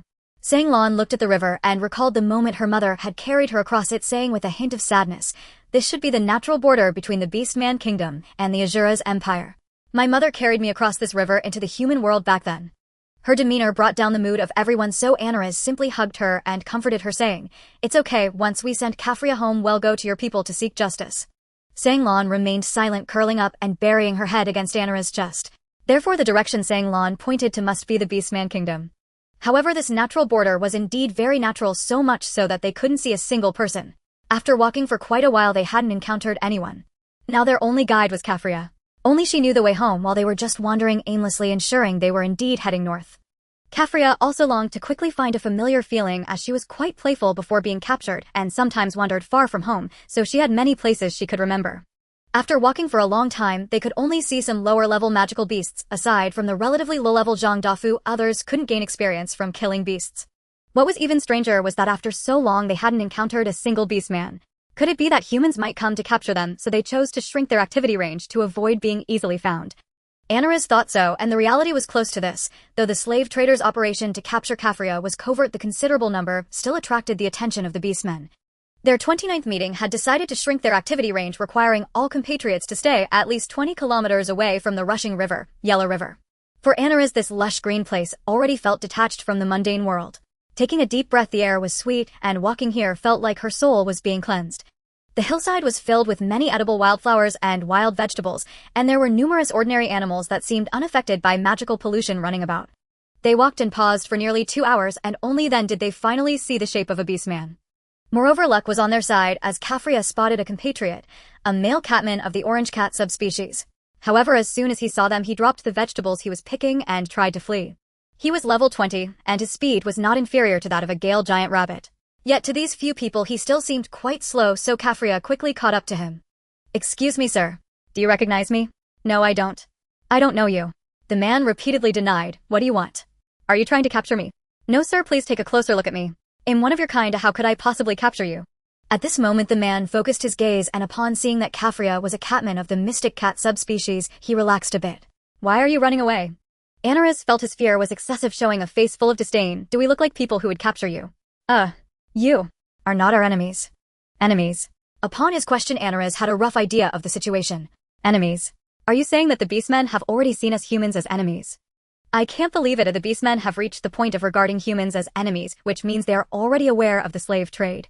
Yes, the last conference said just that, to flee upon seeing humans. The man looked at Kafria curiously. Why are you with humans? I was captured and made a slave a few months ago, and they saved me not long ago, otherwise I wouldn't have been able to return at all. Captured and then saved. She said her home is in the Beastman Kingdom, so that's why we are returning her. You really aren't bad people. The man still seemed skeptical.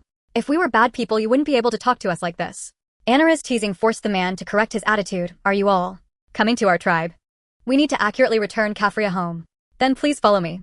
This orange catman named Foster picked up his basket of vegetables and led them on a winding path until they reached a village under the blazing sun. However, the lifestyle of these beastmen was rather primitive, even less advanced than that of the evolved goblins. Foster went to report the situation while they waited outside the village. After a while, a tall man of the mystic cat subspecies arrived, whose handsome appearance reminded Anaris of the black cat constable. He performed an elegant one-handed salute and gently bowed, saying, "Hello, beautiful ladies. I am Antonio, the chief of this tribe. May I ask for your names?" They informed him of their names. Kafria. He scrutinized Kafria for a while as if pondering who her parents might be. Do you remember your parents' names? My father's name is Simons and my mother's name is Catherine. Oh, I remember now. They just moved into a new house. Look, it's over there, I'll take you there. Antonio pointed to a small house not far away and led them there. With each step closer to the house, Kafria felt more and more pressure. After all, she hadn't seen her parents for several months and didn't know how they would react upon seeing her. Would they be happy? Would they cry tears of joy? Or would they scold her first and then comfort her? Kafria imagined various possibilities, each of which was an acceptable good ending for her. But Anaris couldn't feel happy because she sensed that Antonio's expression seemed to be one of pity towards Kafria. Why would he have such an expression? Anaris was troubled by this question, while Cly Karen and Sanglan looked at her thinking she didn't want to part with Kafria. Do you not want to part with Kafria? Cly couldn't help but ask. Kafria turned sharply to look at Anaris, noticing that her face indeed showed a hint of reluctance, blushing slightly and feeling somewhat flattered. I suppose so. Anaris realized she was being misunderstood, but couldn't articulate it and could only brush it off. Then it depends on whether her parents agree to let her continue following us. We wouldn't mind having another goddaughter. Karen chuckled. Although Karen's words carried a hint of jest, Kafria now felt that having such an identity might not be a bad thing after all. Finally they arrived at the small wooden house. Seeing that the door was ajar, Kafria tiptoed to the front and slowly pushed the door open. However, upon seeing the scene inside, she froze in place. What's wrong? Seeing Kafria frozen like a block of ice, Anaris thought she had once again witnessed an unpleasant scene like that of Kroger and those female goblins, and she intended to pull her away, but inadvertently caught sight of the scene inside. If Kafria were an only child, witnessing such a scene would indeed be heartbreaking. Inside the couple, Kafria's parents were currently attending to 3 small children, a white cat girl, an orange and white cat boy, and a tabby cat girl. All 3 children were looking at Kafria, and her parents turned their attention toward her as well. However, to Anaris and the others who had come closer, it was surprising that Kafria's behavior resembled that of a stranger. Daddy, Mommy. Kafria seemed to realize something was wrong, calling out to them with a lack of conviction. You. Whose child are you? Why do you call us Daddy and Mommy? The tabby cat girl Catherine looked at Kafria's expression, her face full of confusion. Mom, it's me, Kafria. Have you forgotten me? Kafria. However, Catherine seemed to have forgotten that name, shaking her head in denial. We have never had a child like this. Kafria's father Simon sighed and shook his head as well. How could this be? I was captured and made a slave a few months ago. I finally got rescued, and yet you. How could you forget me? Poor child, did your parents abandon you? Catherine looked at Kafria with a sympathetic expression. That shouldn't be a warrant, we supposed to prohibit abandoning children. She noticed Antonio and asked him, Chief, whose child is she? Don't you know? She is your child. No, she is not my child, or we have never had a child. Catherine stated firmly, Simons, and I already have 3 children. You should find a kind family to adopt her. Sigh. Antonio could only forcibly pull Kafria away. He led everyone to a corner of the tribe, and without needing to say much, everyone was waiting for him to explain. Before I explain, I want to ask you, why do you think they failed to recognize their own daughter? Excessive heartbreak leading to amnesia. Anaris felt this possibility was the greatest. Amnesia is correct, but not due to excessive heartbreak. An accident that injured their brains. Karen speculated. No, they haven't suffered any injuries in these past few months. Do they believe Kafria went missing and couldn't have survived? Clay guessed. Before that I want to ask, how far has Kafria gone? To Slant City, do you know it? I don't know. How far is it? It should be more than 1,000 kilometers. Then it's no wonder. Not surprising. In fact, our Catman tribe has frequently encountered such situations, and we still haven't fully controlled it to this day. Antonio explained. Later, a smarter group of people discovered through years of research that this is a flaw in our race. A racial flaw. We summarize it as the separation effect. In simple terms, if a child is separated from their parents for too long and at too great a distance, the parents will forget the child's existence, and this effect is one way. The separation effect. When Anaris heard this, her face was filled with question marks, as she had never heard that the Catman tribe had such a flaw. Kafria is in such a situation which can be said to perfectly exemplify our racial flaw. According to our statistics, if a child is separated for more than 3 months and the distance exceeds 300 kilometers, this effect will occur, so her parents have indeed forgotten her. Wait a minute, that's too unreasonable, isn't it? Anaris felt this was too strange. This so-called flaw was simply absurd. But this is the truth, and it is irreversible. The scent of humans has almost completely covered her. It's impossible for her to live in the tribe for long. Some of the tribesmen can't stand the scent of humans and will go mad. Can't magic remove the scent of humans? Karen raised a question. If we restore her Catman scent, surely her parents will recognize her. If you don't believe it, you can certainly try. I will not stop you. But unfortunately, because you are humans, our tribe cannot allow you to stay overnight. Although I welcome friendly humans, I have to take care of the feelings of my tribesmen. Then what should we do? Clay felt it was absurd, but Kafria's parents didn't seem to be acting, and Antonio's attitude was already friendly enough. Now she only felt that Kafria was very pitiful. Anaris had no choice but to ask Antonio, is it safe for Kafria to stay here? Of course it's safe, provided you can eliminate her human scent. Once it's removed, I can arrange a temporary place for her to stay. Of course, I will also find a way to persuade her parents to let her return home. Then, let's give it a try. No. Just as Anaris decided to try, Kafria, with tears in her eyes, rushed into her arms, refusing to use that kind of magic. To be honest, this situation was something they had never anticipated. The Catfolk tribe surprisingly possessed such peculiar racial traits, which naturally facilitated those slave traders. Is there really no possibility of salvaging this? Annalise gently stroked Kafria's head once again, seeking confirmation from Antonio. Unfortunately, if there were, we would have resolved it long ago, Antonio replied with a helpless gesture. However, if I had to say, there is indeed an untried possibility. What possibility? Our flaw may stem from our insufficient humanization. Because of this, Kafria might actually fare better living with you all. We came here to send her home. I'm afraid that due to the separation effect, that home she wishes to return to no longer exists. Annalise, Cullion, and Cray thought for a moment, unsure of what to do. Kafria clung tightly to Annalise, making it impossible for her to uphold the so-called idea of removing the human aura from her. Don't worry, we won't abandon you. This statement finally eased Kafria's anxiety, and her emotions visibly calmed a bit. Let's first see if we can find a way for them to remember Kafria, Annalise suggested. Just a reminder, you cannot stay here at night. Seeing that they were still determined to find a solution, Antonio reminded them, also I noticed that Kafria seems quite close to you, so there's no need for such futile efforts. Why do you think there is no way?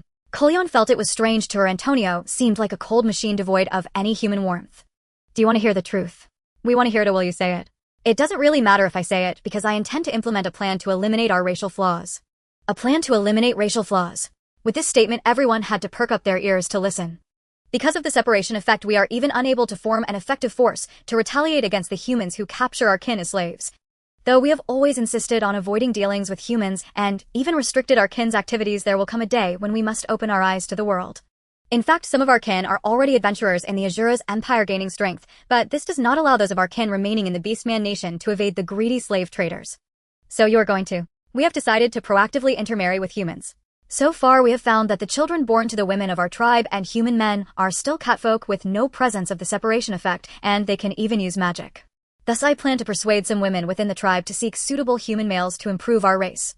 This sounds just like goblins having to rely on humans for evolution, albeit they are more moderate compared to goblins. What about the children born from your males and human females? Cullion was very interested in this point he hadn't mentioned. Most likely human. So you are choosing to sacrifice the interests of your female kin for 100% success rate. It's not exactly a sacrifice, as they are all aware of the stakes involved.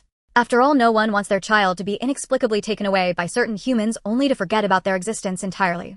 Do you have an organization for your kin to level up? Annalise asked. Unfortunately, we have considered it, but the resources in our Beastman nation are only enough to level up to level 30. Beyond that, we must go into the Azura's empire.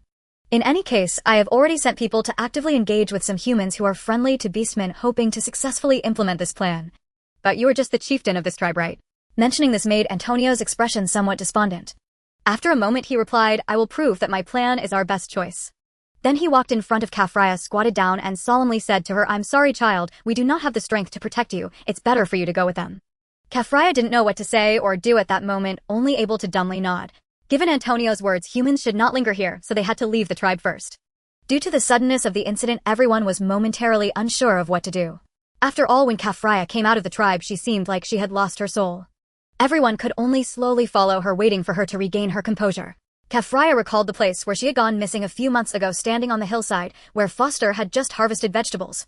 At that time she had been playing here, but she couldn't quite remember what had specifically happened.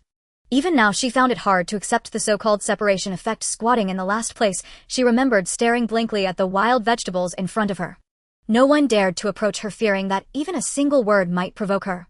As a peer and fellow sufferer, Sang Lan waited for a moment before she took the initiative to sit beside Kafraya. Are you feeling sad? She asked Kafraya. Clearly your mom and dad are right in front of you, yet they feel like strangers. Kafraya remained silent, not even turning her face to look at her. In comparison, you are actually lucky, at least your parents are still alive and well. Lan. Kafraya suddenly recalled Sang Lan's background, looking at the fox girl who had once had her identity snatched away by Zhang Dafeng with a complicated mood. In comparison, she truly was lucky. I can't think of anything to comfort you, but I still hope you can try to make them remember who you are. Then we can return to Ceylon City together. During this time, the barrier between the two seemed to show signs of dissolving. However, despite saying this, no one had a solution to this effect. Goblins also rely on humans for evolution, and now the catfolk tribe must rely on humans for evolution as well as this. Cray felt her worldview shattering, but after glancing at Annalise, she felt there was nothing to be conflicted about. Annalise was my worldview. Annalise herself had not realized that Cray's attitude towards her had reached this pathological stage. However, both different races coincidentally viewed humans as a stepping stone for evolution, which was indeed strange. Shall we go see Antonio again? She couldn't think of a good solution and felt that the turning point lay with Antonio. What use is it to see him? Cray racked her brain, unable to figure out what more she could learn from him. I mean invisibility. After all, he so easily divulged these matters to us, giving the impression of being indiscreet. If it weren't for that, then he is trying to mislead us. And what about the separation effect he mentioned? At present it still sounds too absurd. Memories can be completely erased due to distance and time. You call it a racial flaw, but to me it seems more like a curse. Mentioning curses, Sang Lan turned in surprise to look at Annalise. Kafraya also turned back. After all, Annalise's speculation was somewhat detached from reality. Do you mean Antonio might be colluding with humans? Kolyan asked, is he actually cooperating with slave traders to sell off women of the tribe for profit? We can only know after investigating. Then let's investigate. Kolyan did not hesitate much anyway, there's still some time. If we cannot resolve this, we might as well raise Kafraya as our daughter, since she doesn't know her biological parents are already dead. For some reason, hearing Kolyan say this did not make Kafraya feel particularly sad. Thus, just like before when they investigated the goblins, the five of them once again turned invisible and infiltrated the tribe led by Antonio. However, they did not find Antonio immediately. Annalise wanted to take one more look at Kafraya's parents. Yet this glance truly chilled Kafraya's heart. At that moment, Antonio was actually in Kafraya's parents' house. It seems you all remember the agreement from back then. Antonio was impatiently reclining in the living room chair. It was worth my efforts back then, otherwise we would have been slaughtered in our village. Chieftain, you are wise. By the way, what exactly are those human women who brought Kafraya back? Simmons asked Antonio in a low voice, lowering his tone. I don't know, but I can assure you they are not from Kaishan's. Antonio clicked his tongue. However, the fact that she can return indicates that something went wrong on the buyer's side. I suspect Kaishan's is coming to claim people again. Chieftain, our own children should not be taken away, right? Catherine asked, looking worriedly at her three biological children. Antonio glanced at the three children crawling on the ground and shook his head, saying, they are slave traders. Besides, you have already sold Kafraya, according to our agreement back, then they won't come to claim anyone from you for 3 years. Then, what if Kafraya runs back? Simmons asked. That is indeed a troublesome matter, but I cannot send her back. After all, that little fox girl also feels like she was rescued by them, indicating that they must be quite strong at least. Level 70. If they're so strong, why don't we ask them to protect us? Then we wouldn't have to hand over people, right? Don't you know that tribes who refuse to hand over people are slaughtered? Kafraya was also lucky to be found by me under the ruins and not dead.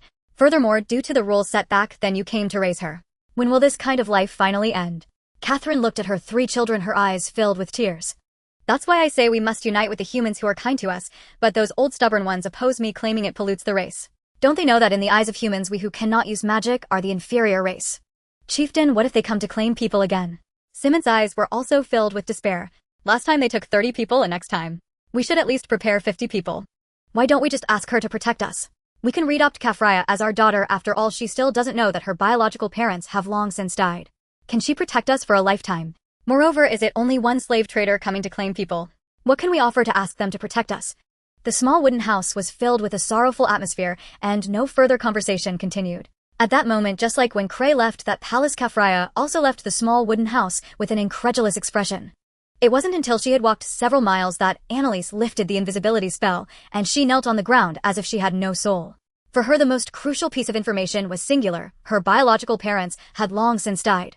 She finally understood why these two who had raised her felt a sense of unfamiliarity when they saw her. She once thought she was different from Sang Lon, as she still had her parents, but now she was told that the parents she believed to be hers were fake, and that they could even sell her life to survive. She had never even seen her true parents. For others, this conversation held an explosive amount of information. Setting aside Kafraya's background, the separation effect seemed to be a fabrication concocted by Antonio to deceive outsiders. The actual situation was that their tribe had reached an agreement with slave traders, periodically giving up people. If they did not comply, they would be slaughtered and forcibly taken. Kafraya was merely a victim of the last person given up. Since she was not biological, parting with her was relatively easy. Kafraya's return was in fact a bad thing for them. Originally, Kafraya's emotions were somewhat stable, but now upon hearing these matters, she completely lost her composure.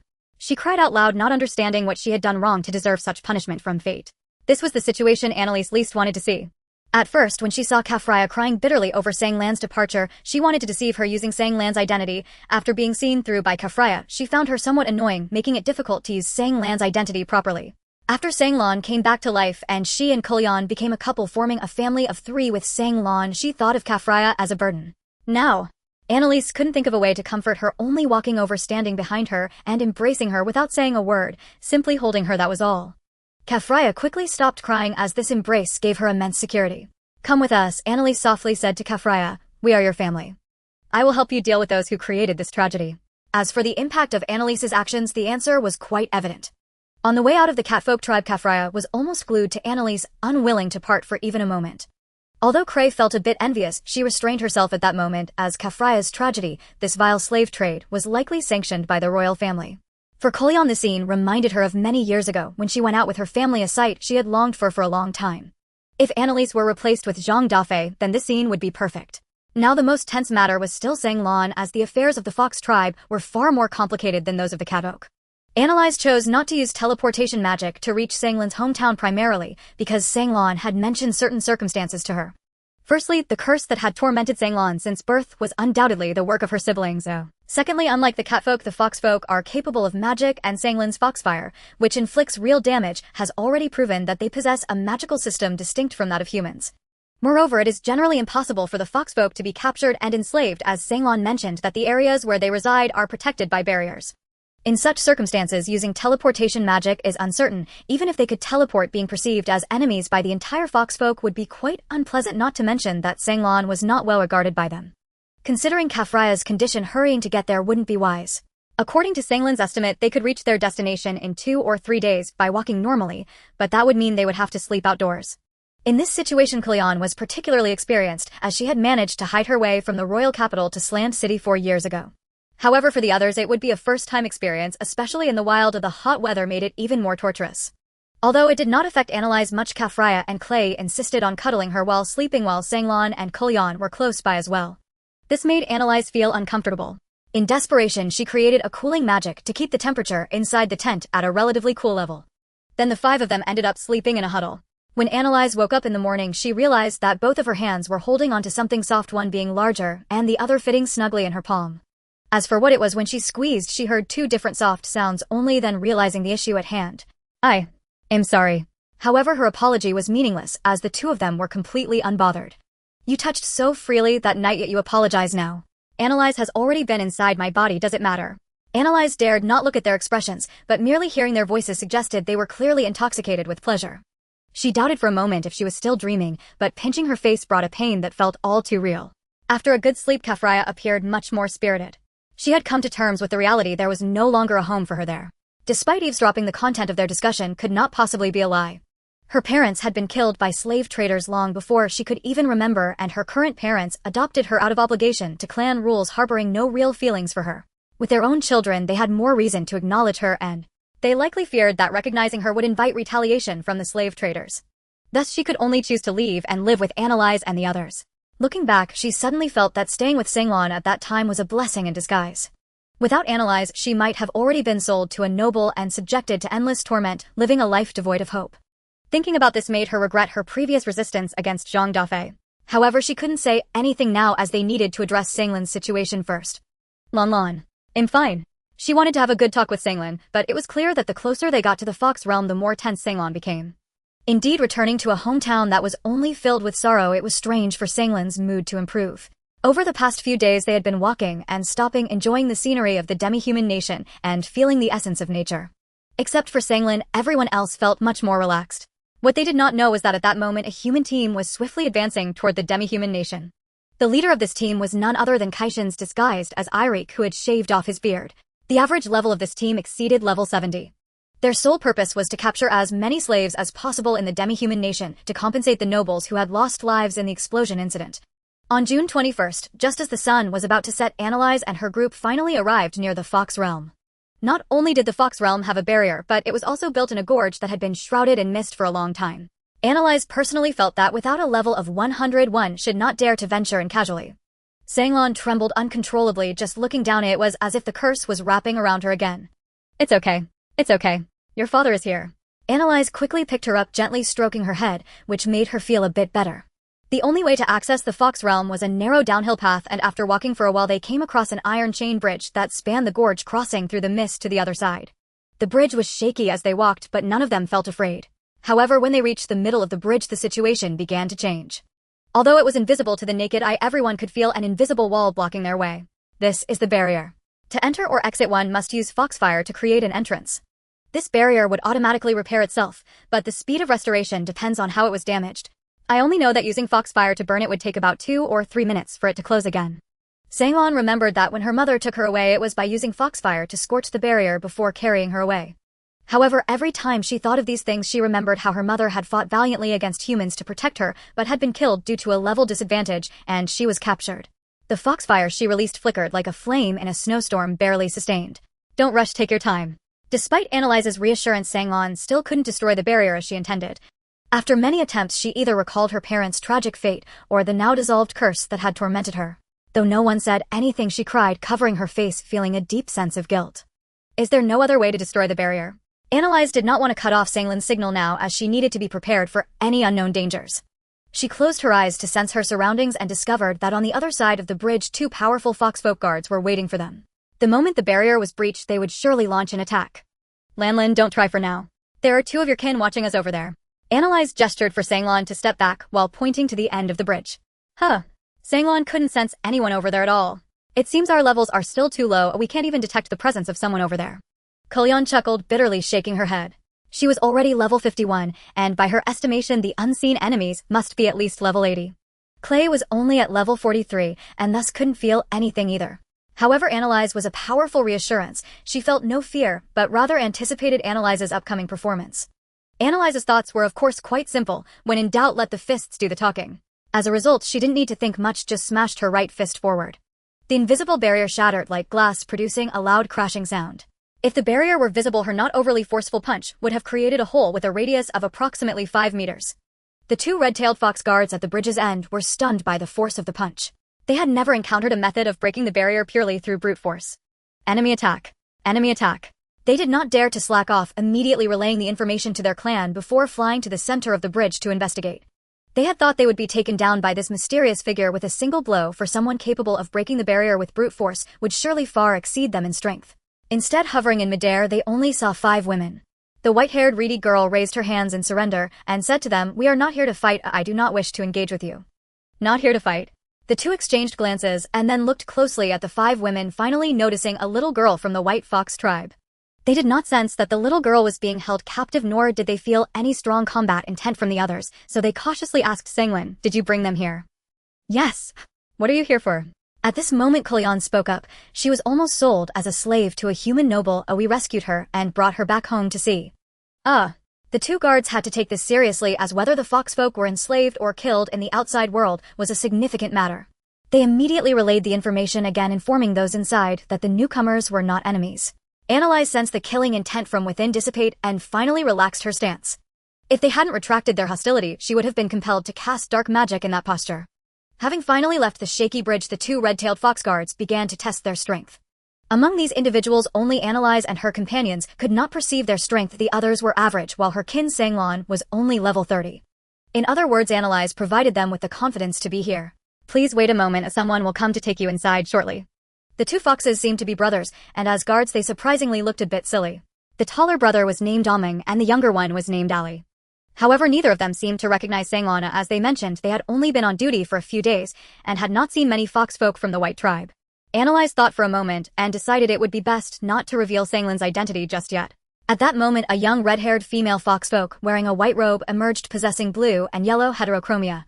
Shilian, I will have to trouble you with the next matters. Ameng shyly said to her, I heard this one named Sanglan was almost captured and made a slave, and they saved her and brought her back.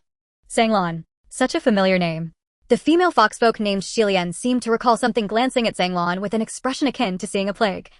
How come you didn't die? Upon hearing this, Sanglan immediately felt dejected. Hey, how can you speak like that? Analyze was quite displeased with her words and lifted Sanglan again. I'm sorry, but theoretically speaking, her curse should have fully manifested by now. You know about the curse. After all, it's not a secret.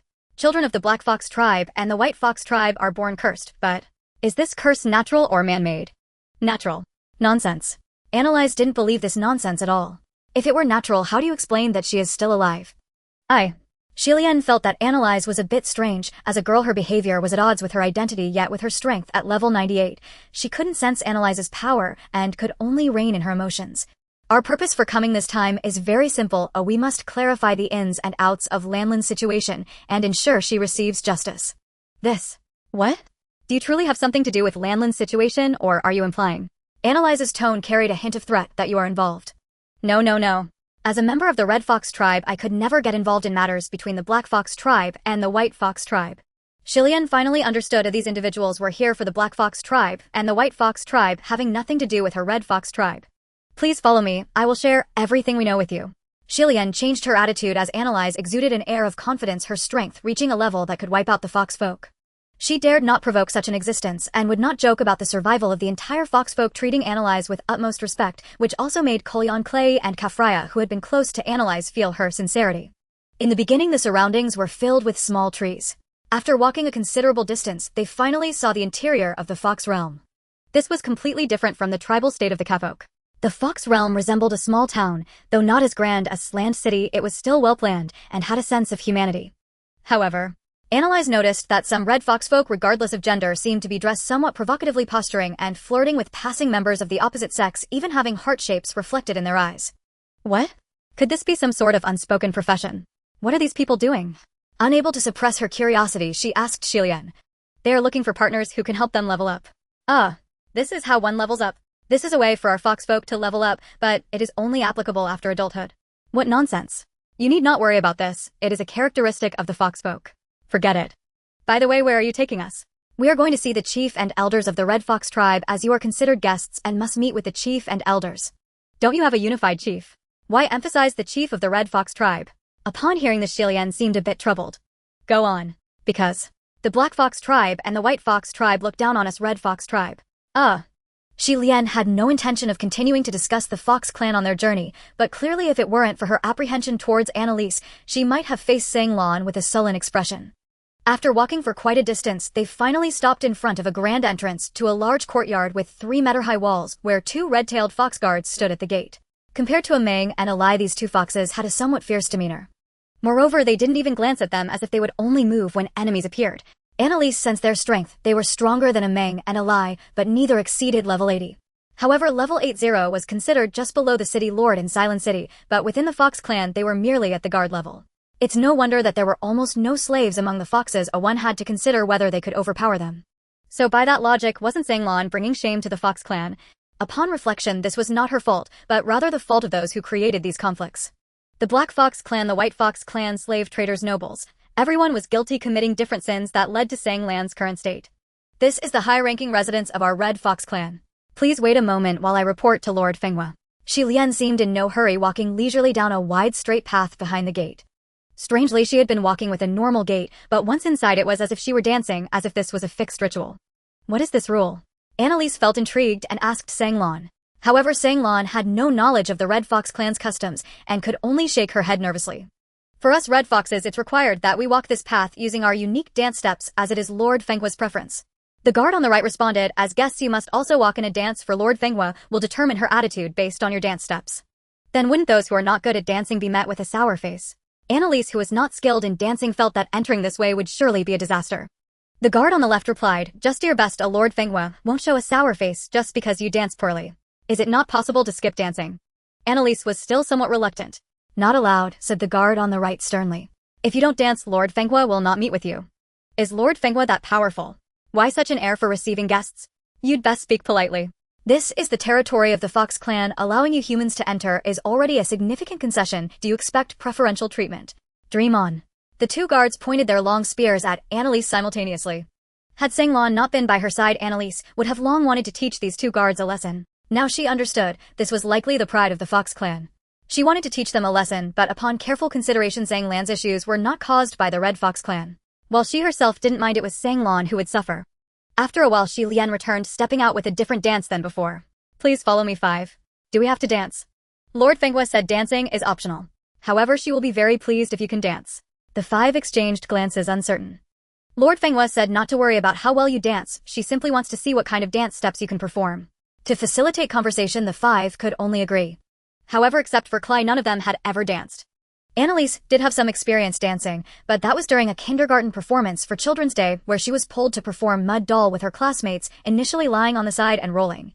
Clay had intended to give last-minute guidance to those who couldn't dance, but Annalise wasn't interested in learning. Instead, she recalled the choreography of mud doll and started rolling down the main road.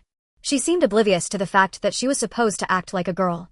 Who could imagine a beautiful girl with white hair and red eyes responding to a master who enjoyed watching dance with continuous rolling? Xi Lian was dumbfounded, but there was nothing to be done. Most people couldn't endure Lord Fenghua's rules, yet they all gave her face. Annalise had become the first guest to drench Lord Fenghua with cold water in such a ridiculous manner since she took charge of the Red Fox clan. Though Clay felt that this would definitely anger Fenghua, she had installed an Annalise filter in her eyes. While she herself didn't dance seriously, she was entirely focused on watching Annalise perform that peculiar dance. Mud doll, mud doll, and mud doll. Annalise sang while dancing. This childhood song, which had seemed inconsequential back then, now felt quite eerie, but she had no other dances to perform.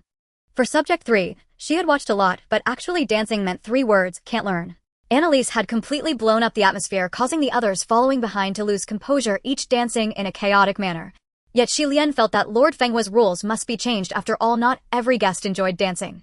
This path led directly to the main hall. At this moment, the leader of the Red Fox clan, Fenghua, stood at the entrance of the main hall to welcome guests. Her ruby-like eyes could see clearly hundreds of meters away to the outer gate. Though she always greeted guests with a smile upon witnessing Annalise's dance, she ultimately couldn't maintain her composure. Moreover, this seemed to be the first time she displayed an expression beyond words, and the servants standing behind her could all sense this anomaly, feeling a bit fearful that she might explode at these guests later.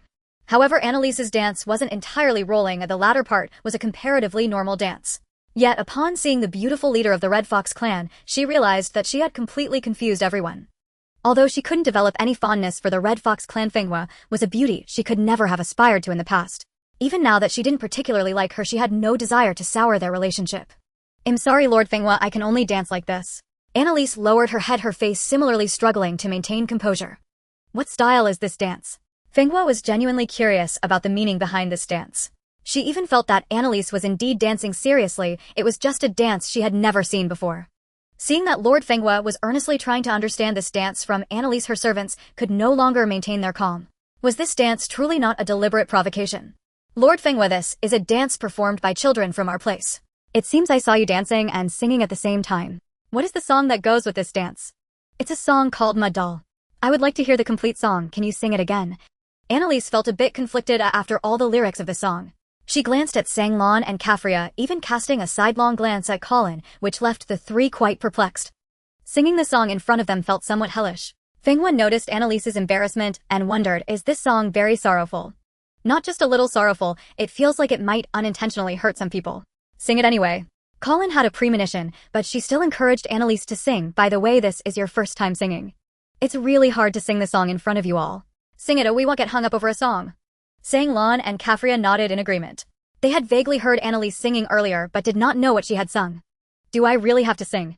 Annalise's face went pale. She had realized that she shouldn't have chosen the song, as simply dancing might have sufficed. Sing it after all. I'm very curious. Fenghua directly sentenced Annalise to death. If she didn't sing, the subsequent matters would be difficult to proceed. With no other choice, Annalise could only grit her teeth and sing. Mud doll, mud doll, mud doll. It has eyebrows, it has eyes, and the eyes do not blink. Mud doll, mud doll, mud doll. It has a nose, it has a mouth, and the mouth does not speak. She is a fake doll, not a real doll. She has no dear mother, nor does she have a father. Mud doll, mud doll, mud doll. I will be her mother, I will be her father, loving her forever. To be honest, Annalise felt like the latter part of the song pierced her heart like 1,000 needles. Indeed, once the song ended, no one could bring themselves to smile. Especially Sang Lan. If she wasn't materializing, she would truly be just a mud doll. Lan, I'm sorry, I shouldn't have sung the song. Annalise dared not look at Sang Lan, but she found that Sang Lan was not crying, as she just stared blankly at her and said, "This song seems to have been written for me." It wasn't written for you, Lan. You're not a mud doll. If my father hadn't saved me, I wouldn't even be able to be a mud doll. Annalise felt she had caused a tremendous disaster and could only embrace Sang Lan, comforting her emotions. However, this whole incident had a somewhat positive effect. Is this really not a song you made up on the spot? Fenghua's gaze towards Sang Lan changed because of this song. Initially, she was wary of Sang Lan being a white fox, but Sang Lan's pitiful appearance under the backdrop of the song made it impossible for her to harbor any feelings of disgust. She knew Sang Lan's background. Her father from the Black Fox clan was killed by his own kin, and her mother from the White Fox clan took her away from the Fox realm, but had since lost contact. Sang Lan returned, yet her mother did not, which spoke volumes. Definitely not made up. The song existed before I was born. Did you come for Sang Lan's matter? Yes, we learned of her background and her curse, and we want to seek justice for her. Fenghua seemed to be engaged in a difficult mental struggle. This sorrowful children's song made her waver in her habit of forcing guests to dance. Looking at Sang Lan again, she decided to change this habit. From now on, guests need not dance anymore. The servants exchanged glances, but internally, they were already rejoicing. Finally, there was no need to endure this torture every day. Prepare a feast with the finest ingredients. Thus the kitchen became busy. Annalise and her companions finally entered the main hall smoothly. The style of this main hall always made Annalise feel reminiscent of a certain island nation with artificial hills and springs outside, giving a tranquil and elegant feeling. You came for Sang Lan's matter, or what exactly do you wish to do? Fenghua did not put on airs, directly asking them after being seated. Annalise held Sang Lan in her arms and replied, "We want to know who cast her curse. It should be some priest from the White Fox clan, but we don't know exactly who it is. After all, this belongs to the private affairs of the White Fox clan, and we have no right to interfere." Priest. Every year we hold sacrificial activities to honor our ancestors, and the one responsible for these activities is the priest. So does that mean the priests know sorcery? But sorcery is considered dark magic to us. Ordinary people wouldn't learn such things. We Red Fox clan do not like such things, so our priests are simply priests. Then the White Fox clan and the Black Fox clan are different, right? These two clans. Let's just say if it weren't for them, we should be relatively freer. Why do you say that? Because it's them that restrict our clansmen from going out. The barrier outside is primarily to prevent internal issues. Preventing external threats is secondary, as our strongest warriors can reach level 150. Higher than General Hopland. No wonder they are so confident. However, warriors of this level come from these two families. We Red Fox clan cannot compete, although our clan has many members. Collectively we cannot match them, and the barrier was also set up with their help. And do these two families wish to vie for supremacy? Yes, both families want to ensure their dominance and have never gotten along. They also prohibit intermarriage. Although our lineages are different, we could intermarry, but we cannot because they are unwilling, leaving us with no choices in that regard. So Sang Lan broke this balance. Yes, although the two families strictly prohibit intermarriage, the premise for marriage is love, and Sang Lan's parents happened to fall in love with each other. However, their relationship was clandestine, and they had to travel far to be together. Eventually, the two indulged in forbidden fruit, although it was only once they successfully conceived Sang Lan. Once was enough. Annalise suddenly recalled what she had done with Colin, but it had been so long with no results, it seemed likely that it hadn't worked. But now is not the time to think about such things. She patted Sang Lan's head and continued to listen to Fenghua's story. It was after this incident that both were discovered by their respective clansmen. Initially, because they didn't sense Sang Lan's aura, both were only placed under house arrest. However, those who practiced sorcery were particularly sensitive, so it was only a matter of time before the pregnancy with Sang Lan was discovered. Once discovered, of course, it became a question of whether or not to allow Sang Lan to be born. This issue was so contentious within the White Fox clan that even the Black Fox clan became aware of it, leading to the entire Fox clan knowing about it. Thus at this point Sang Lan was destined to be born, and no one dared to harm her mother, but her father was not so fortunate and was soon killed. Everyone was curious about what lineage Sang Lan would belong to, as this would determine which clan's bloodline was the strongest and which clan held the highest status. Our Red Fox clan even hoped Sang Lan would be a Red Fox. Unfortunately, Sang Lon turned out to be from the White Fox clan, which meant that the White Fox clan became the one overseeing all major affairs of the Fox clan. However, Sang Lan's role served only to this extent, so shall I not need to say what happened next? Having roughly understood the situation, Annalise felt a mix of emotions. It now seemed that the Fox clan's issues were quite significant, and this was not something that could be resolved in a day or two. At this point, the truth has basically surfaced. Simply put, they have been fighting for the status of their own clan to the extent that they cannot tolerate mixed-blood individuals. Were it not for the inherent mystery and strength of the Fox clan, along with their unique magical system and the sinister leveling methods that both men and women on the streets crave, they would have long been submerged in the tides of history in the face of foreign invasions. Just imagine if even the leader of the defeated Red Fox clan has such seemingly elegant yet truly annoying quirks. What could be said of the Black and White clans? Feng Hua further proposed, "If you don't mind, we can let Sanglon stay with our clan. We are quite sympathetic to her plight." This point was directly rejected by Annalise. "That's not possible. The conflicts among your three clans have not been resolved, and we have already adopted her. It makes no sense to leave her in this place of strife." However, banning the Fox clan from mingling with humans is a consensus among our three clans. Although I have no objections, the other two clans might not feel the same way. As long as you maintain neutrality, it is fine. After all, Lanlin's tragedy was not directly caused by you. We definitely need to find the White Fox clan for a discussion. At the very least, an apology to Lanlin is necessary. This might be quite difficult. They might even want to take the opportunity to eliminate Sanglon. Let them try if they dare. Despite Annalise's calm demeanor, Feng Hua still sensed a fierce killing intent. She even regretted having let her dance, as she had not really wanted to. This dance and song were clearly meant to express an attitude. Annalise was dissatisfied with the Fox clan. Her level 127 strength could not perceive Annalise's true power, indicating that Annalise was certainly not an ordinary individual. In contrast, the few girls accompanying her had levels so low that she found them inappropriate for this setting, which surprised her. However, she dared not provoke Annalise and called everyone to eat as the food was served. The food from the Fox clan also had a flavor reminiscent of a certain island nation. Of course, Annalise had never tasted it before. Now that she did, it was acceptable, but she still longed for the hometown dishes she hadn't had in over half a month. After the banquet, Annalise and the others had little to discuss with the Red Fox clan, as Sanglon belonged to the White Fox clan, and it was time to find them. "I am unable to guide you, as we generally do not visit the White Fox clan or the Black Fox clan. They also do not like to associate with us." In front of the main gate they had arrived at earlier, Feng Hua slightly bowed in apology, and then pointed out the direction. "You just need to follow this road straight, no turns. The White Fox clan's Great Hall is at the eastern end, and the western side is the Black Fox clan's. They shouldn't have any strange requirements for visitors, right?" "No, none at all."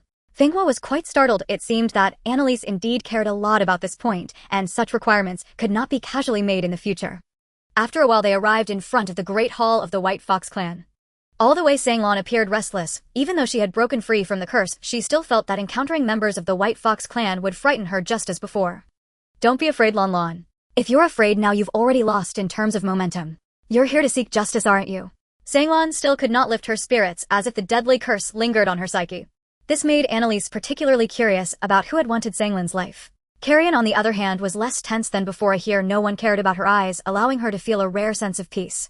Krya also sensed a rare relaxation. Here no one would pay attention to her royal identity. If it weren't for Sanglon, she would have wanted to stay here for a while longer. In contrast, Kaphilia felt that meeting Sanglon was a real miracle. The gap between the backward cat people and the Fox clan, which could hold its ground, was just too vast. In comparison, the Great Hall of the White Fox clan was much more extravagant, at least 3 times the size of the Great Hall of the Red Fox clan, and there were as many as 10 guards at the entrance, all of whom were level 100 White Foxes and appeared much fiercer than those of the Red Fox clan. In their eyes there were only Annalise, whose level was indeterminate, and Sanglon, who was also a White Fox. "What are you here for?" A White Fox, who seemed to be the captain of the guards, stepped out from inside the gate. He had a horizontal scar on his face and wore gray-white armor. Annalise sensed his strength and found that he was at level 120. The leader of the Red Fox clan, Feng Hua, was only level 127, and yet the captain of the White Fox clan was already at level 120. No wonder they had been suppressed. If their overall strength is inferior to others, they will indeed only be suppressed. Annalise could not concern herself with the internal conflicts of the Fox clan, nor was she obligated to resolve such matters. Her only purpose was to find out who had cursed Sanglon and deal with that individual according to Sanglon's wishes. "Don't you recognize this child?" She withdrew her calm demeanor as the guards were now pointing their weapons at her. She pulled Sanglon close to her and asked the guard captain named Qilin with an expressionless face. He was clearly shocked at Sanglon's survival and even appeared somewhat fearful. "Child of the curse, how are you still alive?" "Her name is Sanglon, not Child of the Curse." Annalise frowned and corrected him. "How much do you know about what happened back then?" Qilin was momentarily speechless, unable to assess Annalise's strength. He sensed the strength of the others and discovered that the highest was only Carrion at level 51, while Sanglan herself was only level 30. Since these weak individuals could enter the Fox realm safely, it could only be because Annalise brought them in. Don't know.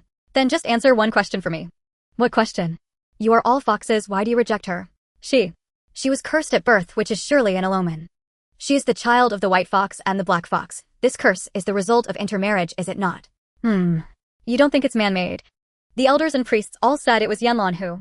The cursed child is due to intermarriage, which everyone finds reasonable. And then, now that you know the truth, do you still not plan to have your leader meet us? Well, before they plan to meet us, I will. Annalise raised her right hand, pointing her index finger toward the sky. A fireball appeared in the air and its radius slowly increased, soon reaching about 5 meters. However, she suddenly felt that one fireball was not enough. Under the days of Qilin and the other guards, many fireballs of the same size suddenly appeared in the air. She gently moved her right index finger, and these fireballs violently smashed toward the great hall inside. Such fireballs could surely be blocked, but Annalise felt that the people of the White Fox clan were not as easy to talk to as the Red Fox clan, and no important figures had appeared yet, which definitely indicated their disdain for them. Since that was the case, there was no need to show them any respect. As expected, when these fireballs approached the roof of the Great Hall, they seemed to have their energy absorbed by something and directly vanished. This is. Elder Nguyen has made his move. Qilin seemed to recognize the identity of the one who had intervened based on the magic. The person he mentioned was the second elder of the White Fox clan, Nguyen. Who dares to attack our White Fox clan? At this moment, an elder of the White Fox clan with white whiskers appeared above the gate. Strangely, he stood upright with his hands behind his back without anything under his feet. Is he walking on air? Qilin and the other guards knelt on one knee saluting this elder named Nguyen. Greetings, second elder. No need for formalities. Nguyen was not concerned with this procedure. He was glaring at Annalise and Sanglan, her former self. Who are you? His gaze lingered on Annalise, and despite being at level 140, he could not sense Annalise's strength. Does it matter who I am? I can feel that you have been observing us all the way, but even now that I am at the gate, you have no intention of coming out. Do you think I cannot teach you a lesson? Also, can you come down to talk? Do you think standing up there makes you feel important? In Nguyen's eyes, Annalise showed no femininity at all. Her loud and boisterous demeanor made him worry that if she went mad, she might unleash even more powerful magic, so he could only slowly descend to the ground as if taking an elevator. Did you lift Sanglan's curse? He coldly glanced at Sanglan, making her tremble all over. I mean, she is so adorable. Why do you still detest her? Don't you have some serious problem? Annalise felt that since he still did not intend to acknowledge Sanglan, there was no need to be polite with him any longer. Listen carefully, we are here for her. Who is the priest responsible for her curse? Let that priest come out. How can you be so sure her curse is not a consequence of intermarriage, but is man-made? Simply because I lifted the curse, what about it? You all couldn't. So who exactly are you? We have not heard of such a powerful human appearing suddenly. I have said that who I am is not important. Do you still want to ask? This time Annalise drew her sword directly. The sword Starfire emanated a powerful fiery aura that made Nguyen feel an impressive flame presence, although it was not as strong as Foxfire. If she swung it, not just anyone could withstand it. Nguyen retracted his attitude. I sincerely apologize. I truly do not know who it is. Then why are you just standing there? Hurry up and find out. Is your only purpose to seek justice for Sangwon? Nguyen asked.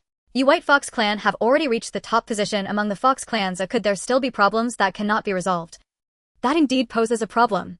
Seeing Nguyen's serious expression, Annalise realized she should temper her attitude. This was indeed a significant issue, and it likely wasn't a trivial matter.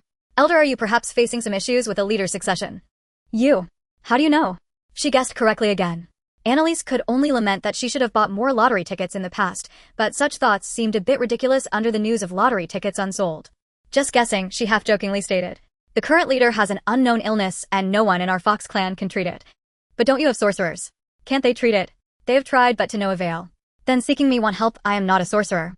But you said you lifted Sanglan's curse. That's a one-time method. Annalise exchanged glances with Carrion and Krya, knowing that both of them did not want to get involved in more troublesome matters, let alone Kaphilia and Sanglan, thus directly abandoning Nguyen's request for help. Sigh. It seems the Black Fox clan is about to make a comeback. Nguyen looked extremely dejected. Haven't you found a successor? The successor cannot be an elder or a priest, but among the young generation of our White Fox clan, none have reached a strength of over level 140. The leader of the Black Fox clan is level 145, and the new leader must at least be on par with him. You are the second elder, or what about the great elder? You will know if you follow me. Nguyen led Annalise and her group to a much smaller sleeping hall than the main hall under the astonished gazes of the guards. This sleeping hall also had a small barrier. After Nguyen passed through, he opened a small opening and had to stand there maintaining the opening until everyone entered before it closed. After passing through at least 3 doors, the first 2 doors had guards while there was no one guarding the 3rd door. Nguyen pushed the door open and a surge of black mist floated out. He quickly closed the door again. The black mist that had escaped did not vanish immediately but lingered in the air for quite a while before slowly dissipating. Annalise sensed a considerable amount of magical power within the black mist, but it felt uncomfortable, reminiscent of untreated wastewater discharged from a chemical factory. The Great Elder is Nosha at level 146, but recently he went out to investigate and brought back a type of black crystal that had never been seen before. However, when he tried to study it, he accidentally shattered the stone. It seemed to store a large amount of magical power, but it also released that black mist just now. After inhaling this black mist, he collapsed and we dared not enter. What about your leader? Can't they solve the problem? The leader is about to die. Nguyen spoke with a deep sense of helplessness. It feels like the White Fox clan is on the brink of having no future. It seems we arrived at an inopportune time. Annalise said to the other 4, what do you think we should do? Carrion pointed at Sanglan and said everything should be based on her thoughts. After all, we can't really do anything.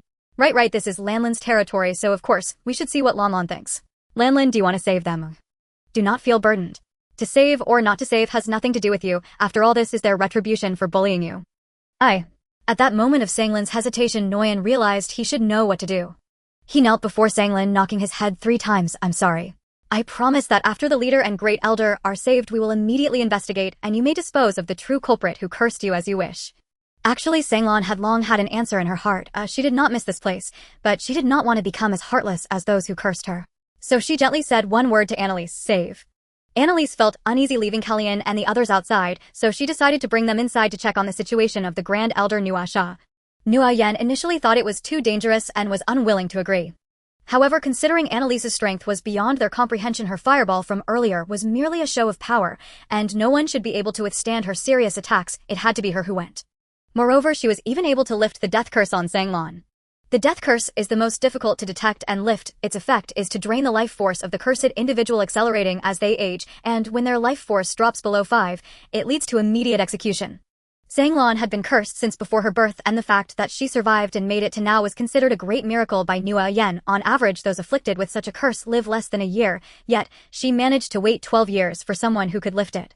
If Annalise could truly save the Grand Elder and the leader, then what Sanglan wanted to do would be a trivial matter, since those priests who initially led the charge against Sanglan were the same ones.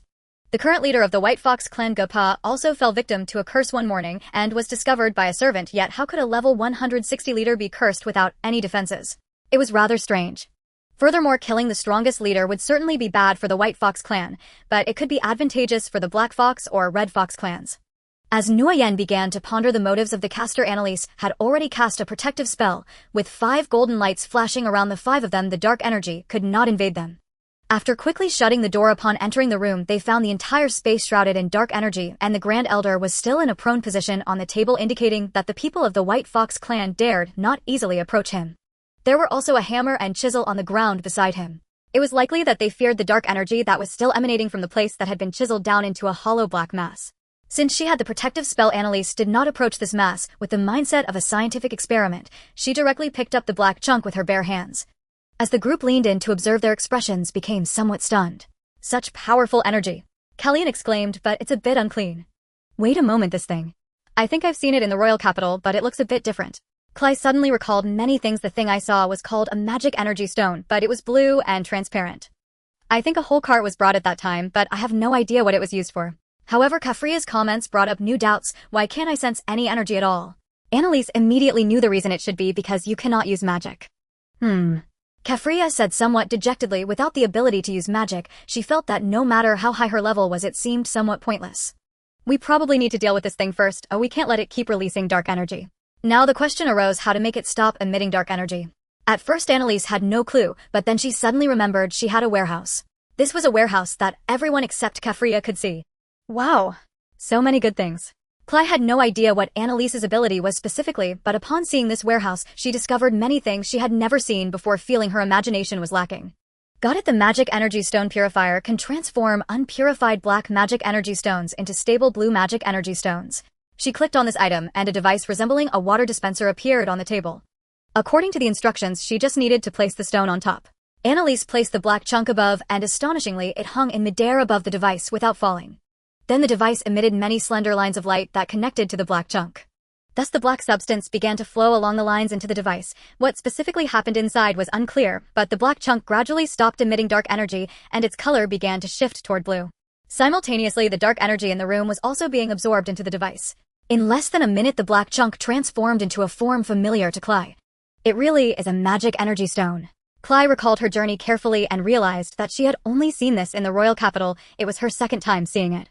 She had no idea what was going on. Although Annalise wanted to study it properly since the Grand Elder had not yet awakened, she could only check on his condition. In fact, the answer was written all over his face.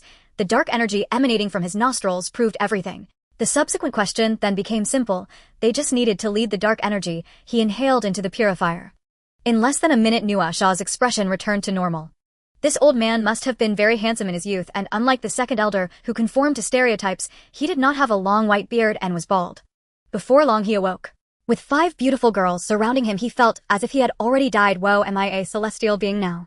No, you were just knocked unconscious by inhaling large amounts of impure magic energy stones, dark energy, and now you are awake. Annalise anticipated his misunderstanding and hurriedly pulled him back to reality.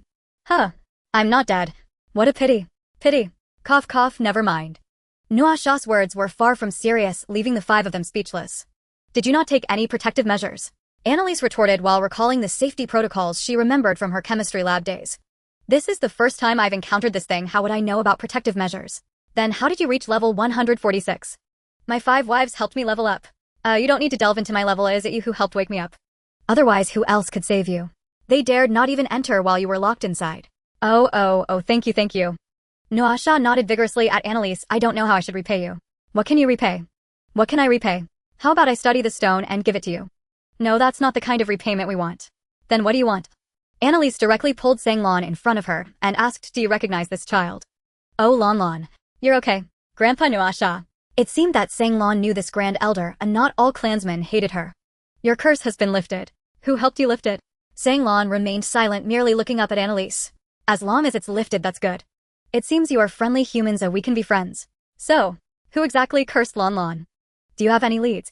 Upon asking this question, Nua Shah ceased his playful demeanor, instantly transforming into a serious and handsome elder.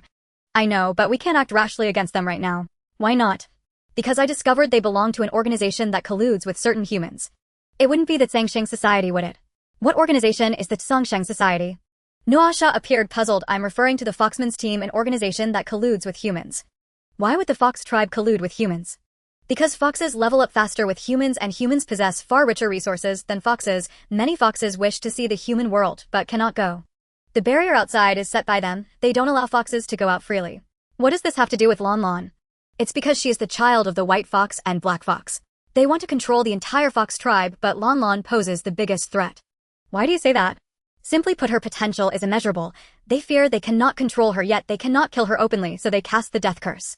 Shouldn't it be easy for them to kill Lon? Why resort to such roundabout means as a curse?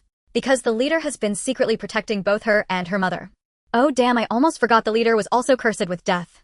I was forced to return halfway because of this, but I also had no choice. I was just hoping to see if this stone could save the leader. Nua Shah stared at the magic energy stone, feeling the immense energy within, yet he had no idea how to use it. The leader isn't dead yet, right?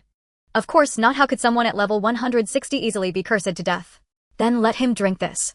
Annalise found the item that could have been used if Sang Lon had held on a little longer, a purification potion that could be dispensed drop by drop, automatically sealed in a small porcelain bottle. She tossed the potion to Nua Shah, saying, see if this can cure him. Aren't you going in person? You just said those people acted as an organization. If I go to treat your leader with everyone in tow, wouldn't I be targeted and overwhelmed? Nua Shah couldn't refuse, knowing what he should do. He tucked the magic energy stone into the pouch at his waist and began to act, pretending you all follow me. The Grand Elder's awakening thrilled the second elder, Nua. Again, just as he prepared to bow and thank Annalise, Nua Shah said, no need to thank her. I woke up on my own. They just helped me deal with the troublesome dark energy. Grand Elder. What exactly was that dark energy? Nua Shah then said something that left everyone unsure whether to laugh or cry. I was hungry. When I returned on the way, I ate a black heart fruit and my stomach was upset, so I passed gas. No one dared to comment on his statement. He took out the small porcelain bottle, saying this should be able to cure the leader's illness. What? What is this? Upon seeing the small porcelain bottle, Nua Yan's eyes sparkled with excitement. I think it's called a purification potion. I accidentally got a drop during this outing, just right for the leader. Then, let's hurry and give it a try. Nguyen did not want to waste a moment. After all, a curse was not an ordinary illness. If the caster took the opportunity to strengthen the curse's effect, the leader's death would only be a matter of time. He could foresee that once the leader died, the Black Fox clan would undoubtedly retaliate. Annalise and her group seemed to have gained the Grand Elder's recognition, for as they walked toward the leader's chamber, they strolled confidently beside him. The rainbow-eyed woman was still chatting with the Grand Elder, though he couldn't hear what was being said. Do you know the Ryan Paul clan? Earlier, Nuasha had firmly asserted that Kalyan was from the Ryan Paul clan, which made Kalyan feel somewhat fearful.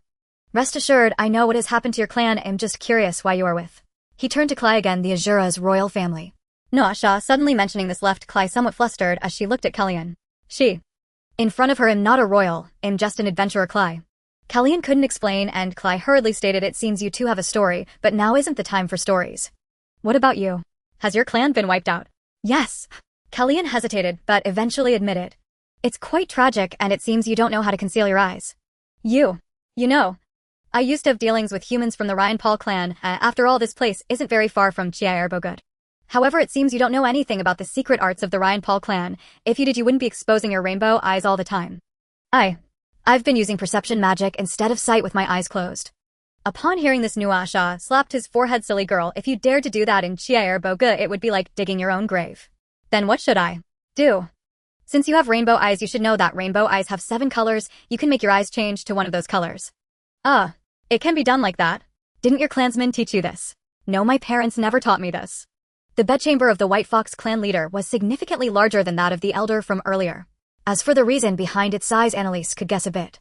Given that the Fox clan's men and women level up quickly together, and the leader was a male, it was no surprise that the leader's chamber was filled with many female foxes, all dressed quite provocatively, yet they all looked morose, some even wiping away tears.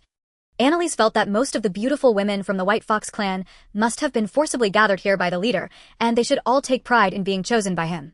Don't mind them, normally the leader wouldn't favor multiple women at the same time. Norsha's explanation fell on deaf ears, but everyone else turned their gaze to Annalise, causing her to feel inexplicably anxious. Don't look at me. If not you, then who? I wonder if it's because I've suddenly learned a great secret to hiding my identity, Kalyan said cheerfully. We need to think about having kids when we get back. Kalyan continued to mutter to herself, for the revival of the Ryan Paul clan, I must work hard. Was it really appropriate to contemplate such matters in a place like this? Annalise could not stop Kalyan's fantasies and could only ignore their gazes as she watched Norsha walk over to the bedside of the White Fox clan leader Jeppa. In terms of appearance, Jeppa was indeed handsome, as the old saying goes, so handsome that he could make one drool. His hair color was also quite special, interspersed with a few black strands among the white. No wonder he could have such a large harem, his looks could conquer many. Of course, Kalyan and Clay had no feelings for Jeppa. The former was enamored with Zhang Dafeng, while the latter had already become infatuated with Annalise. As for Sanlin and Kaphilia, at their age they certainly had no such thoughts. Jeppa's condition was similar to that of Sanlin over half a month ago, both appearing lifeless. If it weren't for the faint sound of a heartbeat, this would be a memorial sight. The servants looked anxiously at Norsha, seemingly worried that the leader might inexplicably pass away, and then the Black Fox clan would fight for dominance over the White Fox clan, pushing them down. Of course, there were not only the leader's direct servants present, there were also some priests. Strangely, they all wore white masks, seemingly unwilling to reveal their true faces. Moreover, Annalise noticed some individuals not in Jeppa's room, some hid outside the walls, while others hid on the roofs, monitoring the situation inside from all angles. If it weren't for these people watching her and Sanlin, she wouldn't want to concern herself with so much. Norsha carefully opened a small porcelain vial and dripped the purification potion into Jeppa's mouth. This potion seemed to truly have a strong effect, far beyond the healing magic used by the healing team to treat Sanlin at that time. Additionally, the curse afflicting Jeppa also had dark energy entwined around the heart, which was forced out of his body, dissipating into thin air. Perhaps due to the life force consumed by the curse, although the purification potion did eliminate the curse, Jeppa still showed no signs of waking up. Wow, this thing is really useful. Norsha praised the purification potion, of course, not specifically addressing Annalise. Too bad there's only one drop. He shook the empty vial in front of the priests. The leader has been saved, you need not worry anymore. The priests did not respond, maintaining their standing posture, presumably staring intently at the leader, who was regaining vitality. Everyone disperse. Once the leader wakes up, we will hold a meeting. Norsha did not sound old-fashioned. He directly clapped his hands, signaling everyone to leave the leader's chamber. With the leader unconscious, he was the boss. When the boss spoke, who dared to disobey? Thus the leader's direct servants and the priests all left the room. He mentioned the meeting while looking at Sanlin, so everyone knew what the meeting's contents would be. Therefore, the 3 humans accompanying Sanlin and Kaphilia the catfolk became the focus of their private discussions. While waiting for Jeppa to awaken, Norsha personally guided them around the White Fox clan's palace. This palace was indeed quite large and more impressive than that of the Red Fox clan, which was a symbol of status. In reality, they had many questions to clarify with Norsha. That barrier, actually many people in the Fox clan want to destroy it because its existence has made it difficult for many clan members yearning for the outside world to bear it. Norsha said, the problem is that the humans outside are not necessarily good people, just look at Lan Lan. She left with her biological mother in search of a way to lift the curse, but ended up being captured and enslaved. But you saved her, which proves that the outside world is not a stagnant pool. Not now, but it may not be the case in the future. What do you mean by that? Are you familiar with goblins? I know. I've heard they have evolved. Your information is quite up to date. The vast majority of humans are unaware. Hey, I've been deep into the goblin territory before. It's just that they combined with other races and bred evolved goblins. What's so strange about that? Isn't that strange? Kellyanne noticed that Norsha was quite calm and felt he seemed unaware of the latest situation. Right now, they are cultivating their new king. That's not a big deal. Goblins have a significant weakness. Weakness. If they become like humans, it will only accelerate their demise. Weakness. They will inherit some of the weaknesses humans have. Doesn't that need further explanation? Just the distribution of benefits is enough for them to drink a big pot full, not to mention internal factional organizations. You mean to say, they might have an internal conflict before expanding aggressively? Exactly. Even if there is a new king, can the wisdom of the new king surpass the lessons of humanity over 1,000 years? But isn't humanity's greatest flaw also not learning from history? That's true. But I still believe goblins are destined to fail. Norsha seemed to feel that he had digressed as the focus was on Sanlan's matters. He then asked Annalise, by the way, how do you hope Lanlan's issue will ultimately be resolved? It's simple. Those who deserve to die should die, and those who deserve to be punished should be punished. We from the White Fox clan can do that, but what about the Black Fox clan? What's wrong with the Black Fox clan? After all, the group that cast the curse likely includes members of the Black Fox clan. Norsha glanced around before casting a soundproofing spell. It seems they're still quite restless. Who is restless? The Foxman team. They think I don't know of their existence, but I've known for a long time. To them, Lan Lan was a thorn in their side, given that she had merged the bloodlines of the White and Black Foxes. Weren't you all prohibited from intermarriage? That issue actually didn't exist before the Foxman team appeared, but after they showed up they began to change the Fox clan according to their own ideas. The barrier, the prohibition of intermarriage, and various curse mysteries were all created by them. So, now they should be planning to eliminate the top combat strength of each clan to facilitate control over everything. So, the 5 people who were hiding outside earlier are members of the Foxman team. Norsha sighed hearing Annalise say this. It seems your ability to sense is truly remarkable. I can only feel there are people, but you even know the specific number. Is that difficult? I can only sense there are people, which means their strength is on par with mine. Are the Foxman team that strong? Do those who come to eavesdrop possess strength above level 140? By the way, are you planning to stay in the Fox realm for a while? Norsha wanted to change the subject, having no desire to continue discussing the Foxman team, and lifted the soundproofing spell. Whenever we solve Lanlan's issue, we will leave the Fox realm. As for accommodation arrangements, no matter where we are, we must stay in one room. You don't need to worry about that. We provide guest chambers spacious enough. It's just, I feel the Foxman team will definitely send someone to find you. But our guards may not be able to hold them off. No problem, my presence is sufficient. Is that so? Then you need to be careful. At this point they had almost finished their tour and returned near the leader's bedchamber. Annalise sensed again, and those members of the Foxman team had already left. Upon entering, the leader's harem was different from before. They all wore joyful expressions. The result was evident. Jeppa had awakened. Thus the members of the Foxman team slipped away, otherwise they would surely have been discovered by Jeppa. Norsha led Annalise and the others inside to find Jeppa already sitting up, but his expression was very serious. Upon seeing Norsha, the frown that had been tightly knitted on his brow relaxed slightly. Norsha, who are these people? They are the saviors of you and Sanlan. Norsha turned to introduce Annalise to Jeppa. Jeppa thoughtfully rested his chin on his hand, sizing up Annalise. He realized he could not sense her strength. Either she was very weak or she was much stronger than him. He had already ruled out the former, as those who could come to the Fox realm were most likely not weak. Too bad she is a woman, otherwise I could let you take a few beauties of the Fox clan with you. Leader, isn't that a bit disrespectful to the beauties you mentioned? Disrespectful. Anyone capable of lifting such a curse would be foolish not to follow along. You truly don't mind, huh? Only those who wish to keep us eternally trapped in the Fox realm while they frolic outside would care. Jeppa didn't seem like someone who would discriminate against Sanlan, so was her situation actually a problem created by the Foxman team?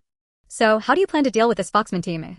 As soon as this question was raised, Jeppa's expression became grave again. The biggest problem currently is that we cannot eradicate this organization in one sweep. Moreover, they are constantly trying to kill me, Yan-Yi and Fenghua. So all this time you 3 clans haven't actually fallen out. Annalise then realized that the discord among the 3 clans seemed to have been instigated by the Foxman team, and Sanlan's plight was also caused by them. We do not wish to create discord. Those who stir up trouble are regarded as part of the Foxman team or individuals they are preparing to recruit. So regarding Lanlin's situation, you're looking to find the person who cast the curse on her, right? It's actually quite simple to find him. Simple. Since you've come, he will undoubtedly know about it. He will definitely try to launch a night raid and most likely plan to eliminate all 5 of you. If it were in the past, Kalian, Clay, Sanlin, and Caphilia would have been frightened, but now they all looked at Annalise in unison. So should we leave a survivor or kill them directly? Annalise directly asked Jeppa, as capturing members of the Foxman team alive might yield useful information. We can only kill them. However, Jeppa provided an unexpectedly decisive answer. Isn't it impossible to extract useful information from living captures? The cunning aspect of this organization lies in the fact that captured individuals will choose to self-destruct to protect the organization's secrets. Moreover, those who get captured are not particularly strong, and their organization won't mourn for them, as many people wish to join them, believing they will gain a share of the spoils. Self-destruct. Why does this method feel so familiar? Annalise recalled that the members of the Tsangxing Society also had this tactic, but their self-destruction was to exchange lives with nobles. Their expansion of the organization was through inducements. The problem is they could obtain these benefits anyway. They weren't targeting those who controlled these benefits. Annalise stopped her train of thought, fearing she might inadvertently relate to her previous world. As for the meeting that Norsha mentioned earlier, Jeppa said, "There's no rush for the meeting today. I need to soothe my beauties. I had no choice. I was careless and failed to guard against this curse, which must have been set while I was sleeping and completely unprepared, and it was definitely done by a significant person of our clan." Jeppa directed the statement at Norsha. Norsha seemed to understand his thoughts very well, quickly grasping who he was implying. It wouldn't be that second elder Noyan, would it? However, Annalise's conjecture burst this mystery. How did you guess that? Jeppa clearly could not believe it. He had exerted considerable effort to find an undercover agent, and Annalise had guessed it directly. It's not hard to guess when looking at you. That second elder seems very serious, but is in stark contrast with your styles. It's impossible for both of you to be undercover, right? If you two were undercover, the White Fox clan would have perished long ago. That seems reasonable. Noyan really doesn't blend in with us. But guessing from this alone doesn't seem too rational, right? Norsha thought for a moment and still felt it was somewhat absurd, although it's indeed not wrong. So, are we going to wait until night? Waiting until night. Just as Jeppa was contemplating how to arrange the next steps, a servant suddenly came in to report to the leader. The second elder requests an audience. The leader of the Black Fox clan, named Yen Yi, possesses an ancient graceful charm adorned with a high ponytail, and his demeanor is elegant, contrasting completely with Gaipa's style. However, upon meeting, the two embraced like old friends who hadn't seen each other in ages. Annalise couldn't help but wonder, do the Black and White clans truly have a long-standing feud? Or is this all a scheme by the Fox people? Old Yen, what brings you here? Yan Yi's gaze made it clear to everyone that he had come for Sang Lan. I came to see Sang Lan. His gentle smile left Sang Lan at a loss for words. Yan Yi understood her reluctance and could only offer a wry smile, saying, "I truly apologize, Sang Lan, regarding your father's matter. I was genuinely powerless at that time." "What do you mean by powerless? Aren't you the leader?" Annalise asked while petting Sang Lan's head. "Does the leader's word not hold any weight?" "You are the White Devil from Ceylon City. Mind your words. Oh, I have a name. I am Annalise. How did this title spread so far? Some clansmen saw your bounty in Finsk City, but it seems it was later rescinded. Aren't you not allowed to leave at will? Those capable of breaking the barrier can leave, but in reality very few can do so." Gaipa stated she can also break the barrier, and she is also Sang Lan's lifesaver. "That is indeed fortunate. To survive 12 years under a death curse at birth, it seems there's a chance to unify the wills of our 3 clans." Upon hearing this, Annalise became suspicious. "Do you mean to make Lan Lan the leader of the entire Fox clan? Let's find another place to talk and also summon Feng Hua." It seems these 3 leaders were plotting something, but it should be in a good direction compared to the Fox people. Annalise paid special attention to the second elder, noticing that he was quite low-key, almost as if Gaipa and Nosha had made a mistake. So far, the Fox people had not shown themselves directly, continuously hiding, eavesdropping, and cursing. Did this indicate they lacked the strength to confront the 3 clans directly? They feared the 3 clans coming together, meaning they did not want the Fox clan to unite.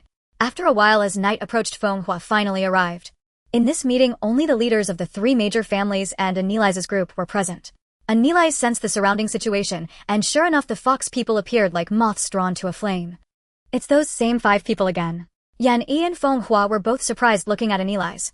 They could only vaguely sense someone eavesdropping, but Annalise could perceive much more information. "Gaipa, how should we handle this?" Feng Hua seemed tired of such days. "What does the Fox people want?" "The key is that capturing them is useless. If we do, they will self-destruct and will not give us a chance to extract information," Yan Yi said with a troubled expression. "Then how can we proceed with this meeting? What we need to discuss isn't really a secret. After all, it mainly concerns Sang Lan." Gaipa did not care about that anymore and cast a soundproof spell. As for whether it would affect the fox people, that was another matter. What level have you reached now? My level. Suddenly shifting the topic onto herself, Zhang was startled, seemingly unprepared for this question. Level 30. It took about half a month to reach it, Anilai's answered for her. After all, Zhang couldn't practice on her own at this time, everything depended on her. Half a month to reach level 30. Clearly, even though the three leaders were of a high level, they could not accept such a monstrous leveling speed. At this rate, she could reach our level in 10 years, right? Feng Hua, who was nearly 30 years old, felt uncertain, recalling that she was only below level 20 at 12 years old. Such speed. It should be hard to achieve without training alongside a human male, right? Yan Yi asked Gaipa. It should just be an exception. I am already 35 years old, and I only reached level 160 with the help of so many women. Gaipa seemed reluctant to discuss this aspect, turning to Anilai's. She isn't leveling up this way, right? It's just normal monster hunting to level up. Anilai's thought it best not to let Zhang delve too deeply into this area, noticing she seemed confused. Really? Is it normal? Feng Hua was still a bit curious. In her understanding, it was absolutely impossible to level up this quickly. Okay, not too normal. After all, a lot of times it's about defeating monsters of higher levels. Defeating higher level monsters. Do you know about the swift wind giant rabbit? She was already defeating that when she was in her teens. The three leaders recalled their own pasts where they faced monsters of the same level or 2 or 3 levels higher when they were in their teens, while Zhang was directly defeating monsters over 10 levels above her. It's hard to say what will happen in a few years. Yan Yi nodded. Perhaps we can indeed let her become the representative to unify the Fox clan. I can't. I mustn't. Zhang was terrified of being pushed into this position, trembling in Anilai's embrace. Why must it be her? Kalian didn't understand the thinking of the three leaders. Can't we choose someone else? Because she is currently the only half-blood. If she won't take the position, no one can, and she is the most qualified. After all, she has survived 12 years under a death curse. I myself only lasted a week. If it weren't for the purification potion you gave to Nosha, I should have been dead by now. Gaipa sighed while sensing the vague presence of the fox people. If I knew their details, I would have fought them already. So we need to dig for more information. We really have no way out. We are struggling to find the undercover agents around us. Seeing the three leaders' grim expressions, Anilai's felt that this meeting was lacking in significance. She was particularly interested in the 5 moths. Moreover, the self-destruct magic should be controllable. If the logic of this magic is similar to nuclear fission, then there is a possibility of control. Wait for me a moment. Anilai's had Zhang hide in Kalian's embrace, then looked up at the ceiling. What are you going to do? Clearly there are available informants. It pains me not to capture them and ask. Wait, don't. They will self-destruct. However, no one could stop Anilai's as she vanished on the spot. Gaipa quickly lifted the soundproof spell, and then everyone heard 5 screams. In less than 10 seconds, 5 fox people clad in black, white, and red robes bound by light ropes were brought into the conference room. Here, feel free to ask any questions. Anilai's simply returned to her seat while Kalian allowed Zhang to sit in Anilai's lap. Zhang and Kafria were dumbfounded. They could hardly sense the presence of these 5 individuals. In contrast, Kalian and Cray seemed emotionally stable, appearing uninterested in expressing opinions, yet internally, they were already lost in a dreamlike state. This sudden scene left the 3 leaders momentarily at a loss. What kind of strength could capture these people in an instant without giving them a chance to self-destruct? The 5 individuals were struggling desperately, but being tied by the light ropes, they found it incredibly difficult to move, let alone self-destruct. Rest assured, they can't self-destruct. We can now ask for information. Anilai's did not intend to ask herself. After all, there was only one question she wanted to ask. Gaipa was the first to react, as he discovered that the tales of these fox people were all from the White Fox clan. You traitors. Let me see who you really are. He wanted to uncover their masks to see who they were. After removing the masks, he was left stunned. Haven't you all died? What is going on? Gaipa knew all too well that these 5 individuals were clan members who had supposedly died under the death curse. Gaipa, what is happening? These are clan members I personally confirmed as dead. The ones who are already dead. Anilai's observed the 5 individuals more closely, only to find that their eyes were vacant, as if their movements were not their own. This explains the self-destruct mechanism. If discovered, they self-destruct. If they were real people, it would be self-sabotage. If they are puppets, then it all makes sense. The fox people actually have puppeteers. To be honest, the term puppet was a bit sensitive for her, as in some sense, both Zhang and Cray were now her puppets, albeit capable of independent action. What do they really want? Gaipa was furious, his handsome face twisted in anger. Don't get angry. Getting mad now is pointless. Yan Yi comforted him. What we need to consider now is how to deal with these puppets. Though he said this, he was looking at Anilai's. These puppets cannot be controlled from a distance, so the puppeteer can't be too far from here. However, finding this person would be quite difficult. After all, controlling puppets to spy on us indicates they've long since planned an escape route. But it's possible to harm him. Each of these puppets had a line resembling magical energy connecting them, yet it seemed only Anilai's could see it. She gathered the 5 lines together, recalling how telephone signals are transmitted, and attempted to input a light needle spell into the magical line. On a small hill several kilometers away from the conference room, a silver-haired woman of the White Fox clan suddenly felt as if her heart was being pierced by thousands of needles, spitting blood and coughing violently. Hueli, what is happening? A black fox man with a scar on his right arm hurriedly supported her and cast a healing spell. Cough cough, there is a master. Who can see my puppet strings? That can't be right, this is something even Gaipa can't see. It's that white-haired girl. She's much stronger than she seems. Based on what you observed, what level do you think she is? Hueli simply shook her head. I can't estimate her level. Cough cough. What nonsense. Can't you detonate the puppets? I can't, as she cut my line, and I can't command the puppets. Tisk, what do we do now? Let's report to the leader first. Hueli severed the magical line herself. From the point of disconnection, the magical line began to slowly disappear. The opponent cut the line. Anilai's frowned at the magical line she was holding as it vanished, rubbing her fingers, and regretfully told the 3 leaders, did the person escape? How far away is the opponent? From what I can sense, they should be several kilometers away. It would be hard to find them now. They can control the corpses of their clan. Can they really do such a thing? Feng Hua couldn't accept this. She, who usually appeared gentle and rarely angry, was now furious. However, for now the only one who could deal a substantial blow to the fox people was Anilai's. She had come for Sanglan, so her course of action was all about Sanglan. Curses and puppets. This fox people. Anilai's felt that the fox people resembled a cult in many ways. Such matters could not simply be resolved through violence. Miss Anilai's, do you have any clues? Feng Hua could only place her hopes on Anilai's now. None, but I have an investigation idea. What idea? Please check if there have been any highly controversial incidents in recent years where the involved parties did not die. Perhaps the leaders of this organization are among them. This idea lit up Gaipa's eyes. Are you suggesting that the fox people are likely an organization established by such a person? I'm merely saying this is an avenue for investigation. Only someone who harbors hatred toward their kin would engage in such extreme behavior. Hatred. The 3 leaders pondered whether there had ever been any injustices in the past, but since taking office they had not discovered any such matters. If there were to be any significant events, they would have to trace back to the time each of them succeeded to leadership.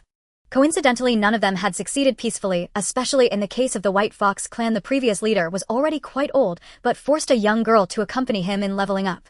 The young girl refused, and he killed her, inciting public outrage. The clan's people ousted him and elected Gaipa, who had just come of age, as the new leader. As for Yen Yi's Black Fox clan, the former leader suddenly vanished one day, and the clan's people searched the entire Fox realm but could not find him, so they had no choice but to elect Yen Yi according to the rules. His succession came shortly after Sanglan's birth, and the murder of Sanglan's father was sanctioned by the former leader. As for the Red Fox clan, the former leader was attacked by the Fox people 2 years ago and went missing. Feng Hua was supposed to wait until she reached level 135 to qualify for succession, but at only level 110, then she was forced to take over. At this moment they considered a chilling possibility. The leader of the Fox people was likely the former leaders of the 3 major clans. For instance, the leader of the White Fox clan might have harbored resentment against the clansmen and decided to establish the Fox people after interacting with humans, subsequently colluding with the former leaders of the Black and Red Fox clans. This explanation is both logical and reasonable. In fact, their speculation was not far from the truth. Hueli and her partner Jian returned to meet with the 3 elderly former leaders of the Fox clan, now the 3 heads of the Fox people. Your Excellencies, Prince Bai Yang, Prince He Mo, Prince Qian, we can no longer gather intelligence. We are already aware that the White Devil has arrived. The already frail Bai Yang said with a trembling voice. The White Devil is. She is an existence that must be eliminated by our Fox people. The sunken-eyed He Mo stated. She saved the cursed child, as she herself is a curse. We must ensure her death tonight. Do you understand? Qian clicked his tongue impatiently. We cannot let her ruin our plans. Yes. Upon hearing about such a past that could easily incite hatred, Annalise felt something was off. If it were just simple hatred, it would be one thing. However, the antagonist now seemed even more active than before, capable of establishing an organization that left the entire Fox clan in a state of panic. The contradiction was also quite apparent. The tragedy of Sanglan was triggered by the Fox team, and as long as they were dealt with, many problems would be easily resolved. Unfortunately, she wasn't at ease either now, as there were 4 people around her that needed protection. While Sanglan and Klai could still gain protection by canceling their materialization, Karen and Kafria could not. However, she still had a path dependency. The invisibility used by the goblins and Ka-folk tribes could still be utilized, and the invisibility she possessed was truly undetectable. Based on what I just discovered, the Puppet Master is a few kilometers away, so the Fox team's stronghold should be outside the Fox realm. If we want to figure out the situation, we must investigate outside the realm. If it were within the realm, we would have discovered it long ago. It's just that we didn't expect that the ones monitoring us would be puppets. Gaipa could not tolerate this organization that insulted his kin at all. He had nearly been ambushed himself, and now he just wanted to capture the leader of this organization to settle the score. You just mentioned that the former leader was ousted for killing a young woman. That makes him a lecher. I want to know if there have been any recent cases of young women going missing among the Fox clan. Missing young women. We haven't received any reports of that so far. Gaipa thought for a moment and shook his head in negation. Is that really the case? Annalise asked again. What you mean is, could it be that it's not that nothing has happened, but rather that it has happened yet their relatives either dare not report it or want to report it, but are killed and turned into puppets or something? Annalise thought the former leaders were so malicious that Feng Hua found it hard to accept. Would they really be so cruel to their own kin? I've considered this in a more positive light, after all I've heard of worse things. Worse things refer to. I'm just afraid they might want someone even younger. With that said, I will investigate their affairs. If Sang Lan's incident is indeed their doing, then they have a grudge against me. You can start investigating according to my line of thinking and see if such a situation truly exists. They initially had no leads, but upon Annalise's suggestion they felt they had found some direction. Usually they couldn't find any clues, and there had been several instances where the self-destruction had harmed innocent kin. And these few kin, after losing the puppet master's magical support, had now become soulless, lifeless shells.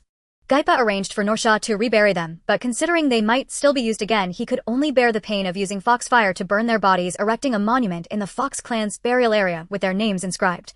Because anything burned by foxfire leaves no residue. The higher the purity of the foxfire, the better this effect. However, for burning a body level 30 foxfire is sufficient. It was already dark and more men and women were coming out now. During the day they trained normally, but at night they engaged in unconventional training, which was one of the significant characteristics of the Fox clan. Of course, those who came out at night were essentially no different from spirited young men and women, as under normal circumstances, they were usually couples or partners training together. Those who came out at night were purely random pairings. Annalise, are we going to sneak into the Fox team's headquarters at night? Client voluntarily pressed against Annalise, and although they were in a state of invisibility, she still felt that the place they were heading to was a bit terrifying. If we don't take the initiative, what do you think will happen tonight? I don't know. That puppet master knows of my existence, but the magic I cast along the magical energy line is non-lethal. The other party should have sustained considerable internal injuries. However, while the puppet master is focused on controlling, they must have companions keeping an eye out, so they will report back and send more people to deal with us. Staying in the Fox realm is actually the most dangerous for us. Oh, Cly nodded in understanding. It seems this is already the third time we've done this. It feels like cheating on an exam. It's not the same as cheating. True, haha. Cly could only awkwardly laugh. Ever since she freed up her heart for Annalise, she seemed to have turned into a foolish romantic. Unfortunately, Annalise couldn't always be Annalise, as Karen needed Zhang Dafeng. However, at the moment she needed to help Sang Lan solve her problem, so she quickly composed herself. After all, the Fox team had connections to humans, which made her very curious about what this organization wanted to do. Following the direction of the magic's propagation, at that time they found that small hill and also discovered the still damp bloodstains on the ground. It seems she indeed suffered internal injuries. Karen squatted down observing the surroundings in the moonlight. But what should we do next? How about I try? Kafria's self-recommendation surprised Annalise. You have a way to find it. Our catfolk have quite sensitive sense of smell, so I want to give it a try. Then hurry up and try. Annalise thought that Kafria recovering quickly was a great boon, so she hoped Kafria could do something to prove she had moved on. If Kafria was to search herself, it was not impossible, but since it was known that this organization had sorcerers and puppet masters, there could also be counter-scouts capable of sensing investigative actions. After all, they wanted to know what the existence of this organization was for. Kafria hoped to change Annalise's view of herself. After all, the days of leveling up to level 30 had been quite awkward. Her sense of smell indeed proved to be quite useful. Huili had a scent similar to Sang Lan's, confirming she was of the White Fox clan. Annalise's invisibility magic ensured she could only smell Huili's scent and not confuse it with Sang Lan's. Fortunately, not much time had passed, and the lingering scent was sufficient for them to follow. Thus they walked another 10 kilometers and stopped by a river. The scent disappears here. Kafria felt a bit disappointed, but Annalise patted her head and said, "That's enough, I'll leave the rest to me." Not knowing if it was because she was no longer resistant, Kafria felt very comfortable being patted like this, but unfortunately it was too brief. In fact, there was no need to search hard, because she could already sense that there were people living downstream of this river. Not long after walking along the riverbank downstream, they saw what they were looking for. This. To be honest, Annalise felt her imagination was lacking. Rather than a base, this was more like a small city. Moreover, even more bizarrely, the architectural style of this small city didn't feel like it was built by the Fox clan. It seemed more like it was constructed with the help of humans. Walking through these streets, witnessing the bright lights and the bustling foxes, made Annalise feel quite uncomfortable. Their smiles are so strange. Sang Lan felt a strong sense of nausea at the sight of everyone wearing smiles. Annalise noticed that their smiles were all fake, exposing their teeth, yet it seemed those smiles weren't genuine. Instead, they exuded fear. They seemed to be saying, if we don't smile, we'll die.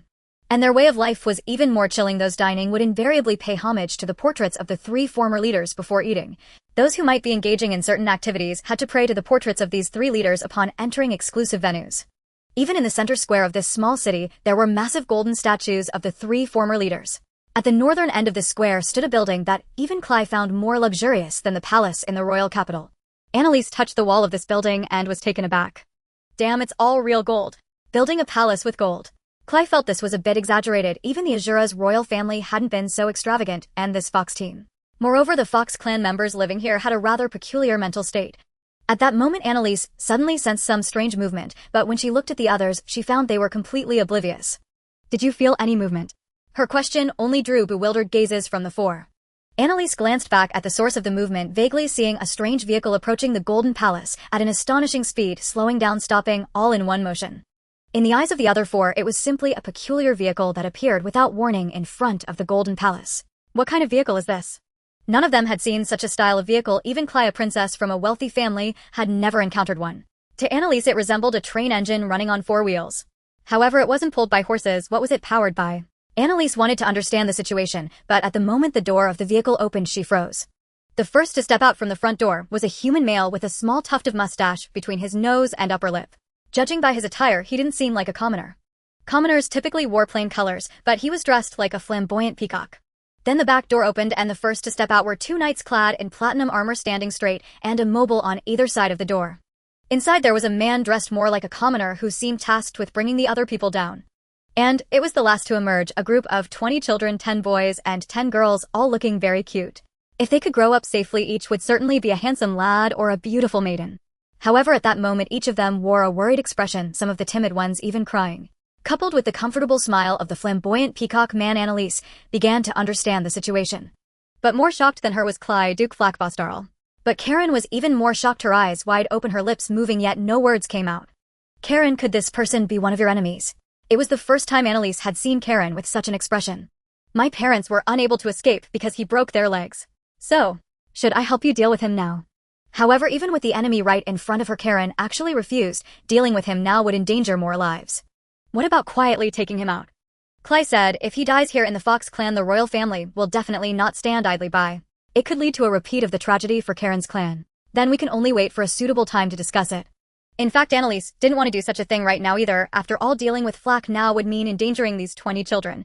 Why is he bringing these children to such a place? Seeing the human children always reminded Clive of the little girl she had held who tragically died in Goblin territory. It can't be for those 3 former leaders, right? Should we go in and take a look? Annalise asked. We can't gather any information from outside. No one objected, so Annalise led them to prepare to enter the palace. However, just as her foot was about to step into the grand palace door, Annalise suddenly retracted it as if shocked. What happened? Her abnormal behavior was fatal to the other 4. Inside, there is someone who can see through our invisibility. This person's detection range encompasses the entire palace. Your invisibility can be seen through. Clive felt a bit anxious. Invisibility can only be perceived by those of lower levels. Karen said, then we can only wait outside. After waiting for about half an hour, Flack finally came out. The man who had just led the 20 children out now appeared again, still accompanied by 20 people. But these 20 individuals were not human children, but Fox clan children, also 10 boys and 10 girls. Among them was a little fox girl they had seen on the road earlier that day. She had been in the fox realm during the day, and now she was being taken away by Flack. What is happening? Sang Lan looked ashen, as she had already realized what this person was doing. It seems they have exchanged, Annalise said. Exchanged? It means the 3 former Fox leaders want human children and Flack wants Fox children. Why? What do they want with these children? Annalise didn't directly answer Sang Lan, as some things could be very upsetting. Flack watched as these Fox children climbed into the vehicle one by one, gazing at the palace, seemingly saying something. It's a pity that the child of the White Fox and Black Fox was captured by an unseeing person, otherwise it would have been great to offer to the Great King. She regretted directly voicing this statement, because the child Flack referred to could only be Sang Lan. If he hadn't said this, Annalise might have considered resolving the issue with him later. But now seeing Sang Lan so scared that she could hardly breathe, she couldn't just let this person go. No. Karen understood what she intended to do and quickly held her back. Now is really not the time to deal with him. I ask you, do you hate him?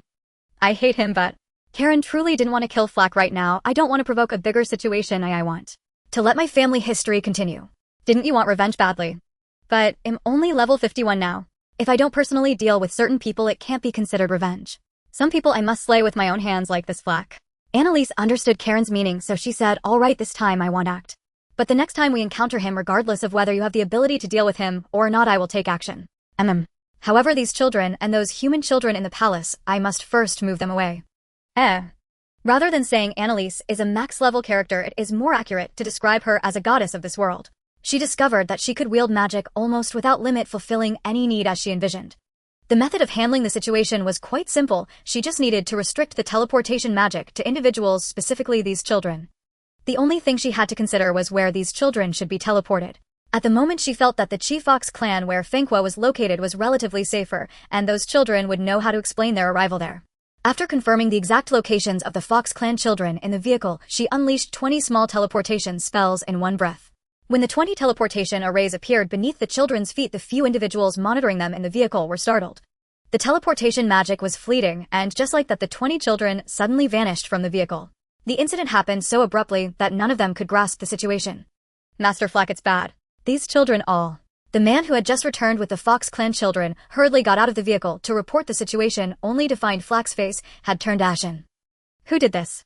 He glanced around, but all he could do was draw his sword in confusion. With only a level 120 himself, he realized that someone had silently cast teleportation magic on so many individuals right under his nose, indicating that the caster must be at least level 150. Gaipa. Currently the only one in the Fox clan who met this criterion was the current leader of the White Fox clan, Gaipa. However, wasn't Gaipa supposed to be under a death curse and struggling on the brink of life and death? Flack thought for a moment it should be impossible for Byong Haimo or Chien to have done this. They had been in the human trafficking business for a long time, and it was just this time that something had gone wrong. Had a hidden master he was unaware of intervened. He instructed his subordinates to wait in place and return to the Golden Palace to see what was going on with the three individuals. He arrived just in time. As soon as he reached the Great Hall, he witnessed the same event that had occurred in the vehicle happening again with the batch of children he had sent. At that moment, Byong Haimo and Chien were also observing the position of the human children, though they were not as flustered as Flack. What on earth is happening? Those Fox clan children also disappeared like this. In response to Flack's question, Byong calmly replied, the White Demon has arrived. The White Demon. Although Annalise's bounty had been revoked before reaching the royal capital, it did not mean that no one in the royal capital knew of her existence. Flack often traveled around, so when he learned about the White Demon who had caused the disappearance of over 100 nobles from Slan City, he had been praying that she wouldn't come to the royal capital. However, now she was very close to the royal capital. Moreover, judging by her current actions, it was clear she was not one of their own. Yet her displayed strength was beyond that of the most powerful General Hopland. Should I inform the king and mobilize the Dark Legion? There is no need to panic. She currently shows no intent to act against us. Byong raised his withered right hand to signal Flack to calm down. If she truly had that courage, she would have acted against us long ago. What you mean is, she must have some reservations of the fact that she only saves people and doesn't attack. Indicates she believes that acting against us would result in many deaths. Thus we can turn this around and use it to our advantage next time, bringing over more people. How many do you want? Let's have 3 of us each take 100 young boys and girls. We will prepare the same amount on our side. 100? What do you need so many for? Flack felt that this matter was not that simple, but extracting the truth from these 3 old foxes would be exceedingly difficult. For our lost youth. Lost youth. Do these old foxes really intend to live in joy until death? No, if they truly wanted to control the younger generation so tightly, they could not have established an organization like the Foxfolk Squad, nor could they have built the City of Foxes. Flack felt that there was something very abnormal about these 3 in every sense. Initially, they only sought young human women, but it had now escalated to wanting young boys and girls, and the number had already exceeded 1,000. What on earth do they want? Flack couldn't think of it and didn't dare to ask further, fearing that he might not make it out alive. After all, he couldn't gauge the strength of these 3. They might even be stronger than the White Demon despite appearing to be on the verge of death. With the situation as it was, he could only return empty-handed. He went back to the vehicle, entered the driver's seat where there was a steering wheel in front and a round head lever beside it. He gripped the steering wheel with his left hand and touched the round head of the lever with his right. After a second or two, the round head emitted a faint blue glow connecting to a magic energy stone beneath the vehicle's chassis. Subsequently, the magic energy stone stably released energy circulating through the magical circuit beneath the chassis to drive the wheels, and the vehicle immediately became invisible, speeding away from the Golden Palace. The White Demon. What is your true purpose? Byang murmured as he fixed his gaze on the spot where Annalise had just cast the teleportation magic. Who cares about the White Demon or Black Demon? You suddenly say we each need 100 human children. Can we really find 300 that quickly? Haimo complained. Besides, aren't you afraid that the White Demon will come again to rescue them? Stop arguing. Byong is right, Chien said to Haimo. If it weren't for his rejuvenation technique, we would have been dead long ago. Now that the theoretical foundation of the rejuvenation technique has been established by Yang said, we cannot rule out the possibility of failure, so we should prepare as many offerings as possible. Is it ready? Haimo suddenly exclaimed joyfully, why didn't you say so earlier? I hinted at it earlier, you just didn't catch on. Is it the lost youth you just mentioned? Exactly. So does that mean the day we reclaim control over the entire Fox clan is approaching? Not just the Fox clan, the Azura's empire will be ours as well. No. More accurately, we should drive away these outsiders. Haimo thought for a moment. Conquering the entire Azura's empire would require at least level 200 strength. In their understanding, he had never seen anyone reach that level. Even Baiyang, who was currently only level 165, did not have an advantage against Gaipa, which was why he had to resort to the death curse. But the death curse could not be used casually. The higher the level of the target, the greater the toll on oneself. Moreover, he used a more taxing method, storing the curse in a specially designed magic energy stone capable of holding curses, allowing Nguyen to use it against Gaipa, who was level 160. Using it this way meant he wouldn't be able to use the death curse again for at least half a year. When he had used it on the Yedo Bebran Sanglin, it had been effortless. However, the fact that Sanglon had made it this far, and even lifted the curse, surprised him a little. But as long as Flak brought those individuals over, no one would be able to oppose them. Strong as the White Demon was, if they couldn't kill her now, they might not have another chance later. Because this rejuvenation technique could directly elevate them to level 200. Within the Fox realm, the three leaders after investigation discovered that many Fox clan children had indeed gone missing. They wouldn't have realized it had they not looked into it. However, the main issue was that the families of these children did not dare to report it proactively. It was only after they initiated an investigation that they couldn't help but speak up. Upon investigation, they realized that over 1,000 Fox clan children had gone missing over the years. Such a significant matter, and they had been completely oblivious. The three leaders felt somewhat dazed. They had no idea what they had been doing all this time. It seemed they were failing as leaders. They looked up at the night sky in unison at the doorsteps of their homes, feeling as if they had failed in their roles as leaders. Fenghua was wandering in confusion along the avenue where she had requested guests to dance, just about to reach the main hall when suddenly dozens of teleportation arrays appeared before her. 20 human children and 20 Fox clan children stood frozen in place until one of the chief Fox clan children spotted Fenghua and broke the brief awkwardness. Lady Fenghua. Perhaps due to their overwhelming fear, these chief Fox clan children cried as they surrounded Fenghua.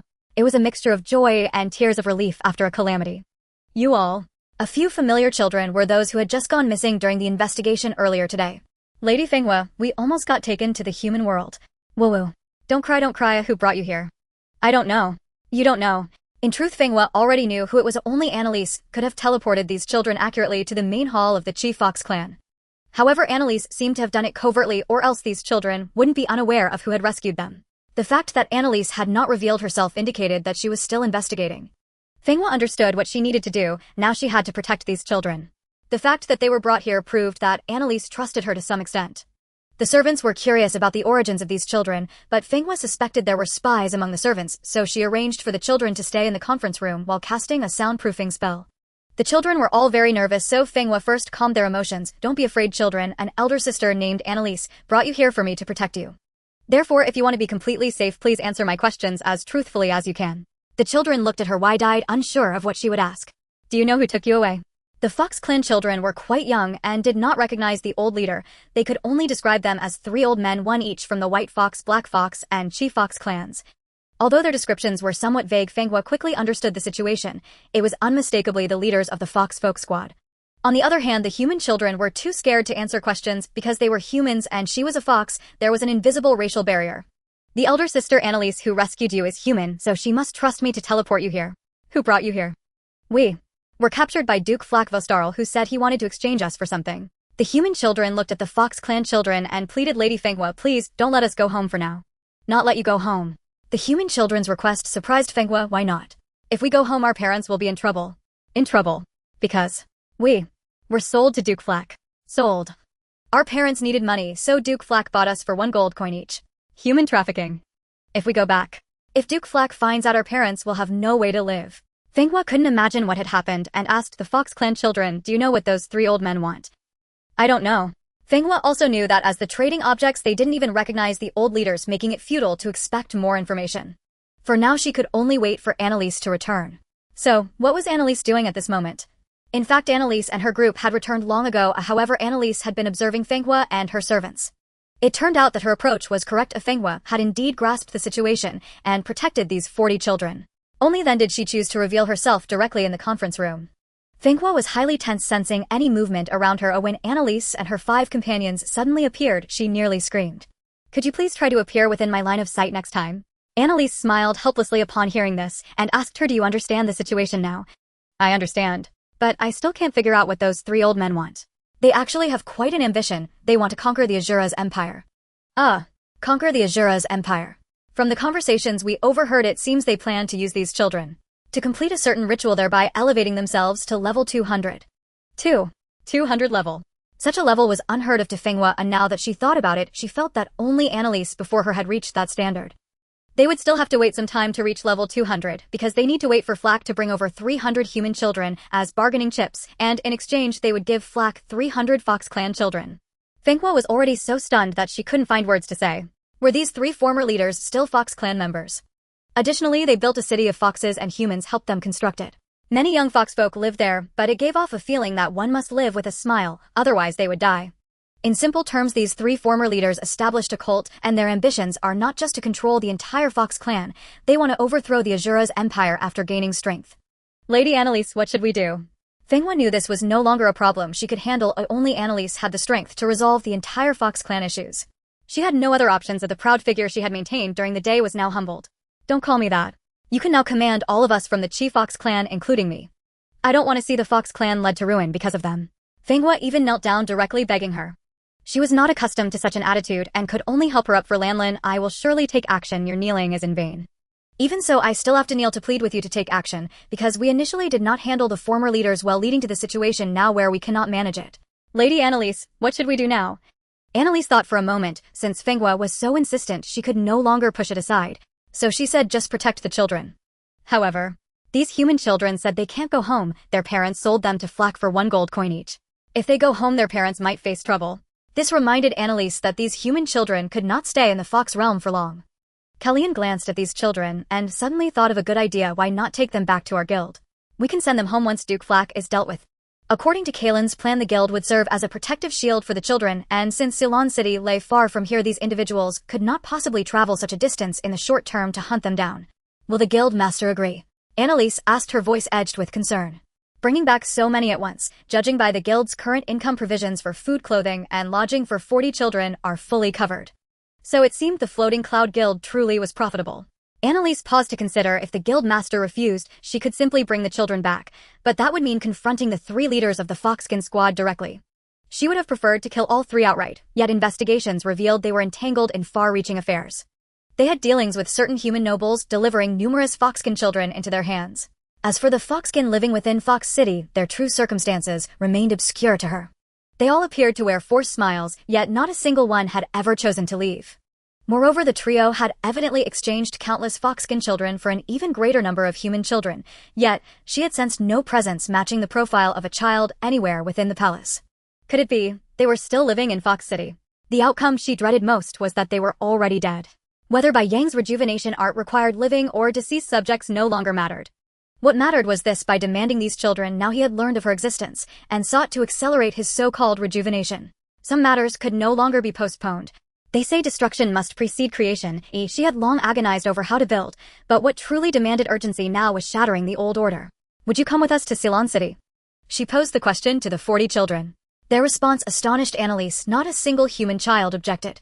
They understood their perilous situation all too well and feared that selfish hesitation might cost their parents' lives.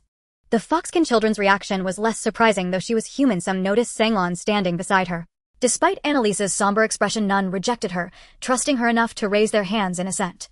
Those who withheld agreement held different reservations. They gazed instead at Fenghua, their eyes clouded with uncertainty. You're only leaving Fox Realm temporarily to weather the storm, Fenghua reassured them. She will return you when the time comes. If you've seen the 3 former leaders, you know our people stand at the precipice of extinction. Should those 3 seas control, more children like yourselves will suffer. Fenghua's words moved them deeply. Turning as one toward Annalise, they reached unanimous consensus. At this hour, who should we approach upon returning? With the children's concerns resolved, Annalise turned to Kalen. Kalala, she should be free now. Shall we first teleport home? Yes. Thus Annalise gathered the children into a group, while the 5 women formed another. Collective teleportation proved far simpler than individual transfers. Within the blink of an eye, all 45 vanished. Fenghua could not afford idleness. She needed to inform Gaipa and Yenny of these critical developments. Just as she stepped outside preparing to seek Gaipa first, an elderly white-furred fox-skin elder blocked her path. She recognized him instantly. Nguyen. At level 127, Fenghua stood no chance against Nguyen's level 140. She regretted stepping out alone while Annalise was absent. With no recourse left, she resorted to stalling. Why do you serve those 3 former leaders? That is none of your concern. Have you come to kill me? More or less. If you entrust the foxskin's future to them, our race shall surely perish. You overthink. Once all 3 reach level 200, the entire Azura's empire will tremble. The foxskin shall ascend as a superior race, and we shall no longer be confined to this cramped fox realm. Then why sacrifice our future? What future? The children. Have you no knowledge that they hand foxskin children over to human nobles? Their sacrifice is justified. It fuels the foundation upon which the 3 great lords shall ascend. Foundation. What fate awaits those children in the end? To perish for the 3 lords' grand endeavor is itself a noble end. Chills prickled Fenghua's spine, her pulse quickened. This calamity's origin traced back to Bai Yang's murder of the woman who had refused him years ago. Had he been executed, then this crisis would never have unfolded. I offer you one chance now. Join the foxskin squad immediately. You shall live and earn Lord Qiyong's favor, including human male slaves, to hasten your cultivation. And if I refuse, then you die. It was no choice at all. Where is Gaipa? Do you fear his retribution? Fear not, he's preoccupied hunting his harem, and has no time for this matter. You resort to such methods. Indeed, this is but the gentlest approach. Were they crueler, the 3 lords would have stormed back themselves, and you'd perish without knowing how or why. Answer me now, will you join the foxskin squad? Fenghua offered no reply, only closed her eyes. Seeing her prolonged silence, Nguyen asked, You're waiting for the white demon to return, aren't you? Her intervention would shatter your schemes utterly. From her conduct, she appears concerned solely with matters involving Sangwon. So long as we refrain from harming her, the white demon has no reason to aid you. How can you be so certain? Everything she does seems weighed against the feelings of those 4 closest to her. That is her greatest weakness, and your most futile hope. Relying on such a person to save you guarantees utter despair. I see. No wonder your organization has grown so formidable, huh? One final time, Lord Qiang himself granted you this choice. Will you join? I refuse. This time Fenghua hesitated not a moment. So swift a refusal. What reasoning drives you now? Your treatment of those children alone makes joining your faction unthinkable. Then take your grievances to the former leaders. Nguyen raised his right hand and cast a dark affinity spell. You wield dark magic. Fenghua felt no fear of impending death, only shock at witnessing Nguyen's mastery of such forbidden arts. This art is named Eternal Night. You shall lose yourself in darkness until death claims you. He spoke with unsettling relish. Well, would you learn it? Since you intend my death, what use is learning it? Should you reincarnate as a foxskin again, seek a human male partner, then every spell shall be yours to master. A human male. A bitter smile crossed Fenghua's lips. She had never ventured beyond Fox Realm, yet curiosity about the world beyond burned fiercely within her. Alas, she would likely never behold it. As she smiled serenely awaiting the encroaching shadow of Nguyen's black sigil, fate intervened. Ordinarily disrupting or halting a spell required direct assault upon its caster. Yet Fenghua now witnessed an entirely different, awe-inspiring method, shattering magic barehanded. Such annihilation inflicted severe internal injury upon the caster. The more potent the spell, the graver the wound. As the black sigil and its shadow dissolved into nothingness, Nguyen collapsed to his knees, coughing blood, his body convulsing violently. Fenghua saw neither his agony, only a white-clad silhouette. Annalise. It seems these fellows aren't quite as obedient as they pretend. Annalise glanced back at Fenghua. Are you unharmed? I'm fine. Thank you. Good thing I acted swiftly. The 40 children are already settled in the guild's temporary quarters. But tonight other foxskin children in Fox Realm may suffer. Annalise muttered, TCH, so they've abandoned pretense entirely. Where are Lan Lan and the others who followed you? They're not suited to appear publicly just yet, so I've cast invisibility upon them individually. Invisibility, can it be cast on others separately?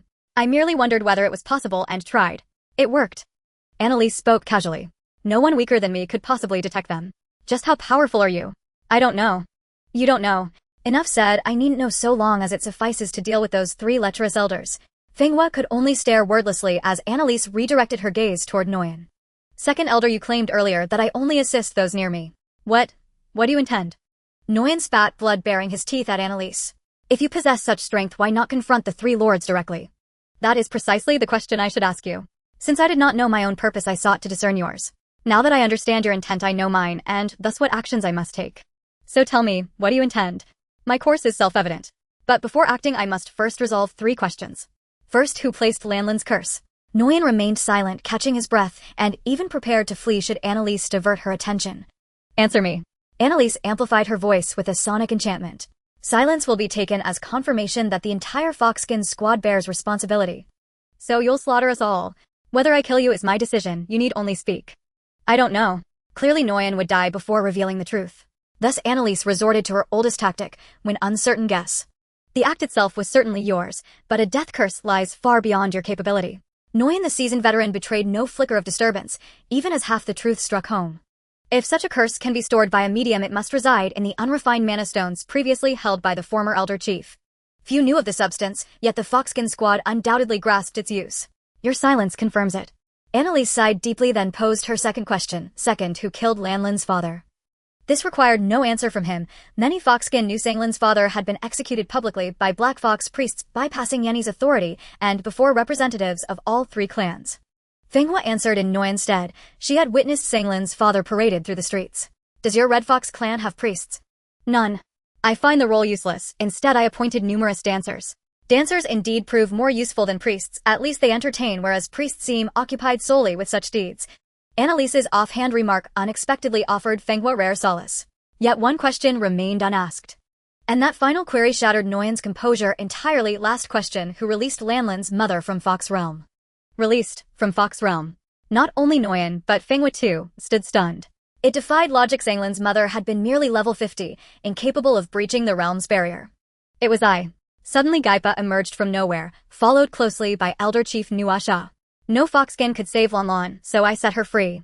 I never imagined the human she'd meet would be someone like you. Annalise read Gaipa's fury in his bearing, and knew he had endured something terrible. Nguyen, fearless before Annalise, now gasped for breath in terror at the sight of these two. You failed to rescue them. Hearing Gaipa's story, Fenghua sensed his rage, raw, uncontrollable, and bottomless. They took their own lives. 5 words carried the full weight of Gaipa's anguish and wrath. Sui sighed. Knowing what those 3 elders intended for them, they resisted their captors en route, but the priest's power overwhelmed them, and so. How did you learn what they suffered?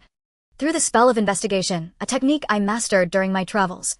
Nuasha added quietly. They loved their leader deeply. Nguyen knew his doom was sealed and ceased resisting. Nguyen, tell me, is this the Foxskin realm you wish to see? Gaipa's voice dropped to a chilling murmur. Tell me, what kind of Foxskin realm do you truly wish to forge? Kill me.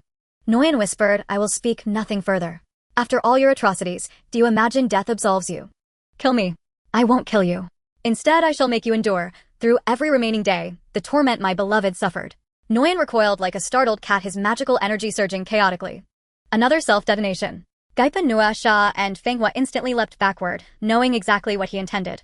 Yet they watched Annalise remain motionless, her right hand outstretched gripping empty air before Nguyen. His face darkened. He found himself utterly unable to trigger the explosion. I've grown utterly weary of self-detonations. Can't you choose another method? Annalise's exasperated tone delivered Nguyen into absolute despair. From the moment the white demon entered this world, their ambitions had lost all possibility of realization. Regarding how to deal with Nguyen, Gaipa did not wish for him to simply meet his end. He felt that Nguyen could only die once, and that death was worth less than a single hair of his beloved. Let him live to witness the downfall of the Fox clan. Gaipa's eyes were filled with bloodshot fury. Miss Annalise, can you accomplish this? If you mean killing those 3 former leaders, that shouldn't be a problem. But the biggest issue is that I am human, killing members of the Fox clan. No one will mind. Those who know about this organization won't be pleased either. However, the aftermath might have to be handled by you, because the fact that this organization has developed to such an extent shows that there are indeed quite a few who actually do the work. When the tree falls, the monkeys scatter. You just need to eliminate those 3 trees. If this matter can be resolved smoothly, the entire Fox clan will forever stand by your side. It was clear that Gaipa was truly enraged, no longer caring about anything else. He had nearly perished under the death curse himself, and now he was alive, yet his beloved ones could not return. Now Gaipa was dragging the powerless Nguyen, while Nuasha went to find Yenni. According to the plan put forth by Annalise, 1 leader must be left to put the Fox realm into a martial law state, executing anyone found wandering outside. Without hesitation, better to mistakenly kill than to let a single one escape. This task was entrusted to Yenni. At first Yenni thought it was a bit excessive, but once he put it into practice, he discovered it was indeed effective, even uncovering a traitor within their ranks, as these traitors had never anticipated a martial law situation. With this approach, within a few hours the Fox realm had turned eerily silent. If it weren't for the patrol team that had undergone internal cleansing, it would seem as though the entire Fox clan had vanished. This news, of course, reached the 3 former leaders through the members of the Fox team who had left the Fox realm early. They had originally been on guard against Annalise, having set up some dark-type magic and curses. Using purified magic stones, they would automatically activate as soon as she appeared. Upon hearing that the Fox realm had already gone into martial law, they were astonished. This kind of thing could only be decided by the current 3 leaders, otherwise it would be impossible to mobilize so many people. What on earth happened in the Fox realm? Bai Yang was currently the most tormented person as the number of human children had not yet been gathered, and today he had directly lost 20 children due to Annalise's actions. The arrangements made with Flack had to be executed slowly. He hadn't even urged his subordinates to prepare 300 Fox children. At this moment, the direct subordinates of the 3 of them reported the situation truthfully. You all. Upon hearing that they had acted on their own accord and planned to gather the Fox children tonight, Bai Yang's face turned ashen with rage, leaving him speechless. Who told you to be so hasty? Hey Mo also felt that these subordinates were more reckless than they were. Isn't this just causing more chaos? My lord, we are out of time, reported the White Fox clan member. We must take advantage of the White Demon not yet having made a decision to attack. At least let the 3 of you reach the point where you can conquer the Azura's empire. Doesn't Flack take time to find people? Qi Yan nearly wanted to punch these disobedient subordinates. Now they should be coming to attack immediately. What should we do, Bai Yang? Hey Mo and Qi Yan looked at Bai Yang, both of whom were brought into this organization by him years ago, now looking to him for a solution to the organization's greatest crisis. There's no way out.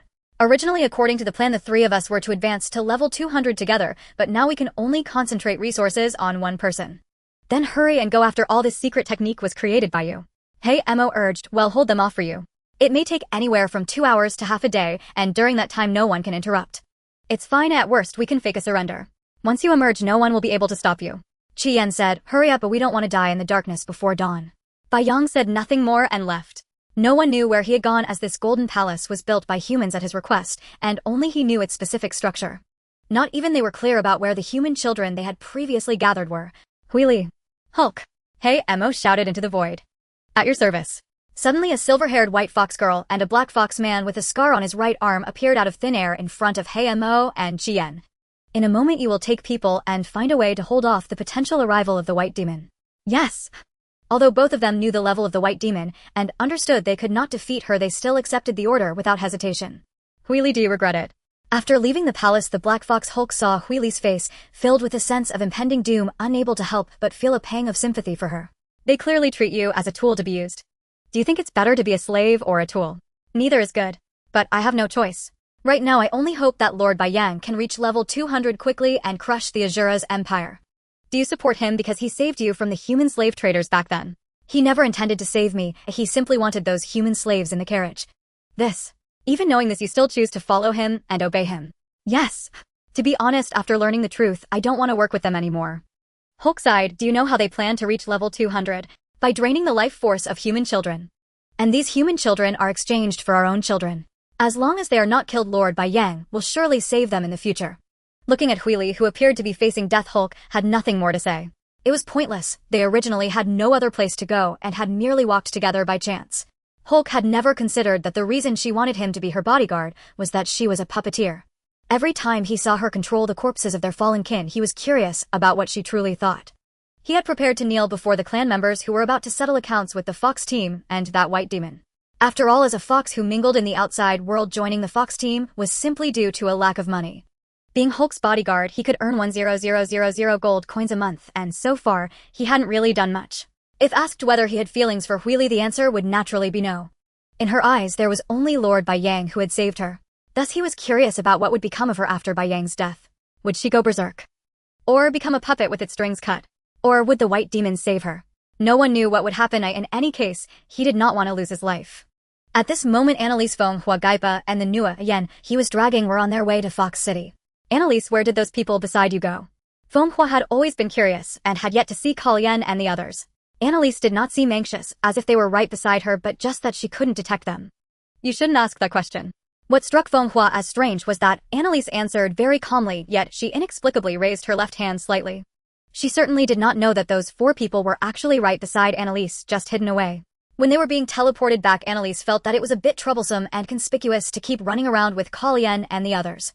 I feel like it's a bit troublesome to run around with you like this, but I can't not bring you along. Kal Yen also knew that with their current strength they could not intervene in this matter, so she asked, do you have any ideas on how to conveniently bring us along without being easily discovered? I do have an idea, but you probably won't accept it. What method? It's to shrink your bodies, and then I'll find something to hide you all inside. But that seems a bit unfair to you. Shrink our bodies, but are you afraid we won't be able to withstand it? Of course, if you are unwilling, I won't force it. Mainly, I don't want the Fox team to set their sights on you. Well then there's nothing more to discuss. Right now it's just about how small we need to shrink and how to conceal us. Wait. Wouldn't using something to hide us just make it more conspicuous? Clay thought of various possibilities, but felt that having multiple items on Annalise would only raise suspicion. If we really want to hide, we can only do so by hiding closely, right? Kalyan assessed Annalise's attire. She was still wearing a white knee-length dress and had nothing on her feet, making it hard to find. Wait a minute. Kalyan suddenly spotted an excellent hiding place. This should work to conceal us.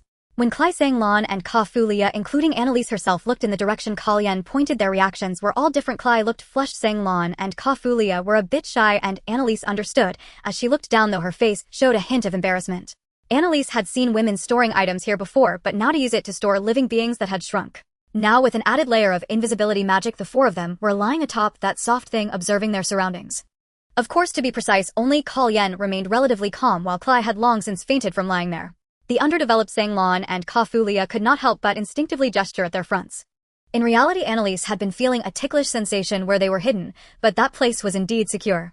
At least they were truly safe, so she could only endure it. Seeing that Annalise was unwilling to speak, Feng Hua dared not ask further. On the road to Fox City, there were many patrol soldiers from the Fox team, however their levels were not high, so when Feng Hua at level 127, Gaipa at level 160, and the unknown level Annalise appeared, they could not move. Especially when they saw Gaipa dragging Nua Yan, both of them showing lifeless expressions. Many were unsure of what had exactly happened, but Nua Yan's condition suggested he was significantly injured, indicating that the Fox team was doomed. What are you all dawdling for? Run! It was unclear who shouted, but it had the same effect as Jusu's command at the Battle of Fei Shui, as some timid individuals reacted instinctively and ran away. They also prompted others who were hesitant to flee, causing a large portion of the crowd to disperse. The remaining small group was unable to respond appropriately. Seeing these people were so terrified they looked like they were about to wet their pants, Annalise couldn't help but ask them, aren't you all going to run? Or do you want to witness the downfall of the three big liars together? As soon as she said this, those people immediately dropped their weapons and raised their hands. They actually surrendered. Has this organization overexpanded? Why are these recruits so timid in battle? Seeing this scene, Annalise found it somewhat amusing.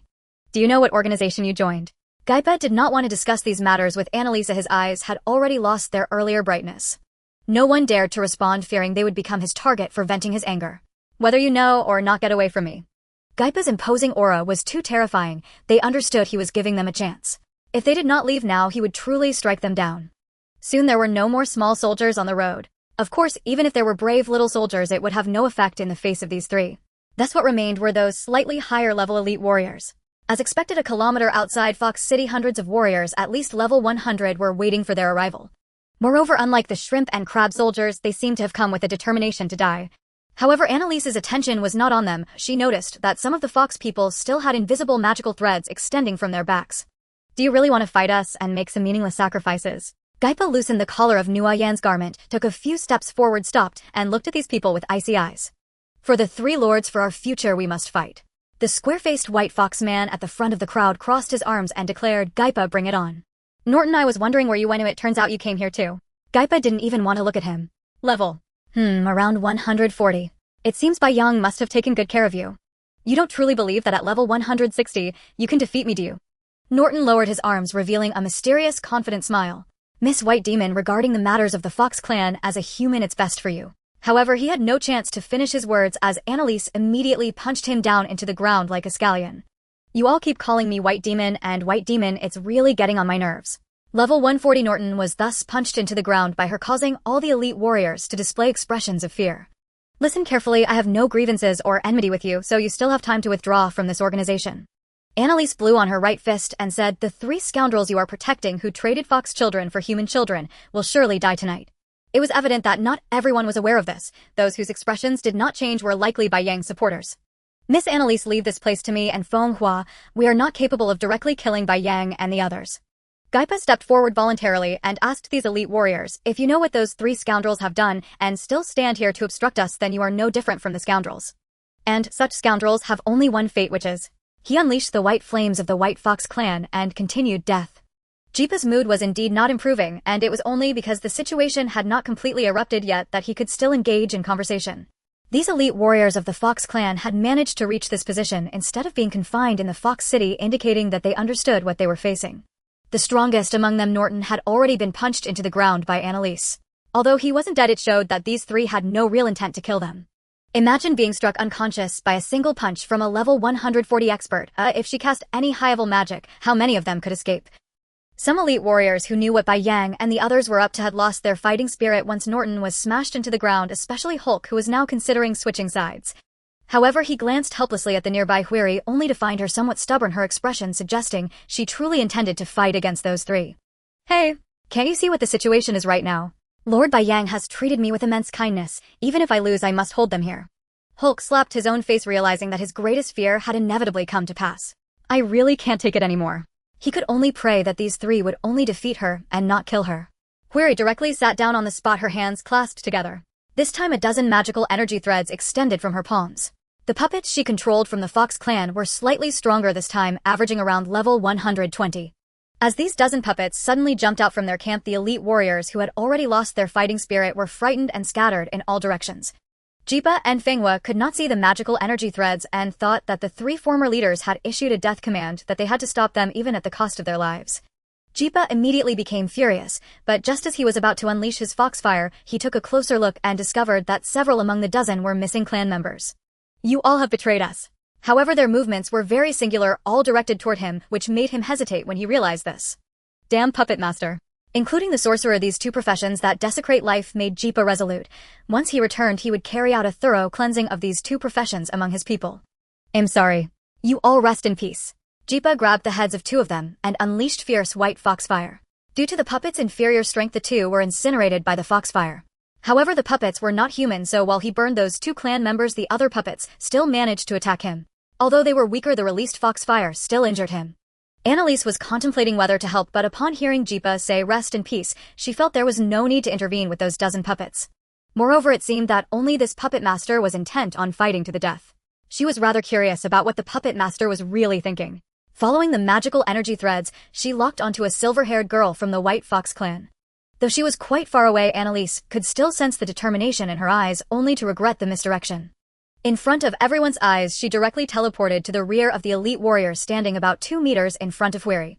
Since she was still focused on controlling the puppets, Huiri knew Annalise could not handle it alone, so she enhanced the puppets' operational intelligence, aiming to take down Jipa, who was currently second in power within their clan, only to Bai Yang. Seeing that she was still holding on, Annalise felt she must be the one most deeply brainwashed by the organization. Has she always been like this in the organization?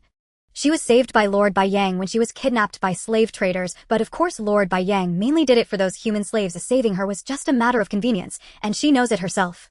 So if Bai Yang dies, she will die too. Probably. Then what does she hope to achieve?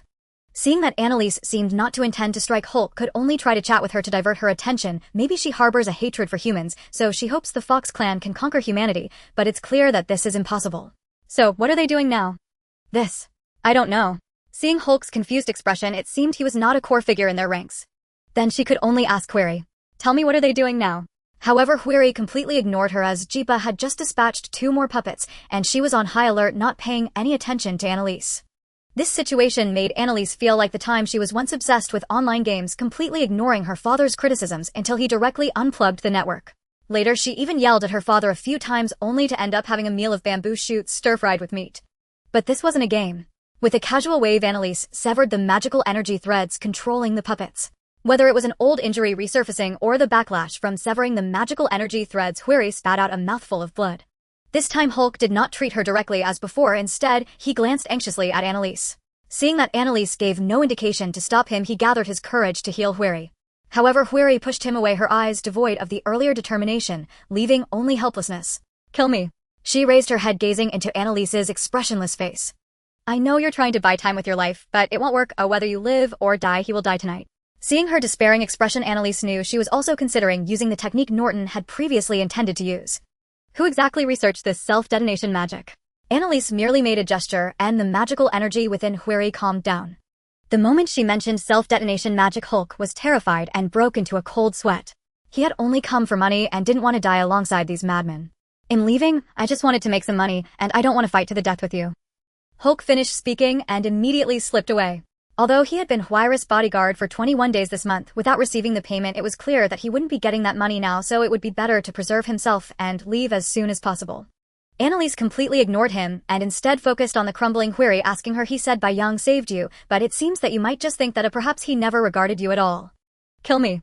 You are eager for death, thinking it would be a relief, but have you considered that those you control cannot find peace in death? Kill me. Now Huiri had completely turned into a kill me repeating machine. Communication was impossible. Annalise really disliked this kind of stubborn person, as it always reminded her of an old man at home who would resort to bullying when reason failed. When reasoning doesn't work, there is only one way left. A sharp slap broke the silence. This slap startled Jipa, who was approaching due to the fallen puppet snapping him back to reality. By this time those who should have fled had mostly escaped, and he directly witnessed Annalise slapping Huiri. Lanlin, it's time for you to reveal yourself. Huiri had not yet recovered from the slap when Sanglan appeared beside Annalise. Sanglan was still in a state of shock from the slap. If not for Annalise touching her ear, she wouldn't have realized she had already revealed herself. Huiri covered the side of her face that had been struck, staring blankly at Sanglan. She recognized Sanglan as the one Bai Yang called the Child of Curses, but she did not know the specifics and was unaware of the implications of Annalise asking her to reveal herself. You know her, right? What about it? Do you think of yourself as very unfortunate? I don't need your sympathy. I didn't intend to sympathize with you, and moreover I want to kill Bai Yang because he is the one who placed the death curse on her, merely borrowing Norton's hand. Death. Curse. This curse is one of the most malicious curses that ensures the cursed cannot die comfortably, characterized by making their life increasingly burdensome and leaving them perpetually lethargic when awake. She was killed by you Fox clan warriors. The death curse was placed on her while she was still in her mother's womb. She has been fighting against the death curse since birth, and then, in an attempt to save her mother, unable to find anyone in the clan who could lift the curse, had to go out and seek help from humans. As a result, she encountered the wrong kind of person. Her mother was killed, and she was taken as a slave. In fact, she had already reached her limit not long ago, but I saved her. Yet the price of saving her is that she can never leave my side for the rest of her life. But she didn't demean her fellow clansmen like you do serving evildoers. You may have similar fates, but the paths you walk are entirely different. Never mind, I'll stop here. I don't know your past and have no right to say much. Now I just want to tell you that for Lanlin, Bai Yang must die and the Fox clan must completely disappear. Annalise no longer paid attention to Huiri, bypassing her and taking Zhanglin's hand, directly heading towards the Fox city.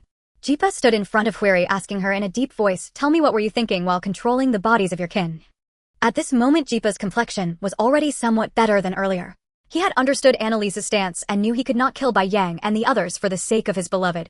Now all he could do was to clarify the true thoughts in Huiri's heart that led Annalise to choose to slap her yet spare her.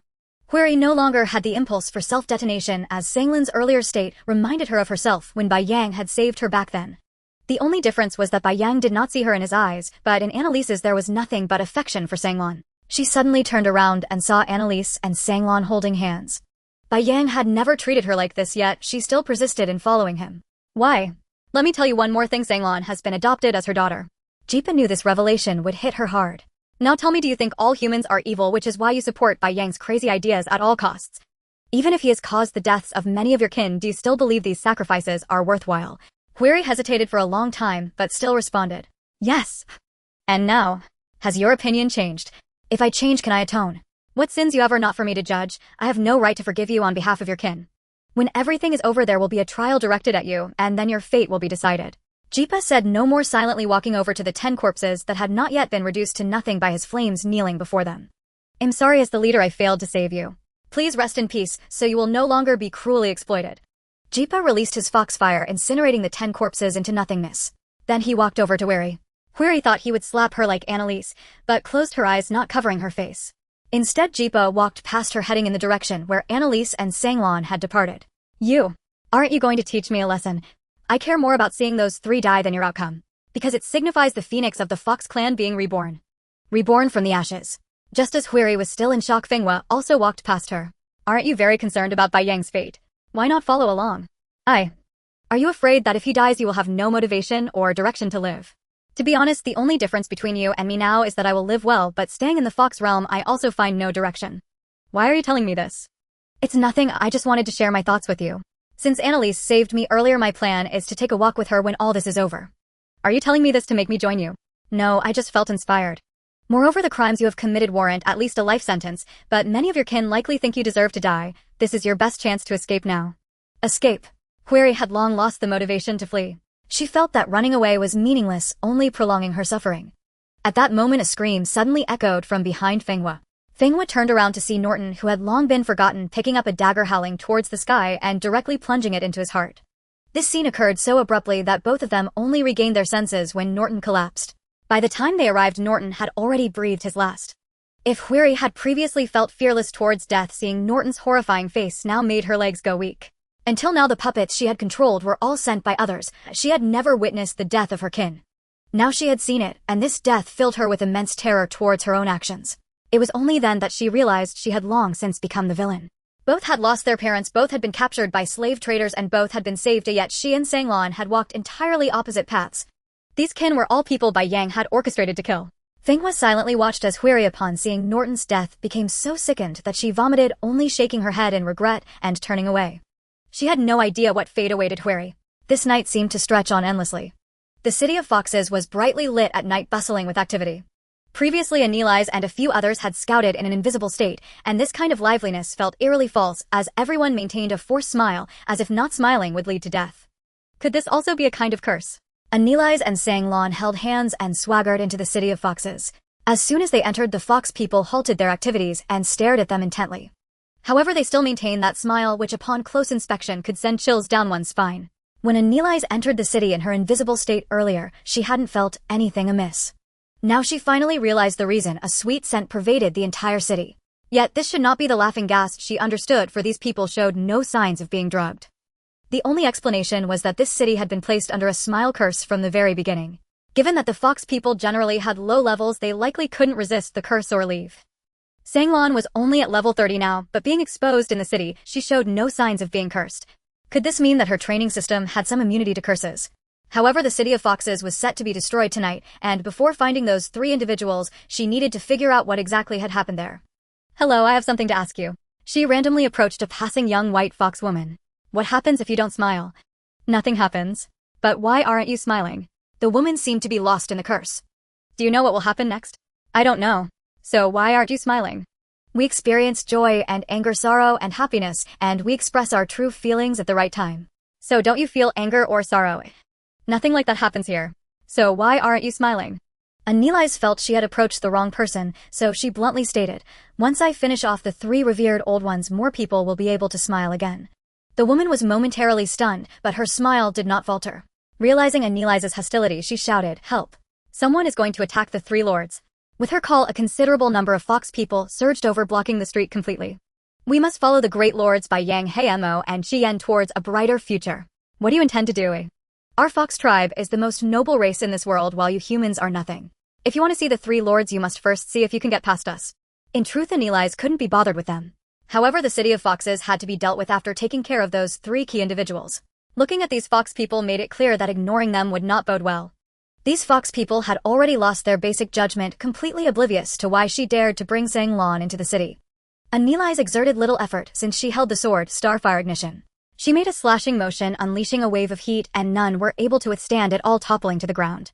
A warning like this should typically be understood as giving them a way out, yet those who fell still struggled to rise, even with burns that were not too severe, maintaining their smiles, albeit with facial muscles twitching, which frightened Sanglan. Lan, don't be afraid, they too are under a curse. A curse. It must be a curse that forces them to smile, and it affects the entire city. Any fox tribe member of lower level should be susceptible. Then why wasn't I affected? It should be because of my abilities, but now is not the time to discuss that. Sanglan looked around. These people smiled more terrifyingly than zombies, but she also noticed many fox people observing them with smiles that betrayed a deep inner pain.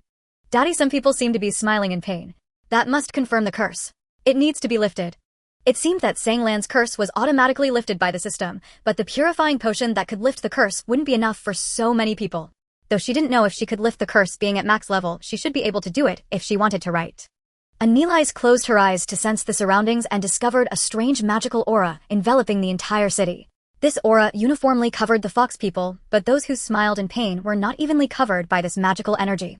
So lifting the curse likely meant dispelling this magical aura. She decided to activate the curse-lifting spell centered around herself. Feeling something was missing without a chant, Anilais casually said, smile, curse lift. Then a wave of azure magical energy expanded outward from her. As it penetrated the fox people, the strange magical aura vanished. After filtering through the city, all curses affecting the fox tribe within the city of foxes disappeared. As the curse lifted, the fox people ceased their attack on her and Sanglan, and all the fox people present suddenly lost their smiles, replaced by shocked tears of joy, fatigue, and grief. But no one wore a false smile anymore. All right, your curse has been lifted. Hurry and leave this cursed place. Anilais continued to lead Sanglan towards the Golden Palace. The fox people blocking their path were initially stunned, then actively cleared a reasonably wide path. Anilais did not look back, but Sanglan couldn't help but glance back, witnessing an unforgettable scene. Everyone bowed and thanked Anilais for a full minute before starting to flee the City of Foxes. The City of Foxes remained brightly lit, but within the next half hour the fox people had mostly fled. Gai Pa, who had followed behind, found it difficult to proceed, as all the fox people surrounded him, crying out that the City of Foxes was a prison where they could not leave even if they wanted to, force to smile and engage in intimate activities with strangers. Everything felt like a dream. He had no choice but to lead these fox people back to the fox realm to resettle them. Seeing him return with so many fox people, Feng Hua and Huili were stunned. I doubt I will see Bai Yang's death. You all can take my place and witness it. Gai Pa only said this to the two of them before leading the group of fox people away. Feng Hua and Huili exchanged glances. Due to Nua Yan's death, they had lost some time. Huili knew there was no point in going anywhere, so she could only follow Feng Hua to the Golden Palace in the City of Foxes. Before they even reached the City of Foxes, they encountered Gai Pa. As they continued towards the City of Foxes, they still saw some disheveled fox people fleeing for their lives. They paid no attention to the unfamiliar Feng Hua and Huili, focusing solely on escaping, trying to catch up with the main group. The atmosphere in the City of Foxes suddenly became very eerie. What's going on? Huili didn't know about the smile curse, as it was ineffective against fox people above level 100. It seems they've always been forced to live here. But they were smiling happily when they lived here before, weren't they? Anilais must have done something to expose this lie. A lie. Huili recalled how Bai Yang once whimsically took her around the City of Foxes, where she saw these people living with smiles and felt Bai Yang genuinely wanted to provide a bright future for the fox people. Yet those who had just escaped the City of Foxes, as if fleeing for their lives, shattered her worldview. Is Bai Yang deceiving me? Seeing Huili's clouded expression, Feng Hua simply said, perhaps you will soon witness Bai Yang's true nature. Why did you say that? Huili felt as though her feet were sinking under lead as she walked each step heavier. Why did Feng Hua say that? What could Bai Yang's true nature be? You seem unaware of the reason Bai Yang was expelled from the fox tribe, right? I don't know. At that time he was still the leader of the white fox tribe. He wanted to take a woman from the white fox tribe as his wife, but when she rejected him, he killed her. Why? So do you still want to serve him now? Feng Hua glanced back at the fleeing compatriots. This is the kind of good he did. At this moment, Anilais was already standing in front of the Golden Palace with Sanglan. The guards of the palace were not affected by the curse, so they were much like the previous, Huili truly serving Bai Yang and the others. Strangely, upon seeing Anilais appear, they immediately discarded their armor and surrendered at lightning speed. What do you mean? Please don't kill us, one of the guards said. We are also forced to serve them. Huh. We were deceived by them and didn't know they had done so many bad things, but we swear we didn't commit any killings or arsons. We are just palace guards. Under normal circumstances, Anilais wouldn't doubt it. But now even these guards had surrendered at lightning speed, which was a bit suspicious. She tried to sense the situation inside the palace, but only found that the stronger auras belonged to He Mo and Qian. Bai Yang was missing. Moreover, she sensed something unusual deep underground in the palace, but somehow she felt that this powerful aura contained Bai Yang's essence, yet it was different from the Bai Yang she had overheard before. Even more strangely, it seemed they could sense her presence even in her invisible state. Theoretically, her invisibility magic should be truly unbreakable, yet why? As they smoothly made their way into the main hall with Sanglan, she noticed that the middle seat among the three was vacant. Where is Bai Yang? Upon catching a glimpse of the white demon, He Mo and Qian felt an impulse to control the situation. But they ultimately suppressed that anger. After all, Bai Yang had yet to appear, indicating that the ritual for his return to youth had not yet been completed. Why weren't they afraid at all? I have come to kill you. Seeing their unwillingness to respond, Anilais raised her sword and pointed it at the two, saying, regardless of whether Bai Yang has fled, the fox people must disappear tonight. These two suddenly knelt on both knees, raising their hands, showing no intention of resistance. Great Lord White Demon, we beg you to spare us. Qian nearly cried. We were also coerced by Bai Yang to become the leaders of the organization. Now that he has vanished, we have no choice but to surrender. This left Anilais bewildered. On her way here, it was almost a complete surrender, and that puppet master Huili seemed to have been betrayed by the organization, with her being the only one truly fighting, while everyone else was faking. Of course, she could not take their words seriously. If the organization was truly this fragile, how had the City of Foxes been established? What she was most concerned about was the strange presence under the palace, but now she had other questions to ask. I ask you, answer. If you don't answer, don't expect to live. We will answer. We will answer. He Mo and Qian nodded repeatedly. When I came before, it seemed you could sense my presence. How is that possible? You need to ask Bai Yang about that. He is the one who senses it most clearly. It might be related to him absorbing the life force of many human children. We absorb so little that we can only vaguely sense your presence. Absorbing life force. Doesn't that sound similar to a death curse? We swear this is all Bai Yang's ability and has nothing to do with us, Qian hurriedly said. Who placed the death curse on Lon Lon? the second elder of the White Fox tribe Nuayen. The curse was stored in a magical crystal modified by Bai Yang using a magic energy stone. He was the one orchestrating many of these things, and tonight's child abduction was also his directive. Hey, Mo hurriedly replied, we were just following him to make a living. Who killed Lan Lan's biological father? Biological father. Hey, Mo was taken aback, closing his eyes to recall, who do you think did it? The priests of the Black Fox tribe. But you guessed wrong, this was all Bai Yang's idea since he was the one who established this organization and could command the Black Fox tribe. Last question, why do you want to kill the current Lan Lan? Because she is a child of both the Black and White tribes, which poses a significant threat to us. How does it pose a threat? Because it was Bai Yang who said this, saying she might become the key figure to unify the three tribes, and that was precisely the situation he least wanted to see. Upon hearing she might become the key figure to unify the three tribes, Sang Lan became a bit flustered. It's okay, Lan Lan, don't be afraid. Anilais quickly patted Sang Lan's head, reassuring her, if you're afraid of this identity, I can take your place. Hey, Mo and Qian were left dumbfounded. The immense energy beneath the Golden Palace made both Haimo and Qian, who initially believed Annalise would win, secretly delighted. Although Bayang had mentioned that the time required was uncertain, it now seemed to arrive faster than expected. Annalise had just arrived when such a commotion erupted below, truly a blessing for them. They didn't intend to intervene too much, content to be mere spectators. Annalise wasn't keen on simply punching Bayang to death. She felt the unsettling energy emanating below and wanted to investigate. As she prepared to unleash a punch downward, a surge of energy rushed upward from below. Both Haimo and Qian sensed something was amiss. Annalise's fist was not aimed at them, but this energy. Was it going to destroy the entire palace? They could no longer remain calm and wanted to flee. But it was ultimately too late. No matter how fast they were, they couldn't match the speed of the surging energy. A black beam of ominous energy broke through the ground, shattering the entire palace. Annalise hadn't even had the chance to strike. She never expected Bayang to care so little for the palace crafted from gold. Of course, it was easy for her to evade, and now she was grateful that she had just made Sanglan hide again, as being invisible didn't necessarily mean avoiding harm. What? What is this thing? Clay had just awakened to the deafening noise, and upon awakening, she was confronted with a disgusting sight. Moreover, in her shrunken state, this sight heightened her fear. She saw a snake with Bayang's head, but this Bayang's eyes were glazed over, seemingly devoid of self-awareness. The body of the snake was composed entirely of intertwined human children, all of whom were deceased. Among them, those whose faces were visible bore expressions of agony, as if they had been painfully twisted together.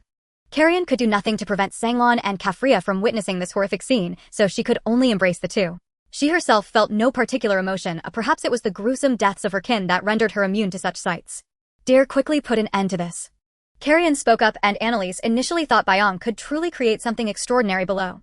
However, it appeared he had not only failed, but had also suffered a backlash. It seemed unlikely he would provide any useful information, and seeing Haimo and Qian's demeanor, they certainly didn't look like the orchestrators. It was time to end this quickly. Haimo and Qian were blasted far away and realized that Bayang no longer distinguished between friend and foe, and they could only flee desperately. Yet as Annalise pondered how to kill Bayang, he was certainly not idle. Surprisingly, he did not target Annalise, but directly chased after the fleeing Haimo and Qian. Due to his sudden and rapid movements, Annalise had no time to save the two fleeing individuals. Haimo and Qian were caught like chicks by an eagle, with one of them grabbed by the head, unable to resist at all. Bayang, don't kill us. We're on your side. Their pleas for mercy did nothing to awaken Bayang. He tossed the two onto his snake body, and then Carrion had to cover Sanglan and Kafria's eyes, with even Clay too afraid to look. After all, Haimo and Qian were crushed as if under a hydraulic press, unable to scream, becoming part of the snake body. Immediately, Bayang's aura surged significantly. According to Annalise's estimates, Bayang's level had indeed surpassed level 200. What would he do next? Annalise raised her sword, intending to sever the snake body, but Bayang roared angrily and spewed forth white fox fire from his mouth. Fox fire was not ordinary fire. Her fire sword energy was actually devoured by the fox fire. Dear, what's going on? Could it be that he couldn't be killed? Carrion's question forced Annalise to calm down and ponder the magic countering system, deciding to use water magic that counters fire to resolve the issue. Water prison. Instantly, a massive water curtain enveloped Bayang. However, fox fire dealt real damage, not ordinary fire that could be countered by water. No matter how strong the water magic, it couldn't extinguish the fox fire. Thus Bayang once again breathed forth fox fire, this time not only breaking through the water curtain, but also aimed at the entire fox city. White flames erupted from the ground, leaving Annalise dumbfounded. Bayang had never regarded her as a target. His actions resembled more of a cover-up. After realizing this, Annalise swiftly moved behind Bayang and severed the snake body, with starfire burning the plains. This slash was akin to cutting off the power of the foxfire, and Bayang's mouth abruptly ceased. At that moment, the entire city was engulfed in white flames, and everything in Fox City vanished without a trace. To ensure Baiyang's death, Annalise also drove her sword through Baiyang's heart. Sensing that Baiyang had indeed stopped breathing, she still felt uneasy about the snake tail and specifically checked its condition. She still couldn't bear to look at the snake tail of these unfortunate human children had lost all semblance of human form. She had no idea what they had endured in their final moments. Suddenly she heard cries emanating from the snake tail. This was, "We are still too late." Carrion, still covering Sanglon and Kafria's eyes, said, "Let them rest in peace." Reluctantly, Annalise could only toss the snake tail into the tide of foxfire. The cries of the snake tail gradually faded away, replaced by laughter, and then vanished completely. The white flames of Fox City turned this place into daylight. Annalise sensed the entire Fox City and currently felt only two presences on the outskirts. Once the flames subsided a bit, she returned Carrion and the others to their original forms. "Carrion, did I hesitate a bit too much in my actions? The people of Fox City had mostly evacuated, so it's a good thing that not more died. It's just a pity for those human children. I should have checked the underground situation back then. Don't overthink it. You've already done what you needed to do, and Sanglin's revenge has been avenged." Annalise glanced at Sanglin, who seemed still unaware that her revenge had been taken, and was in a daze. Considering that the conclusion was indeed too abrupt, Annalise felt as if she had overlooked many things. At that moment she remembered the two presences she sensed near the entrance of Fox City. Wait, there are still two people at the entrance. Annalise rushed towards the entrance with Carrion and the others, unsure of what she sensed. They could only follow her lead. In less than a minute, Annalise arrived at the scene. At that moment she discovered who these two people were. Fenghua was kneeling, and lying in front of her was Huili. At this time, Huili had large areas of burns on her body, resisting foxfire. With foxfire wouldn't lead to body parts being burned away, but it would still cause burns. However, Fenghua had not a single wound on her body. What happened to her?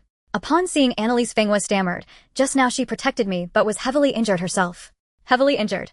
Foxfire cannot be resisted. Hidden, either you counter with stronger foxfire, or you must evade. At that moment I was stunned upon seeing Baiyang's state and couldn't react, thinking I was about to die. Fenghua lowered her head, appearing very guilty. "Miss, Huili blocked the wave of flames for me, but..."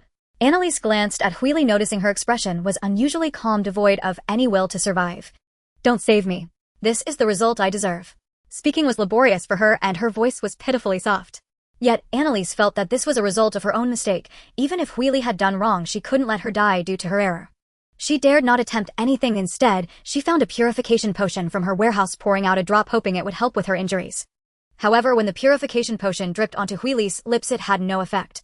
Immediately a prompt dialogue box popped up from the purification potion slot in her warehouse. It read, "Note: this potion is not applicable for real damage." This. Carrion, Clay, and Sanglon all saw this prompt. This prompt felt less like an item description and more like a death sentence for Huili. "I deserve to die. Even if I survive, I have no face to meet my kin." Her life force was rapidly dwindling, but Annalise couldn't find any items to save her. All the potion-type items inside had no efficacy against foxfire damage. This. Seeing Lord Baiyang become like that, my heart has already died. If there is a next life, I hope I won't be captured as a slave again." With a regretful smile, she died. At that moment, besides Fenghua and Kafria, the others saw the merciless countdown. Huili Fox Clan. Should she be set as a new character? The countdown started from 599 and began to decrease slowly. What is this? Carrion was seeing this for the first time and couldn't help but feel curious. "Back then, I turned Lon Lon into her current state like this. So she can still come back to life." Clay exclaimed. "Then, let's try it quickly." "What are you all talking about?" Fenghua completely didn't understand why they were all staring at the spot above Huili. "It's nothing. We're just discussing whether or not to save her." The few who could see the countdown explained to her almost in unison. Fenghua didn't dare to say much, but the seed of curiosity was planted. Thus the question of whether Huili could be saved suddenly turned into the question of whether she should be saved. In truth, there was no choice. After all, no one wanted such psychological trauma of someone dying in front of them. Especially with Sanglin's previous example, in a similar situation, Sanglon was still alive and well. Even if 3 character slots remained, Annalise didn't want to casually turn someone into a character in there. Use it. Thus Fenghua only saw Annalise press something into the air. A miraculous event occurred. A Huili's corpse transformed into shards of light and floated into the second slot of the second character column. However, Huili's image did not appear immediately. Instead, a strange dialogue box appeared. "You have collected the second Fox Clan character. Due to the rarity of the Fox Clan character, the system allows only one Fox Clan character to exist simultaneously. You must make a choice. Do you want to forcibly delete the existing Fox Clan character Sanglon?" Forcibly delete. Wasn't Sanglon made a permanent character to prevent accidental deletion? How could there be a mention of forced deletion? Annalise's face changed dramatically. She could never delete Sanglon. After all, deleting her would mean more than just death. Why did the system also have a limit on similar types? No, Carrion and Clay had not created any conflict in the system, indicating the Fox clan was a special exception. There's no choice, Lanlin, we can only accept her death. Just as Annalise was preparing to give up, Carrion suddenly noticed that the forced deletion had an underline beneath it, suggesting that this statement had further explanations. However, when she tried to click on it, nothing responded. At this moment, the countdown reached 5744. Annalise attempted to click, and indeed a text box popped up with an explanation. The system detected that you have a temporary character, Carrion Ryanbor, with affection exceeding the threshold, and a permanent character, Clay Azuras, with affection exceeding the threshold, proving your charm. The system hereby lifts the restrictions on the Sanglon character, and forcibly deleting it will restore her freedom. Annalise was dumbfounded upon seeing this explanation. She didn't feel she had any charm, it was just that Carrion happened to like Zhang Dafeng, and Clay regarded Annalise as her spiritual support, which couldn't be considered charm at all. But the system acknowledged it. Could it be done this way? Lanlin, perhaps you can regain your freedom now. Annalise pointed at the text box and said to Sanglon. The system shouldn't deceive me, so I won't waste time. Before Sanglon could react, Annalise chose confirm. When the countdown still showed 5555, Huili's image appeared. Simultaneously, Sanglon's character instantly vanished. Moreover, Sanglon did not truly disappear. Instead, she felt a sense of relief, as if an invisible shackle had been lifted. As her character disappeared, Huili's character automatically took over Sanglon's original position. The total number of characters remained 5, it was just that Sanglon was replaced by Huili. Fenghua was completely bewildered, as she had no idea what had happened, why Huili's situation had suddenly turned into something related to Sanglon. However, Annalise couldn't find joy just yet, as she discovered Huili's original level was level 135. She had sensed Sanglon's consciousness when she reached level 8. If this level meant the original owner's level at the time of death, then to sense Huili's consciousness. And the worst part was that Huili's character was not shrouded in white mist. It's over. She could really be dead. Huili became the first character whose consciousness had perished for her. Really? Dead? Sanglon was reluctant to believe this fact. I don't know. Well, just have to see what happens as levels are trained up. In a sense, Huili had died in place of Sanglon. Now Sanglon had completely survived, but Huili. Fenghua's emotions were complex. She didn't understand the process, but from the result it seemed Huili had died for her. Even if Huili had done some reprehensible things, Fenghua couldn't accept the person who had saved her dying. If I have a chance to bring her back to life, I will do my best. Annalise then realized that they had forgotten about Fenghua because of Huili. We just placed her body in a safe space. What else could Fenghua say? She could only nod, knowing that asking anything now was useless. After all, she wasn't one of them. From then on, Huili became the best reason for her to follow Annalise and her group. Bai Yang's corpse was still hanging there, and Annalise had to take it to Geipa, as this body was proof of the complete collapse of the Foxman team. Geipa counted the number of people who had come out of the city of Fox, and there were about 8,000, which was no small number considering the entire Fox clan numbered only around 200,000 to 300,000, a stark contrast to the population of the Azura's empire. If it weren't for the true injury mechanism of the Foxfire, although they wouldn't face the near-extermination treatment like the Ryanpool clan, they might end up like the Catman, a race unable to use magic, where many of their children would be taken as slaves for humans. He had to admit that Bai Yang was right about one thing: the Fox clan indeed faced a survival crisis. The experiences of Sanglon and her mother outside served as proof. Moreover, the one controlling the corpses of her clansmen, Huili, seemed to have a tragic past and was not purely an evil person. Shortly after he arranged for people to handle these refugees from the city of Fox, he felt a slight tremor in the ground. This was definitely the tremor coming from the city of Fox. Bai Yang and Annalise were fighting. It was evident who would win. While Bai Yang's aura could still be estimated, Annalise was like a common person without a level, completely unable to gauge his true strength. He thought he would no longer see Bai Yang's death and didn't rush over, but when he saw the city engulfed in white flames from a distance, he realized something was wrong. When he arrived at the scene, Annalise was dragging Bai Yang's corpse, leading a few people out of the city. What is going on with this fire? He stared at the city of Fox, which had been burned almost flat by the Foxfire, momentarily dumbfounded. I should have resolved this quickly. I thought Bai Yang would come straight at me, but he first killed 2 other leaders, and then set the city on fire. I don't know why. Geipa particularly noticed that no one was happy about Bai Yang's death, feeling that something else must have happened. Did you experience other sacrifices? To his surprise, no one answered this question. But it also confirmed that there were indeed unexpected sacrifices. Logically, the people of the city of Fox should have mostly evacuated, as they explained to him that they were cursed to remain in the city of Fox, and only some succumbed to the curse until Annalise broke it. However, they had counted themselves, and due to the many social activities in the city of Fox, though forced, there were indeed no lonely individuals, nor did anyone want to deliberately hide anything, confirming that all Fox clansmen residing in the city of Fox had escaped. Fenghua knew that only she dared to mention Huili, and regretfully told Geipa, Huili is the puppeteer who controlled the corpses of the clansmen. To save me, she blocked the Foxfire and died. She is dead. Yes, the body is gone. This Gaipa had planned to judge her later, but now to say she was dead and completely gone at that. No wonder they were reluctant to mention this matter. However, it was quite ironic that this woman was so loyal to Bai Yang yet was killed by his foxfire. Since that was the case, Gaipa had no reason to pursue responsibility any further. At least she saved Feng Hua in the end, which could be considered a good deed. Later, the trial of the remnants of the Foxman team also proved that those clansmen had been assassinated by others, and their bodies were specially handled before being handed over to her. She herself had never killed any clansman. The hulking bodyguard who had initially run away was found by the search team dispatched by Gaipa in a nearby human village. Upon learning of the Foxman team's destruction, especially the death of Hui Li, he chose to return to face trial. In his description, he was only responsible for protecting Hui Li's safety, and he had witnessed all that Hui Li had done. Bai Yang had only spoken to her about grand ambitions, making her feel that if the Foxman team failed, the Fox clan would surely be oppressed by humans, hence her hope for Bai Yang's success. But Bai Yang was not as justified in Hui Li's eyes, as satisfying his own desires was his primary motive, otherwise he wouldn't have exchanged fox children for human ones.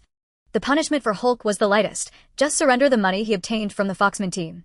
Not everyone would return to face trial, nor was Hui Li the only one brainwashed by Bai Yang's grand narrative. Because there were traitors among humans, there were also traitors among foxes. A team set out overnight to report this matter to Duke Flake, hoping he could find someone to deal with the White Demon. Flake actually did not want to get involved in the affairs of the Fox clan, but 4 years ago his participation in the extermination of the Ryanpool clan had not earned him a single glance from the royal family. The only reason he could sit at the same table with the royal family was that he had delivered many fox children to them, and he could not afford to ignore the money-making tree that was the Foxman team. However, this time the White Demon intervened, although there was no direct confrontation. Being able to conduct so many individual transports simultaneously with precision indicated a level that could at least match General Hopland. However, under normal circumstances, he couldn't even invite members of the Dark Legion, as they were the king's direct subordinate troops, composed of elite members from the Royal Guard's Dark Squad.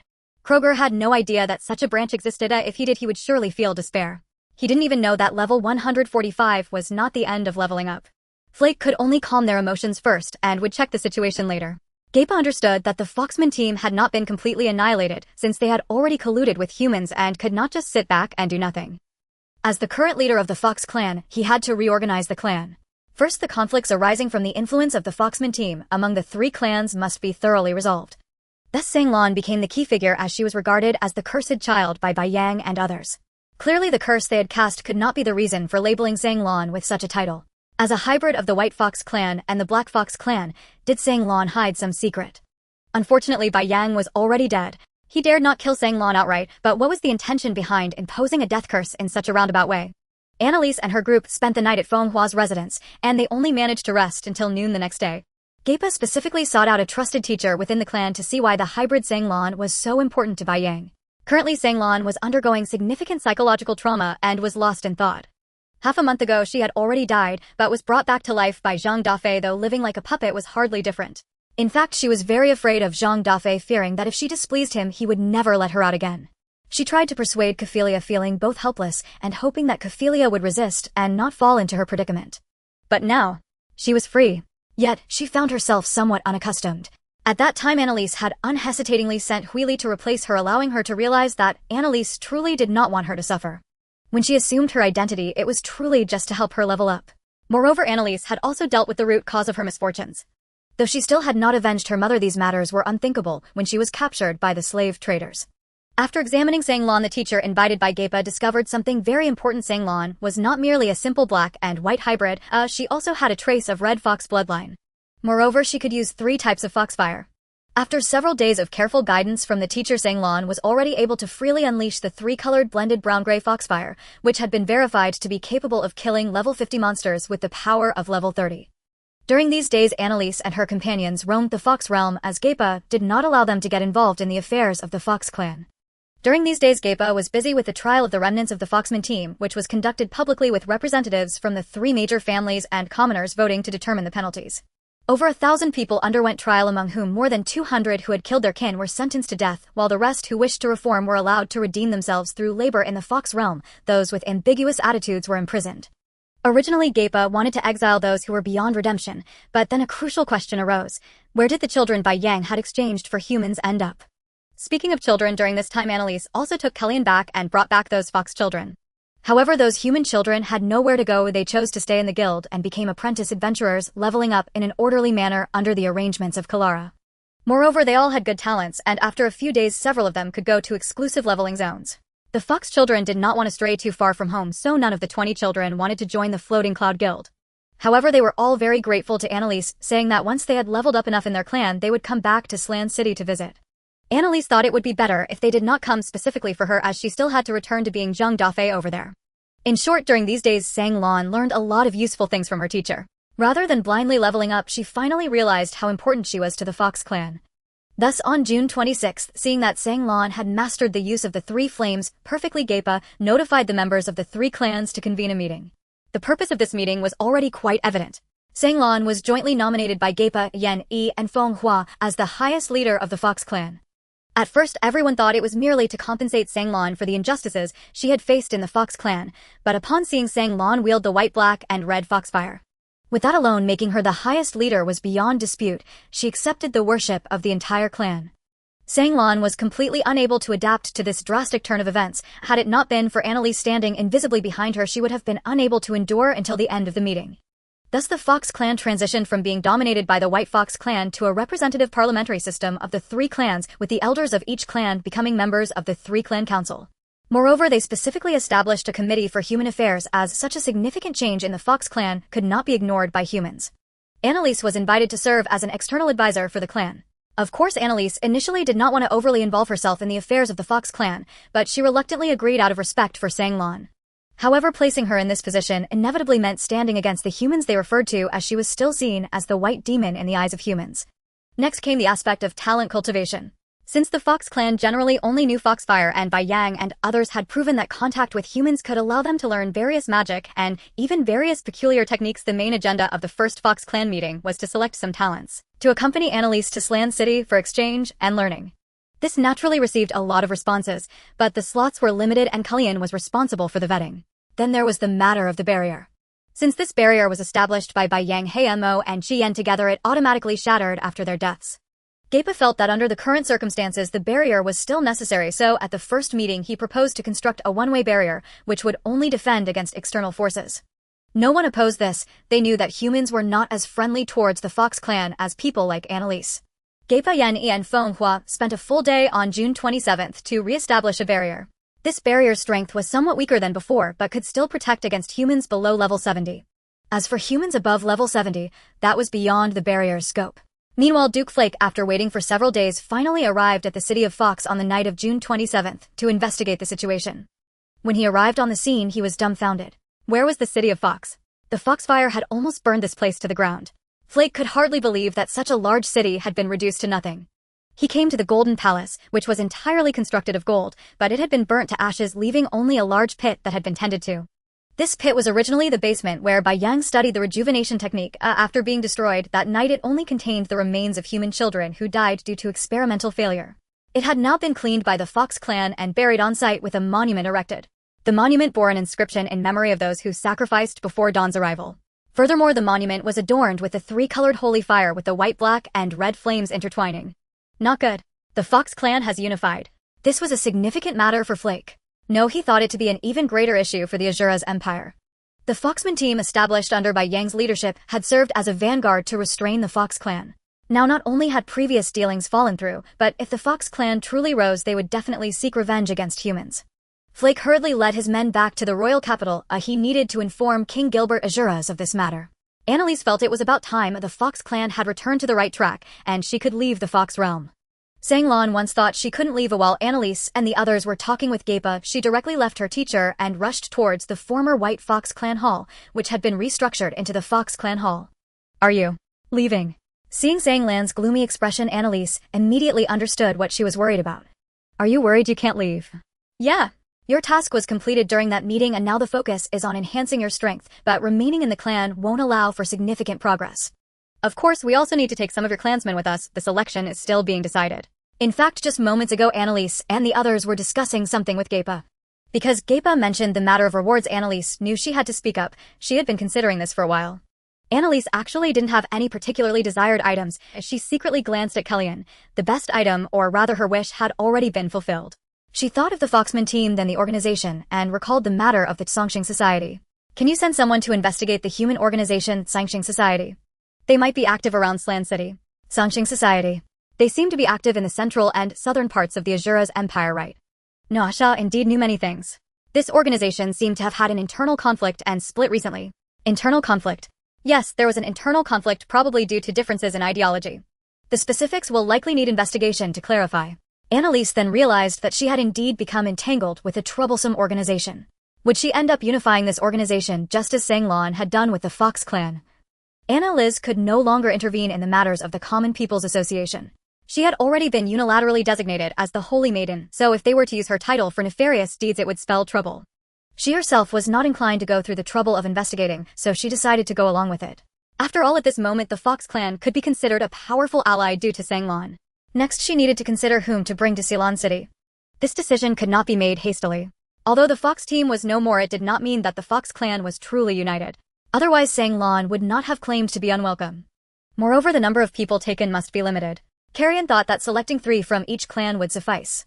The White Fox clan and the Black Fox clan were manageable as they were all 15 or 16-year-old children with levels around 40. But the Red Fox clan? Fenghua, what is this? The representatives from the Red Fox clan were Fenghua Shi Lian and Shi Lian's younger sister Xiai. I will definitely be following you, right? Fenghua found Carrion's surprise somewhat strange. After all, before Huili rescued me, Annalise had already saved me once, hadn't she? As the leader of the Red Fox clan, isn't it inappropriate for you to leave? We currently have no special matters to attend to. After all, the spies from the Fox team are concentrated on their side and I. Fenghua's gaze shifted slightly. The clan members have long been dissatisfied with certain rules of mine and are eager for me to leave. Was she referring to the dancing issue? Carrion thought for a moment. With Gai Pa and Yen Yi handling things, it seemed she could only serve as a decorative piece if she stayed behind.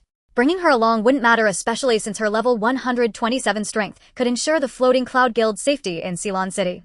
After all, Annalise couldn't possibly make a public appearance in the Floating Cloud Guild. However, she then thought that Fenghua's motive for accompanying them should primarily be related to Huili. After all, during that conversation that night she was treated like air, and she likely wanted to see what was going on.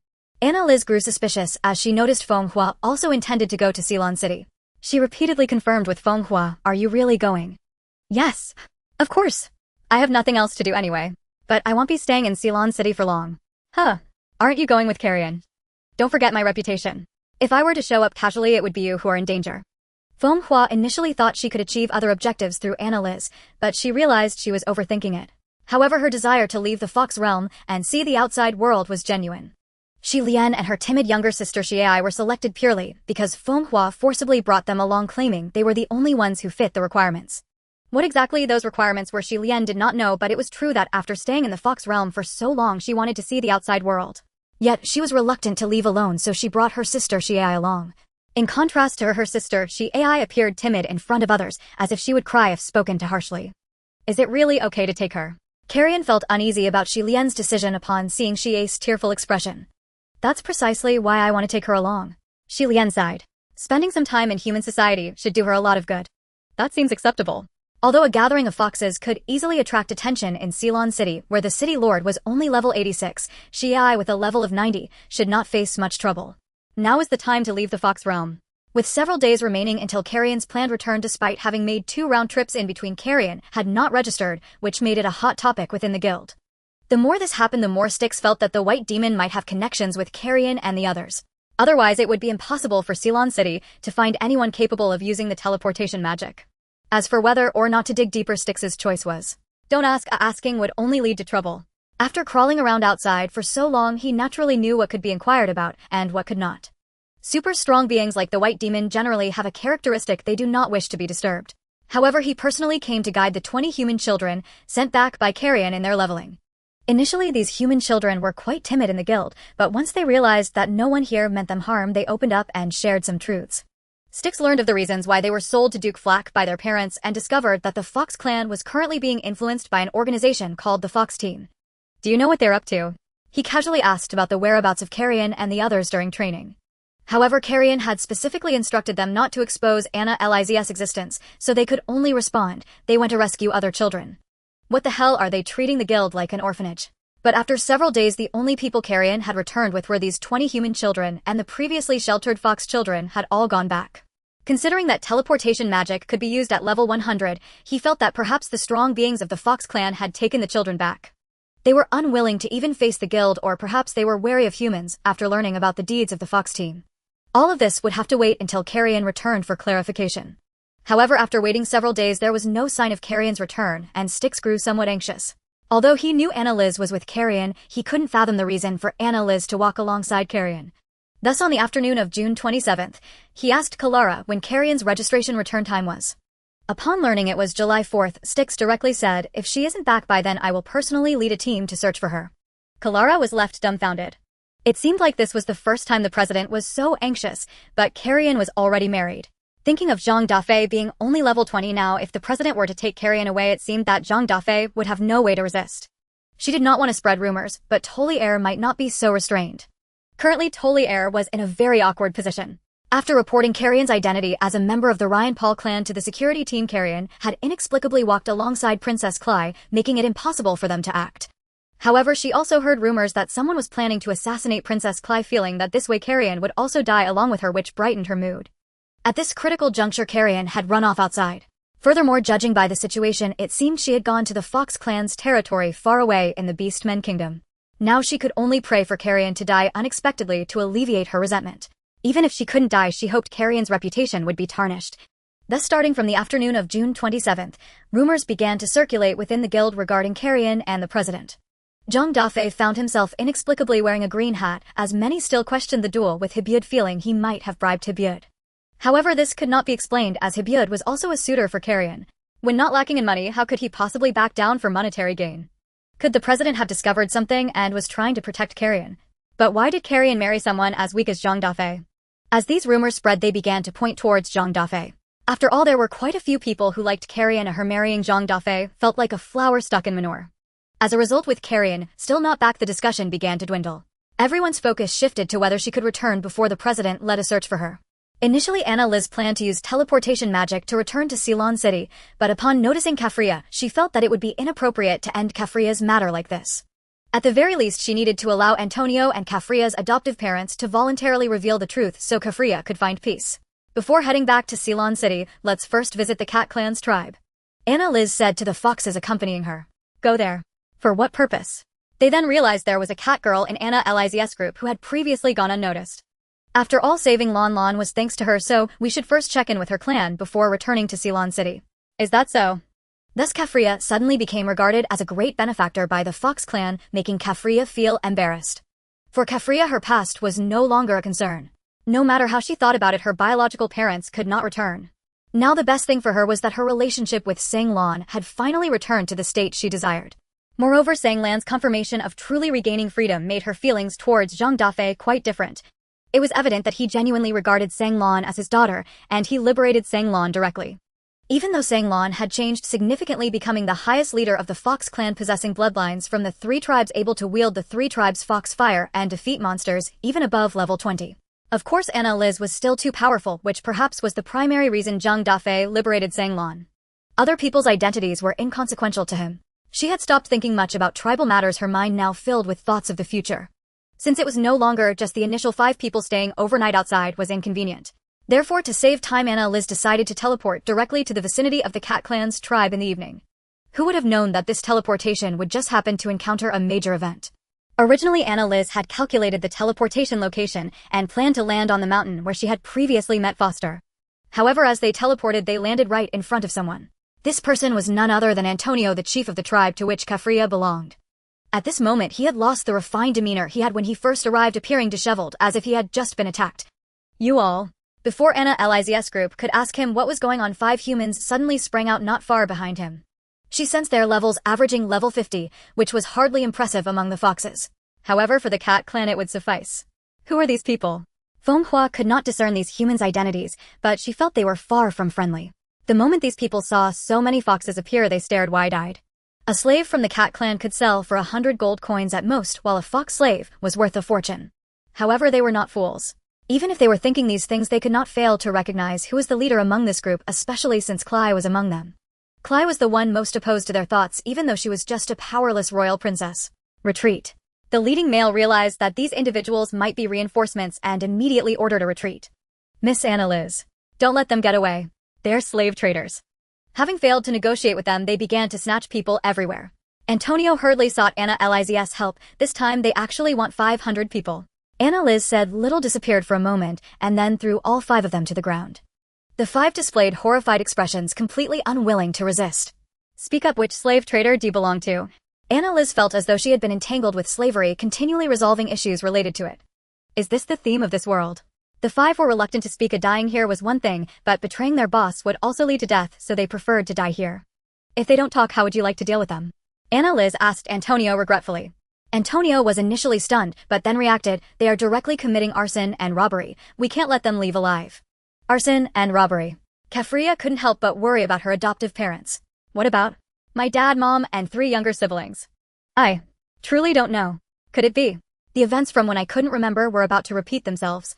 Kefria couldn't tolerate this happening and wanted to draw her sword and rush to the tribe to see. Feng Hua, please protect Kefria. Liz did not wish to hinder Kefria and made a request to Feng Hua. Understood, Miss Liz.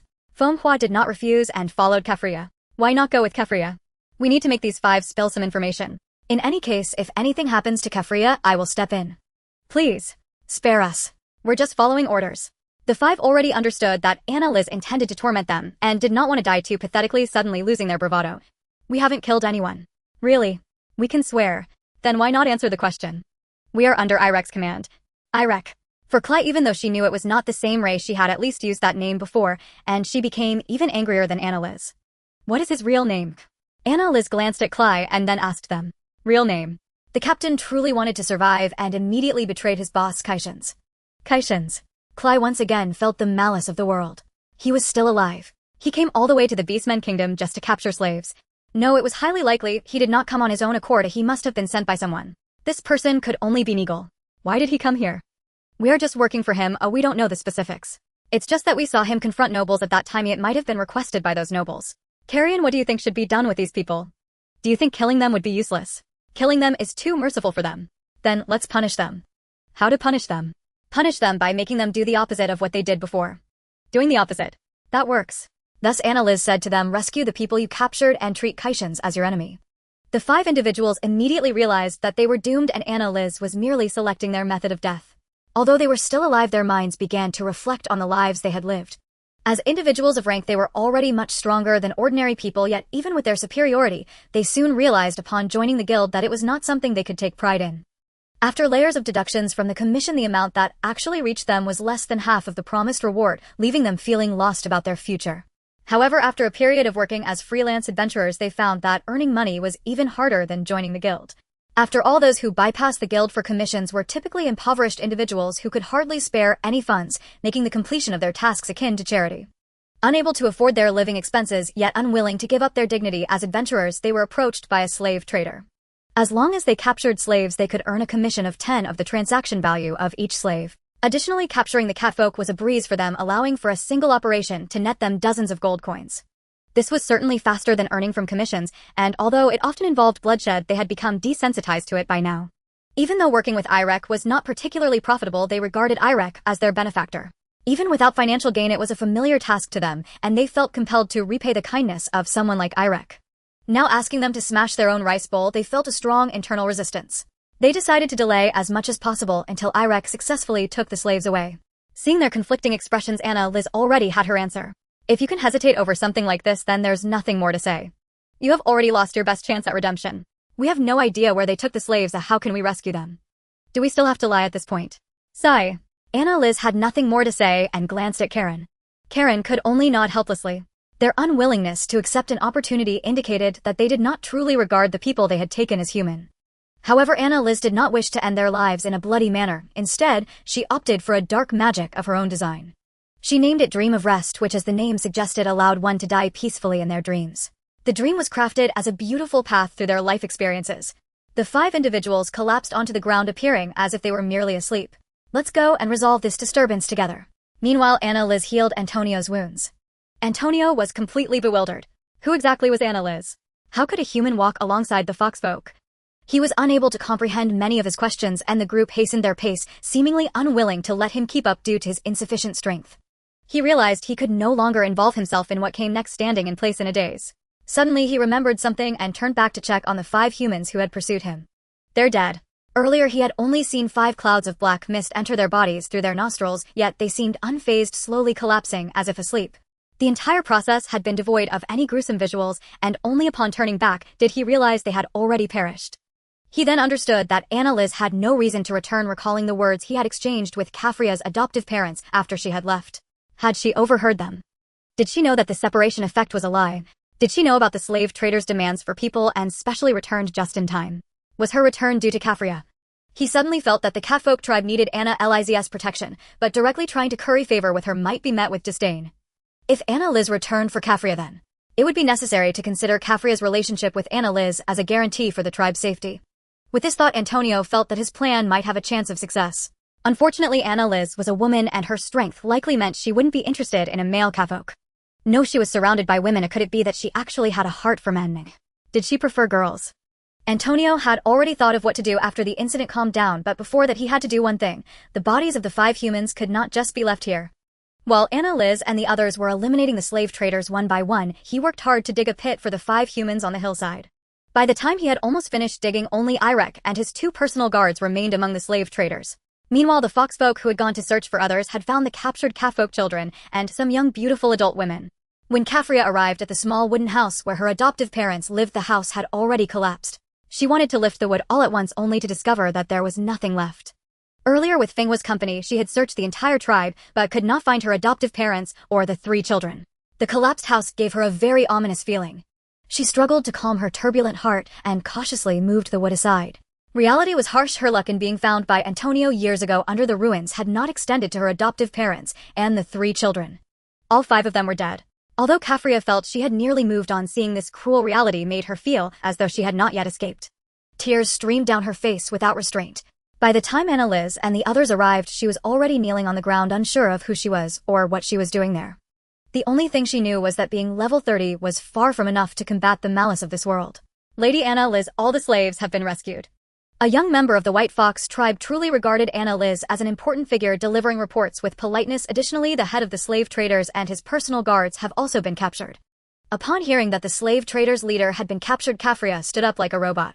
Despite her drastically altered appearance, Kafria Sanglin and Anna Liz still recognized that this slave trader was Kaishan's. The 2 guards accompanying Kaishan's were both above level 70. Upon seeing the white demon, their immediate reaction was one of dread. The 2 smoothly raised their hands in surrender, trying to save their lives.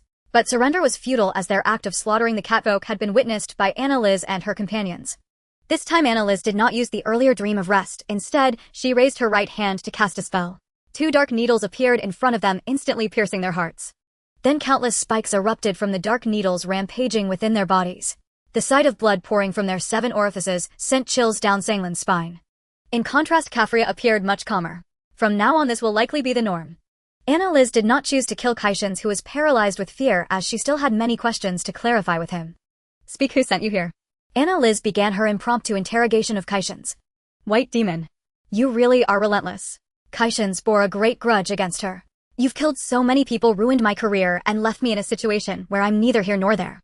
Whether you're human or not is none of my concern. Also, those people were killed by the people of the Tsengxing Association. Don't you dare sully my name with your own lies. Even if they didn't self-destruct, you still intended to kill all the nobles there, right? On this point, Anna Liz acknowledged probably. But this isn't the time to discuss hypotheticals. The city lord has publicly declared that you are imprisoned. What does your current situation mean? I have nothing to do with the city lord. Hiding these matters when death is imminent is meaningless. Anna Liz turned her head to Clea and said the city lord of Slan should be replaced. You're telling me to do the replacing? Clea was taken aback. Can't a royal princess make a decision regarding the dismissal of a city lord? But the appointment and dismissal of a city lord must be reported to the royal family. Moreover, Clea was worried that if someone came, it might not just be a matter of the city lord's dismissal. At that point, she might be forcibly taken back to the royal capital. Do you really think I won't help you? This statement reassured Clea. She had no more qualms and even hoped to resolve Kaishan's matter quickly. Now I have 2 questions to ask you. Anna Liz pointed her right hand at Kaishan's and said the first question: more than a decade ago, did you attack this place like you are now? Originally, Kaishan's had been reluctant to answer, but this question reminded him of the golden age of his entrepreneurship over a decade ago. At that time, he had indeed come here. He had just reached the true beginning of being an adventurer, level 20. Back then, he realized that with his mediocre talent, he could not sustainably fulfill his desires just by earning money through various commissions. Not wanting to foolishly grind levels, he began exploring alternative ways to earn money. After observing, he found that the fastest ways to make money involved either gambling or the slave trade. He chose not to engage in gambling or drugs, but decided to start with the slave trade. He discovered that Slan City was an undeveloped market with a considerable local noble demand for slaves. He also investigated the Catfolk tribe and discovered that they generally had low levels, allowing him to easily stock up by merely raising his own level a bit. In his eagerness to earn money quickly, he began to grind levels desperately. After reaching level 35, he felt it was sufficient. Thus over a decade ago the tragedy of the Catfolk, which he led, occurred, allowing him to earn his first pot of gold, 50 gold coins. At the same time he signed an agreement with Antonio securing a stable supply chain. Not denying it means you admit to it. Kafria, he is undoubtedly the true culprit behind the murder of your parents. Kafria hoped that Kaishans would deny it, but he did not. Having killed her parents and adoptive parents brought Kafria to a point where she only wanted to exact vengeance on this villain. Immediately after Anna Liz asked second question a few months ago, was it your subordinate who killed Sanglin's mother? This he could not deny either, because he had personally killed Sanglin's mother. However, at that time Sanglan was in poor condition and did not see who it was. Originally, he had planned to capture both mother and daughter to sell them, but the mother had resisted fiercely, even unleashing foxfire in an attempt to perish together, yet due to her low level her foxfire could not inflict effective harm on someone of a higher level, forcing him to kill her. I didn't expect you to be so ruthless toward my two daughters. Upon hearing this, Kafria was startled and turned to look sharply at Anna Liz. Listen, Lanlin Kafria, you two must resolve this person yourselves. Anna Liz's gaze became extremely sharp. In the future, we will inevitably have to eliminate some scum, and compared to him we are only strong, not weak. Fenghua did not expect Anna Liz to actually want Sanglan and Kafria to kill someone. She had never done such a thing before and couldn't help but ask Anna Liz, isn't this too much for them? Kafria's adoptive parents and those 3 non-biological siblings are still lying there. If they don't want to see defenseless people dying so tragically, they must inevitably dirty their hands. The question is their strength. Strength is not the issue, the question is whether they have the determination to fight against evil. Lanlin Kafria, go ahead, don't be afraid. Although Kaishans is level 56, he's just a paper tiger, you can win. Seeing things turn unfavorable, Kaishans attempted to flee. However, Anna Liz immediately raised her hand and erected a small barrier. Kaishans crashed into the invisible wall of the barrier and was bounced back. White demon. You're forcing me. The anger and fear of Kaishans thoroughly scrambled his thought process, causing the magic power within him to stir. Another self-detonation. Anna Liz extended her left hand and made a fist at him from afar. The turmoil within him calmed down instantly. What? You. Kaishans suddenly regained clarity, and the fact that Anna Liz had prevented his self-detonation exceeded his comprehension.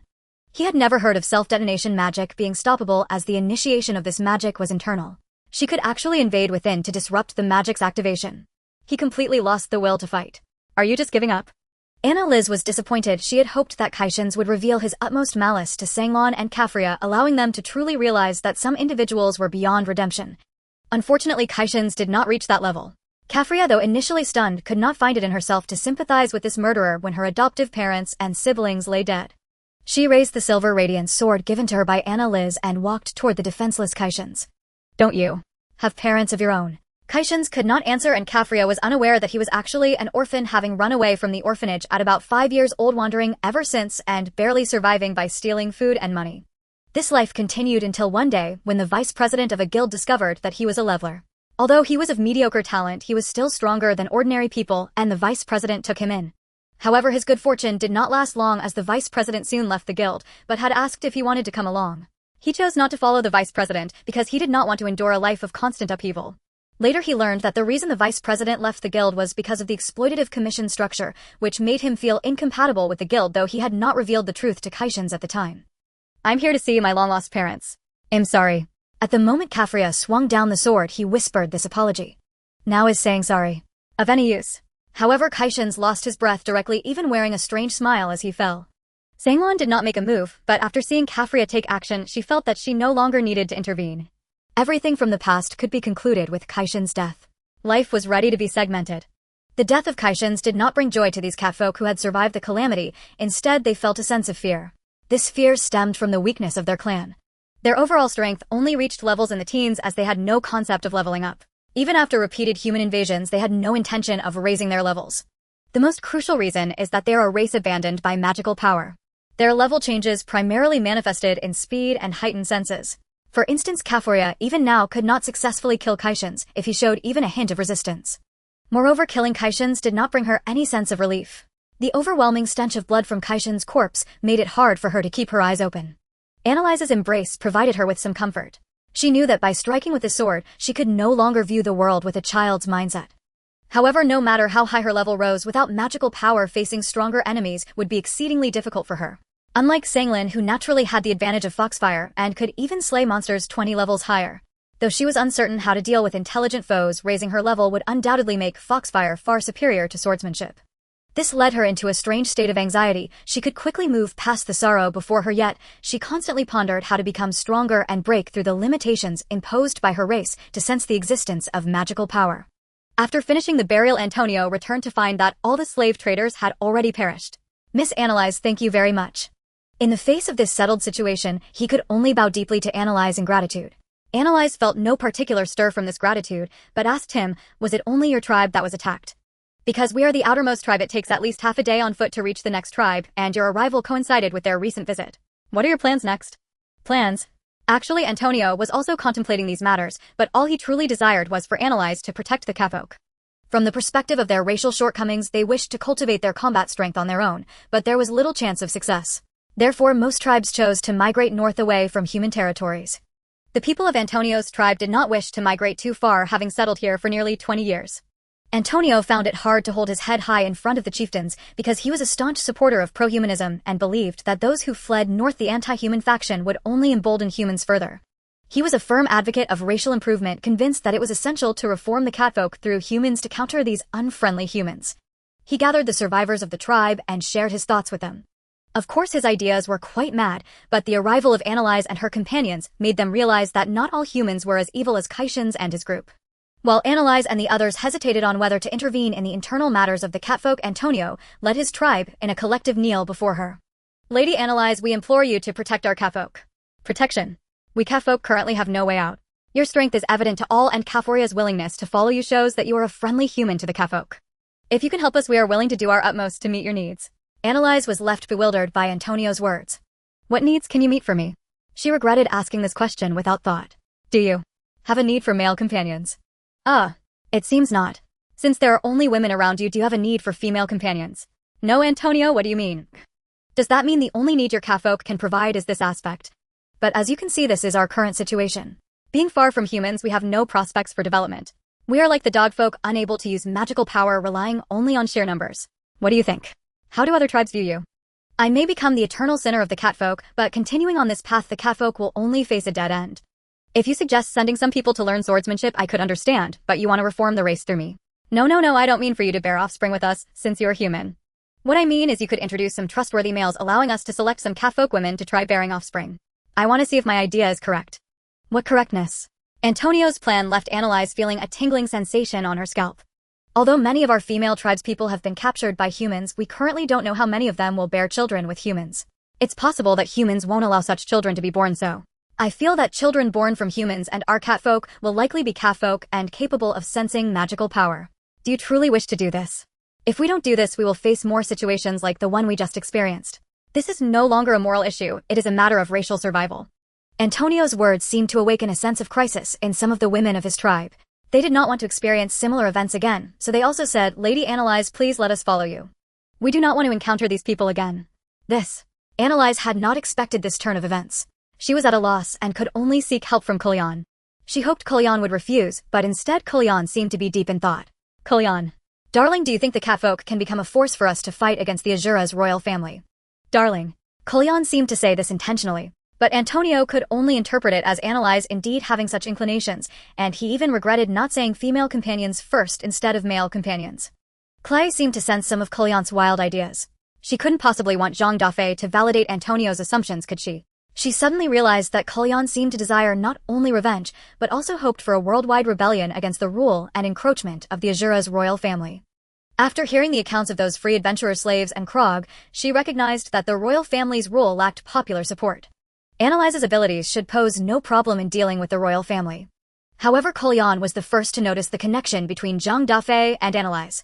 She immersed herself in the situation, binding herself to Zhang Dafeng, but did not hasten to ask Analyze for help with revenge. Instead, she aimed to kill and to strike at the heart. She suddenly found Kulyan terrifying, yet considering the pain of being exterminated, she felt Kulyan's actions were beyond her right to criticize. We can try it out. But those chosen must obey my commands.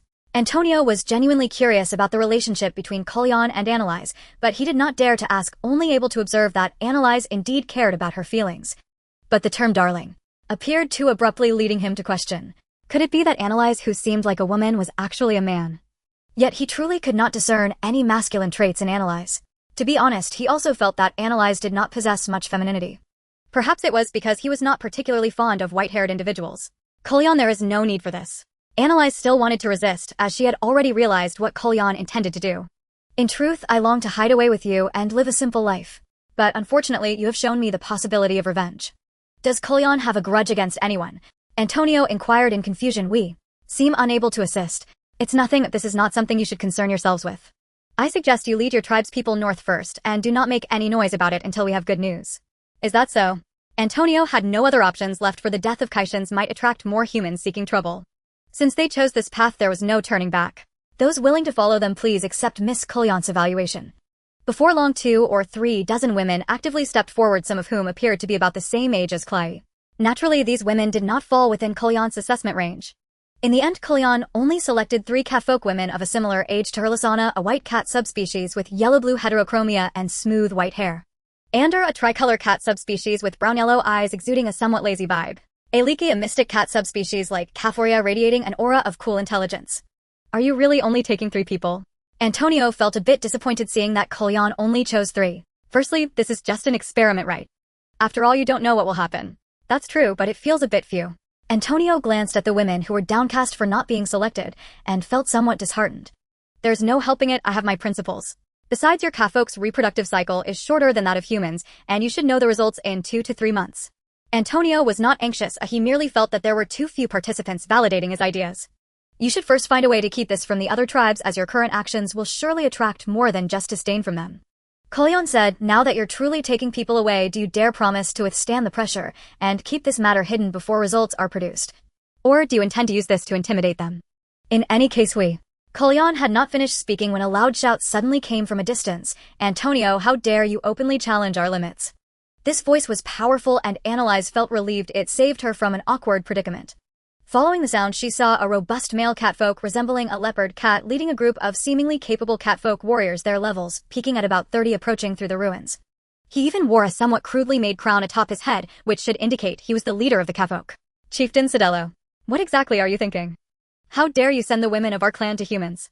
Antonio felt a surge of anger within him. Haven't you seen the current situation? How could you only bring people here now that all are dead?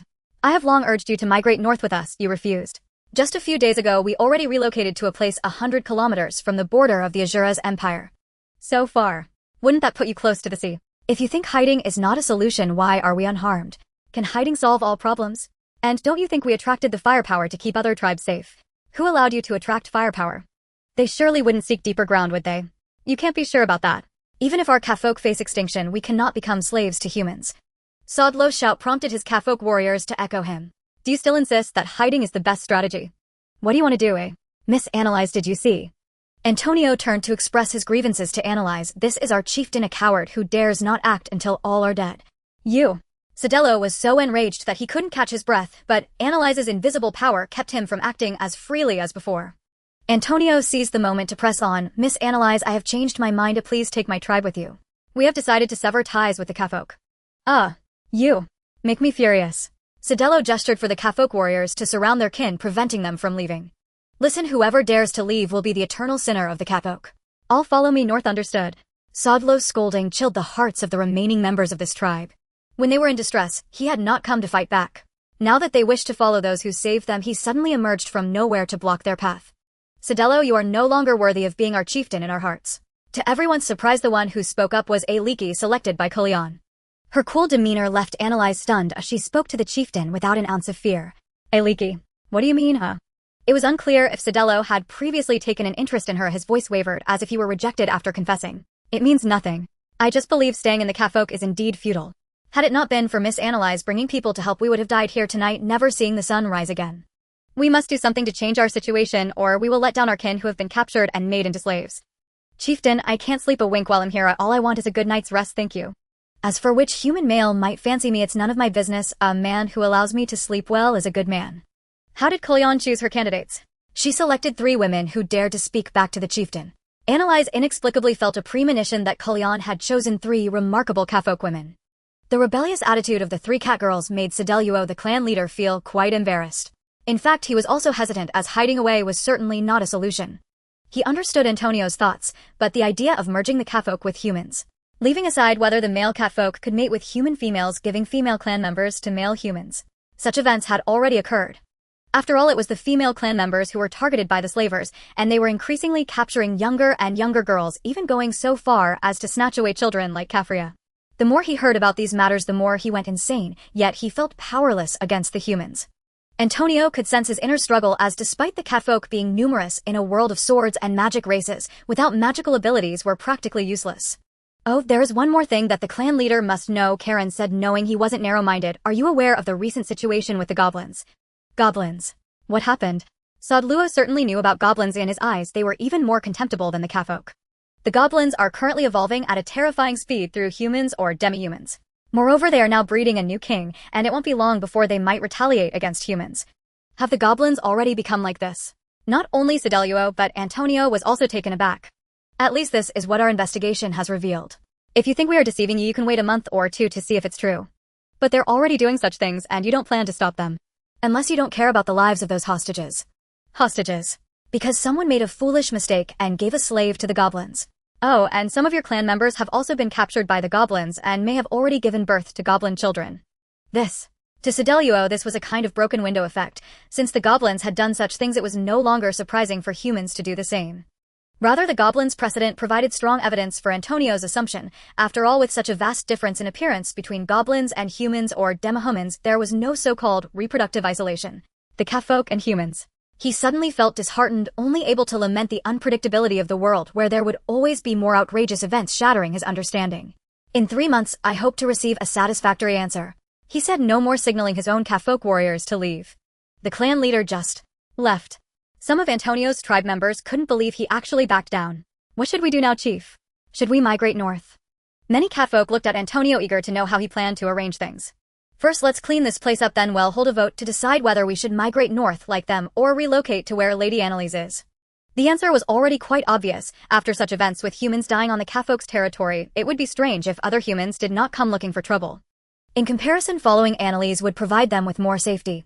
Thus, Annalise and her group began to help clean up the aftermath, especially the bodies of the dead catfolk, which could not be left unattended. Kafria personally buried her adoptive parents and the 3 children's bodies. She had previously been unable to understand why these people so disregarded life, but now she realized that weaker lives would indeed be overlooked by the stronger. The only way to resist this world was to make oneself stronger, strong enough that no one would dare to disregard them. Just like Annalise, strong enough that no one knew just how powerful she was. Lanlin, how many people must die for this world to quiet down? While burying her adoptive parents and the 3 children, she asked Sanlin, who had come to help. I don't know. Cashin's death instead made me feel empty. If she hadn't appeared back then, would we still be alive now? Your words might be true. As for mine, I probably wouldn't have survived. Do you know? When you died because of the death curse, I was crying. She said she envied the friendship between you and me. Envy. Those things were something she never had before. I was thinking, was I too willful before? Kafria crafted a simple tombstone for those she buried, inscribing her adoptive parents' names. She picked 5 wildflowers and placed them in front of the tombstone, bowing and saying, "Thank you for raising me. I will strive to ensure such things do not happen again." When Kafria turned around, Sanlin noticed that her gaze had changed, completely devoid of her previous innocence. Kafria, what are you planning next? If I can find a way to use magic, I will do whatever it takes to achieve it. If not, I will practice sword techniques to perfection. I see, it seems you have found your path forward. What about you, esteemed leader of the Fox tribe, Sanlin? Let's not use that title. I don't like it. But it's the truth that was once unimaginable. The atmosphere seemed a bit awkward, but other areas had already been cleaned up. What remained was the decisive moment for this tribe's fate, voting to decide whether to migrate north or settle near Slan City with Annalise's group. This tribe originally had nearly 1,000 members, but over 100 died in the earlier turmoil. Excluding Kafria, only 766 remained. The voting was completed quickly, but the result was unexpected. Almost no one chose to migrate north, the vast majority were willing to relocate to Slan City. Their reasoning was quite simple. The clan leader did not care much for their tribe, and after migrating north, encountering members of other tribes would inevitably lead to a scolding. Thus the decision for a long-distance migration to the south was passed, but the subsequent matters posed significant trouble. To protect themselves, they had to control Slan City. This was a massive challenge for Klai. It was her first time attempting to seize the authority of a city lord. Cashin's corpse needed to be brought back as evidence. Clay could hardly imagine how it would be when she confronted Neagle. She even felt that Neagle might go desperate, either fleeing or killing her outright. Don't worry, he won't be able to kill you. Annalise reassured her. You must protect me then. Absolutely. Thus a long-distance teleportation of nearly 800 people was set in motion. Such a large-scale magic naturally made quite a commotion. Sodluo had not walked far when he sensed the disturbance, turning back only to find that Antonio's tribe was already empty. You all went to human territory. Aren't you afraid of death? He suddenly felt worried, as this tribe had always served as bait. If they stopped, the danger level for the other tribes would significantly increase. Many humans had died here this time, and someone would definitely come to investigate. After all this, Antonio had instead dug a big pit for him. Notify everyone from now on. The activity range for each tribe is limited to 50 kilometers north of this location. No one is to approach here, understood? Yes, clan leader. Thus, starting from the evening of June 27th, there was no sign of the catfolk within a 50-kilometer radius centered around Antonio's tribe. The place where Annalise teleported to was in the outskirts of Slan City, and at this time there were no other people lingering in the suburbs. However, one person was an exception. Stex had been lurking outside the city for several days. He believed that Karen and her group would not return directly to the city, especially after coming back midway. He was increasingly convinced that Karen and Annalise had a connection. He was only doing this to confirm this fact. Whether Annalise was willing to acknowledge him was not something he considered.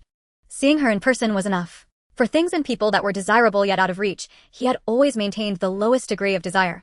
Moreover, a teleportation array that carried nearly 800 people made it very easy to detect. The only flaw of this magic was this: the more people teleported, the greater the disturbance, as if this was a warning from the magic at its base level. Even if Annalise was at full level, she could not alter the underlying logic of the magic. It was like, this is how the code is written. Unless she directly designed a new set of rules herself, she had to comply with the corresponding rules of the magic of this world. However, Annalise also considered this matter. She directly became invisible among the crowd as she teleported back. Stex hurried to the teleportation site and saw a large crowd, most of whom were catfolk, including 10 foxfolk, Sanlin among them. Karen, what is going on? He scanned the area, feeling that the strongest person among them was Fenghua of the Red Fox tribe, followed by Shilian and Shiai, who were beside her. President, the incident happened quite suddenly. I will explain it to you, but not now. Can you help these catfolk find a place to stay temporarily? Help find them a place to stay. Stex observed the catfolk and easily noticed that they seemed to have just gone through some distressing events. Especially Kafria, he felt that she no longer had the demeanor of a child. Sanlin felt similarly, but compared to Kafria, she still had a degree of confusion. Just find them a temporary place to stay for now. We can deal with things tomorrow morning. Deal with things? What things? If all goes well tomorrow, the city lord will be replaced. Replace the city lord. Where did Karen find the courage to change the city lord? She really must know Annalise, right? Even if Princess Clay were present, changing the city lord was not something she could decide. However, as he carefully looked for a long time, he couldn't see Annalise among this group of people. It was strange. It couldn't be that the teleportation array was released by Fenghua, could it? Although he was still far from the point of being able to use teleportation magic, he felt that it would be impossible for Fenghua to teleport so many people. Moreover, Fenghua also seemed to be searching for someone. Could it really be that Annalise brought them over? Forget it, it's better not to trouble the president. Karen suddenly remembered that she had Clay on her side, and her identity would surely be useful at this moment. Do you want me to handle it? Clay felt that it was a bit forced to use her authority to resolve the accommodation issue for these people. Just finding the city lord and the heads of major guilds to hold a meeting to address the goblin problem had required her to muster a great deal of courage. If you really can't bring yourself to do it, then let me handle it. She heard Annalise's whisper in her ear and immediately understood what she intended to do. Ever since she relinquished her identity, she had inexplicably looked forward to this moment. Perhaps it was because of her invisibility, or perhaps only those in the system could notice the changes. Clay's transformation did not attract Stex's attention. Seeing Clay's excited phantom, Karen understood the situation. President Stex, how much idle funds does our guild still have? Stex had no idea about these matters, as he hardly managed anything. He could only look at Karen helplessly. 5,000 gold coins can buy a piece of land. This amount of money is just a drop in the bucket for the guild right now. Was the Floating Cloud Guild really so wealthy? Stex couldn't believe it himself. He hardly managed things, yet his subordinates had managed to earn so much money. When he was out in the world, 5,000 gold coins were generally the reward for a major commission done by adventurers over level 100, and only nobles could afford such commissions. The catfolk had no idea what 5,000 gold coins meant. After they learned about it, they realized what it meant to be a great benefactor. Can we let them camp and rest at the Floating Cloud Guild's second training ground tonight? It's late and some things can only be handled tomorrow morning. Clay asked again. The Floating Cloud Guild had 3 training grounds, but generally only the first one was used. The second was mainly for swordsmanship competitions, which were held only once a year, and it was hardly used otherwise. Even if all the newcomers came, it wouldn't fit in the first training ground. Stex dared not refuse. Klai suddenly knew how to wield her power, and he found it quite amusing. Royal power struggles outsiders watching the show. He was quite curious to see how Klai would fight for power now that she had this awareness. Judging by the current situation, her first step towards power seemed to be replacing the city lord of Slan City. No, this wasn't the first step. She stood alongside Fenghua and the Fox tribe, so had she gained the support of the Fox tribe. And the catfolk. Judging by her demeanor, it seemed she had brought back a tribe. Was she trying to unite all forces to help herself seize power? Stex's fatigue was nearly swept away. He had a premonition that the lethargic Azura's empire beyond the royal capital was finally stirring. Klai had never thought about these matters, as she only felt that Annalise commanding others with her identity was so cool.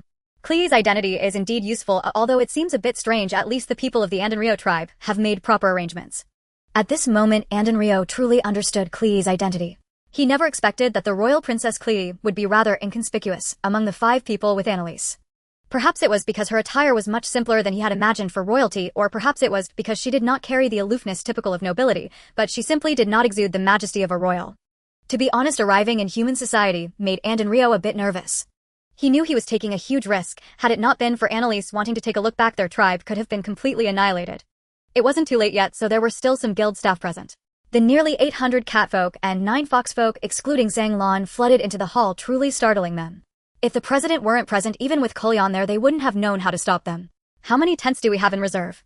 In such a situation, it was more useful for Stax to speak up. Kulyan didn't really want to issue orders relying on Kli.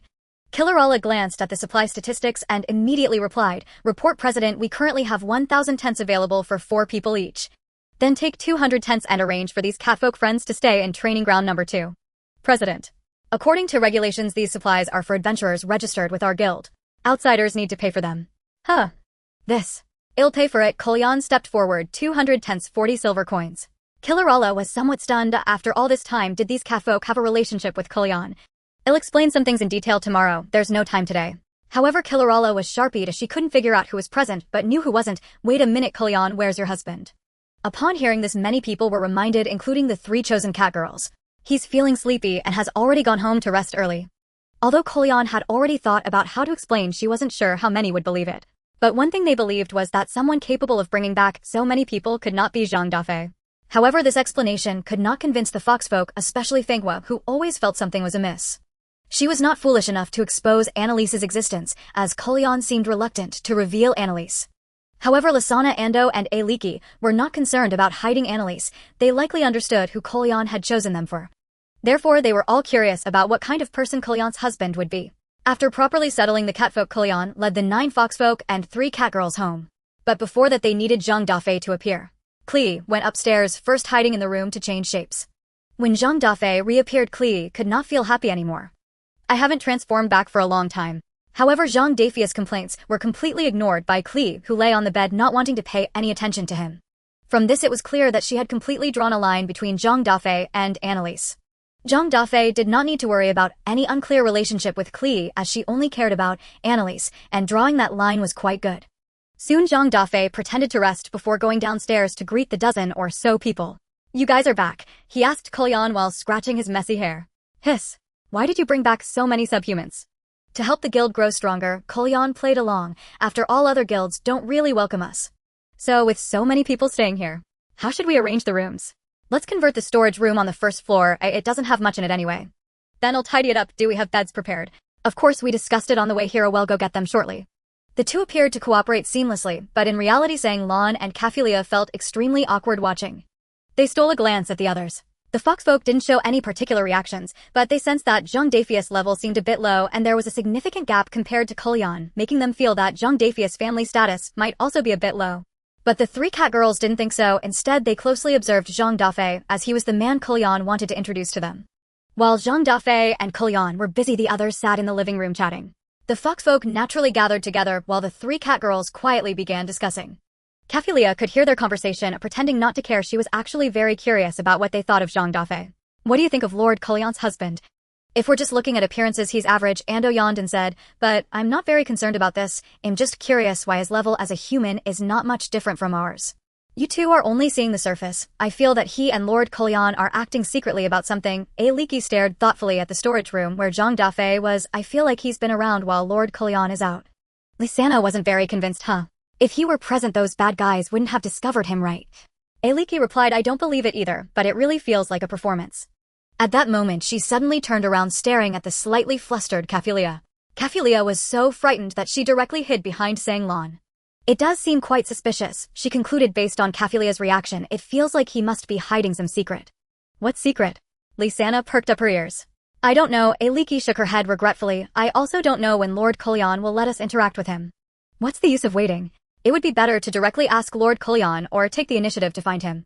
Ando stretched out lazily, her stretch showcasing her delicate figure so much that even the male foxfolk found it hard to look away. I'm so tired, I want to sleep early. She suddenly got up and headed straight for Kullion. Lysana and Aliki were a bit stunned. Usually when she saw her she was basically asleep.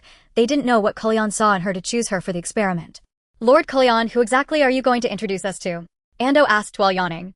Originally Kullion wanted to wait until tomorrow to arrange the foxfolk separately before explaining to them, but now that Ando actively came to ask, she found it difficult to say directly. Zhang Dafeng was extremely nervous. If Kullion didn't directly say it meant she was choosing these 3 cat girls for him. This led him to inexplicably recall the provocative scene with Krog and those 5 female goblins.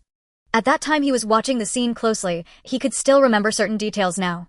Kullion, maybe we shouldn't do this. In fact, Kullion also couldn't explain why after hearing Andenrio's ideas she thought about having Zhang Dafeng do these things. Maybe after seeing Krog and the 5 female goblins' performance up close her thoughts had also gone awry. Zhang Dafeng had no idea what she was preparing to say and could only remain silent. However, Ando had already understood Kullion's struggle with certain issues, so she said to Kullion, Lord Kullion, you will always be our leader. Alright, you are now one of us. Hey Kullion, what does this mean? Everything is unspoken. Once you've tidied up a bit, I'll go find the bed and you should communicate feelings with her first. Huh. Zhang Dafeng was dumbfounded, but when he regained his senses Ando had already leaned into his arms. This catgirl of the 3-flower cat subspecies who was about the same size as him left Zhang Dafeng with no possibility of resistance. When he initially customized Annalise's image, he had considered customizing a catgirl version for her, but unfortunately, he didn't have enough money, so there were no further developments. If Kaphilia grew up she should also be appealing, but he dared not have any improper thoughts about Kaphilia. But now with a catgirl delivered to his door. I'm tired, can I be held to rest? Ando's sleepy appearance instead made Zhang Dafeng feel a rush of blood. Her body was soft and limp, making her feel like holding a snake. Lysana and Aliki were also dumbfounded. In their eyes Ando should have been the hardest to conquer Zhang Dafeng, but now. They exchanged glances feeling that with the foxfolk all called by Kullion to help move the beds it was as if Kullion was giving them an opportunity. If they didn't act now, when would they?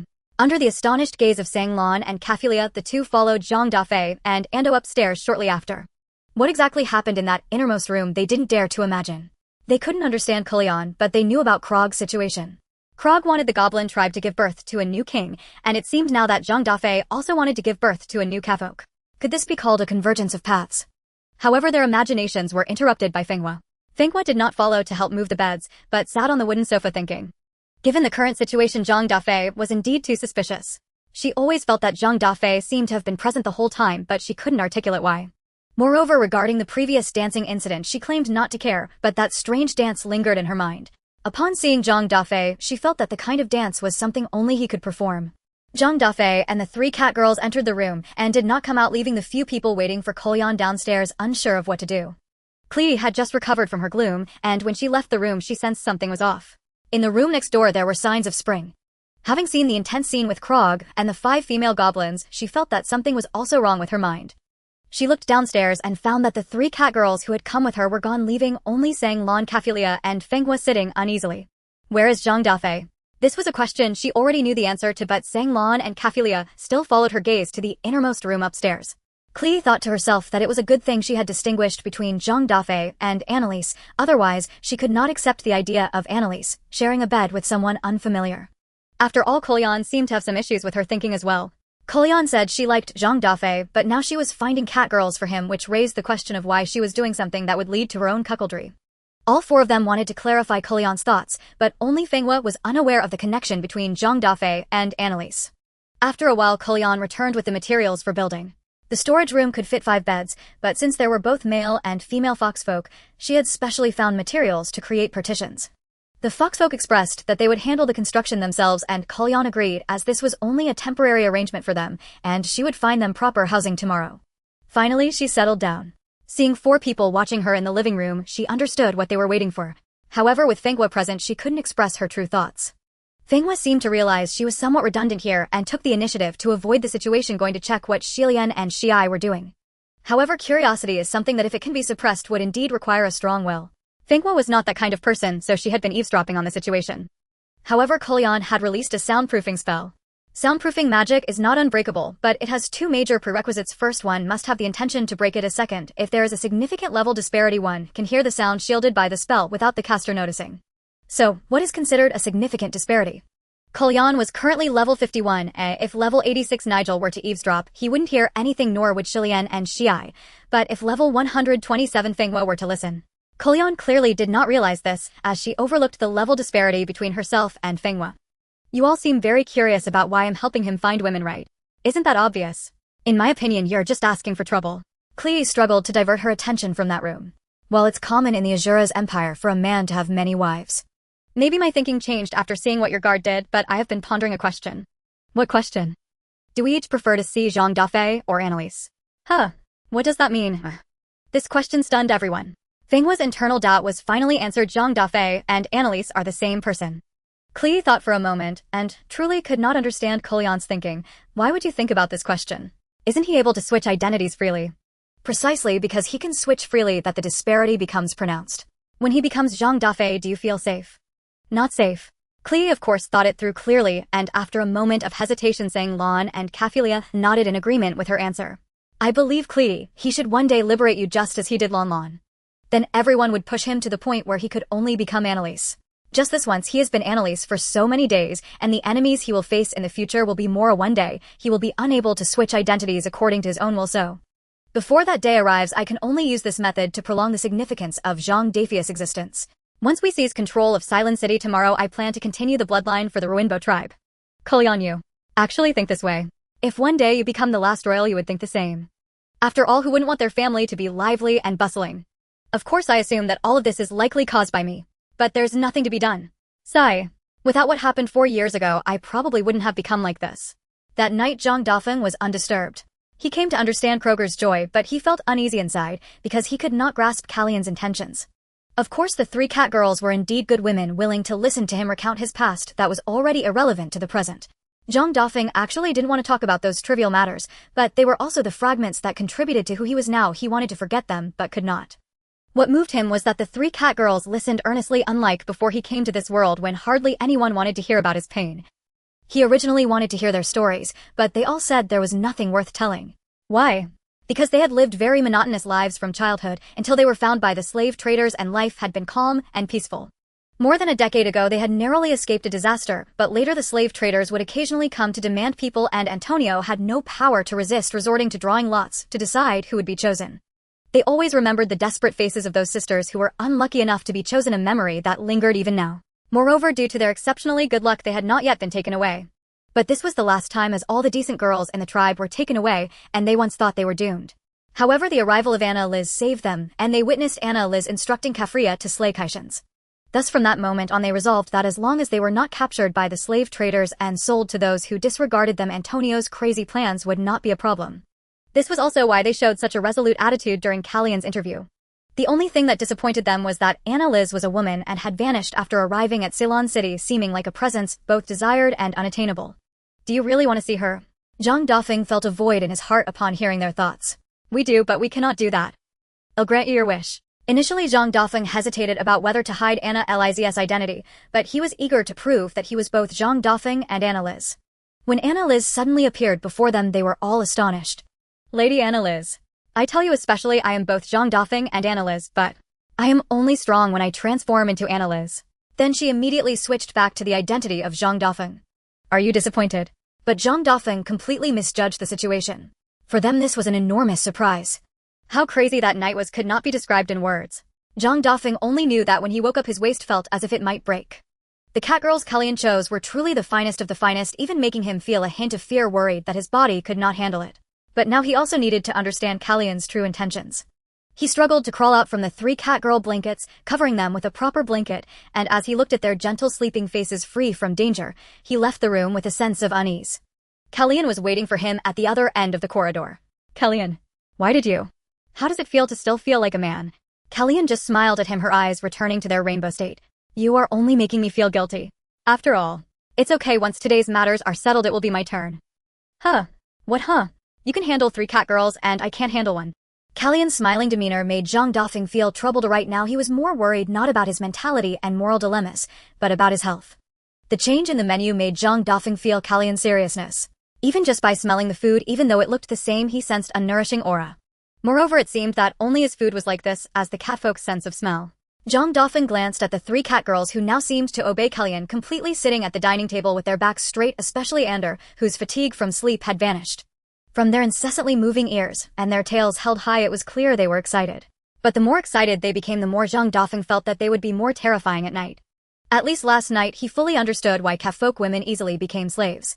He just wondered if those slaves who were less fortunate than the 3 of them had ever given birth. One thing he did not know was that female slaves who were successfully sold would undergo sterilization, as buyers regarded them purely as tools for that purpose and would not allow them to give birth to illegitimate children. The earlier methods were even more cruel. If they became pregnant, they would be killed, which made the slave traders feel pity, leading to the current practice of sterilizing female slaves before selling them. As for male slaves, the method was castration. In other words, male slaves would become eunuchs on spot. Because of this, there has never been a true offspring resulting from the union of humans and catfolk. What made Zhang Dafeng uncomfortable was still the other 3 people in his home. Kray's resentment sitting directly opposite Zhang Dafeng meant that the happier the 3 cat girls were, the less happy she became. But there was nothing he could do. Kalyan forced him to harbor them, and he still had to serve them. Upon seeing Zhang Dafeng subtly wave back, Kray became somewhat confused. After learning of Kalyan's intentions last night, Kray found it hard to sleep when she returned to her room. She was closest to the adjacent room, and since Zhang Dafeng forgot to cast a soundproof spell, the not so loud yet impossible to ignore noises made her more agitated. But this was also Kalyan's directive, so she had no reason to express her reluctance, especially since she had already distinguished between Zhang Dafeng and Anneliz. But now if she wanted Anneliz to last forever, it would mean sacrificing Zhang Dafeng. After all, these 2 could only exist one at a time. Unless Zhang Dafeng voluntarily gave up his identity as Zhang Dafeng, the only way she could see Anneliz was by remaining in dangerous situations for a long time. Was it worth it? Clearly not. Especially after feeling the excitement of these 3 cat girls who were free from suffering, she had even less reason to think that way. For Sanglan and Kafria, this was also a serious issue. If one were to ask who gave them the greatest sense of security, it would undoubtedly be Anneliz. Anneliz allowed them to not worry about danger approaching, but if Zhang Dafeng knew what they thought, he would likely be very disappointed. This led them to be somewhat reluctant to meet Zhang Dafeng's gaze. The more awkward situation was the foxfolk who had to sit at a separate table due to too many diners. To be precise, it was Fenghua. She hardly slept last night because the storage room had been converted into bedrooms right above, and the spot where Fenghua slept was exactly above the room where Zhang Dafeng and the 3 cat girls were. What is curiosity doing to harm people? She was the very example. As a woman nearing 30, she had no experience of love due to her dancing-related quirks, leading to a lack of male companionship. She spent nearly the entire time eavesdropping on the noises from upstairs, feeling as if she were right there. But she just happened to hear the most crucial information: Zhang Dafeng and Anneliz were the same person. This made the sense of incongruity she felt towards Zhang Dafeng suddenly make sense. As a result, when Nguyen was about to kill her, the scene of Anneliz protecting her naturally processed in her mind, turning into Zhang Dafeng's heroic rescue. Then her gaze towards Zhang Dafeng underwent a subtle change. Since she did not hide this emotion, Kalyan easily noticed her little thoughts. Kalyan was not in a hurry to expand the team. After all, there were more important matters to attend to today. She also brought back the body of Kaishan's, which had been specially preserved. To avoid causing discomfort to those inside, she placed the body outside. When she got up, she glanced at it and found no one had touched it, so she felt relieved. The next arrangement was to visit the guild first, as Kalyan would register these foxfolk as guild adventurers. At this moment, Kalyan changed her eyes to red. However, before that, Zhang Dafeng still had to switch to another identity. That was Huili. In a sense, Huili had saved Sanglan, so he at least needed to confirm whether Huili was really dead. There were very few guild members who had seen the foxfolk last night, but during the day it was a different story. Especially upon seeing the distracted Fenghua, they felt they had opened their eyes. At level 127, in a place like Ceylon City, which could be considered a backwater, it was already an invincible existence. Foxfire was also the strongest fire, at least magic of the same level could not contend with Foxfire. This was. Of course, they did not dare to take the initiative to approach the foxfolk. Even the weakest among them had over level 40. Talia was absent last night. Now, upon discovering that these foxfolk were brought by Kalyan, she felt as if she had provoked someone. She shouldn't have her hands trembling while working. Under normal circumstances, Fenghua would definitely be interested in various matters concerning the guild. But now her mind was filled with thoughts of Zhang Dafeng and Anneliz. But Zhang Dafeng also did not know where he had gone, not even caring for the 3 cat girls following Kalyan. However, Kalyan had already arranged for them to first visit training ground No. 1. To observe new recruits training, followed by going to training ground no. 2. To see the situation of the capoke. They had gotten up early and the tents were neatly folded without leaving any trash. Antonio stood in front of the tribesmen waiting for Calian's arrival. Antonio, have you all eaten? Lady Calian, Miss Calara has already brought us food, a cart full of porridge and pancakes. We are very full and grateful for your assistance.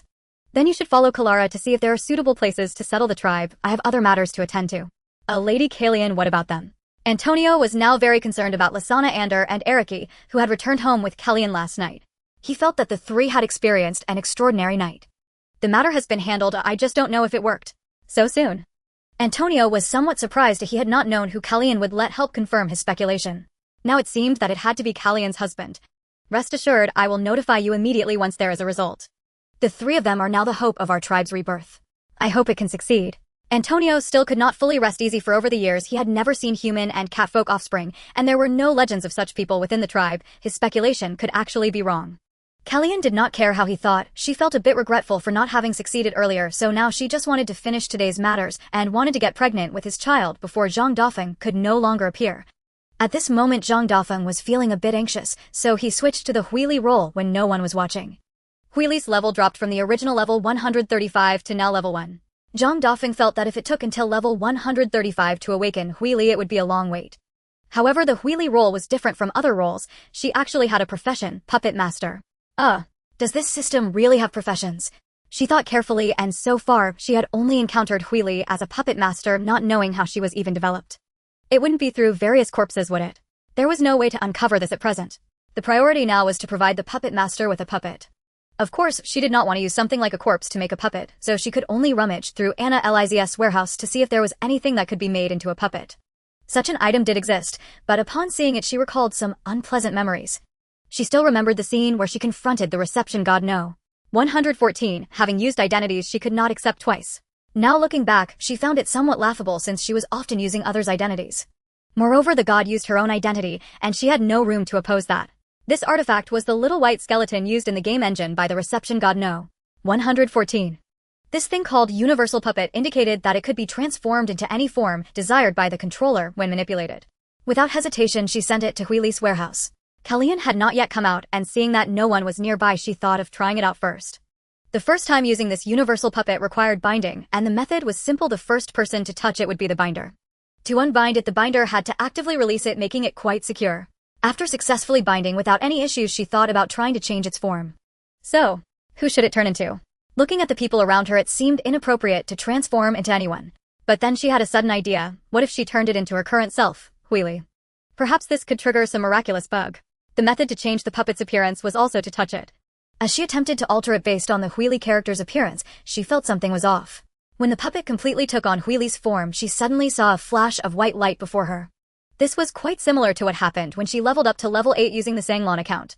In this white realm of consciousness, she transformed back into Zhang Dafeng. However, unlike Sanglan, Huili lay there like a sleeping beauty, her entire body stained with lifeless gray.